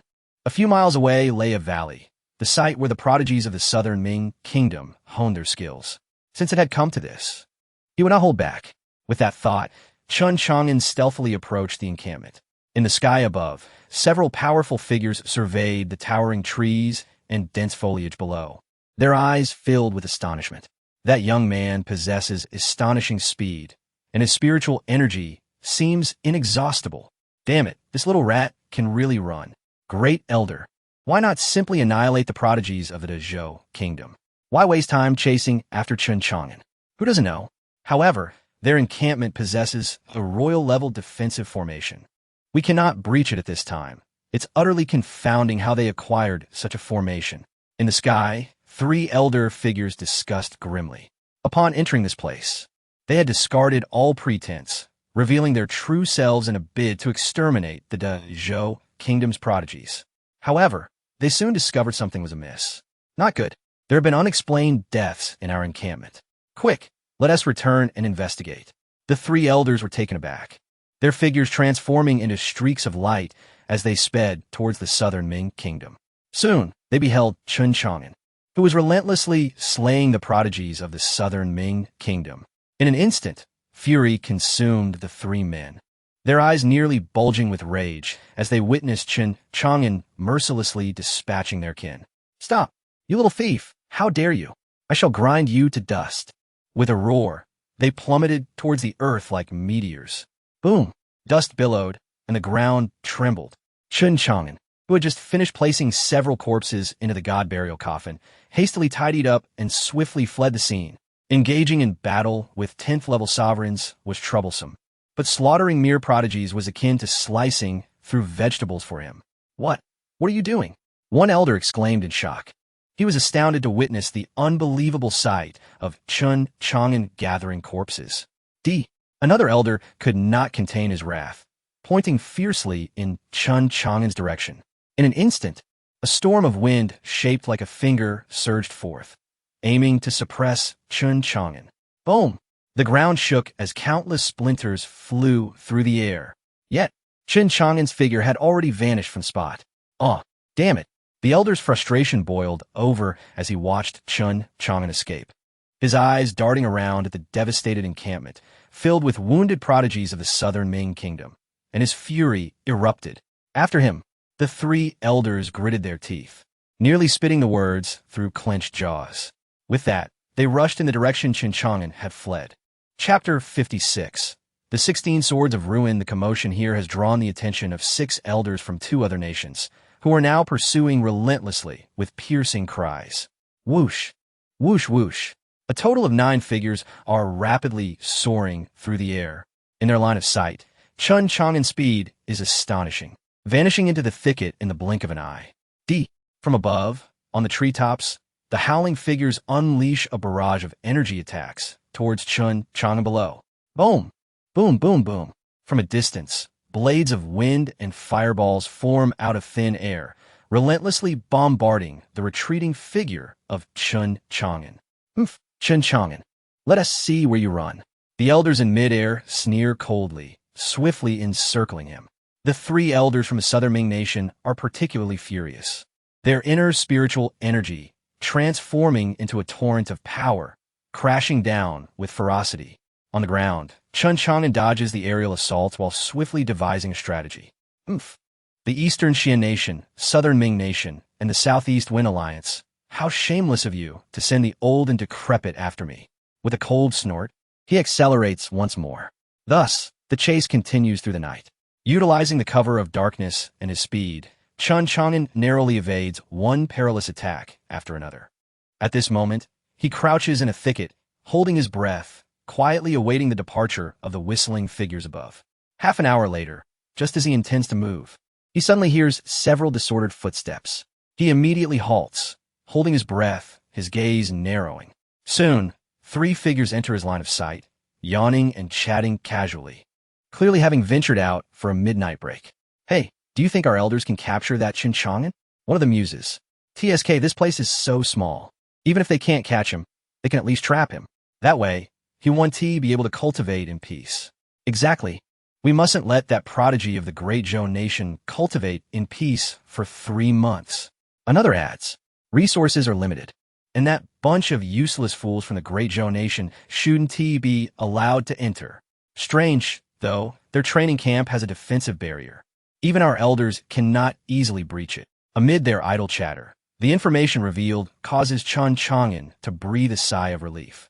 The defensive formation set up by Second Master is not something they can forcefully dismantle. TSK, this is quite favorable. I can have some fun with you all. As the thought crosses his mind, a chilling, killing intent erupts within Chun Chang'an. The sword of Guardian appears in his hand, and in an instant, he lunges toward the 3 of them. The icy aura of death spreads quickly, its sinister glow reflecting in the trio's pupils. Before they can utter a sound, their heads fly from their bodies, tumbling into the thicket. Thud! The headless corpses collapse to the ground, releasing gurgling sounds of blood.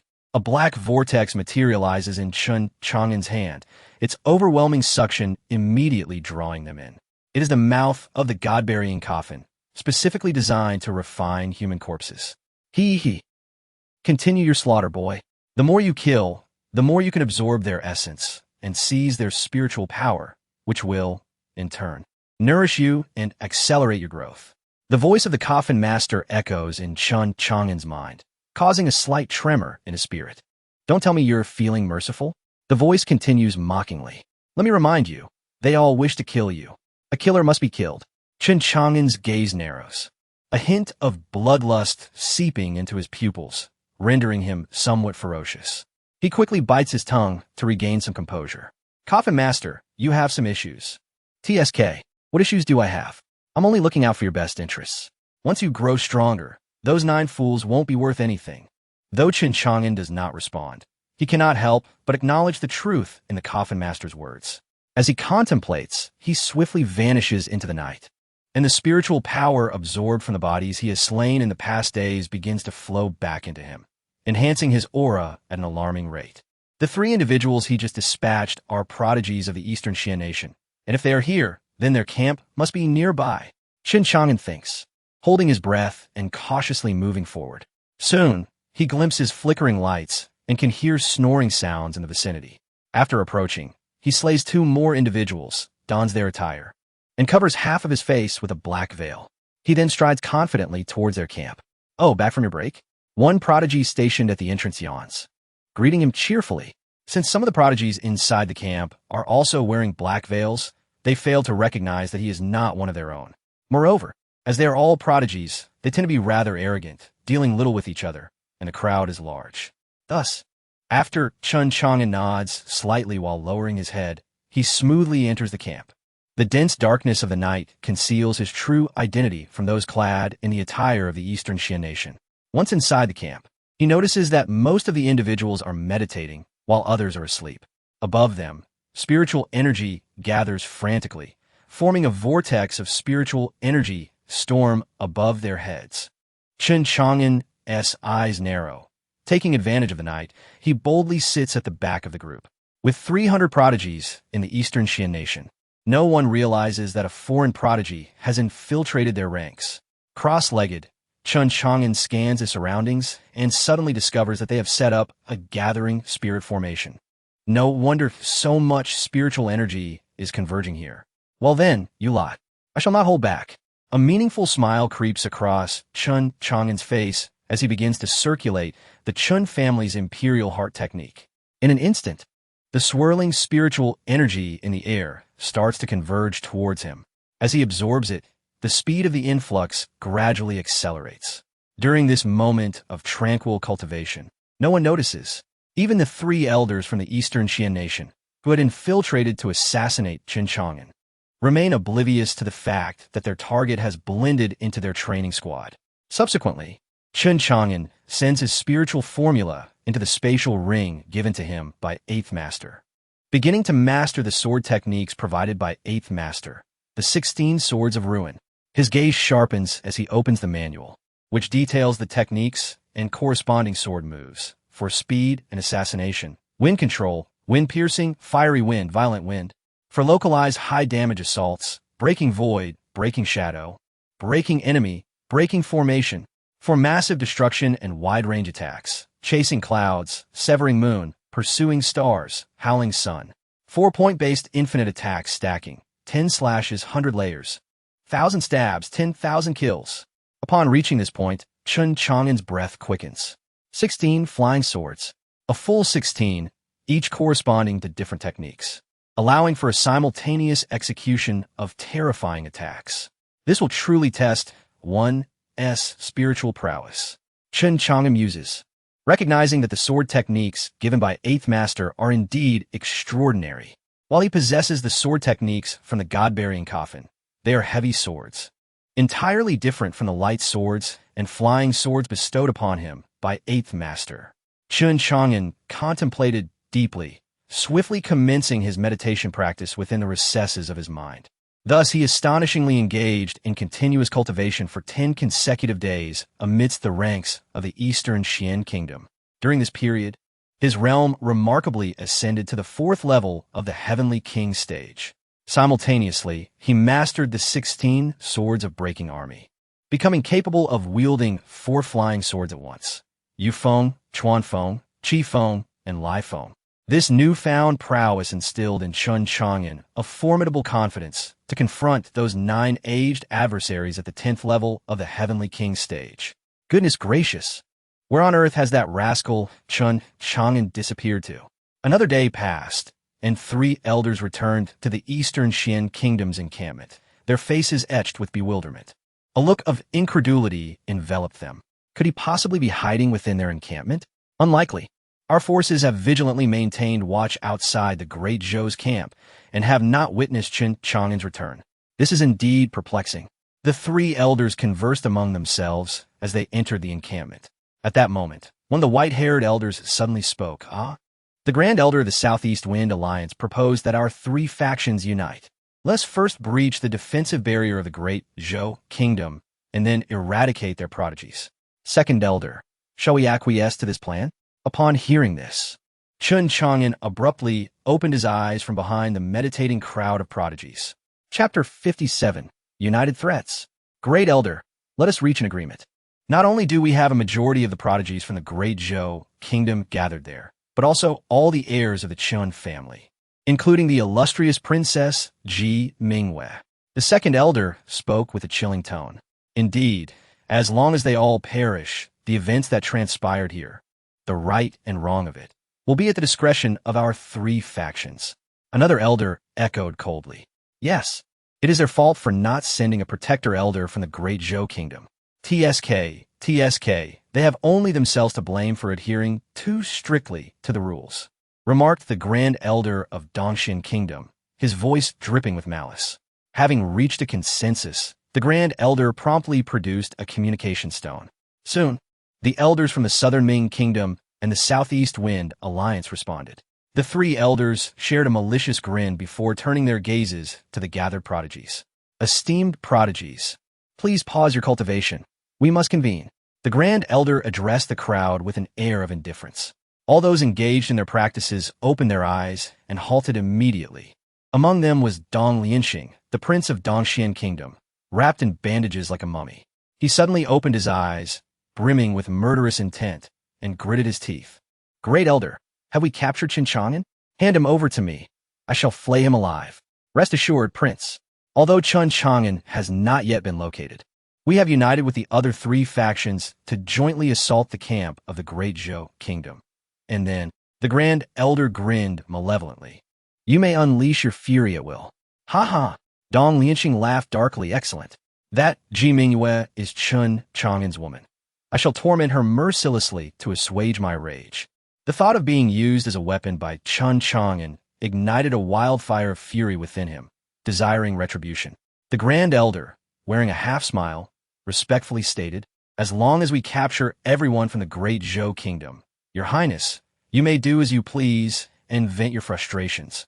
Indeed, this is the fate of those who offend the Prince of Dongxian Kingdom. That despicable wretch, Chun Chang'an, will surely meet a dreadful end. Another elder chimed in with a sinister grin. Ha ha ha, splendid. Then why delay? Let us set forth immediately, Dong Lianxing declared, his silver teeth gleaming as madness and fervor danced in his eyes. The prospect of tormenting Chun Chang'an and ravaging the princess of the Great Zhou Kingdom nearly drove him into a frenzy. Consequently, over 290 individuals surged toward the camp of the Great Zhou Kingdom with great momentum. Unbeknownst to them, a certain Chun Chang'an had infiltrated their ranks, completely undetected. As they marched, Chun Chang'an lingered at the rear of the crowd, his eyes filled with a deadly glint and his lips curled with cold disdain. Before long, the three factions convened. However, the Southern Ming Kingdom had suffered losses at Chun Chang'an's hands, leaving them with only 100 or so remaining prodigies.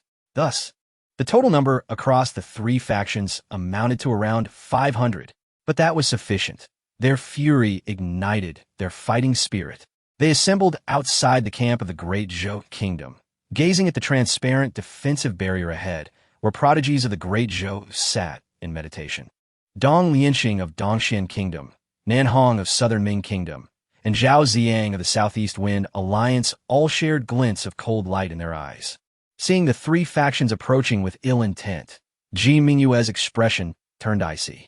She stepped forward to confront the barrier, her voice cold as she questioned, Dongxian Kingdom, Southern Ming Kingdom, Southeast Wind Alliance, what do you intend to do? What do you think? Ji Mingyue, hand over Chun Chang'an. Otherwise, we shall breach your defensive barrier and annihilate you all. Dong Lianxing and Nan Hong, both wrapped in bandages, spat angrily. The unscathed Zhao Zhang stepped forward with a cold smile. Ji Mingyue, Chun Chang'an has slain my brother. I am merely here to avenge him. Hand him over, and we shall not trouble you. Upon hearing this, Dong Lianxing and Nan Hong exchanged knowing glances. Indeed, Ji Mingyue, if you simply open the barrier and surrender Chun Chang'an, I assure you that we shall not make things difficult for you. I too guarantee it, Nan Hong added darkly. Among the three factions, Dong Lianxing, Nanhong, and Zhao Ziang were the leaders, and the three elders who had infiltrated were inclined to heed their commands. However, Chun Chang'an was not among us. Finally, one of the prodigies from the Great Zhou kingdom spoke up. Silence. Ji Mingyue shot a fierce glare at the speaker. The Chun family's prodigies glared back, led by Chun Xian, their eyes gleaming with determination. Princess, they merely seek Chun Chang'an. Let him face his own troubles. We cannot bear the consequences. Another voice piped up, feigning innocence, presenting a facade of concern for the collective. Chun Xian's anger flared. How dare you? The opportunity to cultivate here was earned by my elder brother, and you betray him so quickly? Unfazed by Chun Xian, the speaker retorted with mockery. Chun Xian, you cannot expect us to bear the grudge your brother has incurred. Exactly. Why should we be responsible? We have gained entry to cultivate here due to our status as prodigies of the Great Zhou, not because of Chun Chang'an. Another chimed in nonchalantly. Upon hearing this, the other Chun family members also erupted in fury, their voices rising in indignation. Shut your mouth. Without our young master, would you be able to cultivate here? You should be grateful. Indeed, a bunch of ungrateful wretches. You have no right to claim anything. It is our young master's efforts that secured your place. You are nothing but pretenders. Were it not for our young master, you would be left to wallow in the Great Zhou capital, not here. The Chun family's disciples pointed fingers at the dissenters, their voices booming with righteous anger. As their ranks began to stir in chaos, Ji Mingyue's voice rang out sharply. Enough. Silence. The princess has spoken. Chun Xian also quelled the unrest among the Chun family members. They fell silent, gathering around Chun Xian, for apart from Chun Chang'an, he was the only one they all revered. Xian Shao, whatever you decide, we shall follow. One disciple pledged. With the eldest brother absent, we shall heed the princess's guidance. Chun Xian asserted. All eyes turned to Ji Mingyue. I will never hand over Brother Chang'an, absolutely not. Ye Mingyue vowed resolutely.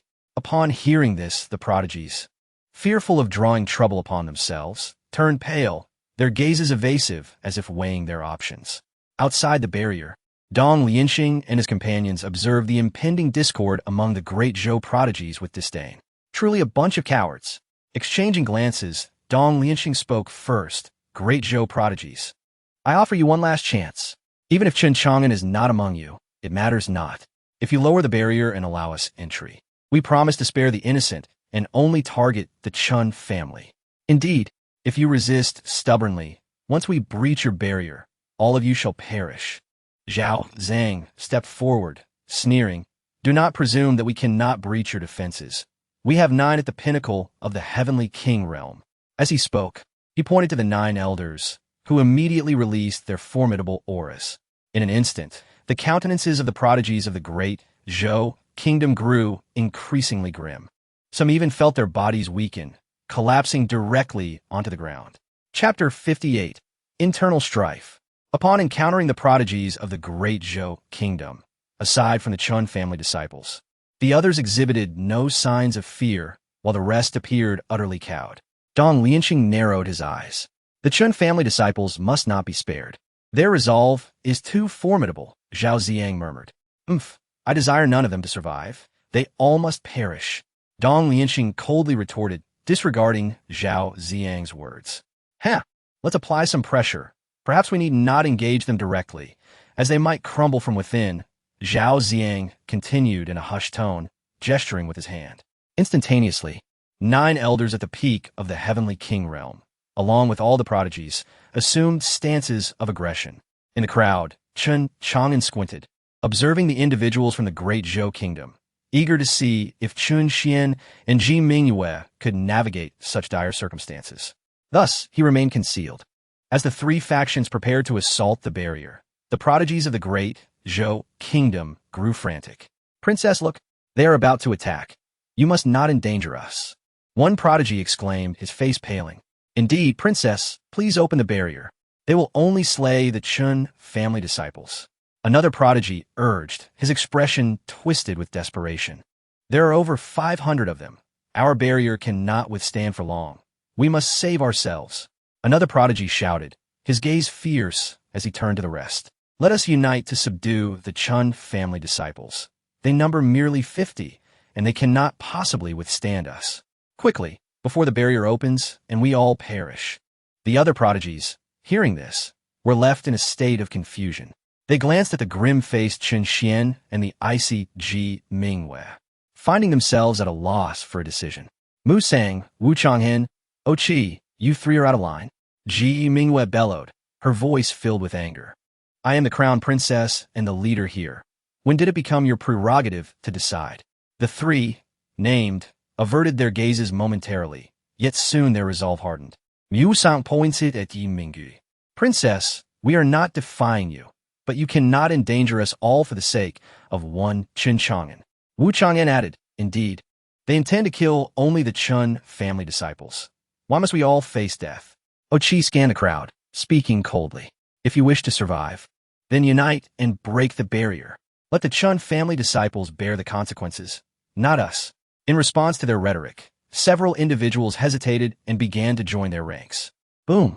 At that moment, countless energy beams struck the barrier, causing the ground to tremble violently. Mu Sang, Wu Changhen, and Oh Qi's expressions shifted dramatically. This is bad. They are about to begin their assault on the barrier. Will you still cling to your delusions? Indeed, unite quickly. We must survive. As long as we live, we can continue our training here. The trio shouted fervently. As the assault from Dong Lianxing and his companions commenced, their panic intensified. More than a dozen joined their rebellion against the Chun family disciples. You, wretches, to dare defy me, I shall annihilate your entire clan. Ji Minghua pointed at them, her fury palpable. Heh, princess, you are merely Chun Chang'an's woman. Perhaps you should contemplate whether you can escape this place alive. Oh Qi sneered, disregarding Ji Minghua's threats. Chun Xian observed them with indifference, suddenly exclaiming, You fools, do you truly believe that once the barrier is breached, they will spare you? That is a monumental jest. If they act, it is with the intent to eradicate us all. Chen Xian's words rendered Mu Sang, Wu Changhen, and Oh Qi momentarily speechless. The followers behind them began to waver as well. Mu Sang retorted, Chen Xian, this is all your brother's doing. It has nothing to do with us. They cannot possibly kill us. How utterly foolish. Chen Xian scoffed, dismissing any further discourse with them. His calm demeanor stemmed from the fact that the protective barrier was crafted by his family's second master, and breaching it would not be an easy feat furthermore. His elder brother, Chun Chang'an, would never idly watch them meet their demise. Thus, Chen Xian's only task was to eliminate these ungrateful ingrates. With that thought, he turned to the Chun family disciples. Brothers, whoever dares to harm our Chun family disciples, we shall take them down with us. Indeed, young Master Xian, we shall fight to the death. The Chun family disciples brandished their weapons, roaring with fervor as their battle spirits surged. Meanwhile, Mu Sang, Wu Changhen, and Oh Qi quickly rallied around 100 individuals. The remaining onlookers hesitated, opting to remain neutral. The royal offspring numbered merely 20 or 30, standing firmly behind Ji Mingwei. The 400 from the great Zhou kingdom absurdly fragmented into 4 factions. This left Ji Mingwei feeling utterly powerless as the crown princess. She found herself incapable of unifying her people. At that moment, Mu Sang, Wu Changhen, and Oh Qi turned their attention to the barrier's exterior, calling out loudly, Prince Dong Xian, if we breach the barrier, will you refrain from killing us? Upon hearing this, Dong Lianxing revealed a mocking smirk, yet nodded seriously. Of course, I guarantee in the name of the crown prince that I shall not slay you. Only the Chun family members shall perish. However, should we breach the barrier ourselves, do not blame us for our lack of courtesy. With that, he waved his hand, halting the ongoing assault on the formation, and observed the internal discord among those within the great Zhou barrier with amusement. Hearing this, Mu Sang, Wu Changhen, and Oh Qi exhaled in relief, leading their 100 followers, brimming with aggression, toward Chun Xian. Oh Qi spoke coldly, Chun Xian, we are all from the great Zhou kingdom. Should we engage in battle, it will be an unsightly affair. I understand that barriers typically possess the feature of allowing passage from within while keeping outsiders at bay. Therefore, I kindly request that all Chun family disciples exit. As his words fell, the prodigies behind him erupted in joy. If they could escape the battle with the Chun family disciples and let them perish alone, it would be nothing short of ideal. They would also retain a sense of security within the barrier. Heh, you are truly deluded, Chun Xian scoffed, slowly caressing the pendant within his chest, a murderous intent beginning to radiate from his eyes. Chun family disciples, attack. Annihilate these ungrateful wretches. With that, Chun Xian raised his blade and charged at Musang. Wu Chang'an and Qi, you do not deserve to possess the rights earned by my elder brother's victory, so perish. Boom! Musang, Wu Chang'an, and Qi were taken aback. They never anticipated Chun Xian would dare to strike first. Caught off guard, Musang's head was severed in an instant. Wu Chang'an and Qi hurriedly dodged in terror. Kill them all. Annihilate these scoundrels. The remaining Chun family disciples charged fearlessly into the fray. The remaining Wu Chang'an and Qi, witnessing Musang's demise, felt their expressions darken, roaring in fury. If the Chun family disciples wish for death, let's fulfill their desires. Kill. With that, Wu Chang'an and Qi led their 100 followers in a battle against the 40 or so Chun family members. A fierce battle erupted. Chapter 59. The astonishing Chun Xian. With a swift motion, countless heads flew from their bodies. The one responsible for this gruesome spectacle was none other than Chun Xian. How is this possible? A voice exclaimed in disbelief. Most of the onlookers were students from the Great Zhou Academy. Merely months prior, Chun Xian was a mere C-rank student, an insignificant figure at the Xuanwu realm, who had been bullied by the scions of the Liu, Wang, and Wu families.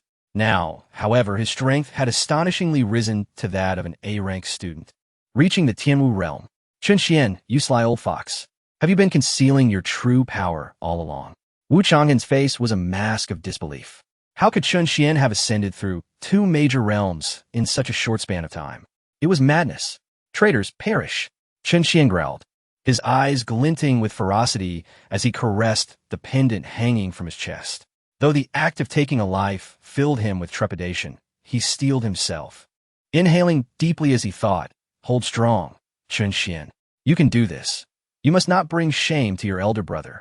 With him absent, the Chun family relies on you to lead. Master, grant me strength, Chun Xian silently implored, as the tower-shaped pendant on his chest radiated a soft glow, and his aura surged forth with an unthinkable ferocity. Kill! Chun Xian's gaze turned crimson, his expression a mask of rage as he charged forward. Caught off guard, Wu Chang'an found his heart pierced in an instant. How? How is this possible? I am at the 8th level of the Tianwu realm. How can you kill me? Wu Chang'an's face twisted in horror as the excruciating pain from his heart plunged him into eternal darkness. Gasps of disbelief erupted from the onlookers, who stared in terror at Chun Xian. In a blink, both Musang and Wu Chang'an, along with several of their followers, had been vanquished by him, a turn of events no one among the great Zhou's elites had anticipated. My heavens! Aside from Chun Chang'an, I never expected Chun Xian to be such a prodigy at merely 15 years of age. Could it be that he rivals Chun Chang'an now? The other Tianjiao of the great Zhou collectively inhaled sharply, their expressions blank with astonishment. The remaining members of the Chun family displayed formidable prowess, while Qi and his 100-strong contingent found themselves at a distinct disadvantage. The royal clan of Ji rallied to assist the Chun family in eliminating the traitors. Now, Ji Mingyue commanded coldly. The members of the Ji clan, their teeth gritted, surged forward. Had it not been for Chun Xian's display of might, they would not have dared, but with the Chun family's advantage, they eagerly joined in the fray, striking down the fallen foes. And you? Ji Mingyue glared at the neutral parties. The opportunity to train was secured by Chun Chang'an. Should you betray him or the great Zhou, you shall meet the same fate. The neutrals exchanged glances, some seemingly grasping the situation, and soon turned against Qi and his followers, with their remaining allies compelled to join the fray. Qi's hopes of subduing the Chun family and breaking through the protective barrier were utterly dashed. Finally, in a fierce battle with Chun Xian, Qi found himself pierced through the chest by a sword, blood spilling from his lips. You, Chun Xian, you're remarkable. Though he was unwilling to accept it, Qi had to admire Chun Xian's prowess. The sharpness of his swordplay, his incredible speed, and his relentless ferocity had left him trembling culminating in his mortal wound. I must ask, do you not fear death? Why do you fight me so fiercely? Ochi questioned, bitterness lacing his voice. Because my fifth uncle is a healer. Chun Xian retorted with a scoff, twisting his sword once more. Instantly, a greater volume of blood erupted from Ochi's mouth. With a sinister smile, he surveyed the crowd. You fools, do you genuinely believe you can survive this? The best course of action would be to surrender the Chun family. How could you still assist them? Idiots! With those final words, he breathed his last. The remaining individuals exchanged glances, yet before the bloodthirsty Chun Xian and his cohort of 50 or so Chun family members, they dared not move. The corpses strewn about the ground served as a stark testament to the Chun family's ferocity. Chun Xian, are you all right? Ji Mingwei hurried to his side. Concern etched across her face. Princess, I am fine, Chun Xian replied bashfully, scratching his head. The onlookers were rendered speechless. This youth, who appeared so harmless, had just moments ago been a ruthless killer, leaving them all trembling in fear. Indeed, his brother Chen Chang'an was merciless, and now, so was he, masquerading as an innocent lamb. Instantly, the other Tianjiao began to distance themselves from Chun Xian, while the Chun family members thronged around him, their faces alight with excitement. What a relief, Ji Mingwei sighed, only to notice a gash on Chun Xian's arm. She gasped and quickly fetched a bandage to tend to his wound. This left Chun Xian feeling extremely awkward. Even amidst the previous bloodshed, he had not felt quite so anxious. Hee, young Master Xian, that's our sister-in-law. Why are you so nervous? The Chun family members teased, their mirthful banter echoing around him. Chun Xian grew even more flustered at their jests, while Ji Mingyue's face reflected a mix of joy and embarrassment. You rascals, you have quite the audacity to jest with me, Chun Xian chastised, adopting a stern expression. The Chun family members burst into laughter, completely unfazed by the looming threat. The scene left even Dong Lianxing and the others dumbfounded. Damn it, were those previous foes merely useless? He bellowed. Zhao Ziang scoffed, noting how the Chun family members seemed utterly indifferent to their presence, continuing their playful antics. I will shatter their defenses. I want every last Chun family member to perish. Nen Hong fumed, infuriating. The other 9 elders seethed with rage. They had not anticipated that Dong Lianxing's remarks would incite such internal discord among the great Zhou's elite, only to be crushed by Chun Xian. Indeed, the Chun family was terrifying. In the rear, Chun Chang'an, his face partially obscured, released a quiet sigh of relief, astonished by his cousin's newfound strength. Yet, he felt pride swell within him for Chun Xian's prowess. As he contemplated this, Chun Chang'an stealthily scanned the crowd, searching for an opportunity to act. However, he soon sensed something amiss. Where is Ning Tingyu? She is not here, Chun Chang'an mused, urgently scanning the surroundings but failing to spot her. Everyone, unleash your full might. We must swiftly breach their defensive barrier. Dong Lianxing's voice rang out. Yes, the crowd roared, channeling their energy into formidable attacks, intent on shattering the defenses of the great Zhou's elite in one fell swoop. Observing this, Chun Chang'an took a few steps back, positioning himself behind the throng, his gaze glinting with cold determination. One opportune moment. Buzz. Over 500 powerful spiritual energy attacks coalesced, causing the very fabric of space to tremble. In the shadows, Chun Chang'an was no different. However, before him hovered 4 unsheathed swords. A resonant hum filled the air as the blades trembled violently. Everyone, unleash your might upon the defensive barrier, commanded Dong Lianxing, his voice ringing out. Yes, the crowd replied in unison, unleashing a torrent of formidable energy attacks that descended upon the barrier like a tempest. The forest reverberated with explosive sounds. Harness the wind, pierce the air, blaze with fervor. Unleash the fierce gales. Attack! Chun Chang'an bellowed from the rear of the throng. Instantly, the 4 swords, each 2 fingers wide and 3 feet long, soared forth with a piercing wail. The sound of slicing air echoed as the blades cut through the atmosphere, followed by a chorus of sword cries. Where did that sound come from? My heavens, there's a sword cultivator among us. Several elderly figures at the front, all at the peak of the heavenly king realm, were filled with excitement. Yet, in the next moment, their expressions turned to shock. The 4 blades, like streaks of lightning, did not strike the great Zhou's barrier, but instead pierced through the backs of the four elders, emerging from their foreheads. Their faces were etched with terror, and before they could utter a cry, their bodies fell lifelessly to the ground. The swords continued to hum and resonate, as if tearing through the void, aiming for the foreheads of another quartet of elders.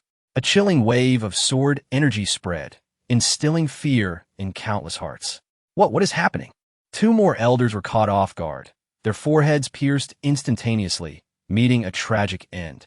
The remaining two elders hastily dodged, feeling the blades graze their temples and severing their hair. As the remaining three elders, drenched in cold sweat, felt their scalp prickle in dread. Dong Lianxing and his companions finally reacted, scattering in panic. Yet, the four flying swords relentlessly pursued the crowd. One after another, the foreheads of the young talents were pierced, blood erupting as cries of anguish filled the air, and many fell lifelessly to the ground. Run! There's a sword cultivator ambushing us. The once orderly assault on the great Zhou's defensive barrier descended into chaos. Countless individuals fell as the swords mercilessly claimed lives. Ultimately, the combined defense of three elders and the strongest among them, Dong Lianxing, Nan Hong, and Zhao Zhang, managed to repel the flying swords. In that moment, they recognized Qin Chang'an, whose face was obscured by a mask. It's you, Dong Lianxing exclaimed, immediately identifying the cold, contemptuous gaze of Qin Chang'an. His fury erupted. The enemy he had relentlessly pursued was hidden among his ranks, a revelation that left him seething. He is Qin Chang'an. Dong Lianxing nearly snarled through clenched teeth, prompting immediate alarm among the three elders. Young master, retreat quickly. This Qin Chang'an has advanced to the fourth level of the Heavenly King realm, and his flying swords are extraordinarily treacherous. The elders, not fools, understood that Qin Chang'an was a singular threat capable of easily eliminating their young master. Despite their own prowess, they lacked the confidence to suppress him in a single blow. Thus, the three elders, each representing the last remnants of their respective factions, hastily fled with their young master. Upon recognizing Qin Chang'an, Qin Xian and the others within the barrier rejoiced and promptly opened it. Elder brother has returned. Brothers, let us charge out and support him, Qin Xian shouted, leading the charge as the barrier opened. The remaining disciples of the Qin family surged forth like avenging spirits, each driven by fervor. Ji Mingyue, observing the stragglers, coldly urged, "Why aren't you assisting?" The remaining individuals snapped to attention and rushed to help. An exceedingly bizarre scene unfolded. The once formidable trio of factions, over 500 strong, poised to eradicate all of Great Zhou's elite, found themselves in disarray. With Qin Chang'an concealed among their ranks, they faced a backstab that decimated 6 elders. The remaining forces dared not resist. They fled in terror. Qin Chang'an's flying swords had taught them the true meaning of fear. Swift as lightning, the swords claimed over 400 lives in mere moments. Only a pitiful few from the 3 factions managed to escape, a humiliation they could scarcely bear. Elder brother, are you unharmed? Qin Xian approached Qin Chang'an, concern etched on his face. I am well, Qin Chang'an replied, patting Qin Xian's shoulder with approval. You did quite well. He refrained from questioning Qin Xian's rapid advancement. Everyone had their secrets. Indeed, it is thanks to your guidance, elder brother, Qin Xian responded bashfully. At that moment, Ji Mingyue approached briskly, her face reflecting deep appreciation. If not for young master Qin Xian's decisiveness, we would have been in peril. The Qin family disciples nodded, gazing at Qin Chang'an and Qin Xian with admiration. The remaining elite of Great Zhou echoed their sentiments, their eyes filled with profound respect for the Qin family. Qin Chang'an nodded, surveying the crowd. They will likely think twice before returning. You should now enter the barrier and seize the opportunity to cultivate. The elite of Great Zhou acquiesced, retreating into the barrier to resume their training, unconcerned about the consequences of their actions. Ji Mingyue, still worried, asked elder brother, will our actions against so many of their talents provoke a national conflict? No worries. When cultivating in a secret realm, unforeseen events are inevitable. If they dare strike at us, they must be prepared for the consequences, he replied, glancing at the Ji royal members. You should escort the princess back to cultivate. Yes. The Ji royal members hesitated, but respectfully complied. You should return and cultivate. Chun Chang'an instructed Ji Mingwei. All right, take care. Though innocent, Ji Mingwei had gained insight since taking on state affairs, understanding that Chun Chang'an had his own matters to attend to. She turned and returned to the barrier to cultivate. What do you need us to do, elder brother? Chun Xian inquired. Gather all the bodies outside. I need to dispose of them, Chun Chang'an instructed. Understood. Without further questions, Chun Xian led over 40 Chun family disciples to transport the bodies to a nearby thicket. They were then compelled by Chun Chang'an to return to their training. Once they had departed, Chun Chang'an began to cast the bodies into the god burial coffin. Chapter 61. Trouble in the Secret Realm. Chun Chang'an's spiritual awareness radiated as he remained vigilant to the movements around him while swiftly utilizing the god-burying coffin to absorb the spiritual energy of everyone present. Before long, his cultivation surged dramatically, akin to a volcano erupting within him, ultimately propelling him to the 5th level of the king realm. With this newfound strength, I now possess the confidence to confront and slay those 3 elders at the pinnacle of the king realm. With a burning gaze, Chun Chang'an glanced toward the direction of the Zhou kingdom's camp. Noticing no unusual activity, he quickly departed. His objective was clear: to eliminate the remaining few individuals from the other 3 major factions. Since you are ruthless and desire to eradicate the outstanding talents of my Zhou kingdom, I shall not hesitate to bury all of you here. In a hushed tone, Chun Chang'an murmured, akin to a specter concealed within the forest. Meanwhile, Dong Lianxing and the others were unwilling to leave so soon. After all, this place was rich in spiritual energy, a veritable sanctuary for cultivation. If they were to retreat after just half a month, it would be a tremendous waste. Hence, they gathered to establish a camp, fortifying their defenses. Damn you, Chun Chang'an! I shall ensure you are ground to dust. Dong Lianxing bellowed furiously within the camp. Nan Hong and Zhao Ziang wore equally grim expressions. They had initially possessed absolute confidence in burying the talents of the Zhou kingdom here, only to be unexpectedly ambushed by Chun Chang'an. Particularly for the Nanming kingdom, most of their talents had perished. Only Prince Nan Hong and his family's guardian elder remained. We must send someone out to relay the news to your kingdom's sovereign and to my father, Zhao Ziang stated calmly, swiftly proposing a strategy. Given the unique formation in this place, conventional communication stones were ineffective. Indeed, we must have my father dispatch reinforcements. We must eliminate that Chun Chang'an. Dong Lianxing gritted his teeth, his gaze scanning the talents present. Instantly, one by one, the talents recoiled, bowing their heads. None wished to exit the secret realm at this moment, for once outside, re-entry would be fraught with difficulty. Furthermore, who could guarantee that Chun Chang'an would not ambush them on their way out? Allowing them to leave was tantamount to sending them to their deaths. Zhao Ziang continued, his piercing gaze sweeping over the assembly before finally resting on the guardian elder of the Nanming kingdom. Nan Hong was taken aback. What do you mean, Zhao Ziang? Let your guardian elder go forth to deliver the message, Zhao Ziang replied coolly. I know that this elder excels in speed. He demonstrated that when he assisted you in your escape earlier. Dong Lianxing nodded in agreement. Brother Nan, you wouldn't want us all to perish here, would you? If those talents are allowed to leave, who among them can stand against Chun Chang'an? Only your elder, with his swiftness, can ensure a rapid exit. As he spoke, he turned his gaze toward the guardian elder of the Nanming kingdom. The elder was a frail figure with eyes that sparkled like lightning, and as he moved, faint sparks of electricity flickered around him. Nan Hong hesitated for a moment but quickly consented, recognizing this as their sole viable option. He turned to the elder, who nodded slowly before vanishing from sight. At the entrance of the secret realm, although the spiritual energy here was less dense than that within, the energy emanating from the swirling portal still rendered this location richer in spiritual essence than any other place in the eastern state. Apart from the 5 major factions, countless others were seated in meditation. Suddenly, a rumbling sound emanated from the teleportation vortex, indicating someone was about to emerge. What is happening? Is someone coming out?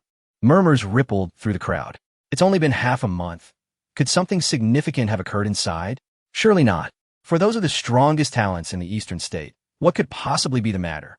As discussion swirled, Dong Englai, Nan Zhan, and Zhao Tianwei exchanged glances, a flicker of barely perceptible joy crossing their faces. They surmised that Chun Chang'an and his companions had likely perished within the secret realm.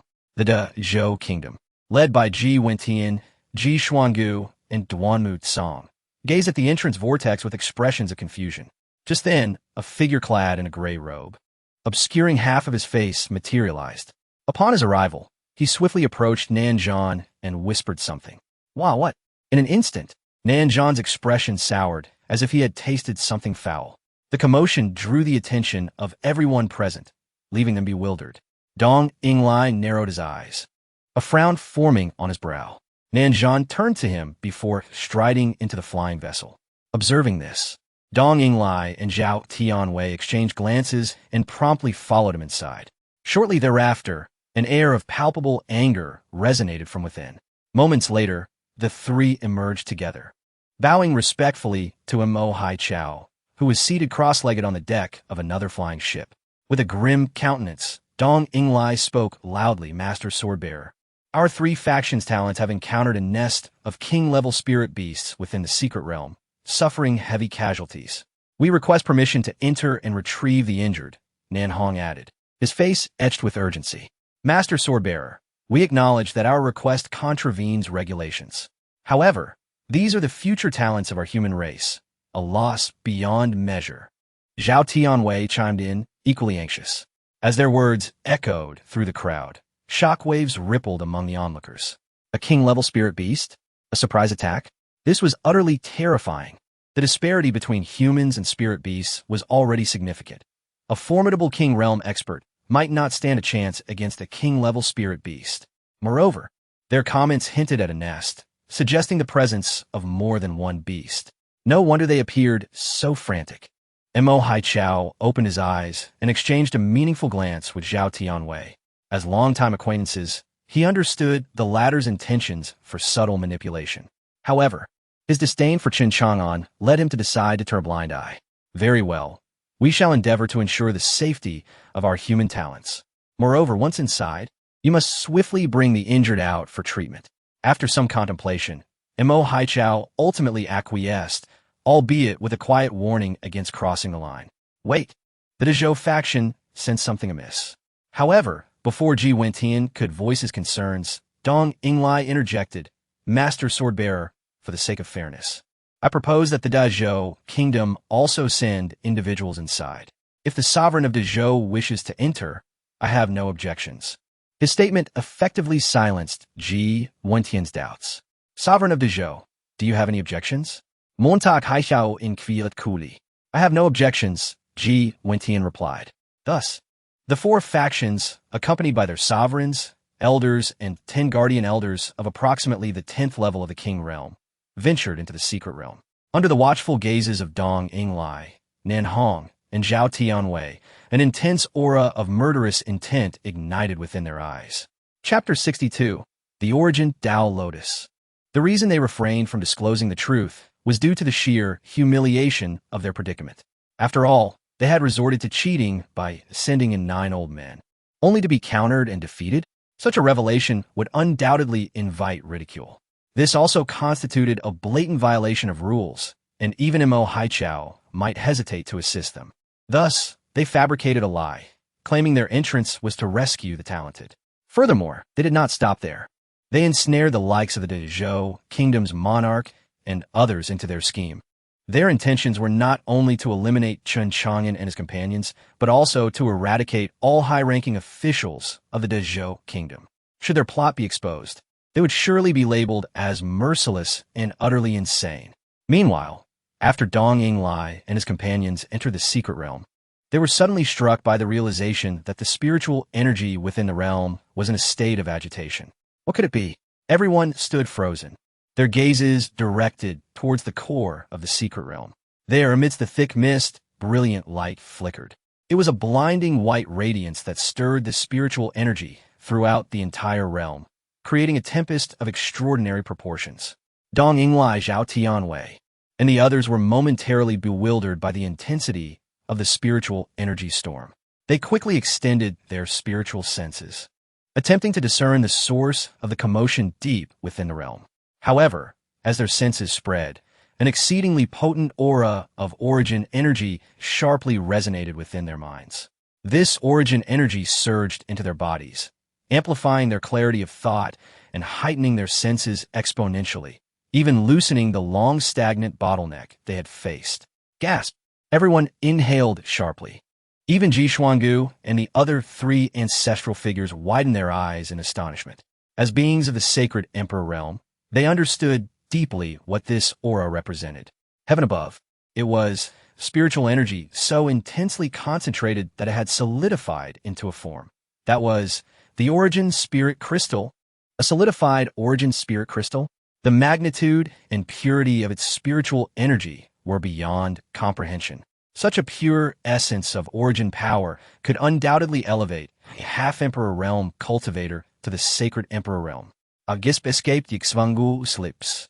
He immediately realized the gravity of his exclamation and promptly clamped his mouth shut. But it was too late. Upon hearing his words, the eyes of all half-emperor realm cultivators widened in unison, igniting a fervent flame within their trembling pupils. Boom! Amidst the thunderous revelation, every gaze was fixated in awe. Even the tragedy of their nation's prodigies being slain was momentarily forgotten. Everyone, follow me, Dong Inglai bellowed, charging towards the core. Zhao Tianwei and the others were equally unwilling to lag behind. Ji, when he paused for a moment, as if awakening from a dream, and with a fierce roar, he rallied Duanmu Zong, Ji Xuangu, and 10 national protectors, surging towards the heart of the secret realm. In an instant, over 50 formidable warriors of the 10th tier of the King realm entered the secret realm. 4 half-emperors and 4 first-tier sacred emperor ancestors followed suit. With their arrival, the spiritual energy in the air began to boil once more. The speed at which high-level cultivators absorbed spiritual energy was unparalleled by the prodigies. Meanwhile, at the core of the secret realm, Ningtingyu knelt on the ground, gasping for breath, her silver spear resting beside her. The silver spear emanated a faint golden glow, radiating an aura of terrifying might. Though she was bloodied and in disarray, her fighting spirit remained unyielding as her fierce gaze locked onto the distance. Before her, a massive black dragon roared. The dragon, over 30 feet long, unleashed a furious roar towards Ningtingyu, its menacing fangs dripping with drool as it charged, creating a noxious wind. Boom! Ningtingyu leaped high, narrowly evading the dragon's sweeping attack. The ground cracked beneath her, stones flying in all directions. "Ha!" she shouted, soaring into the air, her spear thrusting forward, unleashing a barrage of spear light towards the dragon. Bang! Bang! Bang! The dragon emitted a piercing shriek as its mountainous head opened wide, revealing its gaping maw, its sinister fangs glimmering with an eerie light, darting towards Ningtingyu in a swift strike. Crack! Another thunderous sound erupted as Ningtingyu dodged once more. Yet her fierce gaze remained fixed upon the dragon's back, where a crystalline lotus flower shimmered with exquisite transparency. This was the solid manifestation of Origin's spiritual power, the Origin Tao Lotus. The dragon before her was the guardian spirit protecting this precious lotus. To obtain the Origin Tao Lotus, Ningtingyu knew she would have to engage in a fierce battle with the dragon. Thus, their clash caused a cataclysmic shift in the heavens and earth, as the spiritual power in the air formed a massive vortex. This commotion naturally caught the attention of Dong Inglai and others. Such a tumult could not escape Chun Chang'an's notice either. At this moment, he too rushed towards the core of the secret realm. As he ran, Chun Chang'an's heart sank. What was happening? Why were so many powerful auras converging at the entrance? Were they abandoning all sense of martial ethics? Suddenly, Chun Chang'an's body came to an abrupt halt. A terrifying presence of 50 or 60 formidable auras was rapidly approaching. He speculated whether Dong Yingxing and his cohorts had decided to overturn the table, bringing forth all their strong warriors into the fray. Just then, he sensed a colossal battle unfolding at the core, alongside a familiar aura. Was it Ningtingyu? No wonder he had not seen her earlier. She must have come here for resources. Upon this realization, Chun Chang'an's gaze flickered as he quickly made a decision. Conceal himself and await the opportune moment. If there were resources, seize them. If danger loomed, retreat. Thus, Chun Chang'an continued his approach towards the core of the secret realm. Simultaneously, Dong Yinglai and the others drew nearer.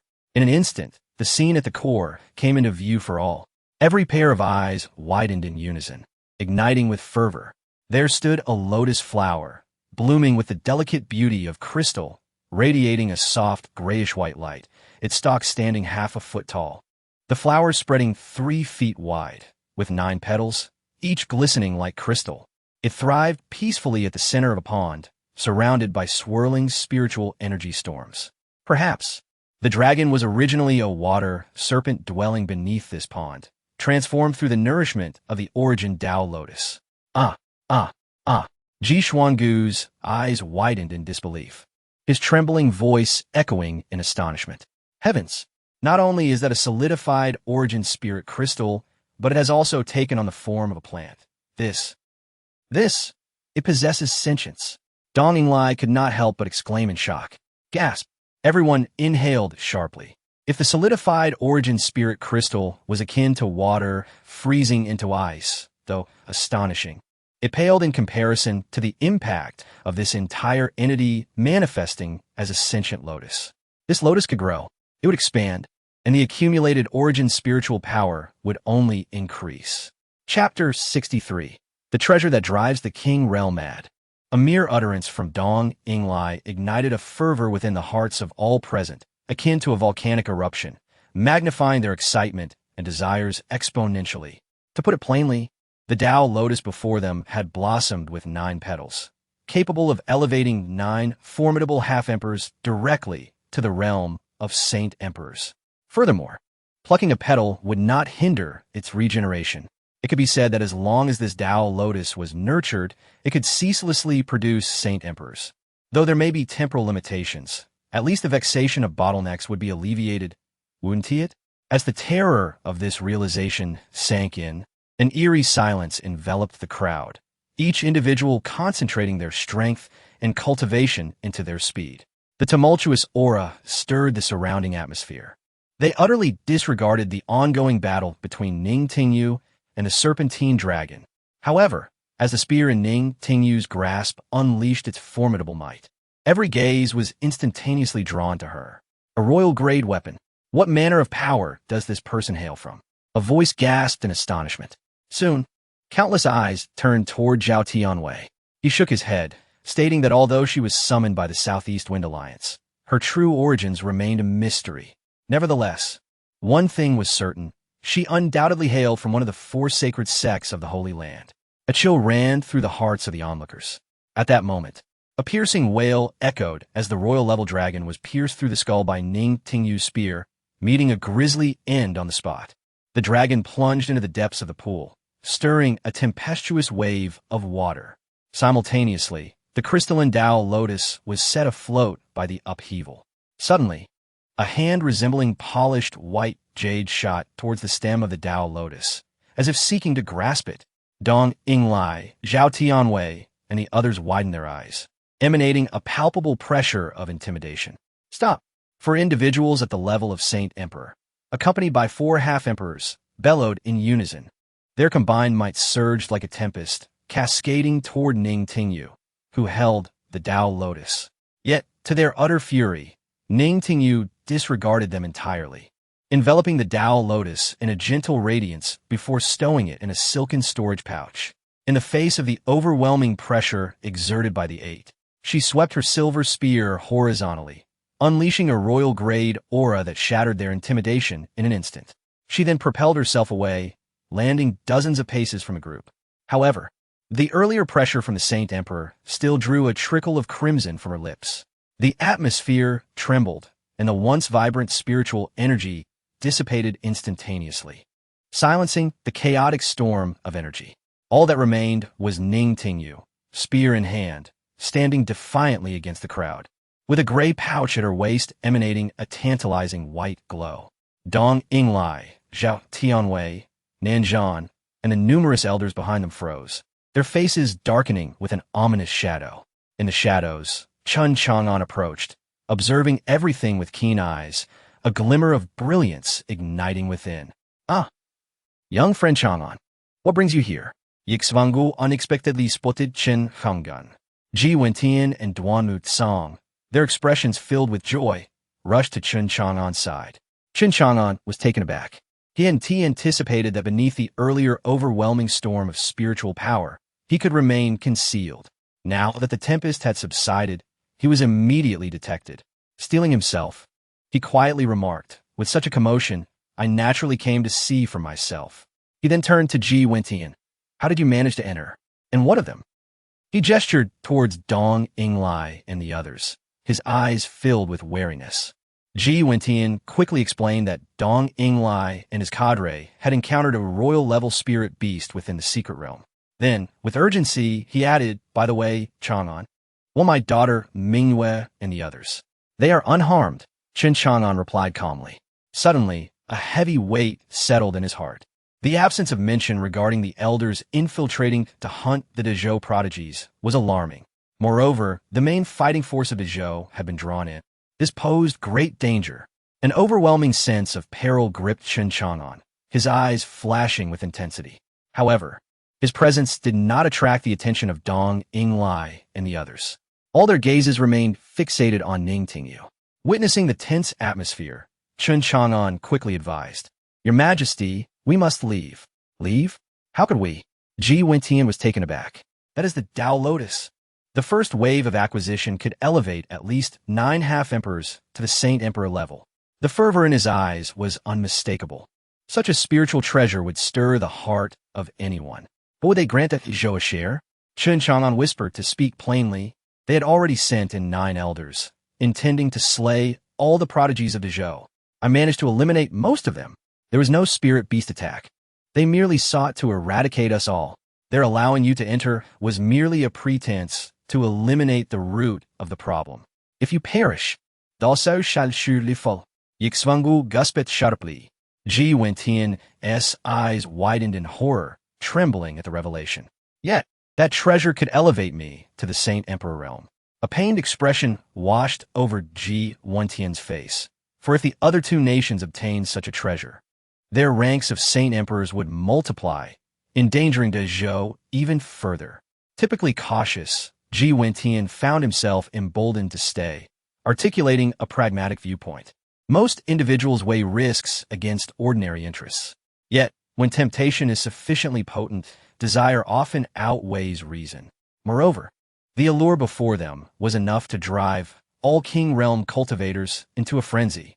Furthermore, this secret realm, shrouded in intricate formations, provided the perfect cover for any untoward events, easily blamed on spirit beasts or upheavals in the realm, making it an ideal locale for treachery. Ning, the secret realm belongs to our eastern state. Your monopolization of the Tao Lotus is rather inappropriate. Dong Yinglai finally interjected. Contemplating for a moment, he stated with authority, "How about this?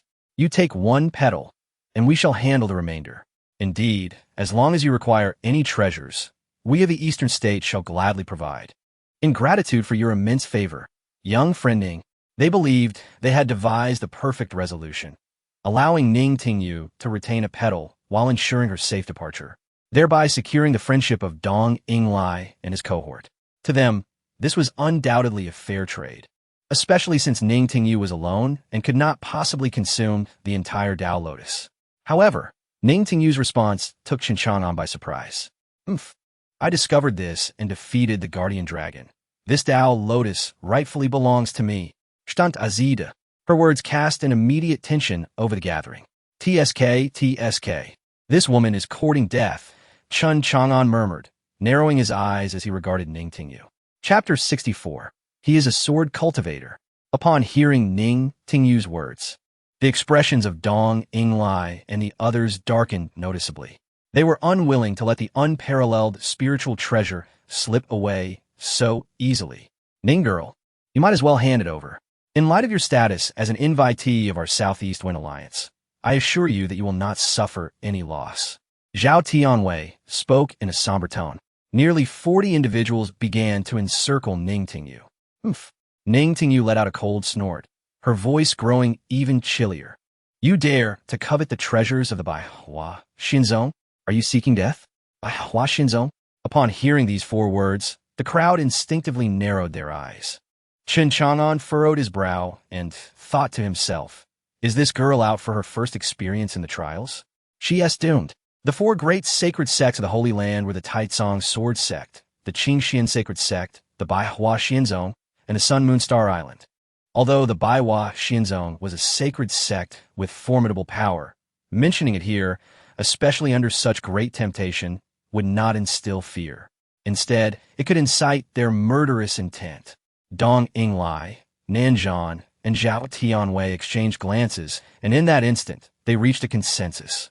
Zhao Tianwei coldly proposed, 9 petals perfectly divided among our 3 factions. As for the entire Tao Lotus, we shall cultivate it collectively. It is only fair. Dong Yinglai nodded in agreement. Very well, Nanzhan added, a murderous glint beginning to spread in his eyes. Upon hearing this, Ji Wentian's expression shifted drastically. Hey, you 3, have you forgotten about our great Zhou kingdom? At this, Chen Chang'an slapped his forehead, realizing the predicament. This guy, Ji Xuangu, too, cast a worried look at Ji Wentian, recognizing that the best course of action was to retreat. Yet, who would have thought that he would still want to meddle? Indeed, Dong Yinglai's gaze slowly turned towards Ji Wentian. Rest assured, we have not forgotten you. Your life shall remain here as well. Haha, Chen Chang'an, it's wonderful to see you here. You are doomed. Nanzhan glared at Chen Chang'an, speaking in a low, chilling tone. Chen Chang'an shrugged. At this juncture, there is no choice but to fight. Ji Xuangu disregarded the dazed Ji Wentian, preparing for battle. You dare? Ning Tingyu's voice suddenly turned icy. What audacity does a small nation from the east have to offend our holy land? And you, Zhao Tianwei, though you are from the Taizong Sword Sect, you are merely a lowly outer elder. Do you dare to kill me? I am a saintess of the Baihua Xianzong.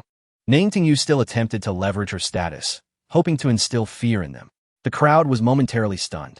They had not expected such a dim-witted woman to be the saintess of the Baihua Xianzong. Zhao Tianwei recalled the terrifying women from the sect, and his murderous intent intensified. You will not die at our hands. You will perish in the perilous depths of the secret realm. Indeed, we can all testify to that, and moreover, the Swordmaster can vouch for us. Dong Yinglai sneered, his face grim. We came to rescue the prodigies of all nations. But who knew that the great Zhou kingdom and you would be devoured by those countless king-level spirit beasts? Ning Tingyu tightly gripped the silver spear in her hand, her pitch-black eyes icy cold. Kill. Seeing this, Dong Yinglai and the others ceased their idle chatter. As their words fell, they charged forward. Zhao Tianwei and the others followed suit, all rushing towards Ning Tingyu. To avoid complications, they attacked in unison. You think you can kill me? You are not worthy. Ning Tingyu scoffed, sweeping her spear horizontally at her attackers. Boom! Choosing to withstand the full-force assault of a half-emperor, she surprised everyone. This made all present furrow their brows. But soon, they felt a terrifying aura emanating from Ning Tingyu. Half-emperor! Dong Yinglai exclaimed in astonishment. Boom! In an instant, the battle erupted, and amidst the chaos, their alarm only grew. Even Chen Chang'an was left utterly bewildered. He never anticipated that this woman was hiding her true cultivation. Had she intentionally allowed him to kick her on the duel platform? Chen Chang'an was filled with confusion. Yet, there was no time for further contemplation. Nanzhan and his men were charging toward him. In an instant, the powerful figures of Nanming Kingdom clashed with those of Great Zhou Kingdom. Chen Chang'an, you harmed my son Nanhong and massacred the prodigies of my Nanming Kingdom in the secret realm. You shall die. Nanzhan's half-emperor aura erupted with thunderous force, appearing before Chen Chang'an in an instant, slashing toward his neck. Explode. Chen Chang'an shouted, activating the evil demon blood god technique, the Overlord Heart method, the Overlord bloodline, and the martial aperture realm, all at once. Boom! In that split second, Chen Chang'an's aura underwent a tremendous transformation. Chen Chang'an bellowed, a massive sword appearing in his hand as he swung it fiercely. Boom! The clash of the sword and the strike unleashed a tempestuous wave of energy that rippled outward. Hood. Both combatants were forced back several dozen paces. How is this possible? Level 5 of the Heavenly King realm? Nanzhan was in utter disbelief. But before he could utter another word, several chilling sword cries pierced the air. Whoosh, whoosh, whoosh. The wind control, wind-piercing, blazing wind, and fierce wind. 4 long swords whistled as they aimed directly at Nanzhan's forehead, neck, heart, and dantian, striking with lethal intent. Activate the king-level armor. Nanzhan bellowed, and with a thunderous roar, a yellow protective shield appeared around him. Bang, bang, bang. The sword lights rained down upon his shield, causing his expression to change drastically. However, in the next moment, the 4 flying swords shot upward into the sky, then came crashing down. Sizzle, sizzle, sizzle. In an instant, the heads of 4 elders from Nanming Kingdom were severed by the flying swords. What? The elders from Nanming Kingdom and Great Zhou Kingdom were struck with terror, their eyes wide in disbelief as they gazed at the flying swords. Meanwhile, Ji Xuangu, who was battling the elder of Nanming Kingdom, was filled with fiery intensity in his eyes. A sword cultivator. Chen Chang'an, you are truly a sword cultivator. Upon hearing this, the elder of Nanming Kingdom's expression darkened considerably. He shouted, do not let Chen Chang'an escape. He is a sword cultivator. Also, be wary of his flying swords. Whoosh, whoosh, whoosh. Yet, before he could finish his warning, several elders from Nanming Kingdom had their brows pierced, dying on the spot. Damn it. Witnessing this scene, Nanzhan's eyes bulged with rage. He turned to Dong Yinglai and shouted, Elder of Dongxian Kingdom, quickly suppress Chen Chang'an. He is a sword cultivator. What? The elder of Dongxian Kingdom, who was surrounding Ning Tingyu, along with the elders of the Southeast Wind Alliance, turned their attention sharply. Dong Yinglai and Zhao Tianwei's expressions changed dramatically. A sword cultivator. That is a monstrous cultivator capable of slaying from 1,000 miles away, possessing immense explosive power and offensive capability. Realizing this, the elder of Dongxian Kingdom lost his composure and charged toward Chen Chang'an with haste. Chapter 65, Devoured. Protect Chang'an. Upon witnessing the unfolding chaos, Ji Xuangu roared. Ji Wentian felt a pang of regret, anxiously declaring, Chang'an, my dear nephew, you must not come harm. Your Majesty, take care of yourself first. Dong Mutsong responded, exasperated. Had he heeded Chen Chang'an's advice earlier, he would have fled at once. Alas, it is all my fault. My greed has led to this. Ji Wentian lamented. But who could possibly assist Chen Chang'an now? Ji Xuangu was ensnared by the ancestral figure of the Southern Ming Kingdom, while the other elders were utterly ineffectual, merely standing guard by Ji Wentian's side. Thus, Chen Chang'an was left to confront the ancestral figure of the Eastern Xian Kingdom and the Southern Ming's monarch, Nanzhan. In an instant, he found himself at a disadvantage. Clutching the sword of guardianship, he emanated an immense aura, while 4 flying swords circled around him, poised for action. Occasionally, they would launch surprise attacks, forcing his adversaries to divert their attention to fend off the onslaught of his swords. Remarkably, he managed to endure the assault from a Saint Emperor and a half-emperor. Though he was certainly at a disadvantage, eliminating him was no easy task. Meanwhile, Ning Tingyu, despite her exceptional talent and profound background, was being relentlessly battered by a Saint Emperor, 2 half-emperors, and over 20 10th-level heavenly kings, causing her to spew blood and be flung back, her veil fluttering, her garments drenched in crimson. Thunderous roars erupted as Dong Yinglai and his companions unleashed lethal strikes without restraint. The moment Ning Tingyu faltered, they surged forward, causing her to spew blood violently, her body reminiscent of a withered leaf careening through the air. With a rip, her hat tore away, revealing her cascading black hair. A gust of wind swept through, her long hair dancing, revealing her hidden beauty. Gasp! Upon seeing her face, Dong Yinglai, Zhao Tianwei, and the others momentarily gasped in awe, their eyes glazing over. It was an indescribably stunning visage, breathtakingly beautiful, surpassing even the most captivating of legends.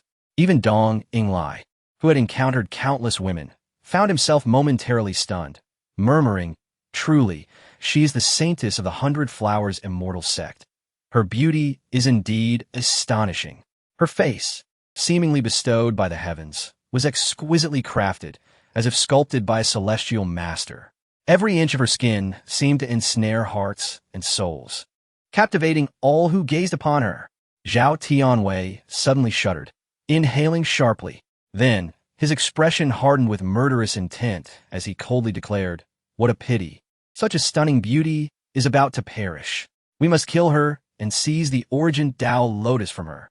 As soon as he spoke, Dong Yinglai snapped back to reality, and together with Zhao Tianwei, they launched their attack. In an instant, two beams of palm energy manifested, imbued with terrifying might, crashing down towards Ning Tingyu's forehead. Just then, the sound of swords whistled as four flying swords shot toward the two. Startled, they could only redirect their palm energies to intercept the swords. Bang! The flying swords were sent flying, and their palm strikes crumbled into nothingness.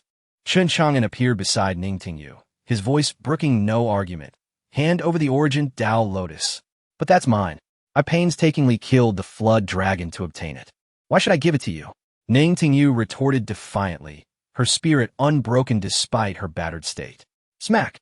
Chen Chang'an delivered a sharp slap to her face, admonishing, "If you lose your life, what use is the lotus to you? Hand it over, and you may have a chance to survive." His slap stunned her momentarily. "You." She stared intently at Chen Chang'an's cold visage, struggling to find words but unsure how to respond. Finally, gritting her teeth, she tossed her gray storage bag to him. She realized that he too was being pursued by their enemies. The enemy of my enemy is my friend. Thus, she had no choice but to trust Chen Chang'an for the time being. As the onlookers saw Chen Chang'an seize the lotus, they instinctively leaped forward. "Stop! One more step, and I will destroy it." Chen Chang'an's icy voice rang out, halting Dong Yinglai, Zhao Tianwei, and Nanzhan in their tracks. "Chen Chang'an, do you dare?" Dong Yinglai glared fiercely at him, roaring with indignation. "Do you think I wouldn't?" Chen Chang'an retorted, revealing the origin Tao lotus from a storage bag. Instantly, a surge of rich spiritual energy erupted, startling all present. "Chen Chang'an, do not act rashly. If you destroy it, none of you will escape, and I guarantee you will wish you were dead." Zhao Tianwei threatened coldly. "Ha!" Chen Chang'an sneered, violently tearing a petal from the lotus. What? Chen Chang'an, what are you doing? Stop!" Dong Yinglai and the others shouted in unison, their expressions filled with anguish as they beheld the precious petal in Chen Chang'an's grasp. This unexpected turn of events caused everyone to cease fighting. Ji Xuangu, Ji Wentian, and the others from the great Zhou kingdom gathered behind Chen Chang'an. Beside him stood a bewildered Ning Tingyu. "Why you? Val boy, that is my Tao lotus. What are you planning?" "Silence." Chen Chang'an barked at her. You dare scold me?" Ning Tingyu was taken aback. As the saintess of the 100 Flowers Immortal sect, she was accustomed to being treated with utmost respect by all, including princes from the 3 great sacred sections. This fellow, who had previously bested her in combat and slapped her, was now scolding her fiercely. Infuriating. As these thoughts crossed her mind, even the fearless side of her began to feel aggrieved. Chen Chang'an paid her no mind, grinning sinisterly as he bellowed to the crowd. "Back off. Everyone, retreat at least 1,000 paces. Otherwise, no one shall lay claim to this lotus. Once you all retreat, I will drop the lotus and allow you to fight for it." Dong Yinglai and the others were momentarily stunned, but quickly deduced Chen Chang'an's intentions. He planned to drop the lotus and flee. "Chen Chang'an, you better keep your promise and drop the lotus. Otherwise, Zhao Tianwei threatened coldly. "Back away," Chen Chang'an commanded, pointing the 4 flying swords at the remaining stem of the lotus while tightening his grip on the 9 petals, unleashing destructive energy. All right, Chen Chang'an. You have my respect." Dong Yinglai commanded the others to retreat hastily. Seeing this, Ji Xuangu grasped Chen Chang'an with one hand and Ji Wentian with the other, whispering, "Young friend Chang'an, I will help you escape shortly." Dong Mucong and the others assumed Chen Chang'an was waiting for the others to retreat before abandoning the lotus and fleeing. They prepared for escape, yet Ning Tingyu remained motionless. Her beautiful eyes were fixed on Chen Chang'an, convinced he would not simply retreat in defeat. Sure enough, once Dong Yinglai and the others had retreated 1,000 paces, they coldly instructed Chen Chang'an, drop the lotus and escape quickly. To everyone's astonishment, Chen Chang'an stuffed the 9 petals directly into his mouth and swallowed them whole. "You, Chen Chang'an, are you mad? You damned fool!" They could only be filled with impotent rage, for it was far too late to prevent Chen Chang'an from acting, even from 1,000 zhang away. Not even Ning Tingyu, Ji Xuangu, and the others by his side had anticipated that Chen Chang'an would directly consume those Dao lotus petals. Boom! At that moment, Chen Chang'an's aura erupted once again, akin to a volcanic explosion. He felt as if every cell, every meridian, and every pore in his body was expanding at an astonishing rate. His dantian seemed to transform into a cosmic black hole, voraciously devouring the 9 Dao lotus leaves. Rumble! Rumble! The energy within Chen Chang'an surged violently. His dantian and acupoints, all the martial realms that he had reached, broke through in rapid succession. Buzz! Chen Chang'an let out a low growl, instantly pushing those around him away. Ji Xuangu was no exception. They stared at Chen Chang'an in shock. Crouching down and clutching his head, Chen Chang'an felt as if he might explode. The spiritual energy within him boiled uncontrollably. Beside him stood the guardian sword, while 4 flying swords whirled protectively around him. In front of him, the fallen root of the primordial Dao lotus was clutched in Ning Tingyu's hand. She looked at Chen Chang'an, who had devoured 9 petals raw, and scolded, "You fool! Have you lost your mind? This is primordial Dao lotus. Each petal carries immense spiritual energy. Your body cannot possibly withstand it. You will explode and die." Ning Tingyu's expression was complex as she sensed the overwhelming spiritual power emanating from Chen Chang'an, causing his entire body to redden, as if it were about to rupture. Somehow, she sighed inwardly. Such a prodigy would be a pity to lose. At that moment, Dong Yinglai, Zhao Tianwei, Nan Zhan, and others surrounded Chen Chang'an, their fury palpable. "Chen Chang'an, you bastard! How dare you consume the Dao lotus directly? You're doomed!" Dong Yinglai thundered. "Don't waste time with them. Kill them all." Zhao Tianwei's anger was equally fierce. As his words fell, those surrounding them surged forward. Boom! At that instant, an incredibly violent aura erupted, creating a shockwave that spread in all directions. Buzz! Just as Dong Yinglai and the others were about to charge, they found themselves halted as if caught in a tempest. How is this possible? How can you digest those 9 petals? Dong Yinglai's pupils contracted rapidly, astonished. Zhao Tianwei and the others were equally stunned, their eyes wide as if witnessing a ghost. At that moment, Chen Chang'an slowly rose, his aura soaring wildly. King Realm. Level 6. King Realm. Level 7. King Realm. Level 8. Buzz. He ascended 3 minor realms in a single breath. Hiss. Witnessing Chen Chang'an's rapid digestion of the Dao lotus and his leap of 3 minor realms, those around him gasped in disbelief. Even Ji Wenyang and Ji Xuangu, who were well aware of Chen Chang'an's prodigious talent, were utterly dumbfounded. A freak. He truly is a freak. Even Ji Xuangu, who had weathered countless storms, now appeared as if he had lost his soul. Ji Wenyang and the others were equally astonished. How much time had passed since Chen Chang'an returned from the demon burial abyss? From having no cultivation to now being at the King Realm level 8? Even Ning Tingyu, hailing from the sacred land, had never witnessed such a miraculous ascent. What? Who are you? How can you directly consume the Dao lotus? Ning Tingyu murmured, her voice enchanting enough to steal one's soul. Yet, at this moment, no one noticed her. All eyes were on Chen Chang'an. Kill him. He must not be allowed to live. Dong Yinglai bellowed. Such a monstrous Chen Chang'an, if allowed to grow unchecked, will become a nightmare for their 3 factions. Hearing this, 5 of the national guardians of Dongxian Kingdom reacted swiftly, their bodies shooting up as their weapons glinted with deadly light. Young friend Chang'an, be careful. Ji Xuangu and the others rushed toward Chen Chang'an. Facing the 5 rushing toward him, Chen Chang'an sneered coldly. Whoever seeks death, come. Bang! He swiftly drew the guardian sword, and the burial world's sword art erupted, instantly obliterating one. Swish! The remaining 4 flying swords rose mercilessly.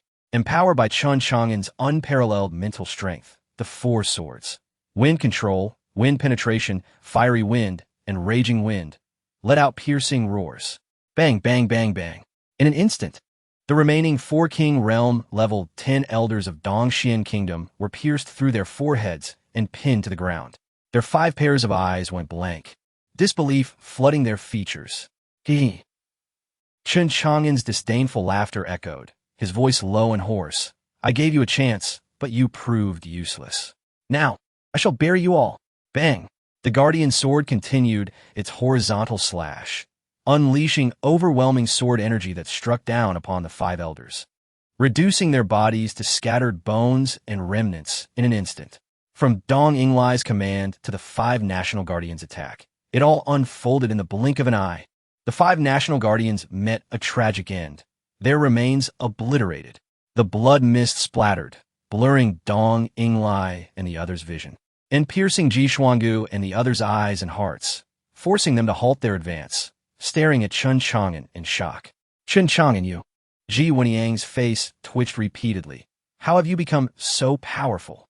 Ning Tingyu's beautiful eyes shimmered with a captivating light. The man before her was clearly not a match for King Realm level 10 before. To her astonishment, after consuming the Dao Lotus, he not only did not explode, but instead his combat power surged. Terrifying indeed. Chen Chang'an, Dong Yinglai gritted his teeth. The sudden demise of his five National Guardians was beyond his expectations and comprehension. He believed that one could fight beyond their level.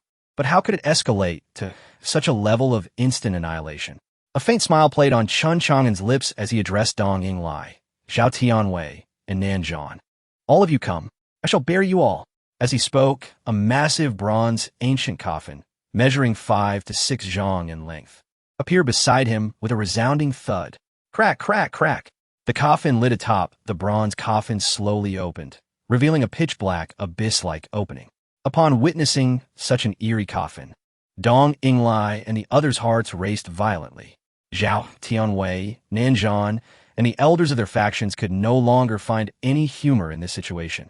Chen Chang'an's instantaneous slaughter of the 5 King Realm elders, coupled with the appearance of this bizarre, bronze ancient coffin, instilled a profound sense of unease within these dominant figures of the Eastern state. Chapter 67. They all must die. For charade. Dong Yinglai let out a cold snort as a long spear manifested in his hand, erupting with a force capable of shattering the heavens, instantly lunging towards Chen Chang'an's chest. A sneak attack. He was at the semi-emperor realm and still resorted to ambush. The terrifying storm he conjured was beyond description.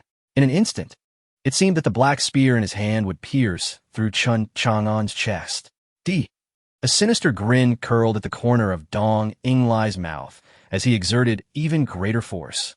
Chen Chang'an narrowed his eyes, a cold smile gracing his lips, as he swiftly raised the protective sword in his right hand to shield his chest. Boom! A tremendous roar erupted, accompanied by a sound that pierced the eardrums. The space trembled, the earth fractured. An invisible shockwave surged outward, causing countless onlookers to feel a sharp sting on their skin, their garments flapping wildly. Hiss! Bang, bang, bang. Chen Chang'an wielded the protective sword, continuously parrying Dong Yinglai's thrusts. Meanwhile, his 4 flying swords formed an imminent lethal threat. Hiss! Hiss! Dong Yinglai evaded 3 of the flying swords, but the last, a fierce wind, pierced straight through his skull. From Chen Chang'an's perspective, the gaping hole in Dong Yinglai's head was unmistakably visible, revealing the scene behind him. Thud! In Dong Yinglai's trembling eyes, there was a clear expression of disbelief and an unwillingness to close his eyes in death. The ruler of Dongxin Kingdom was dead. Shock flared across the faces of the remaining onlookers. Dong Yinglai. Dead? Hiss, hiss, hiss. The 4 flying swords of Chen Chang'an would not grant them a moment to react. With a whistle, 4 or 5 elders at the 10th level of the Heavenly King Realm had their heads severed. Cries of horror erupted, faces pale with fear. The remaining Zhao, Tianwei, Nanzhan, and their ancestors looked on in utter shock at Chen Chang'an, who stood wielding the massive sword. What kind of background, what kind of talent could give rise to such an entity that transcended all understanding and utterly distorted common sense, instantly defeating those at the 10th level of the Heavenly King Realm, killing a semi-emperor realm opponent in 3 moves? If given time to grow, would he not be capable of ruling the entire Eastern continent? With this thought, a chilling intent surged within them all, especially within the hearts of Dongxian Kingdom's ancestors. The desire to kill Chen Chang'an was overwhelming. He, Chen Chang'an, must die. Zhao Tianwei's voice involuntarily escaped through clenched teeth. Boom! They must not allow Chen Chang'an to leave alive. Zhao Tianwei and the others roared, charging at Chen Chang'an like hungry wolves, vowing to protect Chen Chang'an with their lives. Ji Xuangu roared. Ji Wentian, Duanmu Tsang, and others also recognized Chen Chang'an's immense potential, immediately ordering their men to protect him. With Chen Chang'an, the great Zhou kingdom would surely rise. Boom! In an instant, the two sides clashed once more. Meanwhile, Ning Tingyu, bloodied and severely injured, furiously consumed medicine to suppress her wounds and resist. The booming sounds echoed again. Hiss, hiss, hiss. Once more, a dozen elders at the Heavenly King realm had their heads severed by Chen Chang'an, who kicked their bodies and heads into the god burial coffin. The ancestors of Dongxian Kingdom, Nanming Kingdom, the Southeast Wind Alliance, as well as Zhao Tianwei, Ninjan, and others, gazed in terror at Chen Chang'an, who amidst the battle could still kick corpses into the coffin.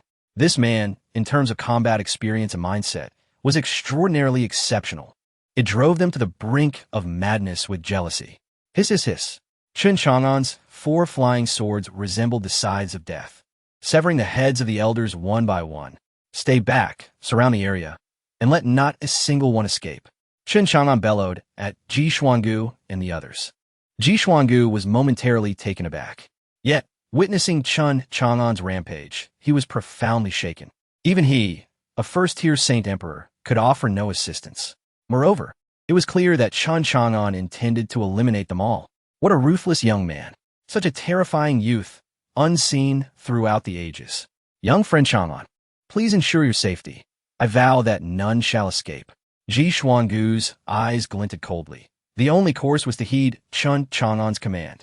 He then shouted to Duanmu Tsang and the remaining 5 elders of the great Zhou kingdom to encircle the surroundings. Yes, the elders of the great Zhou kingdom felt a tempest of emotions surge within them. From being hunted to now surrounding their pursuers, denying them escape. This utterly subverted their understanding of the great Zhou kingdom. Even Ning Tingyu was taken aback. She glanced at Chen Chang'an several times before quietly departing. She had obtained the root of the primordial Tao lotus. Although the petals had been consumed by Chen Chang'an, she had secured the root, which could be nurtured to grow anew. Chen Chang'an, I shall remember you. Ning Tingyu scoffed, her figure vanishing from sight. At this moment, no one paid her any heed. The people of the great Zhou kingdom were wholly focused on preventing the other 3 major forces from escaping. Meanwhile, the remaining members of the 3 major forces had their own compelling reasons to eliminate Chen Chang'an. Tyrant's Fury. Explode. The Blood Demon Light activated. In the arena, Chen Chang'an unleashed his Tyrant's Fury and the Blood Demon God Art. Instantly, golden light enveloped him, entwined with a blood-red aura, unleashing a tempest that surged for thousands of feet. Boom! The ferocious energy instantly suppressed the 3 Saint Emperors before him. They were the ancestors of the 3 major forces. Bang, bang, bang! Chen Chang'an's combat prowess sword, the protective sword exploding forth, shattering all incoming weapons. What? Cries of astonishment, screams of agony, and a cacophony of chaos erupted. Those elders at the Heavenly King realm fell one by one, either slain by Chen Chang'an or reduced to headless corpses. The watching elders of the great Zhou kingdom gasped in shock as they beheld Chen Chang'an, their gazes gradually filled with profound trepidation. Bang, bang, bang. At this moment, the only ones capable of contending with Chen Chang'an were Zhao Tianwei and Nanzhan. Both at the semi-emperor realm, they remained exceedingly cautious, narrowly avoiding having their heads severed by Chen Chang'an. The 3 elders, their ancestors, at the first tier of Saint Emperor realm, they found themselves increasingly alarmed, their eyes reflecting shock, disbelief, confusion, and an inexplicable bewilderment. Over 30 Heavenly King realm elders had perished at his hands, and it seemed he would not spare the remaining 5. What manner of monster is this? Deep shock enveloped Nanzhan and the others. You all shall die, Chen Chang'an uttered coldly, his figure darting forth as he activated the martial aperture realm. His speed surged dramatically. Boom! In an instant, he zipped past Nanzhan's side. All of Nanzhan's spiritual energy shattered explosively. His body, along with the sword in his hand, was cleaved in two by Chun Chang'an, reduced to two segments, which under the might of Chun Chang'an's demonic soul force, shattered further, raining down as a mixture of blood and soil. The ruler of Nanming Kingdom, Nanzhan, is dead. Chapter 68, Total Annihilation. The remaining three ancestors, along with Zhao Tianwei, total 4 individuals, felt their pupils dilate and then rapidly constrict in disbelief. The power of the half-emperor realm. Zhao Tianwei stammered, his voice seemingly forced from his throat. Following the activation of the martial aperture realm, Chun Chang'an's combat prowess surged dramatically. That was indeed the power of the half-emperor realm. As he gazed at Chun Chang'an, he found himself unable to believe his eyes for the first time in his life, and his spiritual sense failed him utterly. The national leader, the elder of the southern Ming kingdom's eyes widened, trembling with sheer terror. The elder of the eastern Xin kingdom was no different, as his own sovereign, Dong Ying, had perished as well. This was a calamitous miscalculation. They had not only failed to secure their objectives, but had also suffered grievous losses. Before Zhao Tianwei could fully process his shock, an overwhelming pressure akin to that of a terrifying demon bore down upon him. Tianwei, you must flee. The elder of the southeast wind alliance bellowed, desperate to protect his descendants from a grisly fate before his very eyes. Boom! In an instant, he unleashed a sword strike toward Chun Chang'an to obstruct his advance. The might of the sacred emperor realm erupted to its zenith. He believed that Chun Chang'an would not easily transcend such a significant boundary. Raging soul, unleash! Chun Chang'an snarled with a fierce grin. With a resounding boom, his aura surged once more. The first gate of the martial aperture had been opened, the demon soul, and the second gate was the raging soul. With both gates activated, not only was Chun Chang'an's spirit fortified, but so too was his strength. Mountain shaker, ocean quaker. Simultaneously, Chun Chang'an initiated the second form of the evil demon blood god technique. In an instant, his power exploded forth in a manner beyond comprehension. The guardian sword in his hand struck down upon the elder of the Southeast Wind Alliance with tremendous force. Boom! The explosion reverberated before the elder, his sword shattering before his horrified gaze. Chun Chang'an's guardian sword continued its relentless descent, striking with a weight of 1,000 mountains. Boom! His arm shattered, his body plummeting to the depths of the earth, accompanied by a blood-curdling scream, buried by the collapsing ground. Soon, deep underground, the flicker of life swiftly extinguished. The elder of the Southeast Wind Alliance was dead. The remaining elders of the Eastern Xian Kingdom and the Southern Ming Kingdom, now gripped by fear, sought to flee. However, they were horrified to discover that Chun Chang'an had already closed the distance. Zhao Tianwei, his face a mask of terror, could only watch as Chun Chang'an approached like a harbinger of death. Chun Chang'an roared, his guardian sword descending with lethal intent. Chun Chang'an, halt. Do you wish for the great Zhou kingdom to become the enemy of our 3 major forces? Boom! As his words fell, they were accompanied by Chun Chang'an's devastating sword strike. Zhao Tianwei's defensive barriers and treasure garments crumbled like parchment before a flame. A deep gash opened across his chest. Boom! As he was sent flying, he could not withstand the ferocity of Chun Chang'an's sword, and was cleaved in two. I am but an outer elder of the Taitsong sword sect. The words escaped his astonished lips, and then he fell silent, his life extinguished, eyes forever unclosed. Swoosh, swoosh, swoosh. 4 flying swords sealed the escape routes of the remaining 2 elders. They gazed at Chun Chang'an with despair, still desperately resisting. Yet their courage had evaporated. How could they stand against the frenzied wrath of Chun Chang'an? 2 level 1 Sacred Emperor Realm elders found themselves utterly suppressed by Chun Chang'an, a level 8 King Realm cultivator. This was a nightmare they had never before encountered in their lives. Earlier, they had harbored thoughts of eliminating Chun Chang'an and his companions. That notion now seemed the most absurd, tragic, and foolish jest imaginable. Chun Chang'an, I shall fight to the death. The elder of the southern Ming kingdom screeched, unleashing his spiritual energy in a wild tempest. Countless beams of sword light erupted with lethal intent, enveloping Chun Chang'an in an instant. World Burial's sword technique, shatter the heavens. How could Chun Chang'an fear him? He met the onslaught of the powerful and destructive sword technique head-on. Boom! The surrounding space trembled violently, warping into chaos. The ferocious, heavy sword crashed down. The elder of the Southern Ming Kingdom felt as if struck by a heavenly hammer, his entire being quaking violently. Ugh! Ah! His face turned as pale as a sheet, blood surging from his innards to his throat, which he forced back down. Aya! He screamed in fury, every ounce of blood, spiritual energy, and soul within him burning wildly. I will drag you down with me. The elder of the Southern Ming Kingdom howled. The overwhelming sword light surging toward Chun Chang'an like a raging tsunami. Boom! Boom! Boom! Chun Chang'an's heavy sword stood firm before him, a shield of indomitable strength. Simultaneously, two flying swords whirled, relentlessly cutting into the elder's body.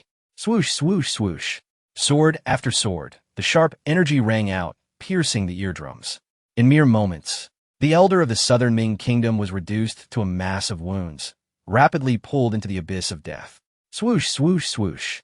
Amid the frenzied sword energies, the elder of the Southern Ming Kingdom was utterly torn apart, his remains scattered across the heavens. Not far away, the other two elders from the Eastern Xian Kingdom, ensnared by the flying swords, watched in horror. Their spines and every bone in their bodies erupted with a chilling bloodlust. Swoosh, swoosh. Now, four flying swords encircled the elder of the Eastern Xian Kingdom, sealing off all avenues of escape. What level of sword is this? He gasped, his face a mask of shock. The sharpness and durability of these flying swords were grotesquely beyond the level of the royal weapons he wielded. If he were not careful, he would lose a piece of flesh to those swords. He abruptly turned, his gaze meeting the eyes of Chun Chang'an, which shattered his very soul. Chun! Chong! Un! His teeth chattered uncontrollably as he struggled to utter those three terrifying syllables. The world before him dissolved into an abyss of darkness. His head had vanished from his body. World burial sword technique. Instant kill. Chun Chang'an intoned softly, his form already before the headless corpse, grasping it and casting it into the god burial coffin. I've prepared a coffin for you. I trust you find it satisfactory. With that, he commanded the flying swords to draw in the scattered heads, bodies, and flesh, all absorbed into the god burial coffin, to be refined. Thus, all who had entered from the Eastern Xian Kingdom, Southern Ming Kingdom, and the Southeast Wind Alliance, their national leaders, elders, and ancestors, were all annihilated by Chun Chang'an. Around them, Ji Xuangu, Ji Wentian, Duan Mutsong, and the remaining 5 guardians stood in stunned silence, their mouths agape, their throats struggling to form words. They could not produce a single sound. The youth before them, akin to a harbinger of death, had committed an act that felt like the very heavens were collapsing. Old ancestor, Ji Wentian turned in a daze, glancing at the equally stunned Ji Xuangu. Chang'an, he has killed the national leaders of 2 countries. What now? Finally regaining his senses, he realized that Chun Chang'an had slain the sovereigns of the other 2 nations, as well as the leader of a formidable alliance. Would this not plunge the great Zhou kingdom in a war? Ji Xuangu, too, was at a loss. He was merely an elder, without any experience in state affairs. He could not fathom why such an extraordinary being had emerged from the small territory of Dongzhou. Moreover, this creature belonged to the great Zhou Empire. One could not discern whether this was a blessing or a curse. Ancestor, sovereign. At that moment, Duanmu Tsong spoke in a grave tone, fixing his gaze intently on the 2. We are in the same boat as Chun Chang'an. Do not entertain thoughts of betrayal, or else he, or the Chen family, will prove to be far more formidable than the other 3 factions. Upon hearing this, Ji Xuangu and Ji Wentian exchanged glances filled with trepidation, inhaling deeply. Duanmu Tsong was indeed correct. Ji Xuangu clenched his jaw, brandishing his sword as he suddenly charged at the remaining 5 elders of the Great Zhou. With a sudden eruption of sacred imperial might and a torrent of murderous intent, the 5 elders were caught utterly off guard, their bodies reduced to mere fragments by Ji Xuangu's ferocity. Ji Wentian took a deep breath, aware that the ancestors' actions were to prevent any information from leaking, not just regarding Chun Chang'an's murderous deeds, but also concerning that peculiar ancient bronze coffin. The mere sight of that coffin induced a piercing headache, undoubtedly a significant part of Chun Chang'an's strength. Buzz. At that moment, the god burial coffin absorbed the spiritual essence, blood, energy, and cultivation of so many individuals, erupting once more in a thunderous roar, all of which flowed back into Chun Chang'an. Boom! Within Chun Chang'an, power erupted like a volcano anew. His cultivation surged at an alarming rate, from a 9th stage of the heavenly king realm to the 10th stage. Buzz. It seemed as though some shackles had been broken, and yet not entirely, propelling Chun Chang'an into the semi-emperor realm. Hiss! The eyes of Ji Xuangu, Ji Wentian, and Duanmu Tsang widened in disbelief, nearly bursting from their sockets. What sorcery was this? What monstrous speed of ascension? Could it be attributed to that bronze coffin? The three exchanged glances, each feeling an intense shock. Chun Chang'an retracted 4 flying swords, clenched his fists, feeling an explosive power coursing through him. As he contracted his fingers, it felt as though he could tear through space itself. Such terrifying physical strength. Chun Chang'an's heart raced with excitement. He stored the god burial coffin and wielded the massive protective sword, his gaze turning icy as it fell upon Ji Xuangu and the others. In an instant, the three felt as though they had plunged into an ice cave. They had witnessed Chun Chang'an's secret. Would he eliminate them to keep it hidden? At that moment, the once proud Ji Wentian nearly found himself bowing in submission. Chun Chang'an hefted the enormous sword onto his shoulder and strode toward them. Even Ji Xuangu felt a pang of fear. Chun Chang'an was now far beyond his reach. Young Master Chang'an, fret not. We shall keep your secrets safe, Ji Xuangu hurriedly assured, his throat constricting with fear as life and death hung by a thread. Indeed, young master, I am well acquainted with your second master. I guarantee we will not speak of this, Duanmu Tsang added swiftly. My dear Chang'an, I have always regarded you as a son-in-law. Though I am timid, I would never harm my own daughter, Ji Wentian insisted, repeatedly patting his chest in assurance. Bang! Chun Chang'an thrust the heavy sword forcefully into the ground, startling Ji Wentian and the others. They gazed at him in terror, awaiting his words. My future is not confined to this trivial land of Dongzhou, Chun Chang'an declared, his demeanor calm. However, I was raised in Chang'an City. It is my home. As long as you do not betray me or the Chun family, I shall never act against the great Zhou. If the great Zhou faces peril, the Chun family shall not stand idly by. Upon concluding, he sheathed the heavy sword. Indeed, young Master Chang'an, you speak true. The great Zhou shall forever be your home, Ji Wentian exclaimed, relief flooding his heart. He breathed easier, knowing that as long as the royal family treated the Chun family well, they would not turn a blind eye to the nation as troubles. This reassured him greatly. With the Chun family and the formidable Chun Chang'an, the great Zhou need not fear any external threats. Ji Xuangu and Duanmu Tsang also felt a wave of relief. Young Master Chang'an, what shall we do next? Ji Wentian inquired, a hint of anxiety in his voice. After all, the earlier battle had already left its mark. We shall retaliate for their actions, Chun Chang'an replied with a cold smile, and eliminate the remaining members of the other 3 factions. Each word sent a chill down the spines of Ji Xuangu, Ji Wentian, and Duanmu Tsang. They exchanged resolute glances, an icy determination igniting within them. It is the only course of action. At that moment, Chun Chang'an surveyed the surroundings. Where's Ning Tingyu? Oh no, this is dire. She knows too much. Furthermore, she has taken the root of the primordial Tao lotus. Ji Wentian lamented, his expression pained. Chun Chang'an narrowed his eyes. That woman was the saintess of the 100 Flowers Immortal sect. Silencing her would not be simple. Regardless, she discovered the lotus, and while I have obtained the petals, she may keep the root. It is only fair. As he spoke, his gaze fell upon the water pool, where a primordial Tao lotus was flourishing, along with a lurking dragon. It might not be so simple.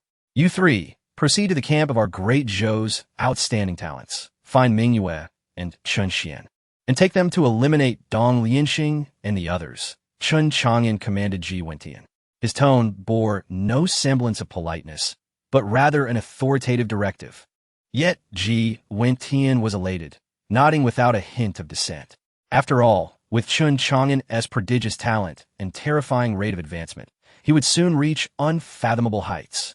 Assisting Chun Chang'an now would be akin to embracing a great destiny. Ji Xuangu nodded in agreement. With newfound clarity, the three departed hastily, refraining from questioning Chun Chang'an's intentions. After all, he was no longer their junior. His strength spoke volumes. Once they had left, Chun Chang'an approached the water pool. Gazing into its depths, rich with spiritual energy and ominous currents, he narrowed his eyes and leaped in. Chapter 70. The Inheritance of the Black Dragon God. Gurgle, gurgle. The chilling sound of bubbles echoed in Chun Chang'an's ears, causing him to squint his eyes. As his body gradually sank, the gurgling ceased, and an eerie, terrifying silence enveloped the surroundings. The sound no longer spread, and the water's surface lay still, as if the underwater world had been abruptly frozen. Only a myriad of glowing specks, akin to fireflies, suddenly spread around, illuminating the unfathomable depths of the water. Chun Chang'an was taken aback. This was no mere small pond. It felt as though he had entered an underwater realm. Grandfather Coffin, are there truly treasures here? Chun Chang'an pondered within. It was the coffin spirit from the divine burial coffin that had led him into this pond. TSK, you young one, how naive you are. A pond that can nurture the original Tao lotus and transform a small water snake into a flood dragon cannot be trivial. It is likely that there exists a terrifying presence here that the four great nations of Dongzhou cannot contend with. Hence, they have constructed multiple layers of barriers to conceal this place, preventing others from discovering it while allowing their descendants to enter and cultivate. Perhaps they also yearned for a fated individual. The forefathers of those four great nations were surely not simple characters. Grandfather Coffin's words resonated in Chun Chang'an's mind, stirring great turmoil within him. He found it to be quite logical. At that moment, a profound aura, as vast as an endless abyss, surged over him. Just as he intended to resist, Grandfather Coffin's voice suddenly rang out. Do not resist. This pressure cannot harm you. Oh, am I truly that formidable? Of course. A mere being from a low-dimensional universe thinks to harm my body, which has been forged over a century. How laughable. Upon hearing this, Chun Chang'an let out a sigh of relief. The divine burial coffin had helped him reconstruct his body, and it was no ordinary form. The terrifying pressure that loomed before him could not instill fear in his soul or body. In an instant, the aura ahead became chaotic, followed by shock and astonishment. Then, powerful spiritual perceptions swept towards Chun Chang'an, seemingly attempting to discern what kind of creature he was. Suddenly, a faint, surprised sound escaped. Chun Chang'an's eyes narrowed sharply. Beneath this pond, there existed a terrifying entity. He glanced ahead, and beneath the spreading firefly-like lights was an enormous palace. A palace of such magnitude lay beneath the water? Chun Chang'an was dumbfounded. Buzz! Suddenly, the palace's grand door creaked open, revealing a massive vortex that pulled Chun Chang'an inside. He was unable to resist, and soon found himself within the palace. As he entered, it seemed as though all external sounds, auras, and even light, the entire world had been isolated by this palace. Chun Chang'an attempted to extend his spiritual perception beyond the palace, only to find an expanse of emptiness. This peculiar isolation sent chills down his spine. Buzz! Suddenly, the space ahead twisted, blurred, and trembled. Then, a pair of enormous eyes emerged. They were incomparably large, elongated, with gray sclera, and the pupils shimmered with concentric rings of yellowish luminescence, surrounded by dotted green spots. The vast pupils reflected Chun Chang'an's figure in a white robe. Looking disheveled, it seemed as if he were entirely ensnared by those eyes. Splash! At that moment, the enormous pupils appeared to flutter, as if a colossal body lurking in the darkness was stirring. With the movement came the sound of chains rattling. Hee, a little human has arrived. How intriguing. A profound, ancient voice suddenly resonated in Chun Chang'an's ears and deep within his soul. It seemed as if its body leaned closer, magnifying Chun Chang'an's reflection in its pupils. Since you have arrived here, you are indeed a fated individual. Young one, do you wish to become my disciple? I shall bestow upon you all my inheritance. Gulme, release your soul and accept my legacy. Once you obtain my inheritance, you shall rise to become a sovereign, a saint, or even the exalted holy emperor, perhaps even a transcendent immortal. Or you might even become the legendary, true quasi-immortal. The ancient voice persisted, laden with temptation and alluring aspirations. Yet Chen Chang'an remained unmoved. His gaze fell upon the intricate patterns adorning the walls and floor, all radiating a faint glow. Grandfather Coffin, is this a grand formation? Having followed his second uncle, a formation master, since childhood, he naturally possessed some understanding. This palace was clearly a gathering formation. It attracted the spiritual energy of heaven and earth, transforming it into a torrent of liquefied spiritual essence. This palace was a treasure. Noticing Chen Chang'an's silence, the ancient voice continued to entice. Young one, do you not desire my inheritance? If you become my disciple, this 5 elements gathering palace shall also belong to you. It can gather all the spiritual energy from the surrounding realms, making it perfect for cultivation. The ancient voice was overwhelming, and the enormous pupils slightly constricted, exuding a disquieting pressure. Young one, secret realms, opportunities, inheritances, treasures. These are what your kind yearns for the most. Come, release your soul and accept my legacy. Who are you? Chen Chang'an finally spoke. He, a cautious human, quite commendable. You are indeed qualified to become my disciple. The ancient voice continued. I hail from the divine realm of the Black Dragon God clan, the supreme ancient Black Dragon God. As these haughty words echoed, an unparalleled dragon might erupted, causing Chen Chang'an to feel as if he bore the weight of a colossal boulder upon his shoulders. Goodness, what an exaggerated claim. Grandfather Coffin's voice sounded in Chen Chang'an's ear. Understanding the situation, Chen Chang'an maintained his composure. The astonished gaze of the black dragon's massive pupils reflected a Chen Chang'an who stood proudly, unshaken, showing no signs of fear or trembling. The inheritance of the Black Dragon God clan? Very well, I am willing to accept your legacy, Chen Chang'an replied, a knowing smile gracing his lips. A clever young man. Come, release your soul, and allow me to grant you the Black Dragon inheritance. As the words fell, 2 beams of yellow light shot forth from the enormous pupils, instantly embedding themselves into Chen Chang'an's brow, entering his sea of consciousness. Chapter 71. The Fiery Dragon's Devastation Technique. At the same time, within the ethereal sea of Chen Chang'an's soul, a colossal black dragon of unimaginable proportions manifested. It was a magnificent creature with 9 claws, 6 pairs of obsidian wings, and scales that shimmered like the darkest night. As it emerged, the very fabric of Chen Chang'an's soul sea began to twist violently, as if on the brink of collapse. Ha ha ha! Foolish human boy, your soul shall be consumed by me, and your corporeal form will also belong to me. At last, I can escape this wretched place and return to my kin in the eastern abyssal sea. Ha!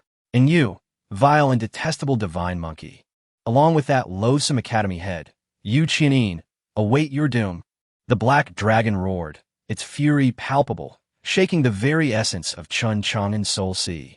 Chen Chang'an's soul form clutched its head, writhing in agony upon the ground, embodying profound torment.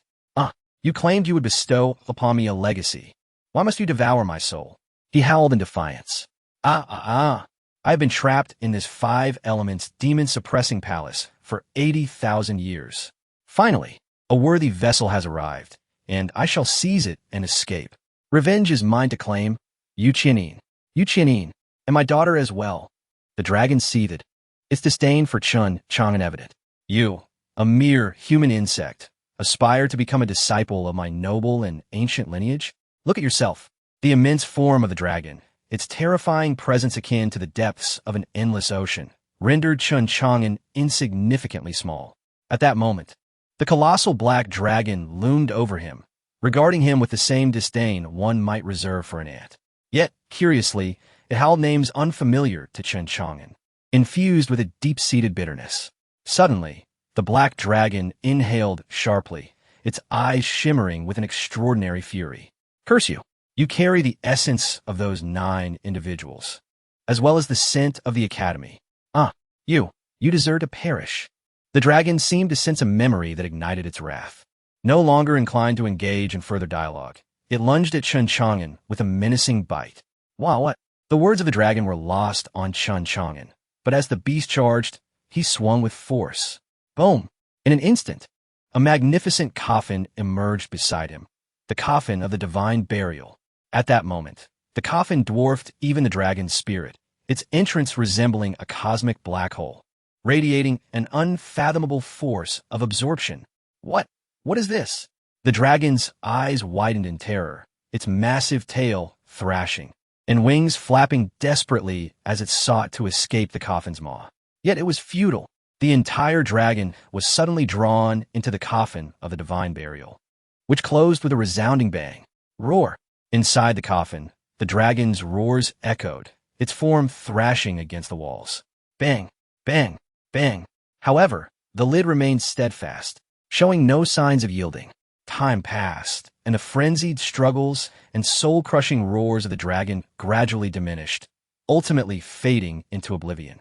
Threads of dragon essence coalesced within Chun Chang'an's soul sea, forming a formidable black dragon spirit, an emblem of his soul. Simultaneously, the dragon spirit bore a legacy of its own, a technique inherited from the ancient dragon itself, the fiery dragon's devastation technique. Chun Chang'an's heart soared with elation as he explored the newfound knowledge. First style, Wrathful Dragon's Breath. Second style, Extinguishing Azure Flame Rain. Third style, Dragon Flame Meteor. Fourth style, Demonic Fire Devastation. Fifth style, Dragon Suppression of the Sky. Sixth style, Domain of Dragon Flames. Chun Chang'an's eyes sparkled with fervor. This was undeniably advanced. When combined with his own Burial World Sword technique and the Blood God technique, it promised to unleash unparalleled violence. He committed the legacy of the Black Dragon to memory before retracting his consciousness back to his physical form. As the Black Dragon's spirit was consumed and refined by the coffin of the divine burial, its once mighty eyes lost their luster, gradually turning to ash, ultimately disintegrating into nothingness. Thank heavens for the coffin of the divine burial. It has allowed me to refine the dragon's spirit. Otherwise, I would have been overtaken. Chun Chang'an mused, preparing to find his way out when an unseen force propelled him forth. Upon surfacing from the water, he beheld the palace rapidly shrinking, emanating a profound golden light, slowly levitating before him. Chun Chang'an comprehended everything. The five elements demon-suppressing palace had been a prison for that dragon, now slain. Thus, the palace had fulfilled its purpose and was left unclaimed. Extending his hand, he grasped the diminutive palace. In that instant, it felt as if an overwhelming torrent of spiritual energy surged towards him, permeating his veins and spreading through every cell and pore of his being. This left Chun Chang'an utterly astounded. Ha ha! As Chun Chang'an reveled in his uncontrollable excitement, the coffin master chuckled gently. You, young one, are quite fortunate. Not only have you befriended me, but you also have my protection. And now, you have acquired the legacy of this ancient, corrupted dragon. Your future is bound to be unfathomably formidable. Thank you, Coffin Master. Had it not been for you, I would have been devoured by that dragon's spirit. Chun Chang'an expressed with a bow of respect. Hey. I hope you do not come to regret our acquaintance, the Coffin Master replied, his tone laden with significance. Chun Chang'an straightened, carefully placing the five elements demon-suppressing palace within his embrace, unperturbed by the Coffin Master's words. Future concerns can wait. My priority is to address the present. Well said. The Coffin Master chuckled. Boom. At that moment, the entire underwater realm began to convulse violently. With the dragon now deceased and the five elements demon-suppressing palace reclaimed, the spiritual forces that once governed the realm surged chaotically, heralding the imminent collapse of this secret domain. We must flee, the Coffin Master urged, his voice hoarse. Chun Chang'an hesitated, almost lamenting the loss of the palace. But then a thought struck him. If the five elements demon-suppressing palace was in his possession, he could establish a formidable realm for spiritual cultivation within the Chun family. With that realization, his breath quickened, and he swiftly emerged from the water, entering the world beyond. Boom! The entire secret realm trembled violently, the spiritual energies in turmoil, as if they had been spooked, erupting into chaos. With defensive barriers collapsing in waves, the space blurred and twisted, accompanied by the sound of spiritual explosions. Chun Chang'an chose the direction of Dong Lianxing and his companions' camp, racing towards it with haste. Chapter 72. A Sword Shatters. As he approached the vicinity of the eastern Lian Star encampment, Ji Xuangu and Duanmu Song, alongside Chen Xian, leading the Chen clan members, were relentlessly assaulting the defensive barrier of the eastern Lian Star. Countless terrifying energies struck the barrier, yet it remained unyielding. Ji Wentian, have you lost your mind? Do you dare to come and kill us? Roared Dong Lianxing. The great Zhou kingdom, prepare for annihilation. When the time comes, the Ji royal family will face utter destruction. South Hong bellowed, his hatred for the people of the great Zhou kingdom palpable, particularly aimed at Chen Chang'an. And you, Ji Mingyue, I shall ensure that you suffer. All the prodigies of Eastern Xian Kingdom will take turns tormenting you, while Chen Chang'an's head will be adorned with a green glow. Dong Lianxing continued his furious tirade. Zhao Ziang wore a grim expression. If it weren't for the combined defensive formations of their three factions, they might have been shattered by Ji Xuangu's onslaught. His disdain for the Chen clan was immense, especially as they had produced spirit energy bombs. Could it be that the Chen family has masters proficient in formations and manufacturing? But that's impossible. Such talents are only found in sacred lands. Despite her fury, Ji Mingyue remained composed. Who will perish first is still uncertain. She glanced at the dozens inside. Your rulers, your alliance leader, your ancestors, and all the protectors of the nation have fallen to my brother Chang'an. You all shall meet the same fate. What are you boasting about? A bunch of rubbish. When my esteemed son-in-law arrives, none of you will escape unscathed. Yeventian, feeling a surge of courage for the first time, spoke with a newfound boldness. Dong Lianxing laughed heartily, utterly dismissive of Ji Mingyue and Ji Wentian's claims. Chen Chang'an could wipe out your ancestors and rulers? That's as likely as the sun rising from the west or a sow climbing a tree. Boom! The heavens trembled. The dense spiritual energy in the air began to boil violently. The layers of mystical barriers surrounding them started to shatter. What is happening? Is it an earthquake? Why has the spiritual energy become so volatile? Countless voices exclaimed in shock. Everyone, ignore it. Since my brother has commanded us to eliminate these foes, we must break their barrier and annihilate them. Chen Xian thundered. Yes. The Chen clan members roared, their battle spirits soaring as they relentlessly bombarded the defensive barrier of Dong Lianxing and his companions. Ji Wentian and Ji Xuangu exchanged astonished glances at the fervor displayed by the Chen clan's disciples, who executed their leader's orders without reservation. Let's also exert ourselves, Ji Xuangu shouted. Thus, they unleashed earth-shattering attacks upon the barrier. Boom, boom, boom. It resembled a myriad of dazzling fireworks exploding against the barrier crafted by Dong Lianxing, causing it to tremble like a fragile membrane, forming enormous dents. However, as Dong Lianxing and his allies continuously infused spirit stones into the barrier, its defensive capabilities were replenished. Ji Xuangu furrowed his brow at the sight. Ji Mingyue, equally astonished, remarked, this barrier, although not as robust as the Chen family's, is still formidable. Where did they acquire such resources? It must be Zhao Tianwei's acquisition from the Taizong sword sect, Duanmu Song mused, his gaze fixed on the sword that served as the formation's core. Just then, the heavens resonated with a hum, and 4 long swords whistled down, thrusting into the barrier. In an instant, the barrier's strength began to collapse. This is bad. Those are Chen Chang'an's 4 flying swords. Dong Lianxing's pupils contracted sharply as he shouted with urgency. Zhao Ziang's eyes mirrored his fear, reflecting the dread of Chen Chang'an's prowess. Previously, it was these 4 swords that had claimed the lives of over 400 from their factions. Quickly, everyone, channel your spiritual energy into the barrier. We cannot allow that demon Chen Chang'an to breach our defenses, or we are doomed. Zhao Ziang yelled anxiously. In their minds, Ji Wentian and the others might hesitate to kill, given the implications for their nations. However, Chen Chang'an was perceived as a madman. All within the barrier unleashed their spiritual energy, directing it fervently toward the sky, flooding the barrier with vigor. The cracks formed by the 4 swords were mended as if by an unseen hand. Buzz! Whoosh! The 4 swords soared into the heavens once more, then descended rapidly, swirling around a young man standing effortlessly in midair, his white robes billowing, hair dancing without wind. This scene left the people of the great Zhou kingdom awestruck. Brother! Chen Xian exclaimed joyfully upon seeing him. Young master! Young master! The Chun clan members cheered excitedly. Chang'an. Ji Mingwei gazed at Chun Chang'an, her eyes sparkling with admiration. Ji Xuangu, Ji Wentian, and Duan Mu Song all breathed a sigh of relief. Chun Chang'an had finally arrived. It seemed that with his presence, they had found their anchor of hope. The other prodigies of the great, Zhou, gazed at Chun Chang'an with reverence and awe.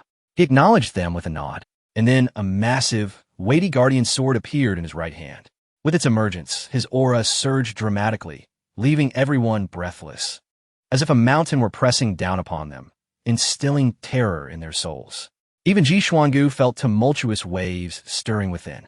By the heavens, he has grown stronger again. Graveyard sword art, shatter the heavens, quake the mountains, and shake the seas. Chun Chang'an bellowed, swinging the guardian sword fiercely toward the barrier before him. Suddenly, it seemed as if towering mountains appeared behind him, descending with a cataclysmic force. Boom! The immense power unleashed by Chun Chang'an's strike was akin to countless mountains crashing down, generating a horrific momentum that erupted upon colliding with the barrier. The barrier quaked violently, emitting blinding violet light, twisting frantically like bubbles in a tempest, revealing a network of spiderweb-like fissures. Crack! Crack! The sound of ice shattering echoed, accompanied by flashes of terrifying spiritual energy. Below, in the rapidly widening eyes of Dong Lianxing and his companions, the barrier had been breached. That figure, resembling a harbinger of death, floated ominously above them, emanating an overwhelming killing intent that sent chills through their souls. Ji Xuangu and the others, who had pounded upon the barrier for so long, found it shattered by a single sword stroke from Chun Chang'an. So terrifying. Chapter 73. The intertwining of fortune and misfortune ignoring the trembling, terrified gazes below. Chun Chang'an's eyes lowered slightly as he raised the heavy sword of guardianship, which felt as weighty as a mountain, before swiftly bringing it down. The sword art of the burial world, shattering the heavens. Boom! The immense and heavy sword erupted with a brilliant radiance, exuding a cataclysmic aura of sword power that came crashing down. The remaining prodigies from the three factions felt as though they were crushed under 1,000 mountains. The terrifying sword might instantaneously reduce their bodies to mere blood mist. Bang! Bang! Bang! Bang! One by one, their bodies exploded, showering the ground with blood in a gruesome spectacle. Dong Lianxing struggled to speak. He had never witnessed someone so much younger than himself unleash such terrifying power. His throat was unable to produce a sound, and the fear that once filled his eyes was replaced by a dismal emptiness. For the realm of death enveloped by Chun Chang'an's sword light was utterly inescapable. All that remained was his bewilderment before death. He could not comprehend how Chun Chang'an's rate of ascension could be so monstrous. Boom! Before consciousness faded, his body erupted into a skyfall of flesh fragments. Nan Hong met a similar fate. His body was torn apart by the horrific sword might, the agony eliciting howls akin to a ferocious beast. His various spiritual treasures and garments flashed in a desperate attempt to resist. Yet they were utterly annihilated beneath the incomprehensible sword might of Chun Chang'an, leaving him in pieces.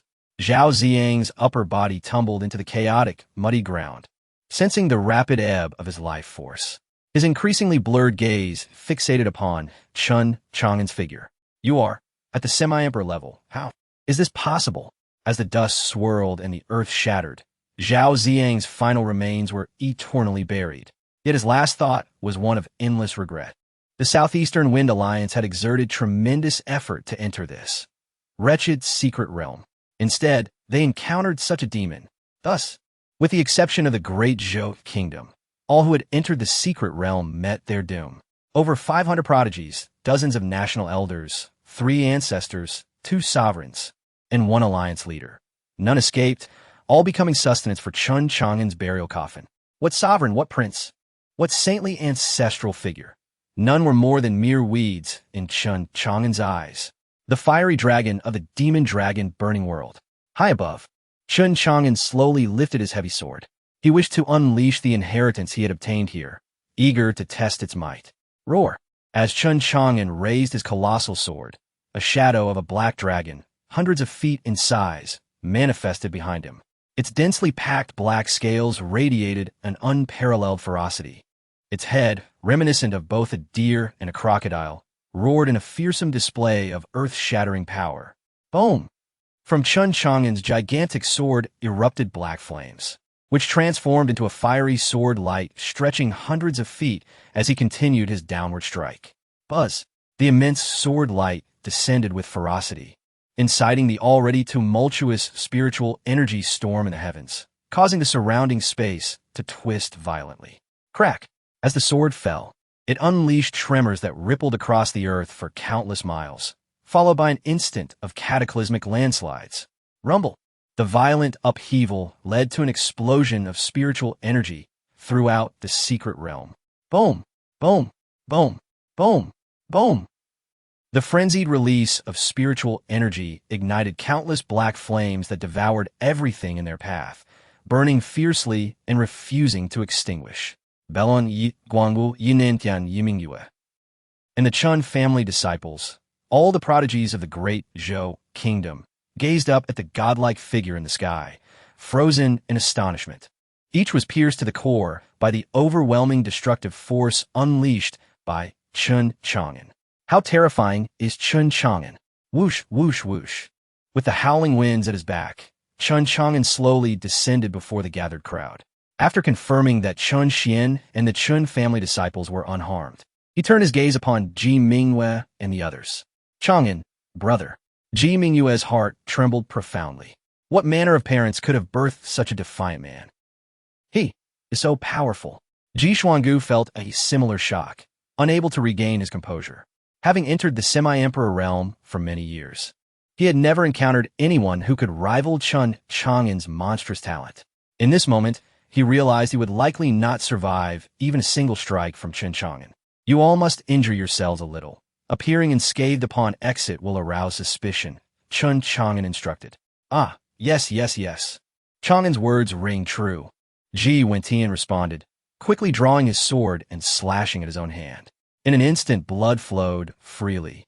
Seeing this, the others quickly understood Chun Chang'an's intent, and each inflicted wounds upon themselves, leaving them bloodied and disheveled, as if they had narrowly escaped death. Once everyone was prepared, Chun Chang'an led them out of the secret realm. Bang! At the entrance of the secret realm, within a vast encampment, Feng Mingho smashed the table before him into splinters. Damn the Southeastern Wind Alliance. Father! Feng Zhaofan hurried forward to console. Do not be angry, father. It is beyond remedy now. My brothers and I will double our efforts to ensure we do not fall behind the other four great factions. As the Prince of Fenyu Kingdom, he had unexpectedly lost in the competition against the Southeastern Wind Alliance. The sight of others entering to cultivate while they were left behind was unbearable. If only they had foreseen today, they would never have allowed the Southeastern Wind Alliance to intervene. Who could have predicted that the great Zhou Kingdom would not only win, but achieve first place? You do not understand. Feng Mingho sighed. Some things cannot be compensated for with diligence. They are immense opportunities. Alas, what a pity. His face was etched with regret. At that moment, an elder beside him, the Grand National Master of Fenyu Kingdom, reassured him, Your Majesty need not worry excessively. As the saying goes, fortune and misfortune are intertwined. Our inability to enter the secret realm may yet prove fortuitous. He observed the spirited prodigies of Fenyu Kingdom and remarked, Look at our nation's young talents. When have they ever displayed such unity and determination to strive for greatness? Hearing the Grand National Master's words, Feng Mingho looked at the determined faces of the crowd, and his expression softened. Indeed, you speak wisely, Grand Master. Just then a guard rushed in, breathless. Upon reaching Feng Mingho, he knelt, his face alight with excitement. Your Majesty, a great event has transpired within the secret realm. Speak quickly. Feng Mingho's earlier calm was replaced by anxiety, fearing that other factions had reaped immense resources while Fenyu Kingdom merely watched. All eyes turned to the guard. Your Majesty, the secret realm has collapsed. It is said that apart from those who escaped from the great Zhou Kingdom, all others who entered have perished. The guard relayed, his countenance filled with disbelief. The gathering fell silent, the atmosphere thick with tension, as if one could hear a pin drop. Chapter 74. The Collapse of the Secret Realm. After a brief moment, Feng Mingho took a deep breath. What nonsense are you saying? What happened? Feng Mingho's eyes widened in disbelief. Just moments ago, they had lamented their inability to enter the secret realm. Now, most of those who had entered were dead. The ancestors, rulers, princes, elders, and prodigies from the Eastern Qian Kingdom, Southern Ming Kingdom, and Southeast Wind Alliance, all perished within the secret realm. This time, the guard's voice trembled as he spoke again. Furthermore, the Lord of the Swordbearers is currently confronting the people of the Great Zhou Kingdom, questioning them about the situation. Once the guard finished speaking, a long silence enveloped the room. Hiss! After several breaths of stunned silence, everyone gasped sharply. They exchanged bewildered glances, ultimately fixing their gaze upon the Grandmaster. The elderly man appeared equally bewildered. He had previously claimed that being unable to enter the secret realm might be a blessing in disguise.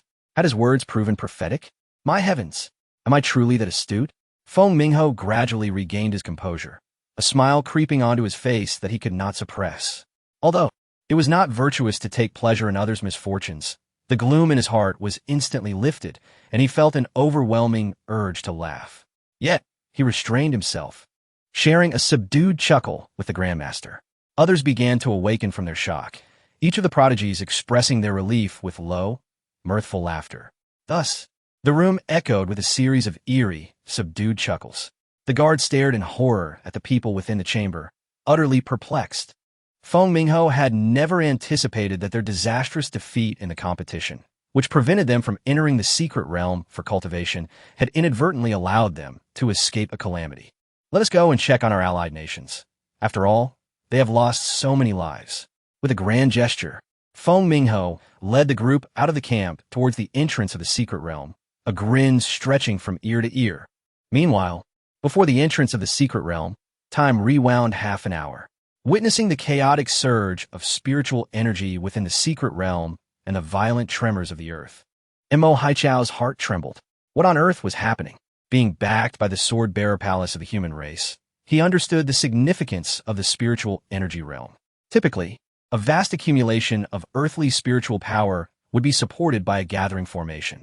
However, as a sword-bearer who had witnessed many sacred places, including those of the Yanhuang domain, he had little desire for a mere corner of the realm, believing its level to be quite low.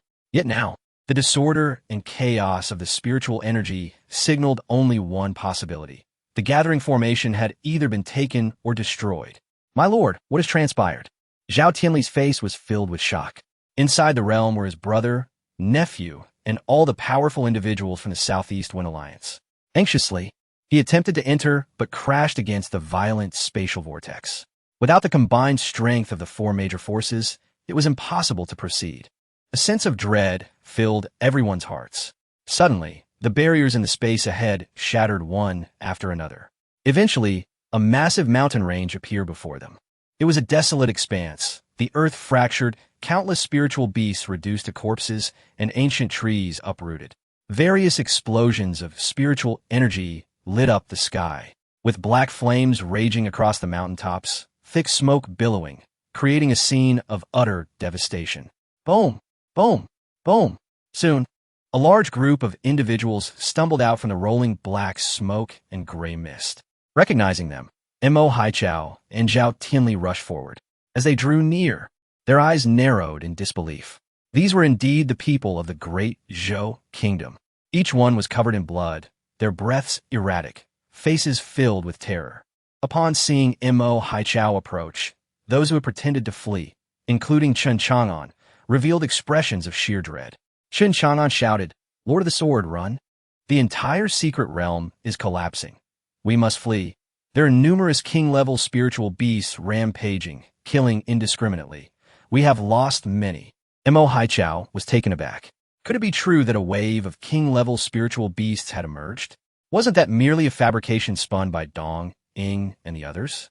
Even Zhao Tianli was at a loss. He had no time to ponder further and shouted, "Where are your people? How did you escape?" Chen Chang'an gasped, speaking in haste. Everywhere, there were sounds of barriers shattering, explosions of spiritual energy. The density of spiritual energy caused catastrophic explosions, and countless powerful spiritual beasts went berserk. It was madness, sheer madness. Chen Chang'an's words, coupled with the multitude of wounds covering his body and the terrified expressions of the Great Zhou citizens, sent chills down Mo Haichao's spine. We managed to escape only because we were near the exit of the secret realm. Many from the Great Zhou kingdom have perished. At that moment, Ji Wentian spoke with a grim expression. Indeed, the Great Zhou kingdom had suffered significant losses, with all 10 protective elders dead and dozens of prodigies fallen. However, compared to the total annihilation faced by the other 3 major forces, their losses were trivial. All present widened their eyes in disbelief, astonished that Chun Chang'an could fabricate such a tale so effortlessly.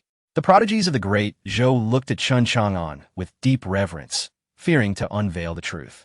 After all, their families were tied to the Great Zhou, threatened by Ji Wentian's 9-clan warning.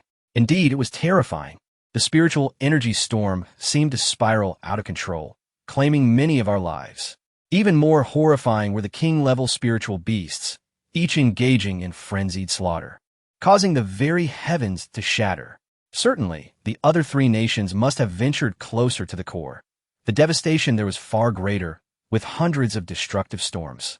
Thankfully, we initially practiced near the entrance. As you know, our overall strength is weak, and we dared not approach the core too closely. Among the crowd from the Great Zhou Kingdom, Chun Xian, Duanmu Tsang, Ji Xuangu, and Ji Mingyue each took turns recounting their experiences within the realm, panting heavily with faces etched in fear and trepidation. Beside them, Zhao Tianli was utterly bewildered. This did not align with what he had been told. The news from the elder of the Southeast Wind Alliance was that Chun Chang'an had betrayed them, causing the majority of their prodigies to perish within. But Mo Haichao was unaware of this. Chun Chang'an, you speak nonsense. You are lying. This upheaval must be your doing. Zhao Tianli finally could no longer contain himself, roaring at Chun Chang'an. Chapter 75. A Twist of Fate. Chun Chang'an gazed at him with a look of incredulity, suddenly erupting. Zhao Tianli, what do you mean? Do you believe I could have blown up the secret realm? You flatter me excessively. Moreover, instead of rushing in to save lives, you dawdle here questioning me? Oh, I see. You wish for your elder brothers to perish so you can seize their positions, don't you? This is a shameless delay, and you fabricate such absurd excuses. Your intentions are nefarious. Chun Chang'an's words prompted the remaining members of the Southeast Wind Alliance to cast peculiar glances at Zhao Tianli. The guards from Dongxian Kingdom and Nanming Kingdom also began to realize the situation. At this moment, the various defensive barriers of the secret realm had collapsed, allowing entry. However, when they attempted to enter, they were met with a violent storm of spiritual energy that their physical forms could not withstand. Thus, tens of thousands found themselves helpless at the entrance of the secret realm. Mo Haichao fixated on Chun Chang'an, sensing that he was the one orchestrating this chaos. Yet, what infuriated him further was that Chun Chang'an immediately turned to him and shouted disrespectfully, Mo Haichao, aren't you going to rush in to save anyone? Inside are the finest talents of our eastern state. In response, Mo Haichao solemnly declared, such a terrifying storm of spiritual energy. Even I cannot contend with it. You are the sword-bearer of the human race, wielding the sword of humanity and upholding the path of our exceptional beings. Chun Chang'an bellowed, his voice resonating for all to hear. Across the boundless skies, countless individuals aboard the hovering ships turned their gazes toward him, expressing bewilderment. The sword palace of the human race is dedicated to protecting its prodigies. While they do not intervene in conflicts among prodigies, they are obligated to rescue them from the clutches of foreign threats or natural disasters. Chun Chang'an had positioned himself atop a moral high ground, delivering a stinging rebuke to Mo Haichao. Many were astonished at Chun Chang'an's audacity to confront the sword-bearer. If I could withstand the chaotic spatial currents and the slicing storm of spiritual energy, I would have long since plunged into the fray. Montag Haichao, enraged, felt his official hat fly off in fury, his hair standing on end. While the sword-bearer indeed bore the responsibility to protect the prodigies, it must be under the premise of his own safety. Yet here was Chun Chang'an piling on the accusations. In a fit of rage, Chun Chang'an pointed an accusatory finger at Mo Haichao, exclaiming, "You are at the Saint Emperor level, possessing formidable power. Were it not for your supervision, none of us could have trained here with such peace of mind." We placed our trust in you. Look at what you have done. You cower and procrastinate. Is this how you conduct yourself? Do you not feel ashamed? You are humiliating not just yourself, but the emperor as well. Everyone stood in stunned silence, watching Chun Chang'an's fervent outburst. The members of the great Zhou kingdom, privy to the truth, were astonished at Chun Chang'an's remarkable ability to turn the tables. They had come to face inquiries from Mo Haichao, but found themselves instead witnessing Chun Chang'an rebuke him for allowing these events to transpire. A gasp escaped the crowd as they beheld Chun Chang'an's fierce demeanor, as if he had lost family within the secret realm. A glimmer of amusement flickered in Chun Chang'an's eyes. He and Mo Haichao had a history, and were it not for the latter's formidable status, he would have dispatched him without hesitation. Confronting the Sword Palace, he was uncertain whether his own influential family members could withstand the repercussions. Chun Chang and Mo Haichao's fury reached a boiling point, his voice low and seething. I care not who stands behind you. If you show me disrespect again, you should be contemplating how to rescue the prodigies inside. Chun Chang'an interrupted him sharply, then turned to the astonished Ji Mingyue, winking, Mingyue, let us depart. With that, he grasped her hand and beckoned the Chun family members to swiftly return to their ship. Ji Wentian and Ji Xuangu looked at each other, recognizing the complexity in each other's eyes. They then called to their companions, suppressing laughter, and followed Chun Chang'an. Chun Chang'an's words sent Mo Haichao into a frenzy. His gaze turned back to the distorted realm, his limbs trembling with rage.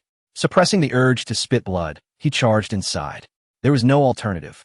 Chun Chang'an's righteous indignation left him no room to resist without tarnishing the reputation of the sword-bearer and the Sword Palace. Boom! Boom! Boom! As Mo Haichao plunged into the secret realm, a thunderous explosion reverberated from within. The commotion caused Zhao Tianli, who also wished to enter, to grimace. He was merely at the half-emperor level. Was he to march in there to meet his demise? In that moment, he recalled the words of an elder from the Southeast Wind Alliance about how Chun Chang'an had slain over 400 prodigies and 6 elders with 4 flying swords. Something was amiss. Chun Chang'an was up to no good. Zhao Tianli's expression twisted in fury as he rallied his people to pursue Chun Chang'an. In the skies above, the onlookers reveled in the unfolding drama. Lacking the privilege to enter the secret realm, they could only train near its entrance. Yet today's events exceeded all expectations. The secret realm collapsed. Countless lives were lost within. Chun Chang'an of the Great Zhou denounced the sword-bearer for his inaction and cowardice. He nearly drove the sword-bearer to the brink of bloodshed. This brought inexplicable joy to many.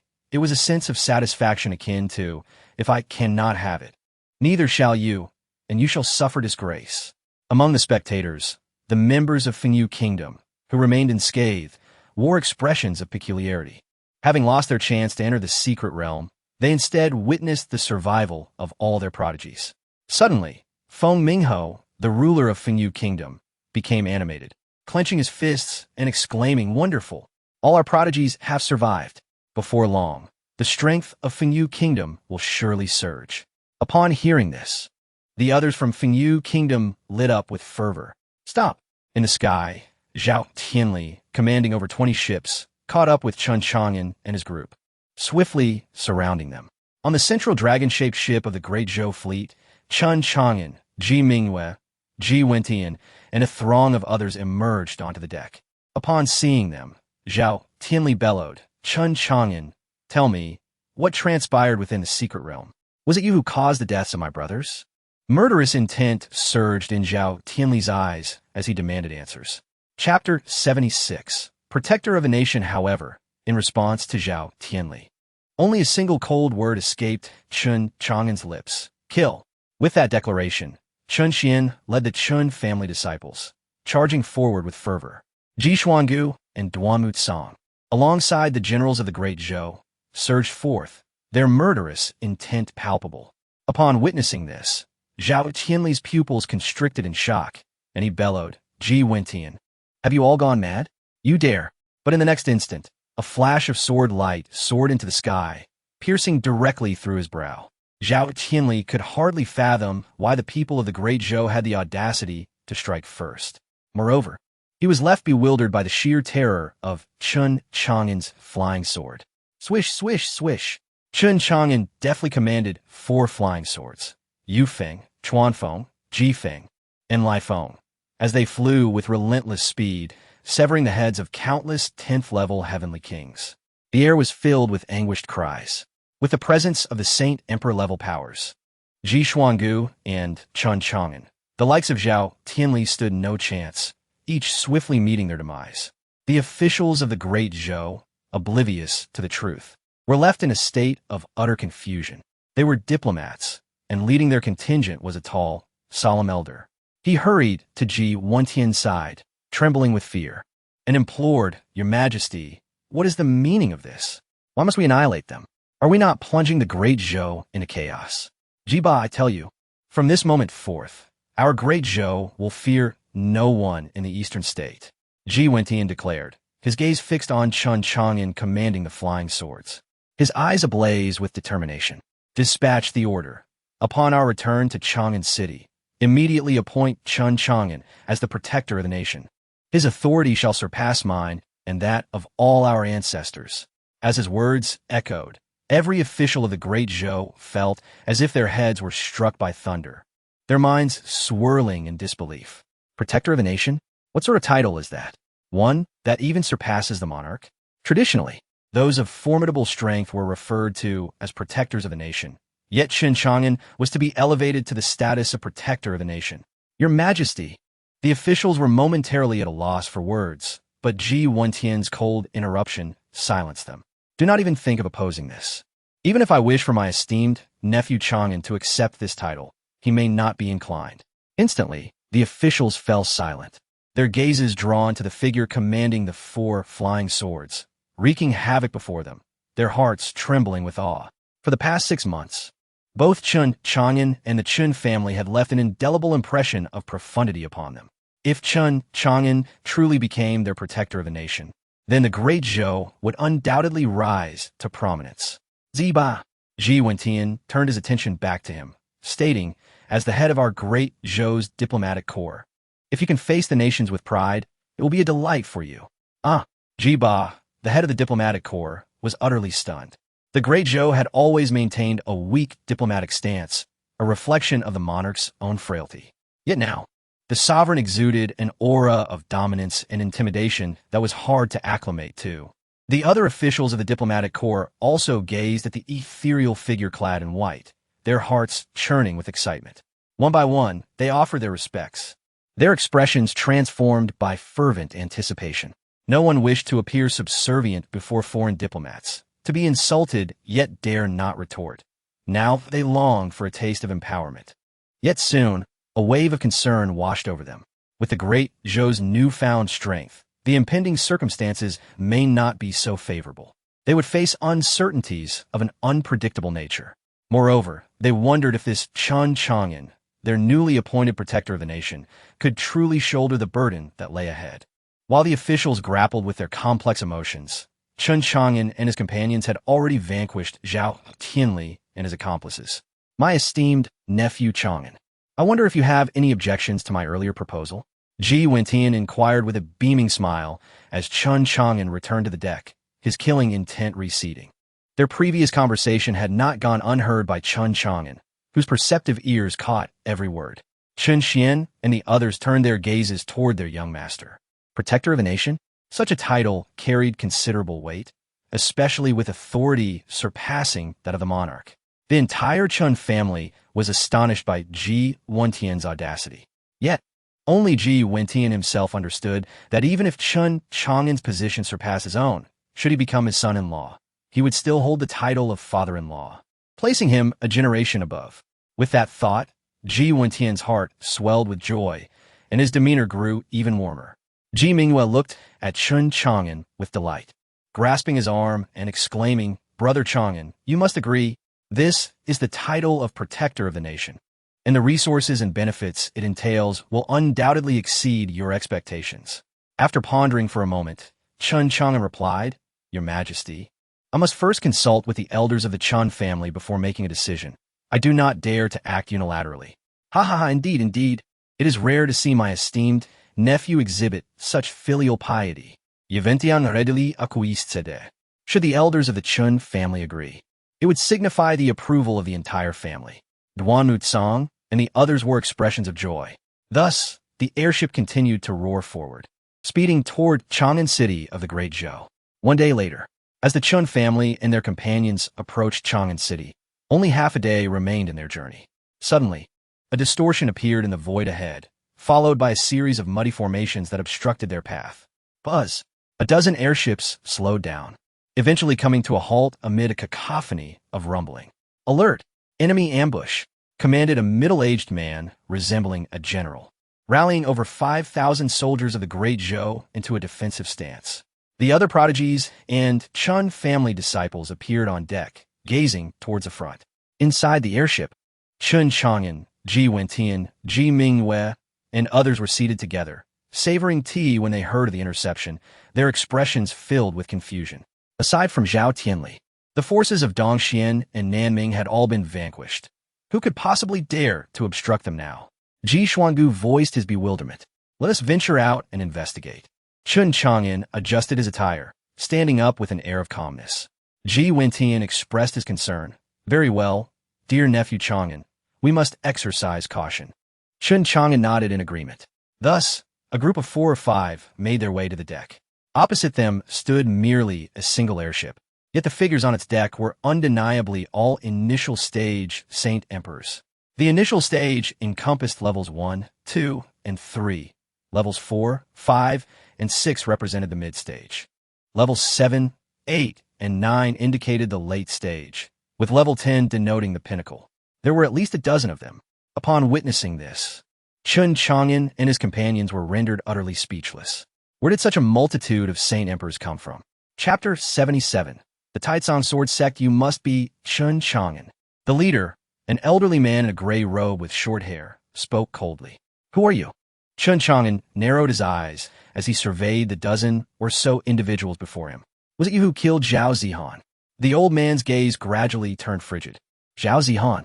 Chun Chang'an's expression tightened as he pondered, momentarily unable to recall the individual in question. However, Ji Wentian suddenly remembered. Chang'an. Zhao Zihan is the son of Zhao Tianwei.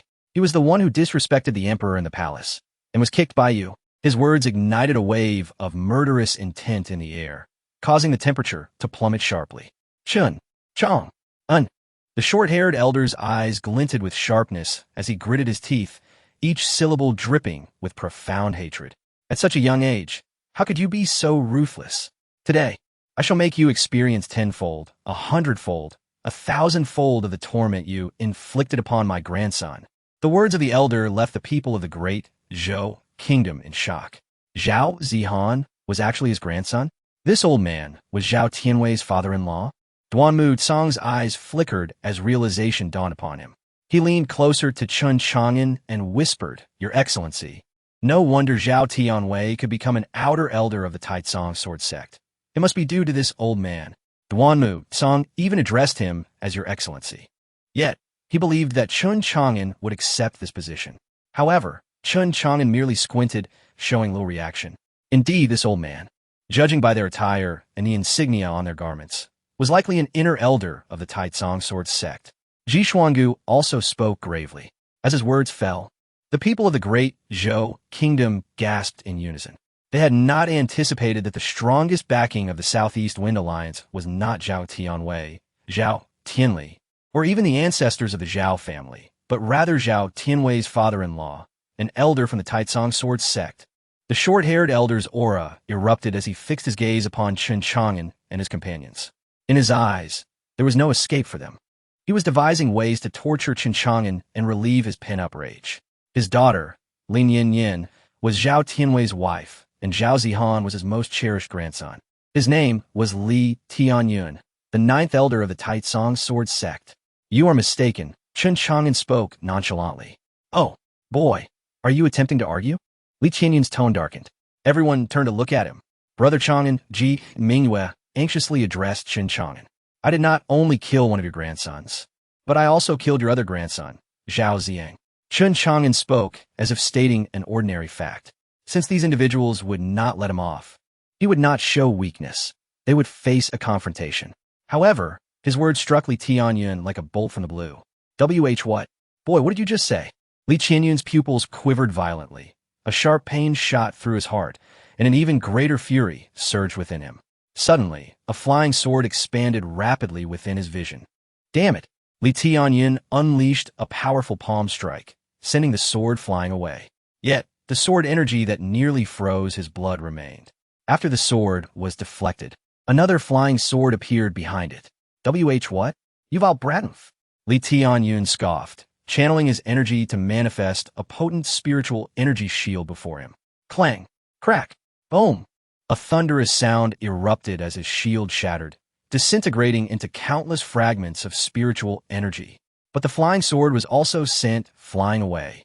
Staggering back in terror, Li Tianyun retreated several steps. To his dismay, another flying sword approached him like a venomous snake, aiming for his forehead. As a third-level holy emperor, Li Tianyun reacted swiftly, thrusting a long sword forward.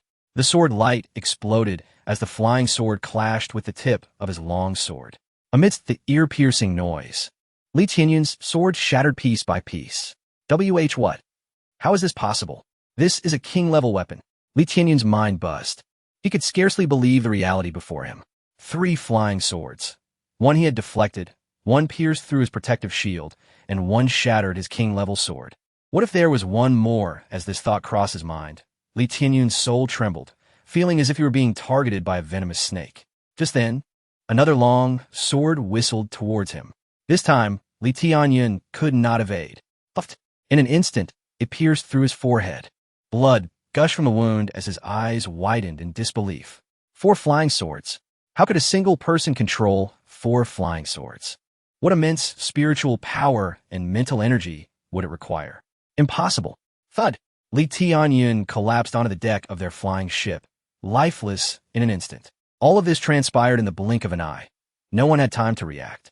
As Chun Chang'an summoned his flying swords, one after another, even though Li Tianyun had deflected the first 3 swords, Wind Control, Wind Piercing, and Blaze Wind, the final and most potent Gale Sword claimed his life.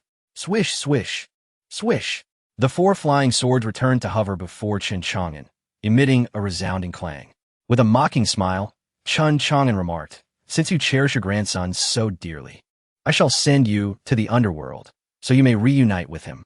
Upon hearing this, the remaining individuals finally snapped back to reality. The 10 or so holy emperors looked bewildered, their expressions twisting into anger. "You dare to kill our elder?" One long-haired elder roared. "Kill them all to avenge our elder." However, as his words fell, his forehead was pierced. As he collapsed, his eyes remained wide open, unblinking. The flying swords buzzed menacingly, like the scythe of death, targeting the remaining individuals. "Everyone be careful," the survivors shouted, hastily defending themselves. Bang, bang, bang. In an instant, a cacophony of explosions erupted above their flying ship. The remaining individuals, all at least 10th-level heavenly kings, surrounded them, leaving no escape route. Holding the guardian sword high, Chun Chang'an shouted and charged forward. Ji Xuangu, taken aback, shook his head with a wry smile, rallying the people of the Great Zhou to encircle the area. Chapter 78. The Extermination of the Holy Emperor. The elders of the Taitsong sword sect were utterly astonished to find themselves besieged in this remote corner of the eastern state. What a tremendous humiliation this was. Their journey to this land was merely to accompany the 9th elder to visit his grandson. Little did they expect to encounter a retinue of Li Nianyan en route. Naturally, Li Tianyun recognized them and intercepted their path. Upon learning of the death of his grandson, he hastened to Chang'an City, only to discover that Chun Chang'an had ventured into the eastern state's secret realm. Thus, he and his entourage proceeded toward the hidden domain. By a twist of fate, they crossed paths, leading to the unfolding chaos. At this moment, the elders of the Taitsong sword sect were filled with regret. Li Tianyun sought vengeance for his grandson. Yet they were innocent. Moreover, the young man before them, named Chun Chang'an, not only possessed unparalleled combat prowess, but also wielded formidable techniques. It was likely that even the holy sons and daughters of the sacred grounds could not rival him. What manner of prodigy was this? One elder, his face etched with bitterness, resisted Chun Chang'an's assault and exclaimed, "Young friend, if you have a grievance with Li Tianyun, There is no need for total annihilation. Ignoring the elder's plea, Chun Chang'an unleashed a surge of black flames from his colossal sword. A ferocious black dragon coalesced behind him, emanating an overwhelming pressure. What martial skill is this? The elder stared in astonishment at the spectral beast forming behind Chun Chang'an. Was it a martial soul? Or perhaps a battle totem, severing the throat, sword technique? In an instant, the elder's throat was pierced by a single stroke. Pain and the specter of death engulfed him in terror. Chun Chang'an, do you truly wish to eradicate the Taizong sword sect? As yet another elder fell beneath Chun Chang'an's blade, panic ensued among the remaining elders. They cried out in desperation. Huh? Chun Chang'an scoffed. Do you think me foolish? Since the fight has commenced, it is far better to eliminate all potential threats. With another swing of his sword, a tempest of sword energy, enveloped in the terrifying black dragon flames, descended upon them. Boom! The scorching heat ignited the air, and amidst a harrowing scream, the elder was reduced to ashes. The remaining elders trembled in horror, retreating in fear. Chun Chang'an was not a foe they could contend with. Chun Chang'an, another elder bellowed. You possess extraordinary talent. Do not be reckless. Our enmity lies solely with Li Tianyan. We have done you no harm. Join the Taizong sword sect, and with your gifts, our sect leader will surely take you as a direct disciple. If you spare us, we shall overlook this incident. Otherwise, prepare for the entire great Zhou kingdom to face your wrath. The remaining elders hastily chimed in, offering comfort, persuasion, and threats, all in a desperate bid for survival. Chun Chang'an retorted, his form shimmering with golden light, further cloaked in flickering lightning. Lightning mirage. Boom! His speed surged once more, becoming a streak of lightning in the void. Swish, swish, swish, severing the throat, shattering the heavens. In mere moments, the remaining elders' heads were severed from their bodies. The last elder fled in terror. Wind manipulation sword, penetrating wind sword, blazing wind sword, fiery wind sword, attack. With a swift motion, 4 swords shot forth, piercing the last elder's neck, back, and thigh. In an instant, amidst his agonizing screams, he was cleaved into 4 pieces. Whoosh, whoosh, whoosh. The 4 flying swords returned to Chun Chang'an, who stowed them away. All throughout the great Zhou kingdom, the populace stood in stunned silence, their eyes wide with fear at Chun Chang'an's formidable presence. To slay a holy emperor was akin to slaughtering a mere chicken. Hiss! Chun Chang'an. Truly terrifying? Among the crowd, Chun Xian's gaze burned with admiration. As expected of my elder brother, his ascent is remarkable, and his comprehension of the arts is unparalleled. From the pendant around Chun Xian's neck, a woman's voice resonated in shock. Master, that is my brother. He is indeed formidable. He has shown exceptional insight since childhood. Chun Xian grinned foolishly. Do you not desire to seize the position of head of the Chun family? Are you not afraid of being overshadowed by your brother? The woman's voice teased from within the pendant. What does it matter? Chun Xian replied with unwavering confidence. My brother is strong. He will protect me. If I grow strong, I will shield him. If we both become powerful, none shall dare to bully us. As he spoke, he clenched his fists tightly. Foolish boy, the woman's voice, filled with complex emotions, ceased to speak thereafter. Chun Xian continued to fixate on Chun Chang'an. At that moment, realization dawned upon some. Chun Chang'an was their national protector. In an instant, the crowd erupted with fervor. Yet, soon apprehensions arose. Chun Chang'an had offended the Taizong sword sect, a sacred institution. Listen, at that moment, sensing the crowd's mixed expressions, Ji Wentian approached, coldly declaring, I care not what you have witnessed or heard today. You shall not speak of it. Otherwise, even if the national protector spares you, I shall annihilate your entire clan. The crowd gasped, responding with deep respect, Yes, your majesty. We know nothing. Indeed, the national protector is our great Zhou's guardian. We shall bear the consequences of his actions. Various officials spoke in reverence. However, Ji Wentian remained silent, only letting out a cold snort. Yet, unease gnawed at him. Upon reflection, Chun Chang'an had offended the Jun family of the sacred grounds. Now, he added the Taizong sword sect to his list of adversaries. Who could say whether this was a blessing or a curse? Yeventiang Said invariably. Let's gamble. Old ancestor, I understand, but this time the stakes involve the entire Great Zhou Kingdom, Ji Xuangu said quietly. Ji Wentian lamented. Do you truly believe the Great Zhou can endure much longer, given your past conduct? Ji Xuangu's voice turned icy. Ji Wentian was taken aback, his face flushing as he glanced at Ji Mingyue, who was entranced by Chen Chang'an, his resolve hardening. Chen Chang'an surveyed the people of the Great Zhou. Those who met his gaze bowed their heads in reverence. Excluding the Chen family members and Ji Mingyue, the rest looked on with admiration and fervor.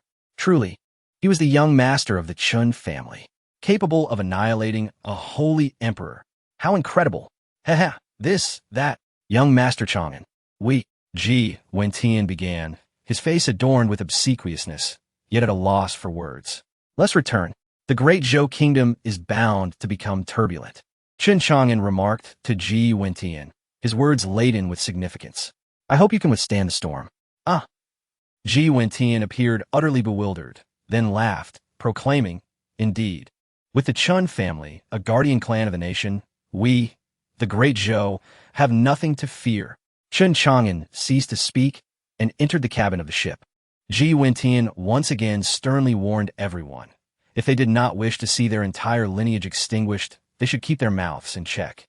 Meanwhile, Chen Xian and the other scions of the Chen family set out to obliterate the vessel of the Taitsong sword sect, leaving no resources or treasures unplundered. Chapter 79. Resource allocation. Then Chen Xian, carrying the resources from the elders, sought out Chen Chang'an. Inside the cabin, Chen Chang'an sat leisurely by the table, sipping tea. Beside him, the exquisite princess Ji Mingyue was preparing the tea. This scene, if witnessed by the people of the Great Zhou Kingdom, would surely leave them astounded. A princess of a nation serving tea like a maid. Yet, Ji Mingyue displayed no signs of displeasure. Rather, she appeared even more delighted. All of this made Chen Xian feel that it was perfectly reasonable. His elder brother was indeed remarkable. Of a princess serving him tea. Elder brother, princess. Chen Xian respectfully bowed to the two. Oh, Chen Xian, there is no need for formality, Ji Mingyue replied with a sweet smile, pouring him a cup of tea. Please, take a seat, Chen Chang'an said, glancing at him with a smile. Chen Xian sat down slightly awkwardly, carefully lifting the cup Ji Mingyue had poured for him, taking a cautious sip. Ah, right, elder brother, here are the spatial rings from those dozen or so Saint Emperor powerhouses, along with some items we collected in the secret realm. Seemingly reminded of the purpose of his visit, Chen Xian produced a large pile of spatial rings. Placing them on the table, instantly, a wave of rich spiritual energy emanated from these rings, a testament to the vast treasures contained within the storage of Saint Emperor-level beings, treasures that were incalculable, especially those from the Holy Land. Even Ji Mingyue gazed at the spatial rings on the table with surprise, although her expression lacked greed. Chen Chang'an took out 2 portions and returned them to Chen Xian, solemnly stating, Chen Xian, you should divide these with the other brothers of the family. No. Elder brother, this is too much. We cannot accept it. Chen Xian hurriedly waved his hands. I give it to you, so you must accept it. Chen Chang'an replied with a serious tone. The enemies we attract are increasingly numerous, and you're the ones I trust the most. Train diligently, and you will be able to assist me in the future. Hearing this, Chen Xian had no choice but to accept, nodding earnestly. Elder brother, I understand. I will definitely instruct those rascals to train hard. And this 2 portions, take them back to the family to honor those elders. Although they may not appreciate it, it is still our filial duty. I assent to it. Chen Chang'an continued. In the future, if we need assistance, let them lend us their support. Chen Chang'an then took out another 2 portions, claiming they were to honor the 9 elders and the family head. Upon hearing this, Chen Xian grinned as he accepted. He felt that this was a good idea. After all, having the backing of elders is significant, and it is essential to demonstrate filial piety. Retaining 6 portions for himself should be sufficient for him to reach the Saint Emperor realm. With this thought, Chen Chang'an turned to Ji Mingyue. Ji Mingyue blinked her eyes. Brother Chang'an, what do you wish to say? Chen Chang'an smiled. You're now the crown princess. Upon returning to Chang'an City, I hope you can learn to win people's hearts, not to be overly naive, and to recruit talented individuals to expand your own influence. Should anyone dare to speak ill of the Chen family or me in the future, It will be your moment to strike with all your might. Moreover, I may not trust your father, but I trust you. I hope you will not disappoint me." After a moment of contemplation, Chen Chang'an continued, "I hope that in the not-so-distant future, you will become the formidable empress of the Great Zhou." Ji Mingwei had been someone he had known since childhood. The little girl who once followed him around, calling him brother, had finally grown up. When the Qin family first moved to Chang'an City, their displayed strength had instilled fear in countless onlookers, especially the 9 elders, who had swept through other families in various fields. At that time, Ji Wentian had sought to ally with the Qin family. The Qin family's elders had taken Qin Chang'an to the palace several times. Ji Wentian had also brought Ji Mingwei to the Qin family. Furthermore, Qin Chang'an had showcased his prodigious talent to secure the friendship of the Qin family. Ji Wentian granted the name Chang'an to the city. Qin Xian felt that the name Chang'an suited him well. Thus, Qin Chang'an's original name, Qin, was changed to Qin Chang'an. Lost in thought about the past, his gaze reflected the adorable and innocent Ji Mingwei. Qin Chang'an fell silent. His stage lay in the vast expanse of the world, the sacred land, the Yanhuang domain, the legendary imperial continent, the starry sea spoken of by the Coffin elder. Though this young girl held affections for him, it did not necessarily mean they would become partners in life. He merely wished for everything to turn out well in the future. After all, she was a childhood friend who had treated him well, almost to the point of blind admiration. Upon hearing Qin Chang'an's words, Ji Mingwei paused for a moment, then nodded blankly. I will not let Brother Chang'an's expectations down. My father said he would cultivate me well." After speaking, she suddenly appeared dejected, as if sensing that Qin Chang'an's future departure might lead to an indefinite separation. With a sigh, she silently encouraged herself. When the Great Zhou Kingdom's airship returned to Chang'an City, it immediately attracted everyone's attention. At this moment, they should still be cultivating in the secret realm. How could they have returned? Soon after, as news of the secret realm's collapse spread, along with reports of catastrophe befalling the Dongxian Kingdom, Nanming Kingdom, and Southeast Wind Alliance, where nearly all who entered had perished, it sent shockwaves throughout the Great Zhou. This news rapidly swept across the entire eastern province, causing a tumult akin to a violent earthquake, leaving countless people in disbelief and astonishment.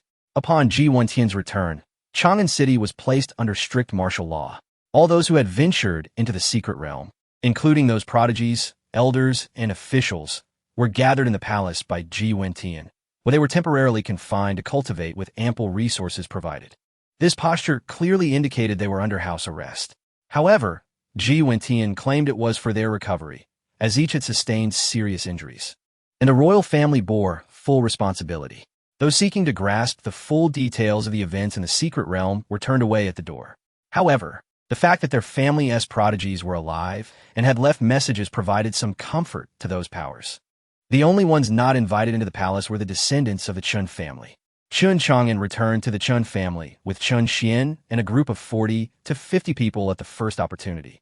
In the Qin family's council hall, seated at the head was the family head, Qin Xiantong, alongside the 9 clan elders.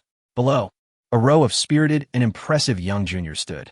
Qin Xiantong surveyed the crowd with satisfaction, ultimately resting his gaze on Qin Xian and Qin Chang'an. "Chang'an, please recount what transpired in the secret realm," Qin Xiantong asked with a faint smile. The other 9 clan elders also directed their gazes toward Qin Chang'an, displaying expressions of satisfaction and pride. Chapter 80. Journey to the Central Continent. A smile crept across Qin Chang'an's lips. These clan elders, each one of them was a cunning old fox. He couldn't believe that they were unaware of his actions within the secret realm. Nevertheless, Qin Chang'an dutifully recounted the events, emphasizing filial piety. Of course, he conveniently omitted the matter of the demon-dragon inheritance. Upon finishing his account, the eyes of everyone in the room widened, their heads tilting back in astonishment. "What the hell, Chang'an? You've reached the semi-emperor realm," Qin Jiao exclaimed, his eyes bulging in disbelief. Qin Chang'an shot him a glance, choosing not to respond. Although the others were somewhat informed, they were still genuinely shocked. After all, Qin Chang'an had only been at the 3rd level of the Heavenly King realm when he entered the secret realm. Now, he had astonishingly ascended to the semi-emperor realm in just about a month. Such a terrifying rate of advancement was enough to make even the most seasoned among them feel their hearts racing. Chun Xiantong narrowed his eyes, exchanging glances with Chun Yi and Chun Er. They all saw profound shock reflected in each other's eyes. Taking a deep breath, Chun Xiantong transformed his astonishment into seriousness. Chang'an, the clan leader. Chun Chang'an adopted a respectful demeanor, completely shedding his previous arrogance. This obedient appearance drew a smirk from Chun Jiao, who couldn't help but mutter, "This brat." The others followed suit, mimicking his demeanor, their earlier reckless behavior in the secret realm forgotten. They resembled a group of well-behaved boys returning home after mischief. "It seems you've offended the Tai-Tsong sword sect, and in a rather grave manner. This matter is quite serious," Chun Xiantong remarked, his expression turning grave. After all, it was one of the 4 great holy sects, and in terms of strength, it was the foremost among them. As his words hung in the air, apart from the 9 clan elders who remained composed, the younger members who followed Chun Chang'an began to stir, their expressions filled with anxiety. After all, the Holy Lands undoubtedly harbored formidable beings of the sacred monarch realm. They worried whether their Chun family could withstand such a threat. They all turned their hopeful gazes toward the 9 elders. However, the elders had only been rumored to be at the 10th level of the Heavenly King realm. "Please punish the clan leader," Chun Chang'an exclaimed, feigning concern. "If the Tai-Tsong sword sect sends someone and our family cannot withstand them, the clan leader may hand me over. The troubles I've caused are mine alone, unrelated to Chun Xiantong and the others." At this, Chun Xiantong and the others cried out in protest. "Eldest brother, no," Chen Su exclaimed anxiously.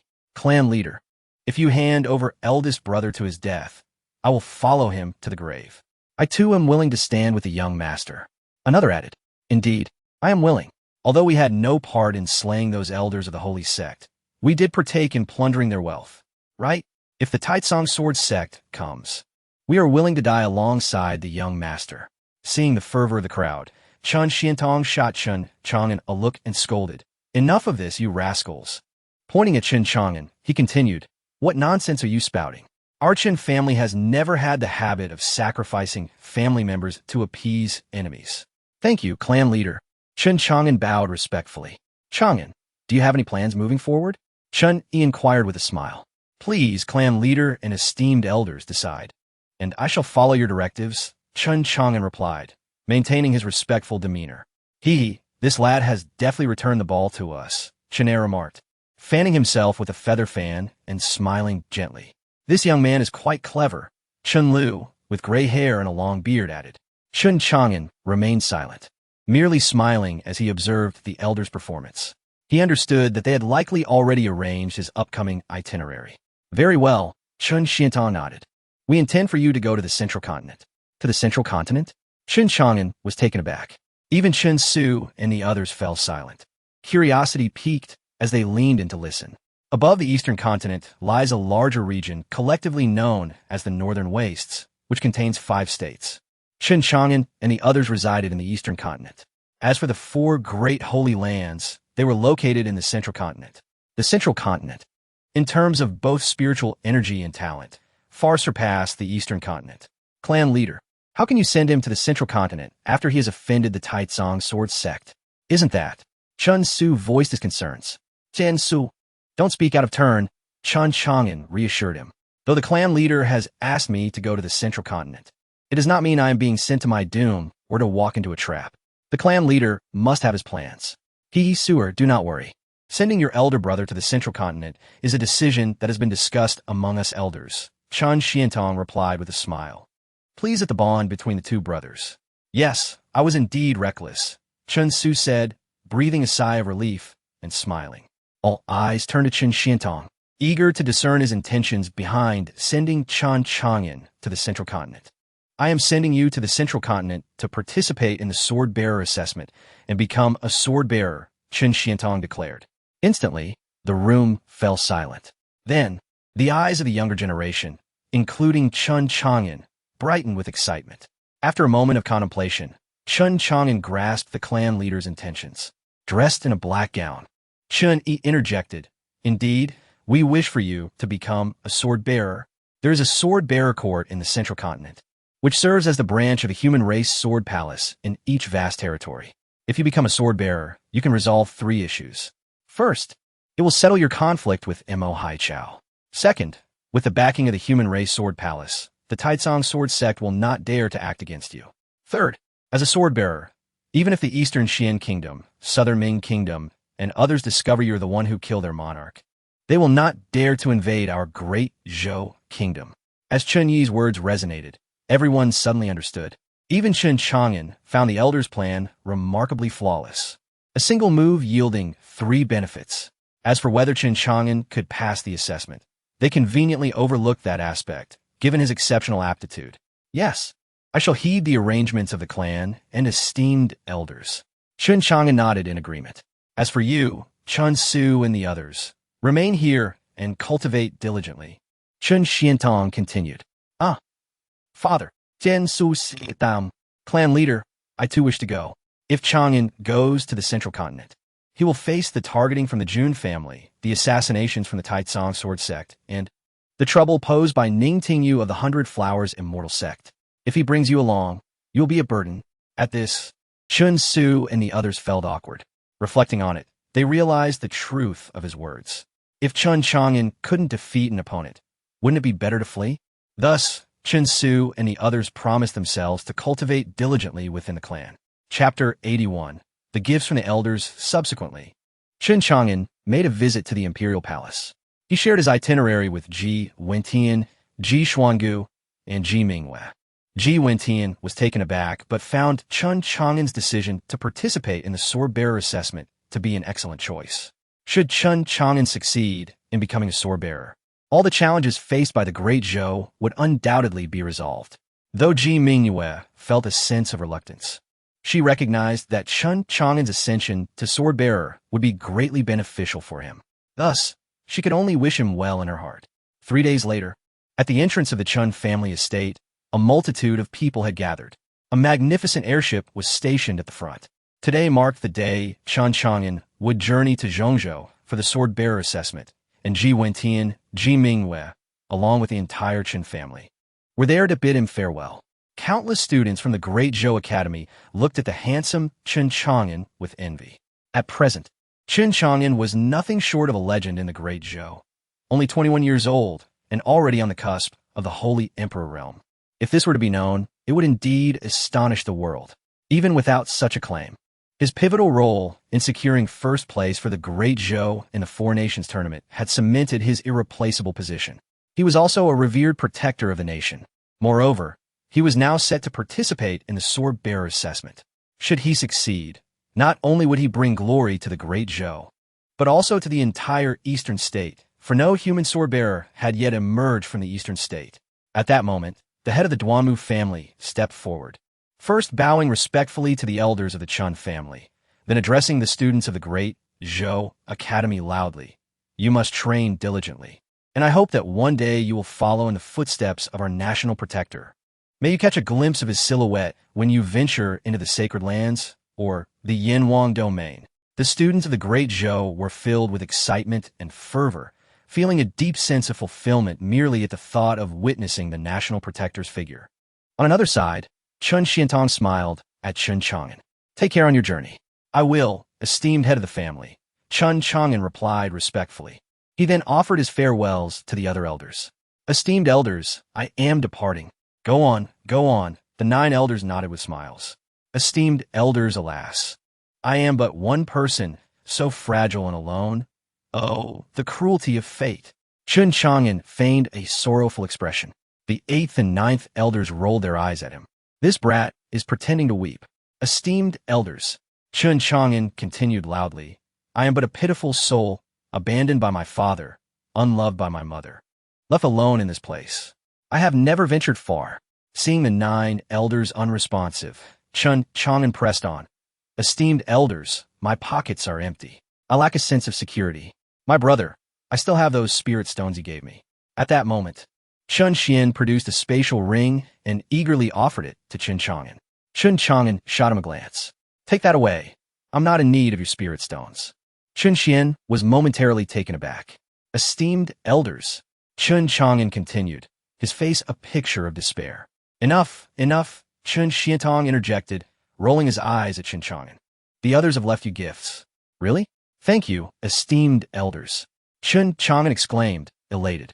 The gifts from the 9 elders were bound to be treasures. With that, he rubbed his hands together and approached the elders. Esteemed elders, receiving the gift from the eldest elder, he discovered a black pearl.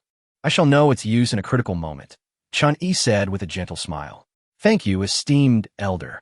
Chun Chang'an bowed deeply and moved to the second elder. The second elder handed him 3 silk pouches, indicating they could be opened in times of dire need. The third elder presented him with a music score, saying it was meant for a certain individual who would assist Chun Chang'an for a time. Upon glancing at the title, he noted it was the phoenix's resounding melody. The fourth elder gifted him a black heavy sword, simple yet robust. He advised Chun Chang'an to switch when his protective sword could no longer be used. The fifth elder bestowed upon him a tome on alchemy, indicating it was fated for his grand disciple. Grand disciple? Chun Chang'an was intrigued. He didn't inquire further as the fifth elder handed him a jade slip containing his thoughts. The sixth elder gave Chun Chang'an a chessboard along with a set of go pieces. Though unsure of its utility, he accepted it, recognizing it was from the sixth elder. The seventh elder, a spirited woman skilled in physical cultivation, patted Chun Chang'an on the shoulder, causing him discomfort. Little one, you are growing stronger. By the way, I have a good friend in the sacred lands who can assist you if necessary. After saying this, she presented him with a copper hammer, instructing him to give it to her troublesome disciple, assuring him it was a promise made by her master long ago. Chun Chang'an was left bewildered, as he had no knowledge of the seventh elder's friend or her disciple. Upon arriving at the eighth elder, he expressed his gratitude. Thank you for the broken army 16 swords. Use them well, the eighth elder replied with a refined smile, then imparted a memory of his swordsmanship, focusing on the broken army 16 swords, hoping Chun Chang'an would soon master the art of commanding 16 flying swords simultaneously. Chun Chang'an beamed with joy. Thank you, esteemed elder. He then approached the ninth elder, who chuckled. You rascal. The ninth elder produced a knife wrapped in cloth. I have nothing of value for you, but I have found you a capable assistant. In the sacred lands, my little disciple, your junior sister, will need this knife. Please deliver it to her. At this, Chun Chang'an was left speechless. Several of the elders had asked him to find people for them. Moreover, it seemed these elders were all taking on disciples outside. Once he had received all the gifts, Chun Chang'an bid Ji Minghua farewell. Under her gaze filled with helplessness and reluctance, he boarded the airship. Apart from him, there was one other, Ji Xuangu, who would guide him, as he was unfamiliar with the route. As the crowd watched the airship ascend into the clouds, they were filled with emotion. Ji Wentian suddenly remarked, I have a feeling that this time, our great Zhou will not only produce a sword-bearer, but perhaps also a figure renowned throughout the sacred martial continent. Indeed, the Duanmu family head remarked, casting a complex glance at the elders of the Qin family. For a century, no prodigy from the eastern state has passed the sword-bearer assessment. Yet, this Chun Chang'an will undoubtedly surprise us beyond our imagination. Ji Wentian fell silent, his gaze resting on Ji Mingyue as he murmured, it seems her disposition must be tempered. Otherwise, she may falter should the position of national sovereign fall to her. The Duanmu family head nodded in understanding. He recognized that Ji Wentian intended to intertwine Ji Mingyue with Chun Chang'an, thereby binding the entire Qin family. Even if they did not become partners, they had already sown the seeds of fate. Chapter 82. The Deification and Burial of Gods. Above the clouds, the vessel soared through the skies, rapidly traversing the vast expanse below, where mountains and rivers blurred into indistinct shapes, receding swiftly into the distance. Chun Chang'an stood at the prow, gazing downward as the figures of people diminished to mere specks, until the entirety of Chang'an City appeared infinitesimal, ultimately vanishing from his sight. This departure differed from his previous venture to the eastern state's secret realm. This time, he was uncertain when he would return. Chang'an City, the place where he had dwelled for 2 decades. The Chun family, his home for 20 years. If Chun Xiantong truly is my biological uncle, then who, pray tell, is my father? A cloud of confusion enveloped Chun Chang'an's mind. Each time he inquired about this from Chun Xiantong or the elders, they would evade a clear answer, suggesting he seek the truth when he matured. I have finally grown up, Chun Chang'an murmured softly. His gaze drifted back to the direction of the burial abyss. I shall delve into its depths once more and uncover the secrets within. He then closed his eyes, pondering the challenges that lay ahead. The June family, the Taitsong sword sect. Although uncertain whether the elders of his family would secretly safeguard him, he agreed to leave the Great Zhou for the sake of honing his abilities. He could not rely solely on his family. A man must forge his own path. What occupies your thoughts, Chang'an? At that moment, Ji Xuangu walked over, his tone softening. Before him stood a youth barely in his 20s, gazing towards the Great Zhou, resembling a child reluctant to leave home, eyes brimming with nostalgia. He had shed the ruthless demeanor he had displayed in the Eastern State's secret realm. Senior Ji, do you understand the Central State? Chun Chang'an retorted with a question instead of responding. I know a bit, Ji Xuangu replied, his gaze clouded as if lost in recollection. He sat beside Chun Chang'an, producing a flask of wine, and asked with a smile, would you care for a drink? After a moment's thought, Chun Chang'an accepted and took a sip. The initial sharpness gave way to a rich, mellow flavor that lingered intoxicatingly in his senses. Truly, the ancestors of the Great Zhou possess fine wine. No wonder my second uncle often seeks you and the Lord of Duanmu. Chun Chang'an chuckled. Haha, Ji Xuangu shook his head. Your second uncle's wine is indeed exceptional. Yet alas, I cannot partake. Oh, why is that? Chun Chang'an inquired, intrigued. He does not offer it, and I am incapable of overpowering him. They both erupted into laughter. The elder and the youth gazed skyward at the expansive clouds, sipping wine and engaging in light conversation. Within the Central State, there exist 4 sacred lands, the Taitsong Sword Sect, the Qingxian Sword Sect, the Baiwa Immortal Sect, and the Sun Moon Star Isle.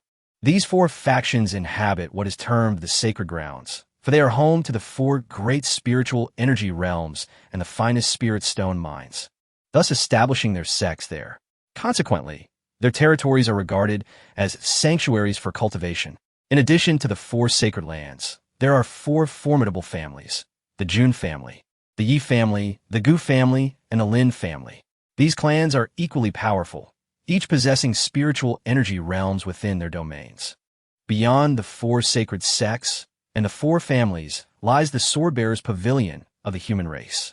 This pavilion serves as a branch of the Sword Palace beneath the Yanhuang domain, yet its strength should not be underestimated. One need only observe the status of Mo Haichao to grasp this truth. Thus, the only entity capable of contending with the 4 sacred lands and 4 families is the Swordbearer's Pavilion.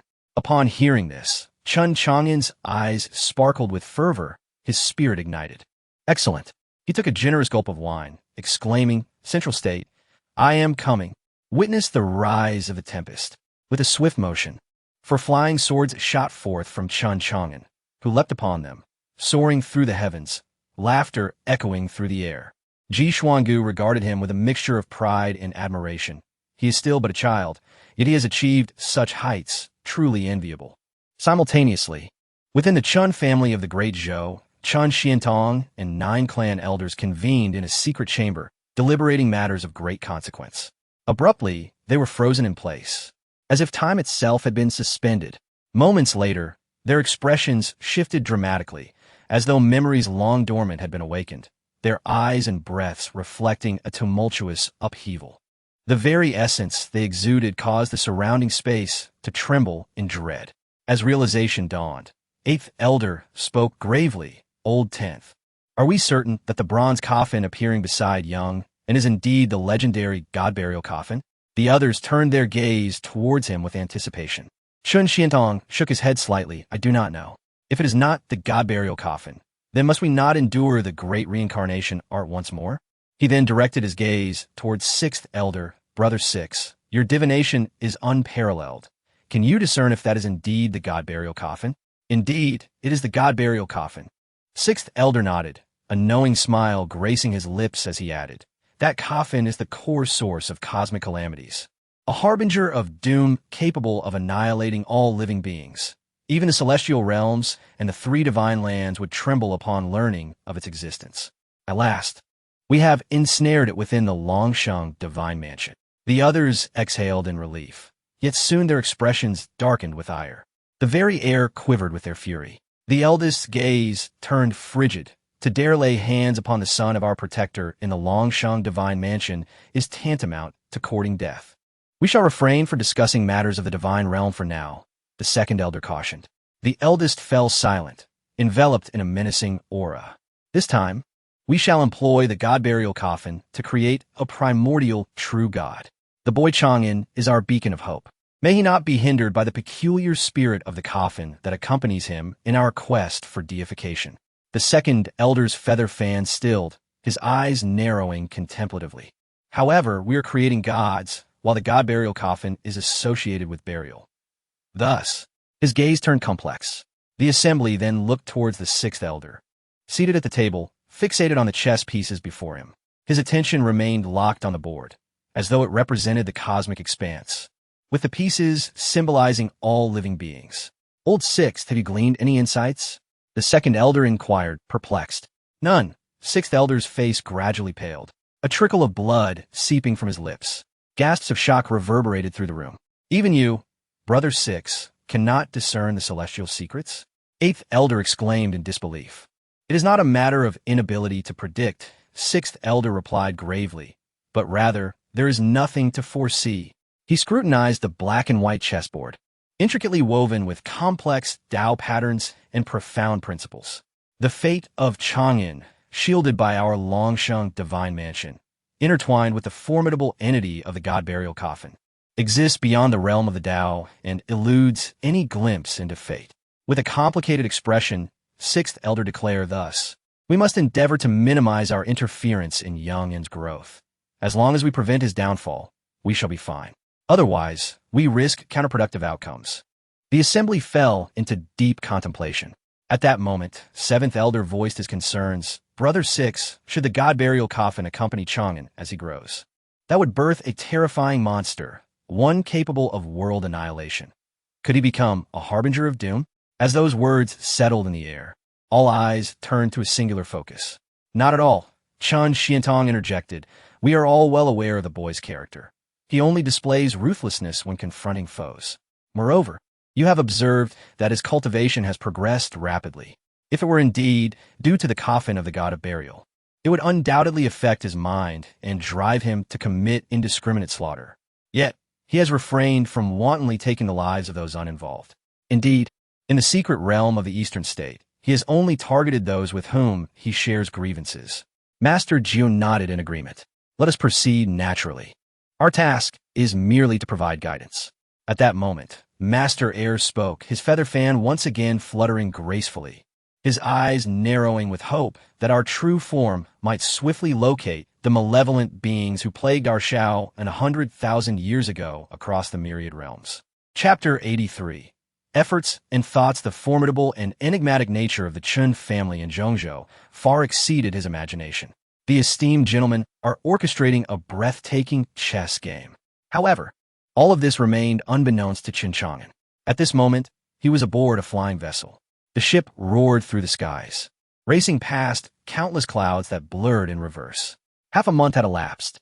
In the vast expanse above, Chun Chang'an piloted his flying sword, reveling in the thrill within the cloud layers. Suddenly, a tremendous roar echoed from the horizon as a flying ship surged forth, parting the clouds. Chun Chang'an swiftly returned to his ship, taking up a defensive stance alongside Ji Xuangu. Observing the approaching vessel and sensing its furious aura, Ji Xuangu spoke with a complex expression. It's nothing to worry about. They seek me out, so we should be safe. Oh, Chun Chang'an replied, puzzled. Yixvangu, you have finally ventured beyond the East State. As the ship drew nearer, a middle-aged woman appeared at its bow, glaring at Ji Xuangu with intensity. Ji Xuangu clearly felt trepidation in her presence, his gaze evasive. This woman exuded a powerful aura, revealing her late-stage Saint Emperor strength. Yet, she bore no ill intent. Her gaze toward Ji Xuangu was laden with a complex mix of deep affection and profound resentment. You once declared that you would return to become the sovereign of the great Zhou kingdom, never to leave East State again. You rejected my advances under the pretense of protecting the Ji family. You infuriate me. I could just as easily strike you down. The middle-aged woman, still possessing her allure, approached with a figure both graceful and voluptuous, akin to a ripe peach, and in her wrath, she struck out with a palm. Boom! Ji Xuangu did not resist. He was instantly knocked down, His hat flew off, and a significant portion of his beard was lost in the process. Chen Chang'an grinned, baring his teeth as he took out a fine wine, a treasured collection of Ji Xuangu, and began to drink. Over the past month, Ji Xuangu had led him astray, teaching him the art of drinking. Chen Chang'an also realized that this woman seemed to share a history with the old Ji Xuangu. Ah, you old fool. You become quite successful. You no longer contact me, yet you expect me to come assist you in this nonsense of protecting your legacy? The middle-aged woman seized Ji Xuangu's ear, scolding him vehemently. Ouch, ouch, ouch. Have some mercy. There's a young lad present. Ji Xuangu protested, his head tilted awkwardly. Upon hearing this, Chen Chang'an was struck with realization. This middle-aged woman was indeed brought by Ji Xuangu to aid him. The woman turned to Chen Chang'an, and her eyes sparkled with interest. You're not just some insignificant junior. Why didn't you mention it sooner? You're quite handsome. So charming. In an instant, she slapped Ji Xuangu again, sending him flying. Bang!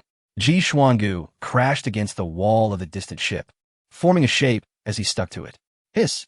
Chen Chang'an gasped in astonishment. How could this middle-aged woman treat her elder so violently? It was simply outrageous. Oh my, what a handsome young man. Ha ha ha, splendid, splendid. Much better than that old codger, who is quite the rascal. The middle-aged woman circled around Chen Chang'an, scrutinizing him with a grin. Greetings, esteemed elder. Chen Chang'an rose to his feet, offering a slight bow. Ha, good, good. The woman laughed heartily. I am Fei Xinxi. What is your name? Chen Chang'an, he replied. Fei Xinxi, such an intriguing name, she exclaimed.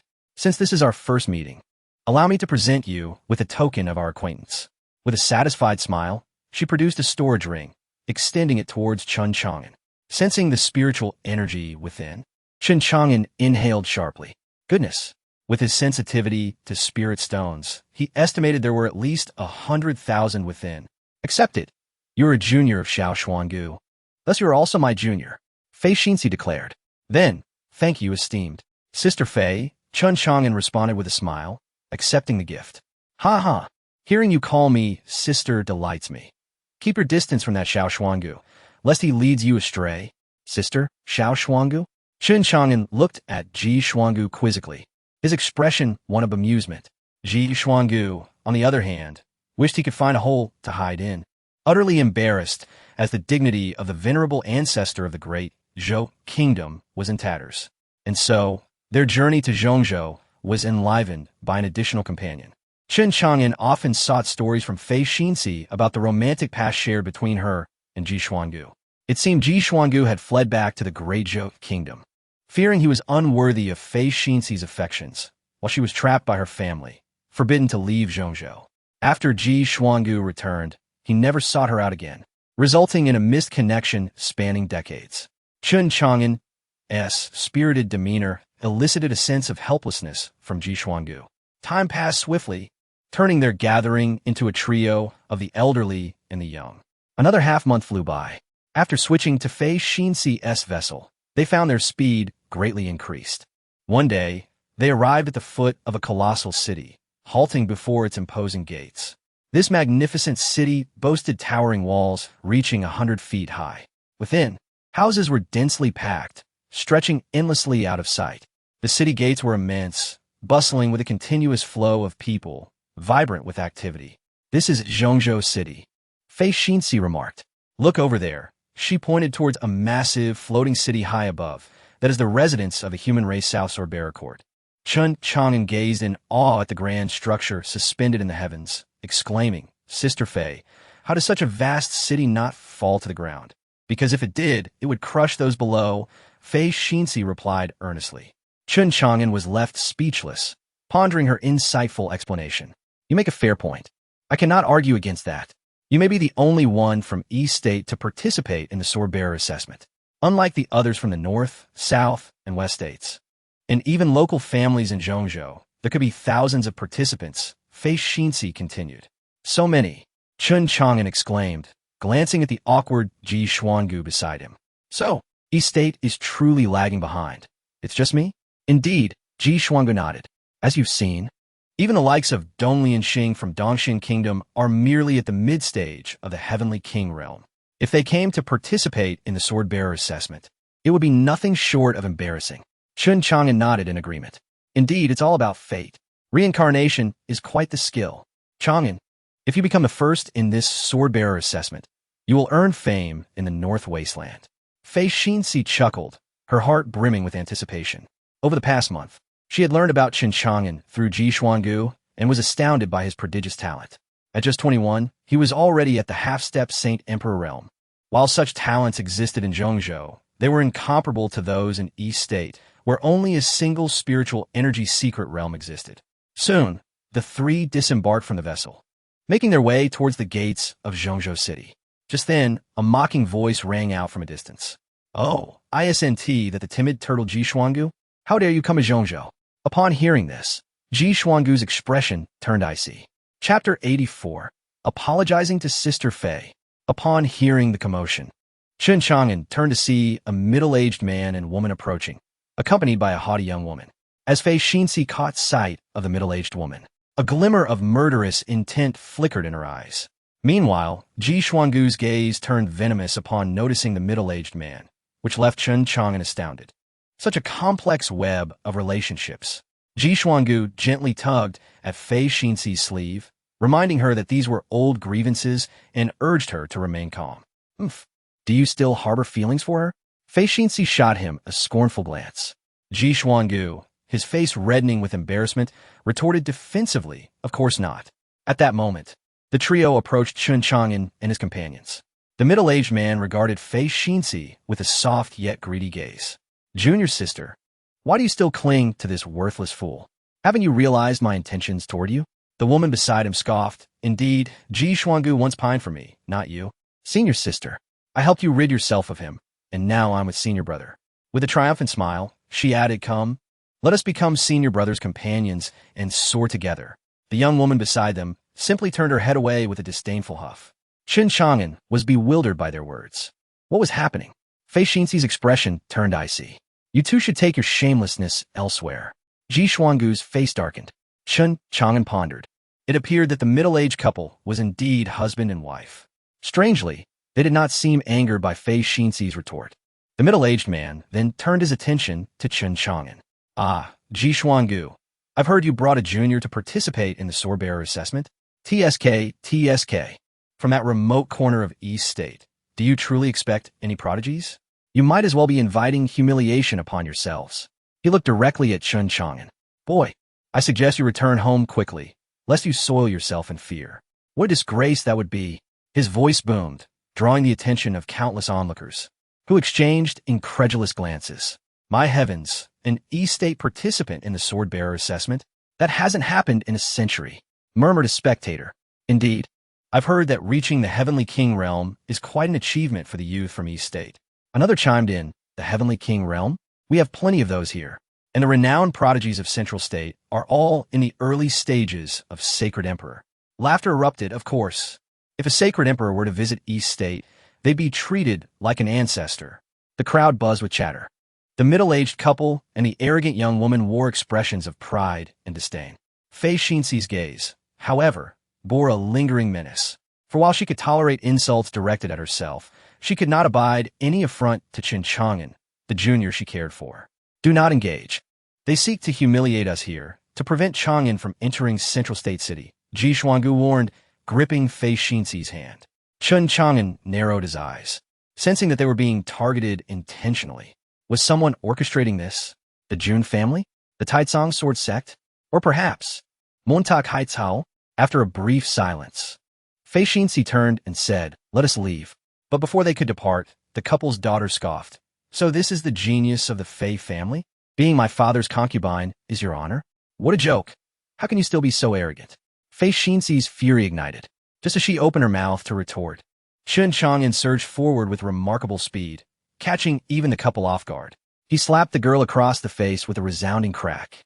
She was sent tumbling, crashing to the ground, her hair disheveled, blood trickling from her mouth, her eyes wide with disbelief. She could not fathom that Chun Chang'an had dared to strike her.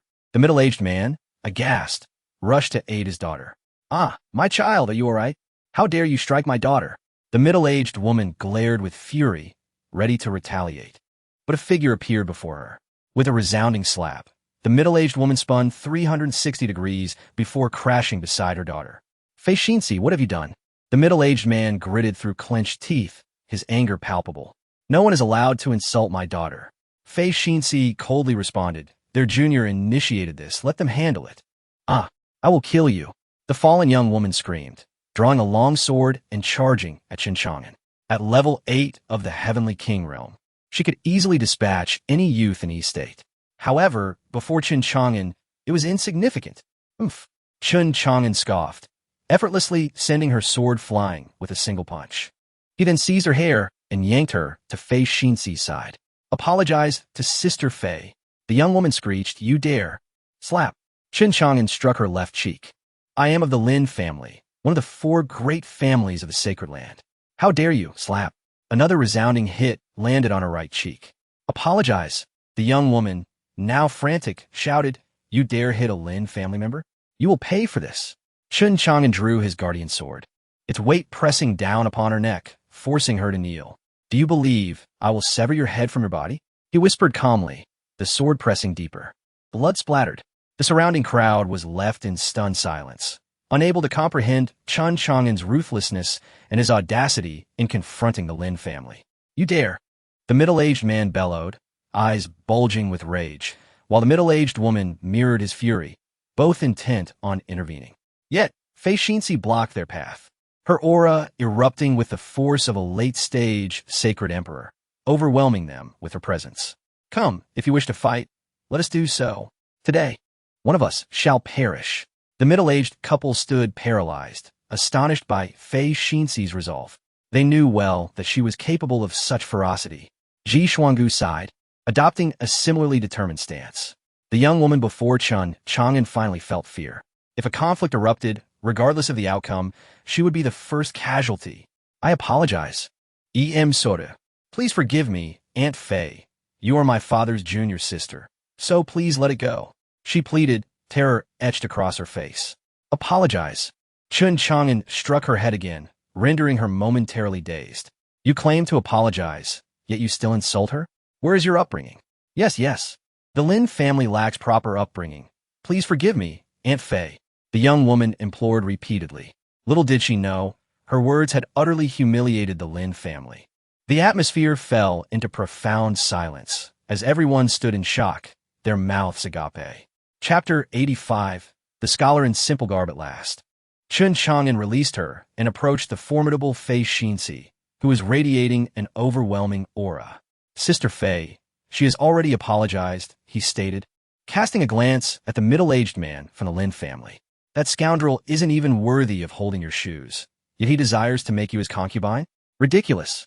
Upon hearing this, Fei Xinzi was filled with joy. Haha, you're absolutely right.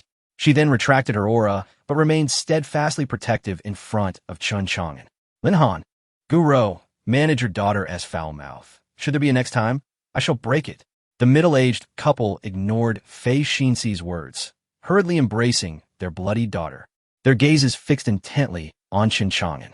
You have guts, kid. Lina Beluvet.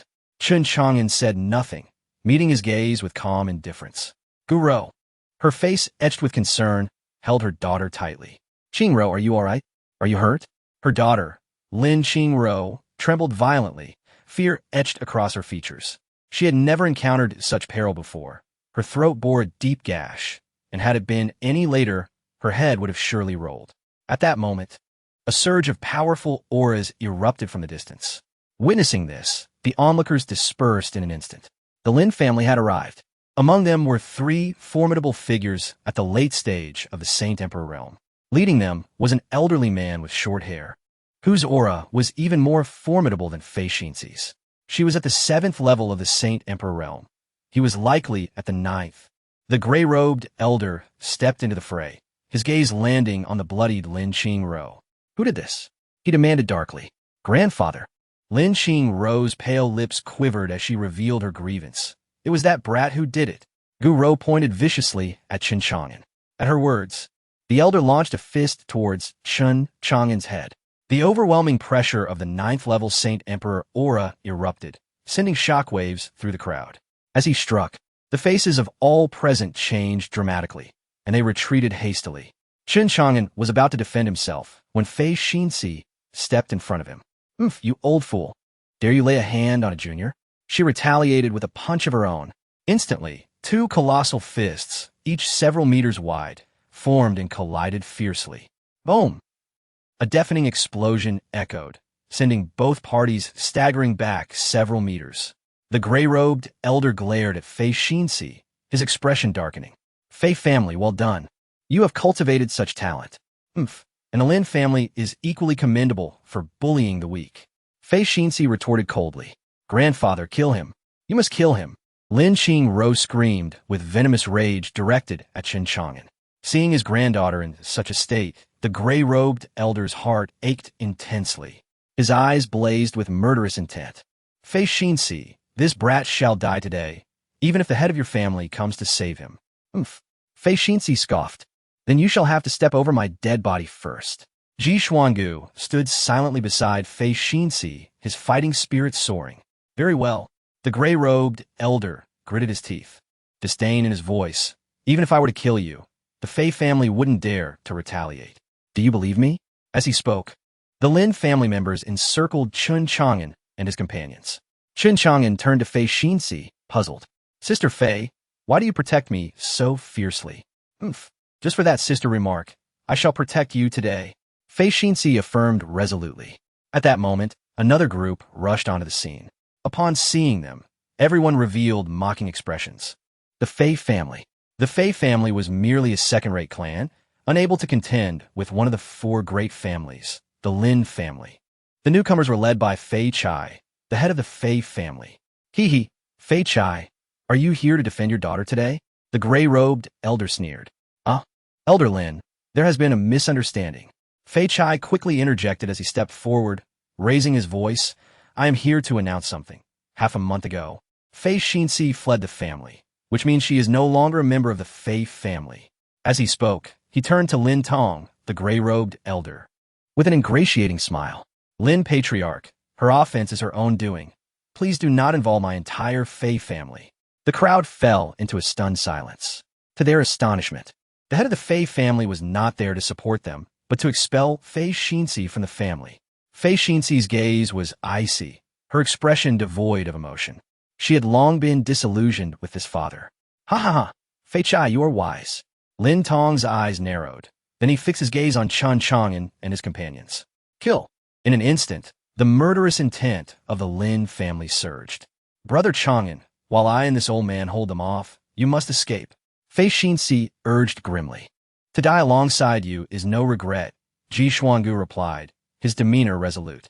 Their auras surged wildly, both prepared to burn their blood and unleash their full strength for a final stand.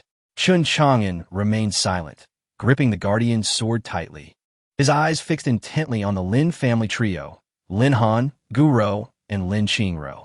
If a battle ensued, they were the three he yearned to eliminate most. Four flying swords hovered behind him, poised for action. Buzz! Just as the battle was on the verge of erupting, a sudden sword cry pierced the heavens. Everyone winced, their ears ringing, and looked up in terror. Bang! A wooden sword suddenly descended, landing between the three factions of Chen Chang'an, the Lin family, and the Fei family. Boom! The impact sent everyone staggering back. The murderous intent in the arena was instantly quelled. Oh, how lively! Have you all bullied my disciple without consulting me? All eyes turned to the source of the voice. A middle-aged man approached leisurely, clad in simple garments, clean yet faded. His demeanor was refined, a gentle smile gracing his lips. As he walked, he held a gourd-shaped wine jug, occasionally taking sips, a satisfied expression on his face. Upon seeing this man, Lin Tong's expression shifted to one of seriousness. Scholar in simple garb, it is you. I did not expect anyone would still remember me. The scholar in simple garb smiled, leaning against the wooden sword. His gaze settled on Fei Xinxi. My dear disciple, you haven't visited your teacher in quite a while. I've become so impoverished I can hardly afford wine. Having even sold my sword, leaving only this peach would sword your teacher's wife bequeathed to me. He then turned to Ji Xuangu, a look of disdain on his face. TSK. Is this the old man you were so infatuated with back then? He looks rather unremarkable. Gulp. The arena fell into a profound silence. Ji Xuangu, looking bitter, struggled to swallow, staring blankly at Fei Xinzi. He is your master? His words jolted the crowd back to reality. What? Fei Xinzi's master is the scholar in simple garb? Hiss! Countless gasps echoed in disbelief. For the scholar in simple garb was a sword monarch. Sword cultivators, like martial cultivators, corresponded to the same realms, but began from Sword King, aligning with the heavenly king realm. Sword King, Sword Emperor, Sword Monarch, Sword Sage, Sword Emperor. So it turns out to be the scholar in simple garb from Changsheng Academy. Lin Tong said coolly, though his expression darkened. He had not anticipated that Fei Xinzi had such a formidable figure backing her. The faces of the Fei family turned even more ashen, as if they had swallowed a fly.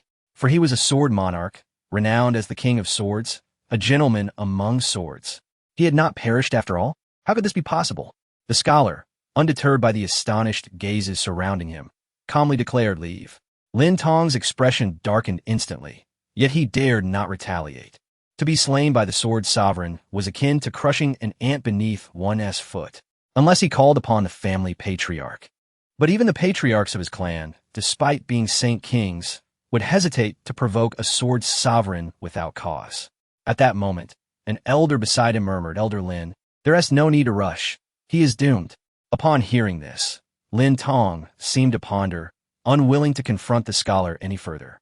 With a cold snort, he led the Lin family away.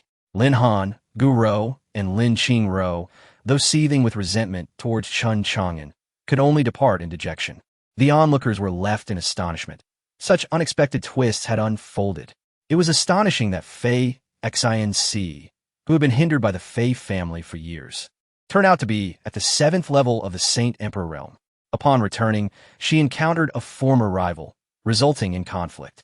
And the young man she brought along was remarkably valiant. Indeed, he hailed from the eastern state, a region that had produced such a formidable individual. Were it not for the scholar's timely arrival, the three of them might have met their demise that day. Although the Longevity Academy had fallen into decline, its few remaining members still commanded respect. A sword sovereign was indeed intimidating. Yes, after all, they were sword practitioners. Amidst the chatter, Fei Xinc's face grew serious as she hurriedly approached to respectfully greet her master. "Ah, you still recognize me as your master," the scholar grunted, directing his gaze toward Chen Chang'an and Ji Xuangu. "Greetings, esteemed elder." Both Chen Chang'an and Ji Xuangu clasped their fists in salute. "Thank you for saving my life," Ji Xuangu said with utmost reverence. However, the scholar paid him no mind, focusing instead on Chen Chang'an with a meaningful look. "Let's depart."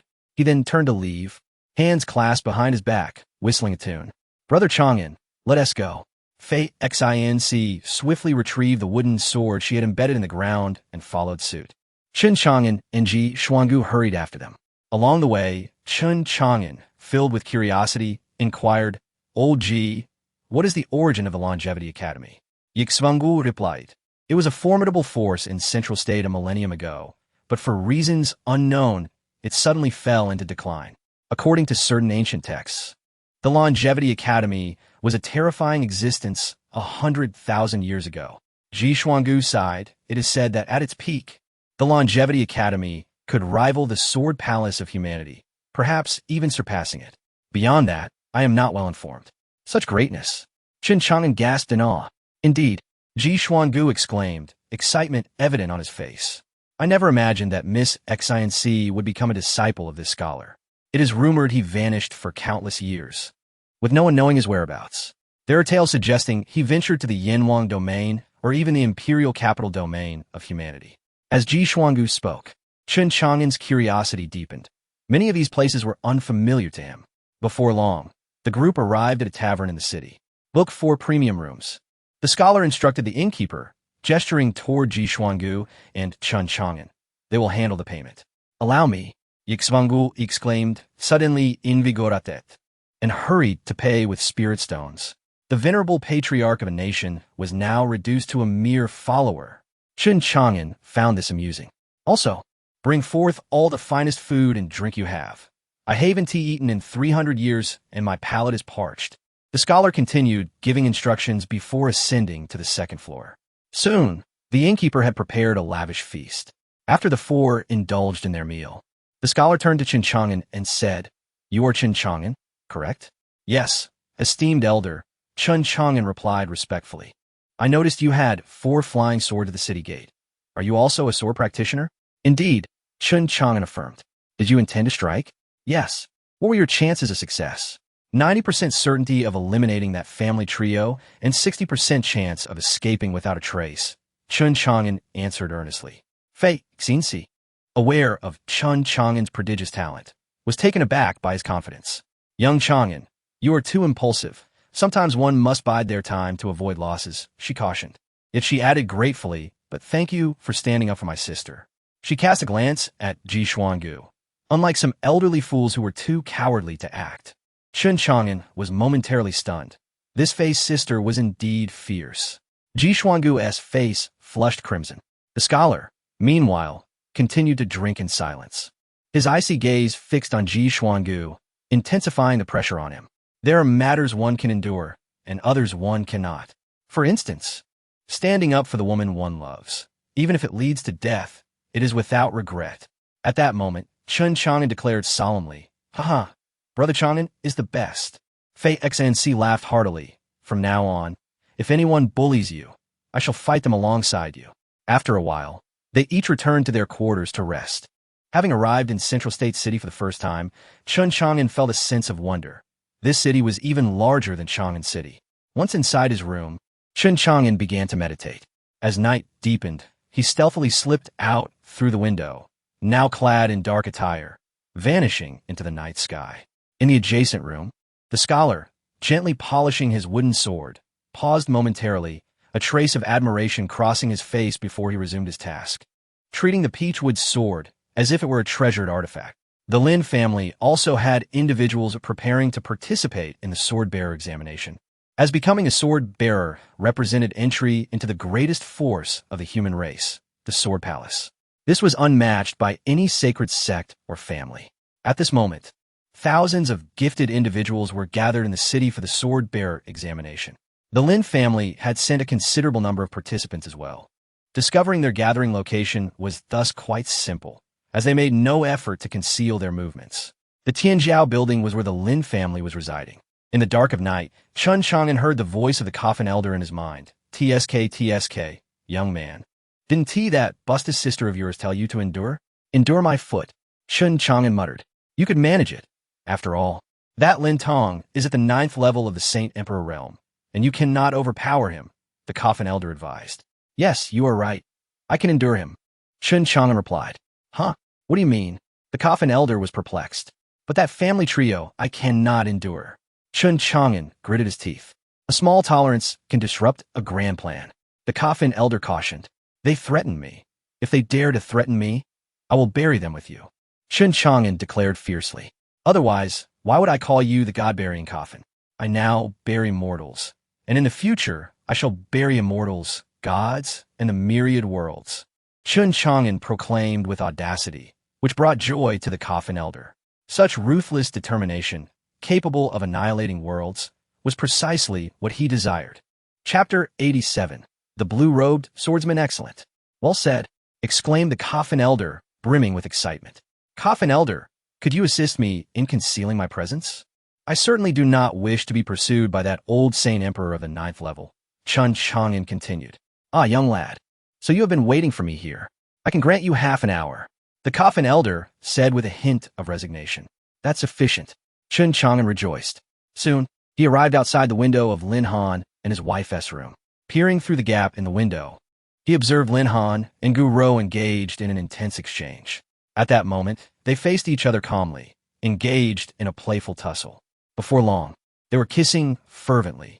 Amidst their passionate encounter, Lin Han exclaimed, "You wicked woman." Almost instantly, a series of rather unsavory sounds emerged from within, suggesting discomfort. Coffin elder, what are they doing? Chang'an inquired curiously. They're likely playing a card game called Do Di Zhu, replied the coffin elder. Do Di Zu? What is that? Chang'an asked, filled with intrigue. In the past, I accompanied my former master to a place known as the Galaxy. The people there enjoy engaging in two-person games, which is what Do Di Zhu is. Typically, it involves 3 players, but in this case, it can be played by 2. The loser kneels on the ground. The coffin elder explained earnestly. Damn it, does this coffin elder think I am ignorant? Chun Chang'an mused internally. Coffin elder, you old rascal, do you assume I lack understanding? Why even inquire? I merely wish to know whether a spirit like you comprehends such matters, or if you possess thoughts akin to a female spirit. Coffin elder. You brat truly. Prepare yourself. That old fellow cannot hold out for much longer. The coffin elder warned. How do you know? Chun Chang'an asked, puzzled. Observe how his movements are hastening. At such a speed, if he does not halt, it could be perilous. The coffin elder stated with gravity. What does halt mean? I cannot explain it to you now, but I will take you to the galaxy in the future, and you shall understand. The people there are seasoned veterans, especially those fond of novels. They are all quite handsome and can earn substantial fortunes. Upon hearing this, Chun Chang'an nodded slightly, intrigued by the galaxy. Once he becomes powerful, he may very well venture there. Be ready. That fellow has accelerated. The coffin elder cautioned. Chun Chang'an nodded, with 4 flying swords hovering at his side, poised for action. Just then, Lin Han emitted a sound of distress and shouted, Die. Seizing the opportunity, Chun Chang'an propelled the 4 flying swords into the room with a swift motion. Without warning, the 4 swords struck with terrifying speed. 2 pierced Lin Han from behind, while the other 2 targeted Gu Ro's upper thighs. Both swords penetrated deeply, and in an instant, their lives were extinguished.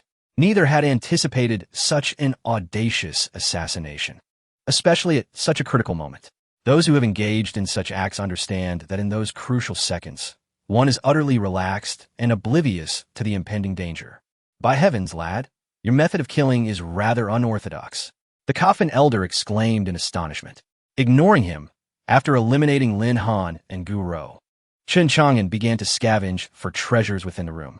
He then proceeded to the adjacent chamber, where he swiftly dispatched their daughter, Lin Qingru, in her slumber before departing with aplomb. Under the cover of night, Chun Chang'an dashed through the darkness, exulting, killing and plundering treasures is exhilarating. Who told you to insinuate that I would wet my pants? At that moment, the coffin elder interjected, Someone is trailing you. Chun Chang'an's heart jolted. Where? 100 feet to your left. With a swift motion, Chun Chang'an sent the 4 flying swords hurtling in that direction. Clang!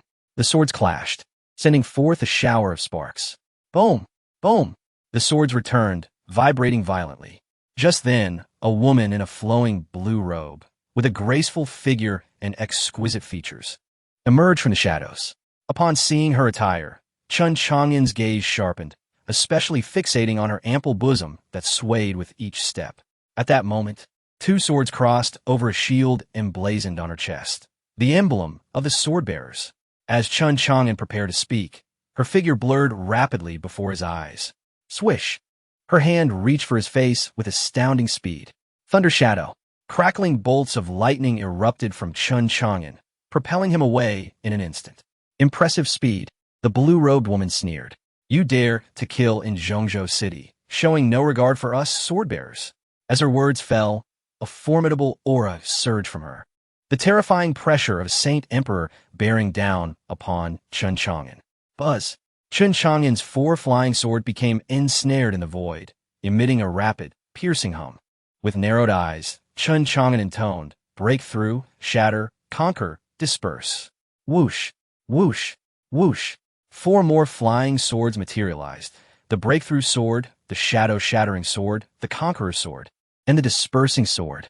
These swords possessed even greater power than the previous 4, capable of delivering devastating damage in a concentrated area. During his time in Zhongzhou, Chun Chang'an had not been idle. He had assimilated much of the swordsmanship insights imparted by the 8th Elder.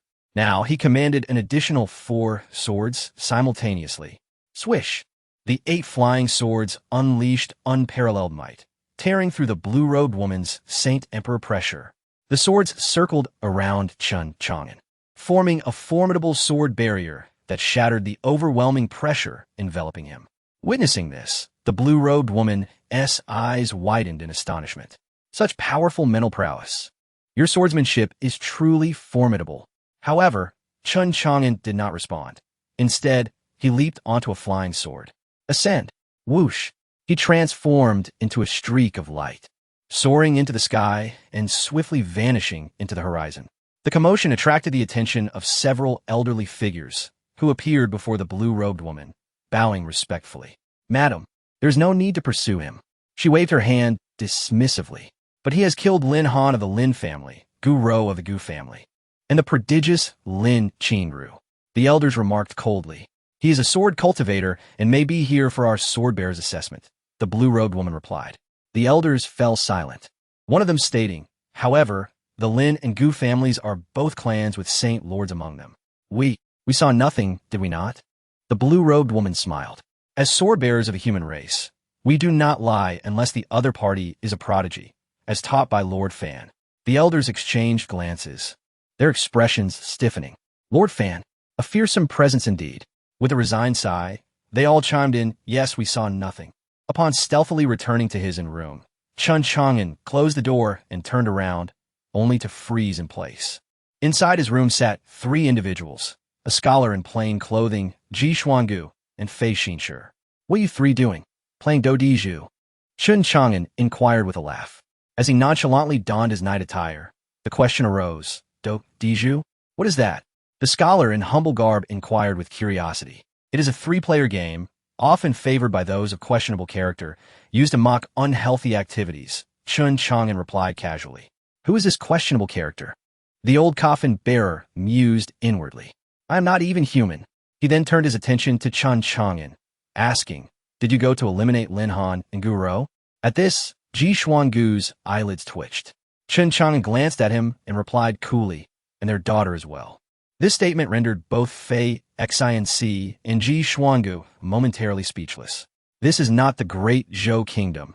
You cannot act recklessly here. Be cautious, Fei Xinc advised, albeit with a hint of relief, as the demise of the detestable Lin Han and Gu Rou was a welcome thought. Understood, Chun Chang'an nodded, not disputing the caution. After all, his interlocutor meant well. Fei Xinc rubbed his temples and asked, this is Zhongzhou City. Have you not been discovered by the sword-bearers? Yes. Chun Chang'an's response shocked both Fei Xinc and Ji Xuangu, their expressions shifting drastically. Why the alarm? The scholar in humble garb interjected. He has returned safely, proving that the sword-bearers could not catch him. Sighs of relief escaped Fei Xinc and Ji Xuangu. Listen here, if tomorrow the Lin family or the sword-bearers inquire, you must deny it vehemently, understood? Fei Xinc stressed. I understand, Chun Chang'an affirmed. If they suspect me, let them find evidence. Moreover, with the scholar in humble garb present, any coercive questioning would hinge on his willingness to cooperate. You really are like that old coot said, never willing to suffer losses. Fei Xinc remarked with resignation. I adhere to the principle. If one does not offend me, I shall not offend them. If they do, I will strike them until they fear me, or eliminate the threat altogether. This is the teaching of my esteemed elders, Chun Chang'an stated earnestly. Hearing this, even the scholar in humble garb looked at him curiously. Oh, your elders taught you thus? Chun Chang'an inquired. Senior, do you know my esteemed elders? The scholar paused, took a sip of his drink, and chuckled. Not at all. Chun Chang'an's expression turned skeptical.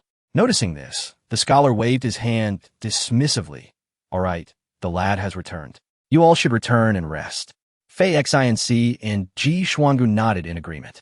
After their departure, Chun Chang'an reclined on his bed, slowly reflecting, coffin bearer. There are so many strong individuals here.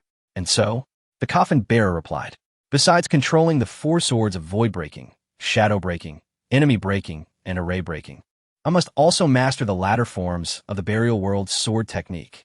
Chun Chang'an declared, you lack the cultivation to unleash the power of those advanced forms. The coffin bearer countered. Chun Chang'an nodded, then allow me to enter your realm and give it a try. With that, he vanished from sight, leaving behind a palm-sized ancient bronze coffin suspended above the bed. The burial world sword technique comprises instant kill, throat sealing, sky shattering, earth annihilating, star severing, moon falling, sun breaking, immortal slaughtering, and god shaking. Chun Chang'an had previously only mastered the sky shattering form. Now, he endeavored to practice earth annihilating and star severing. A night passed. Emerging from the burial god coffin, upon sitting on the bed, Chun Chang'an expressed his disappointment. Coffin bearer, time was insufficient. If only you could unlock the thousand-fold time realm. In that realm, one could cultivate for 100 years while only a year would pass outside. Such a notion was terrifying indeed. Naturally, Chun Chang'an wished to continue his training within. You must find the wheel of time, the coffin bearer replied. However, this world may not possess it. For the wheel of time can only be crafted by deities who comprehend the laws of time and have cultivated the divine authority of time. One wonders if any such beings have perished in this world. You should seek their hidden abodes or places of demise. Anticipating Chun Chang'an's inquiries, the coffin bearer elaborated. Chun Chang'an nodded. Meanwhile, outside, a commotion erupted. Chun Chang'an hurriedly stepped out to find Fei, Xinc, and Ji Xuangu confronting a group led by Lin Tong, whose eyes burned with fury, fueled by the grief of losing his son, daughter-in-law, and granddaughter. Fei Xinc, my son, daughter-in-law, and granddaughter are all dead. Lin Tong's icy words dripped with murderous intent and resentment. Oh, they're dead? Fei Xinc and Ji Xuangu feigned shock. Congratulations. Your son and granddaughter are gone. I heard you only had one son. Oh dear. Your line is extinct. Fei Xinc chuckled. Lin Tong glared at Fei Xinc. You were once associated with Lin Han. Why such cruelty? Huh, old fool, what do you mean? Fei Xinc replied, unfazed. Was it you? Lin Tong gritted his teeth. Huh, where's your evidence? Fei Xinc shrugged nonchalantly. Their suspicion of Fei Xinc stemmed from their belief that Chun Chang'an lacked the strength to commit such acts. Only Fei Xinc had the capability. Fei Xinc, we will not rest until you are dead. Lin Tong spat each word with venom. Oh, how terrifying. Fei Xinc rolled his eyes dismissively. At that moment, another figure emerged from within the house, none other than the scholar in humble garb. As he stepped out, the Lin family recoiled. The scholar yawned and fixed his gaze on Lin Tong and his kin, stating coolly, shut up, either leave, or I will kill you now, sending you to reunite with that worthless Lin Han. Lin Tong's face darkened immediately. He addressed the scholar respectfully, Senior, leave. The scholar interjected before Lin Tong could finish. His face froze in shock. He shot a resentful glance at Fei Xinc, then at Chun Chang'an, before retreating in defeat. Faced with a formidable sword monarch, they had no choice but to await their ancestor's intervention. It was unlikely that their ancestor would risk antagonizing a sword monarch for such a peripheral descendant. Come, treat me to a meal. I am starving. The scholar in humble garb declared as he strode towards the first floor. Yes, yes. Ji Xuangu sighed in relief, then beamed with joy, eagerly leading the way. With such a powerful ally, everyone felt a temporary sense of security. Meanwhile, at the Jun family estate, the third elder of the Jun family awaited the return of the guard sent to investigate the cause of Jun Wu Jian's death. He learned that Chun Chang'an had appeared in Zhongzhou City and clashed with the Lin family. The scholar in humble garb? Could it be him? The third elder, Jun Yihan, gazed at the information he held, his expression one of shock. Previously, in Chang'an City, he had wanted to take action against Chun Chang'an, but a powerful sword cultivator had been secretly protecting him. Now, he suspected that this individual was none other than the scholar in humble garb. Observing Jun Yihan's grim countenance, the kneeling guard continued. All of this was instigated by a woman named Gu Qingcheng. He proceeded to recount the reasons behind the conflict involving Chun Chang'an, Jun Wu Jian, and others, along with Chun Chang'an's background. These matters were not secrets in Chang'an City and were easily uncovered. After listening, Jun Yihan's expression grew increasingly cold. They all claimed that Chun Chang'an had entered the abyss of demon burial? Perhaps not. Jun Yihan's mind raced to fill in the gaps. Soon, he reached a conclusion. His eyes brightened. Yes, that must be it. Chun Chang'an must have been taken away by the scholar in plain robes during the year he vanished. This resulted in a significant increase in his power, and the guardian behind him is none other than the scholar in plain robes. Furthermore, ever since Chun Chang'an arrived in Zhongzhou City, the scholar had appeared as a meticulous master. This could be Fa Ade, his true disciple. Is that Chun Chang'an? The guards, upon hearing Jun Yihan's voice, began to ponder as well. Their eyes lit up, and they clasped their fists, exclaiming, Third Elder, you are indeed wise. We admire you. A mere trick, and you think it could elude my keen eyes? Jun Yihan replied with pride. Suddenly, he recalled something and asked coldly, "Where is Gu Qingcheng?" "She has gone to the 100-Flower Immortal Sect," one guard responded. Upon discovering that all matters were tied to a woman named Gu Qingcheng, he had specifically investigated her whereabouts. Eventually, he found that the woman had also arrived at the sacred land. Huh, Jun Yihan sneered. Did she not claim to be the woman of our Jun family's Jun Wujian? Find a way to abduct her without alarming the 100-Flower Immortal Sect. Yes, the guard replied. Also, continue to monitor Chen Chang'an and the others, but do not provoke them. After speaking, Jun Yihan rose and departed, stating, "I must inform the clan leader. Chen Chang'an must not be disturbed for the time being." Chen Chang'an and his companions had stirred up conflict with the Lin family in Zhongzhou City, making the news known to nearly everyone in the eastern state. It even spread far and wide, given that it involved a scholar in plain robes who was a sword monarch. In a nearby inn, a tall and graceful woman stood by the window, lost in thought. "Are you certain that the young man following Fei Xinshi is named Chen Chang'an?" After a moment, the woman, her face partially concealed by a white veil, slightly parted her crimson lips. "Yes, Saintess, that Fei Xinshi does indeed call him Chen Chang'an," replied one of the women behind her, their expressions filled with confusion. They could not fathom why their Saintess showed interest in someone named Chen Chang'an. The person before them was none other than Ning Tingyu, the Saintess of the 100-Flower Immortal Sect. Upon hearing this, her eyes shimmered with layered, intricate emotions. "Chen Chang'an. Back in the Eastern State's secret realm, you kicked me and slapped my face. Now that you have come here, I shall make you pay," she thought indignantly, waving her hand to dismiss the women behind her. In an instant, she changed into a fitted black outfit, her demeanor exuding a determined elegance as she prepared to confront someone. Suddenly, she hesitated. "Forget it, considering you helped me escape. I'll just give you a small lesson," she murmured softly, then changed into a pristine white gown, donning a white hat to obscure her captivating beauty, and flew out the window, vanishing into the night sky. That night, a full moon hung in the sky, surrounded by twinkling stars. The entire Zhongzhou city buzzed with excitement, various lights embellishing the bustling night market, creating an enchanting spectacle. Chen Chang'an sat cross-legged in his room, immersing himself in the sword insights imparted by the Eighth Master. Suddenly, he sensed movement at the window. "Who is it?" Chen Chang'an's eyes snapped open, and 8 flying swords hovered in front of him, emitting a resonant hum. Any sign of danger would provoke them to strike with lethal intent. Chen Chang'an. At that moment, a slender white figure slipped inside, accompanied by a captivating floral scent, heightening Chen Chang'an's vigilance. A woman, and a beautiful one at that. Fei Xinshi had said that the more beautiful a woman is, the more deceptive she can be. One must be cautious. "Is it you?" Upon seeing the visitor, Chen Chang'an froze. The person before him was Ning Tingyu, whom he had encountered in the Eastern State's secret realm. Faced with the 8 swords pointed at her, she felt as if 8 venomous snakes had fixated on her, causing every hair on her body to stand on end. This guy has an unnerving rate of advancement. But in the next moment, her frustration surged.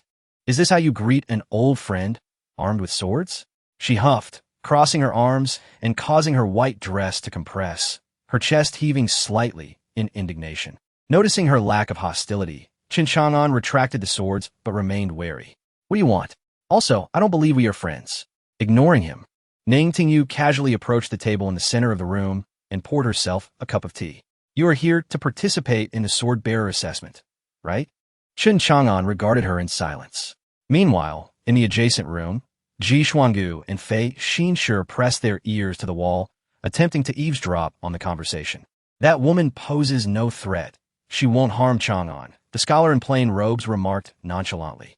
TSK, this little brother of mine is impressive. A saintess has come to seek him out," Fei Xinshi declared with pride. "Saintess? Which sect does she belong to?" Ji Xuangu asked, astonished. "How do you know?" TSK. That distinct floral fragrance belongs to the women of the 100-Flower Immortal Sect, Fei Xinshi boasted. "As for who she is, do we need to guess? The only one who has interacted with that Chen Chang'an is the Ning Tingyu you mentioned." At this, Ji Xuangu's expression turned grave. "What does Ning Tingyu want with Chen Chang'an? What else could it be? A woman visiting a man at night usually means either a fight or a romantic engagement." Fei Xinshi scoffed. Ji Xuangu's eyes widened in disbelief. How could that be? They've only met a few times, and there are grievances between them. You really don't understand women, do you? A woman's curiosity towards a man is often the beginning of a nightmare, Fei Xinshe retorted, rolling his eyes at Ji Xuangu. The two continued to eavesdrop. Back in Qin Chang'an's room, Ning Tingyu smiled. So let us form a team. Even she was unaware of her motives. She had initially intended to confront Qin Chang'an, but found herself unable to strike. Instead, they engaged in casual conversation, leading her to guess at his intentions. We can team up? Qin Chang'an asked, puzzled. Of course. We team up to eliminate our opponents. That's how the top talents from major factions operate. Ning Tingyu chimed, so, teaming up with me is to your advantage. It's better than going solo. After all, we collaborated in the Eastern States' secret realm, did we not? Qin Chang'an scrutinized Ning Tingyu, noticing the fleeting glimmer in her star-like eyes, which hinted at a mix of anticipation and apprehension. Furthermore, when she cautiously sipped her tea, partially unveiling her veil, it became evident she was being careful. All right, I agree. Qin Chang'an nodded. Chapter 90. The deepest hatred for men more handsome than oneself. Oh.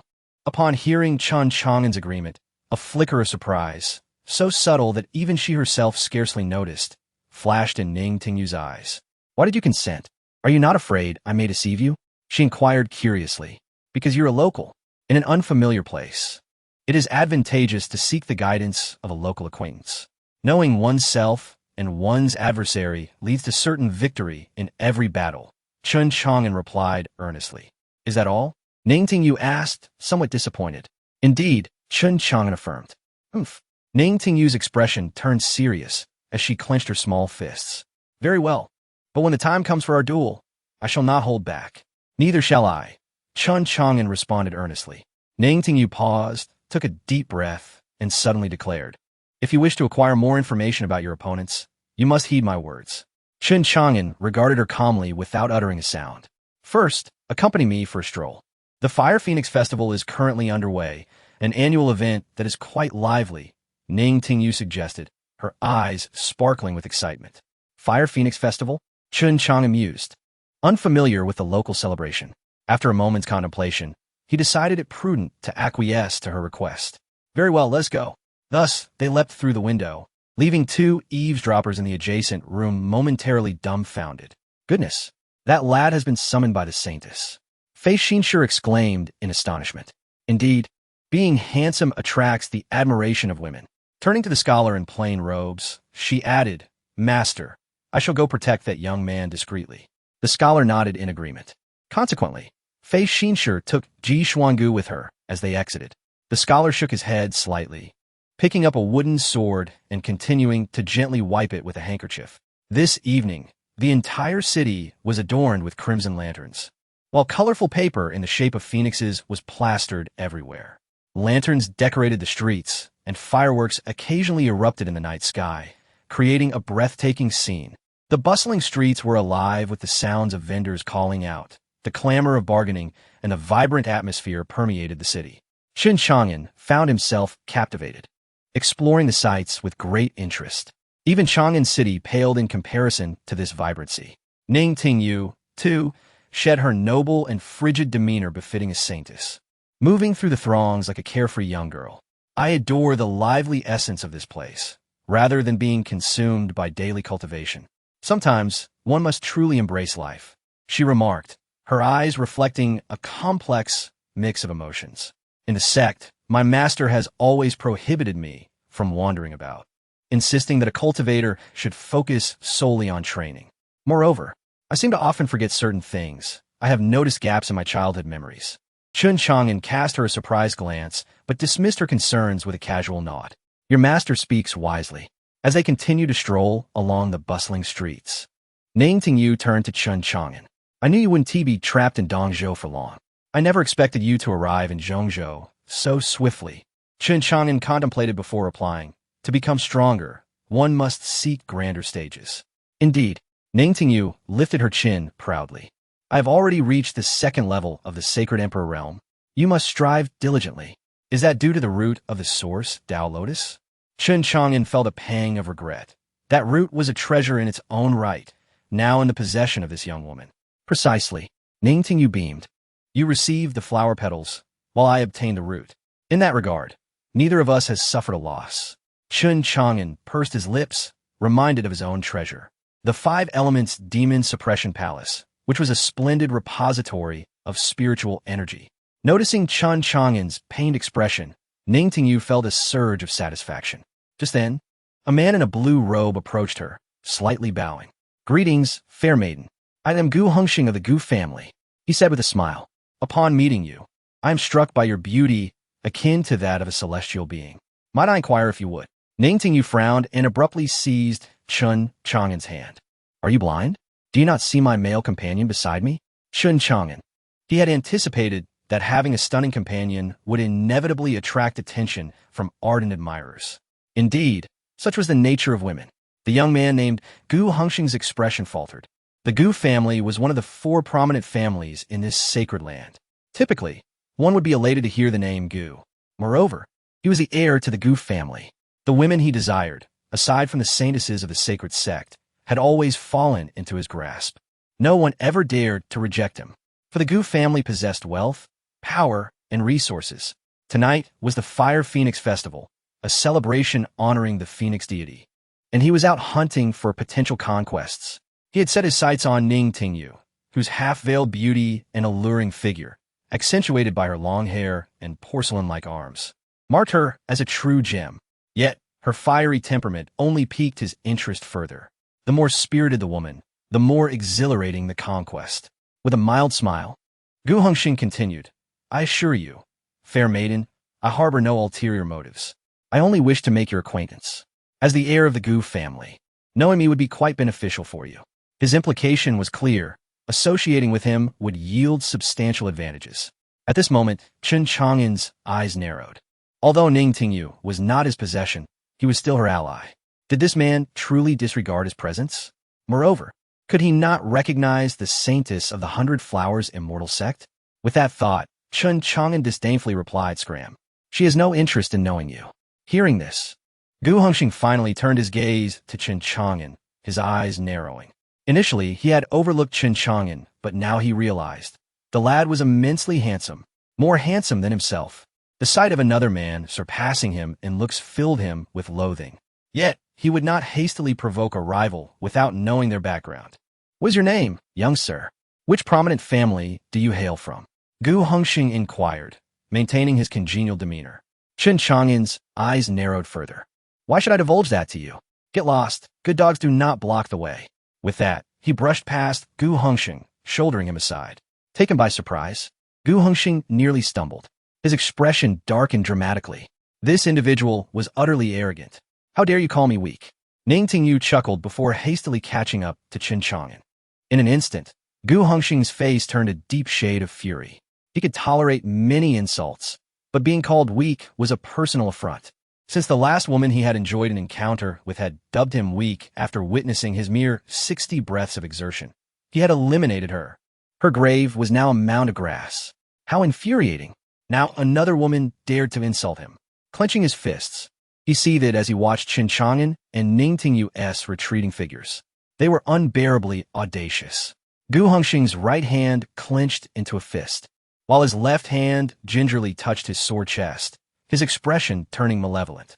"Young master, that man is Chun Chang'an, the one who clashed with the Lin family a few days ago." At that moment, 2 elderly men appeared beside Gu Hengxing and whispered, "Oh, Chun Chang'an? So he is merely a rustic from that remote corner of Dongzhou."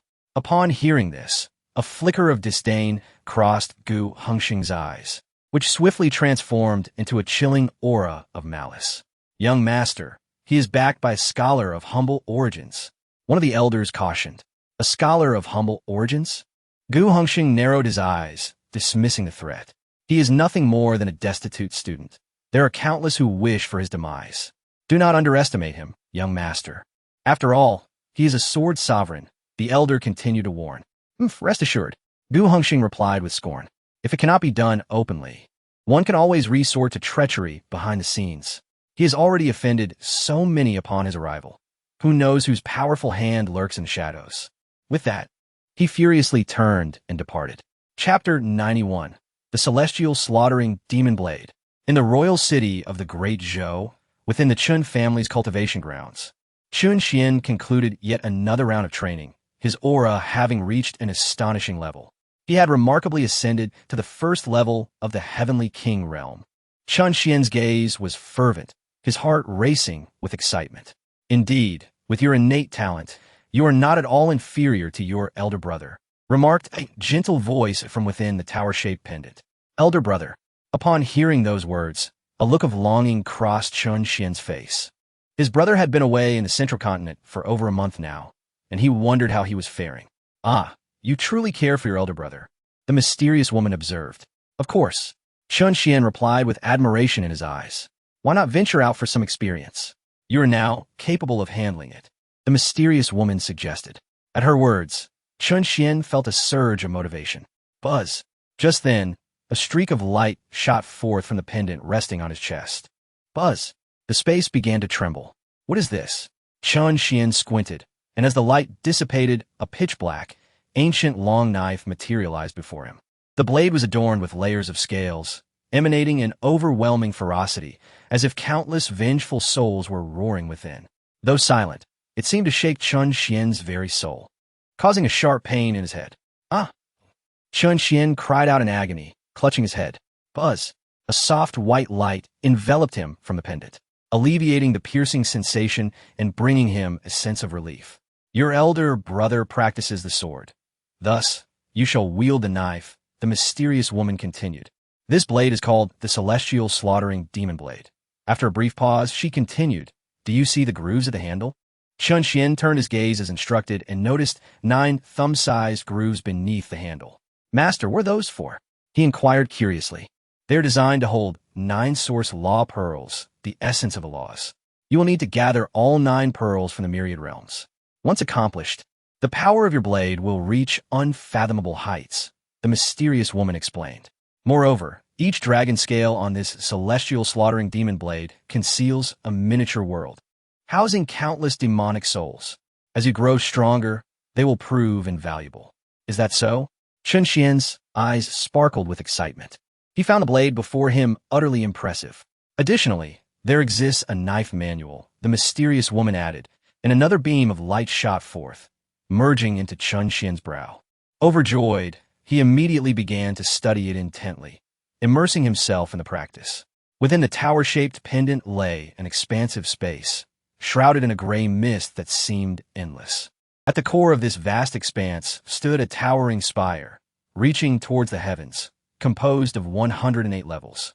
Each level radiated boundless ferocity, and the rhythmic pounding of a heart echoed like thunder, while the distant roars of fierce beasts could be faintly heard. Atop the 108th level, a woman stood before a window, gazing into the infinite void.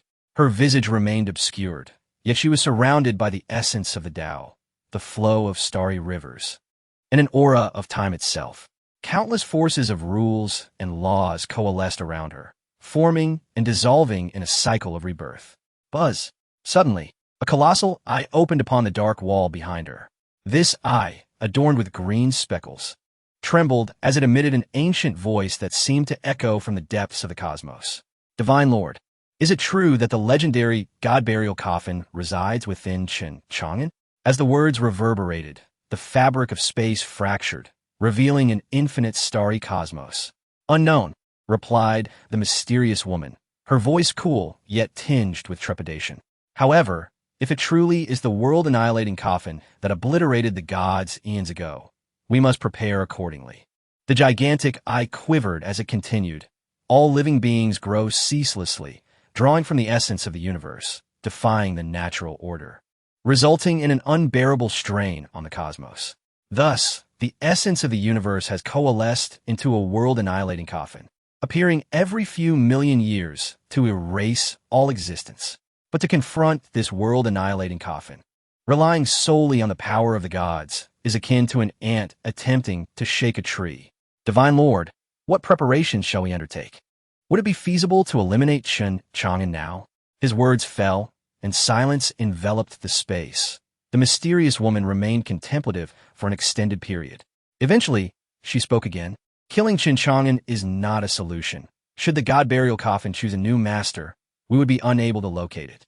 We must either obliterate its source or devise a strategy that neither exacerbates the burden on the universe nor endangers the lives of the sentient beings. Pausing for a moment, the mysterious woman continued, "Thus, we must invest all our efforts to ensure that this child, Chun Xian, grows into a true innate god, a deity capable of rivaling the creator god, destined to be the savior. The vast I pondered, therefore, if Chun Xian matures, he may either prevent his elder brother from annihilating the world, or, together with his brother, thwart the god-burial coffin from burying existence." Once the ancient voice concluded, silence reigned over the entire space. Meanwhile, in Chun Xian's cultivation domain, a surge of formidable blade energy erupted. Buzz! This blade energy manifested into a terrifying silhouette of a celestial blade above the Chun family estate. This spectacle astonished all in Chang'an City and roused the attention of the Chun family's elders. Soon, waves of powerful consciousness swept toward Chun Xian's training ground. A swordsman, he has become a blade king. What terrifying talent! Chun Xian is merely 15. Gasps of astonishment filled the air. Then, Chun Xian Tong and 9 elders appeared above Chun Xian's residence simultaneously, while other ordinary elders cast their astonished gazes towards the scene. Alas, the young master is a prodigy. I never expected young Master Xian to be equally extraordinary. Our Chun family truly is remarkable, giving rise to yet another talent of such astonishing caliber. Many members of the Chun family were brimming with excitement, their eyes gleaming with pride. In the sky, gazing at the grand celestial blade silhouette, it appeared capable of cleaving through all formidable blade energies, and even the 9th elder, a seasoned blade practitioner, displayed a satisfied expression. This boy has indeed become a blade practitioner. Ha ha ha. Then, the 9th elder burst in a hearty laughter. Chun Chang'an was a swordsman, and with the assistance of the 8th elder, he had remained steadfast. He had wanted Chun Chang'an to master both sword and blade, yet Chun Chang'an seemed disinterested in the blade. Thus, he had reluctantly relinquished that hope. However, he never anticipated that the clan leader's son would emerge as a genius in the blade arts.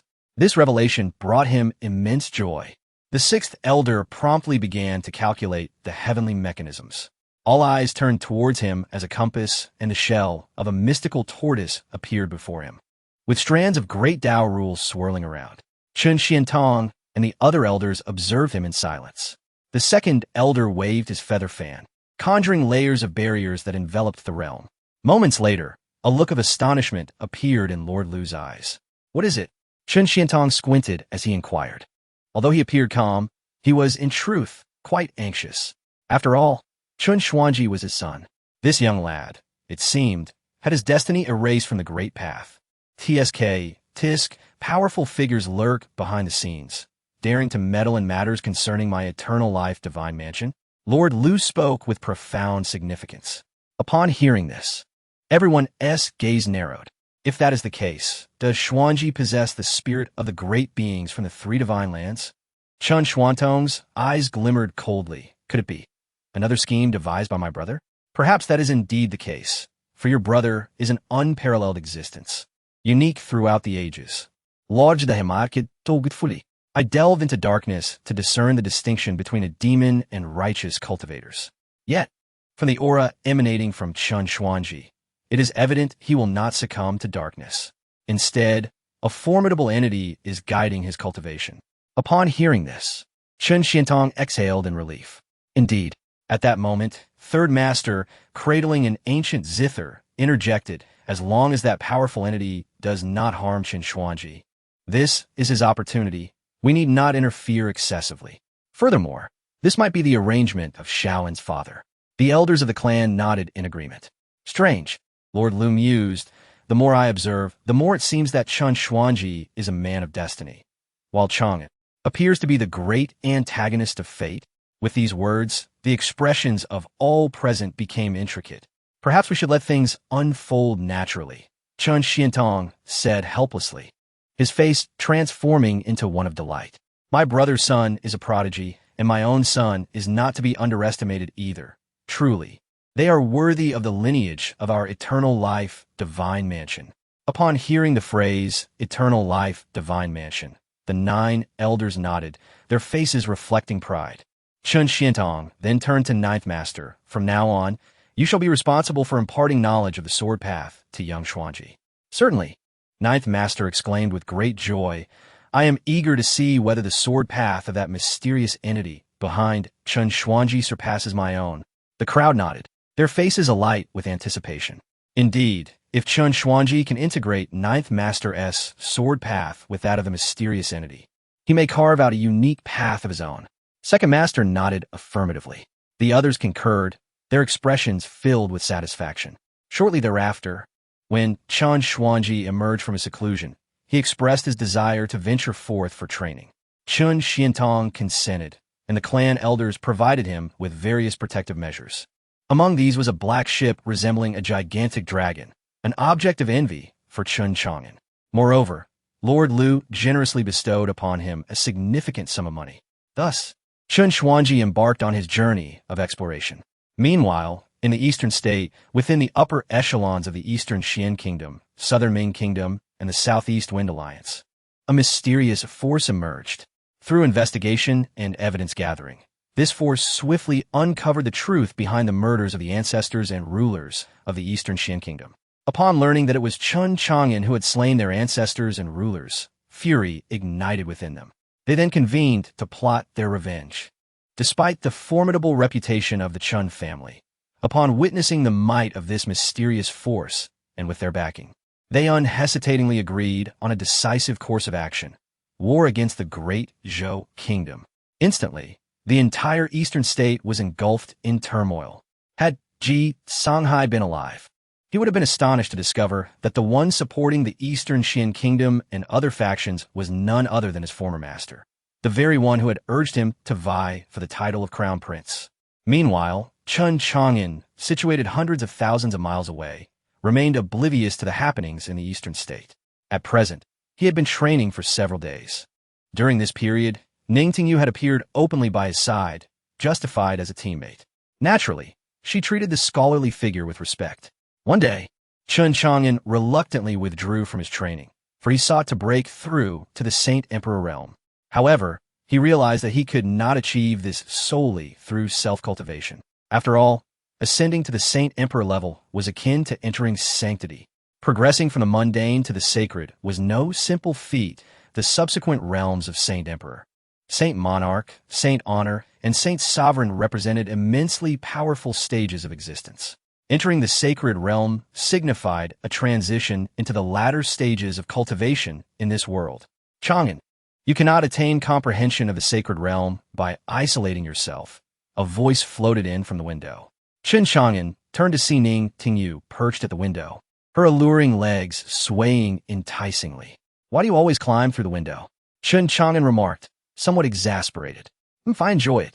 Ning Tingyu huffed, then, with anticipation, asked, shall we venture out again? The moonlight tonight is particularly beautiful, and it may aid your understanding of the sacred realm. Chun Chang'an fell silent. At that moment, the voice of the Coffin elder echoed in his mind. Kid, she speaks the truth. Go out and slay. The more, the better, especially those strong beings at the Saint Emperor level. Eliminate them, and I shall absorb their saintly chi for you. Then it can be infused directly into your body, sparing you from the arduousness of cultivation. The Coffin elder coaxed. Chun Chang'an, still contemplative, asked inwardly, Coffin elder, what is this saintly chi? It is a transformation of spiritual energy into royal-level spiritual energy. Once you possess royal-level spiritual energy, you will attain the Saint Emperor realm. Subsequently, it can be transformed into monarch-level spiritual energy and even further into sovereign-level and emperor-level spiritual energy. The Coffin elder explained, this illustrates the disparities between each realm. Typically, 10 half-step Saint Emperors cannot contend against a single Saint Emperor. Yet, you are a sword cultivator, and your unleashed sword energy remains unaffected by these royal-level spiritual energies. Upon hearing this, Chun Chang'an finally understood. No wonder he could not transform the king-level spiritual energy within him into royal-level energy despite his efforts. It seemed he was lacking something. Hey brat, are you going or not? Seeing Chun Chang'an lost in thought, Ning Tingyu was exasperated. She was the holy maiden of the 100 Flowers Immortal sect, a stunning beauty, Yet here she was, inviting him to step out, and he appeared dazed. Oomph. With this thought, her cheeks puffed in annoyance. Fine, let's go, Chen Chang'an nodded. You finally show some sense. Ning Tingyu exclaimed joyfully, turning to soar outside. Let us race to the woods outside the city. If you can catch up to me, I shall give you a piece of the original Tao lotus, a newly sprouted petal. At this, Chen Chang'an's eyes lit up with excitement. He hastened to pursue Ning Tingyu. Seeing this, her lips curled into a triumphant smile. This brat only got motivated by treasures. Let me see your speed, she murmured, and with that, her speed surged once more, like a rainbow streaking across the sky. Chen Chang'an, imbued with lightning speed, swiftly chased after her. Thus, they engaged in a spirited pursuit, quickly exiting the city of Zhongzhou and reaching the mountains beyond. Harness the wind, pierce through the air, blazing winds, fierce gales. Chen Chang'an exclaimed. Whoosh, whoosh, whoosh. In an instant, 4 flying swords materialized beneath his feet. Buzzing, the swords vibrated, and Chen Chang'an's speed intensified, creating nearly indistinguishable afterimages. Whoosh. In mere moments, he surpassed Ning Tingyu. You trickster, you actually use flying swords. Ning Tingyu, with a delicate yet commanding voice, summoned a flurry of petals that burst forth around her, each petal infused with the fragrance of blossoms, propelling her speed to new heights.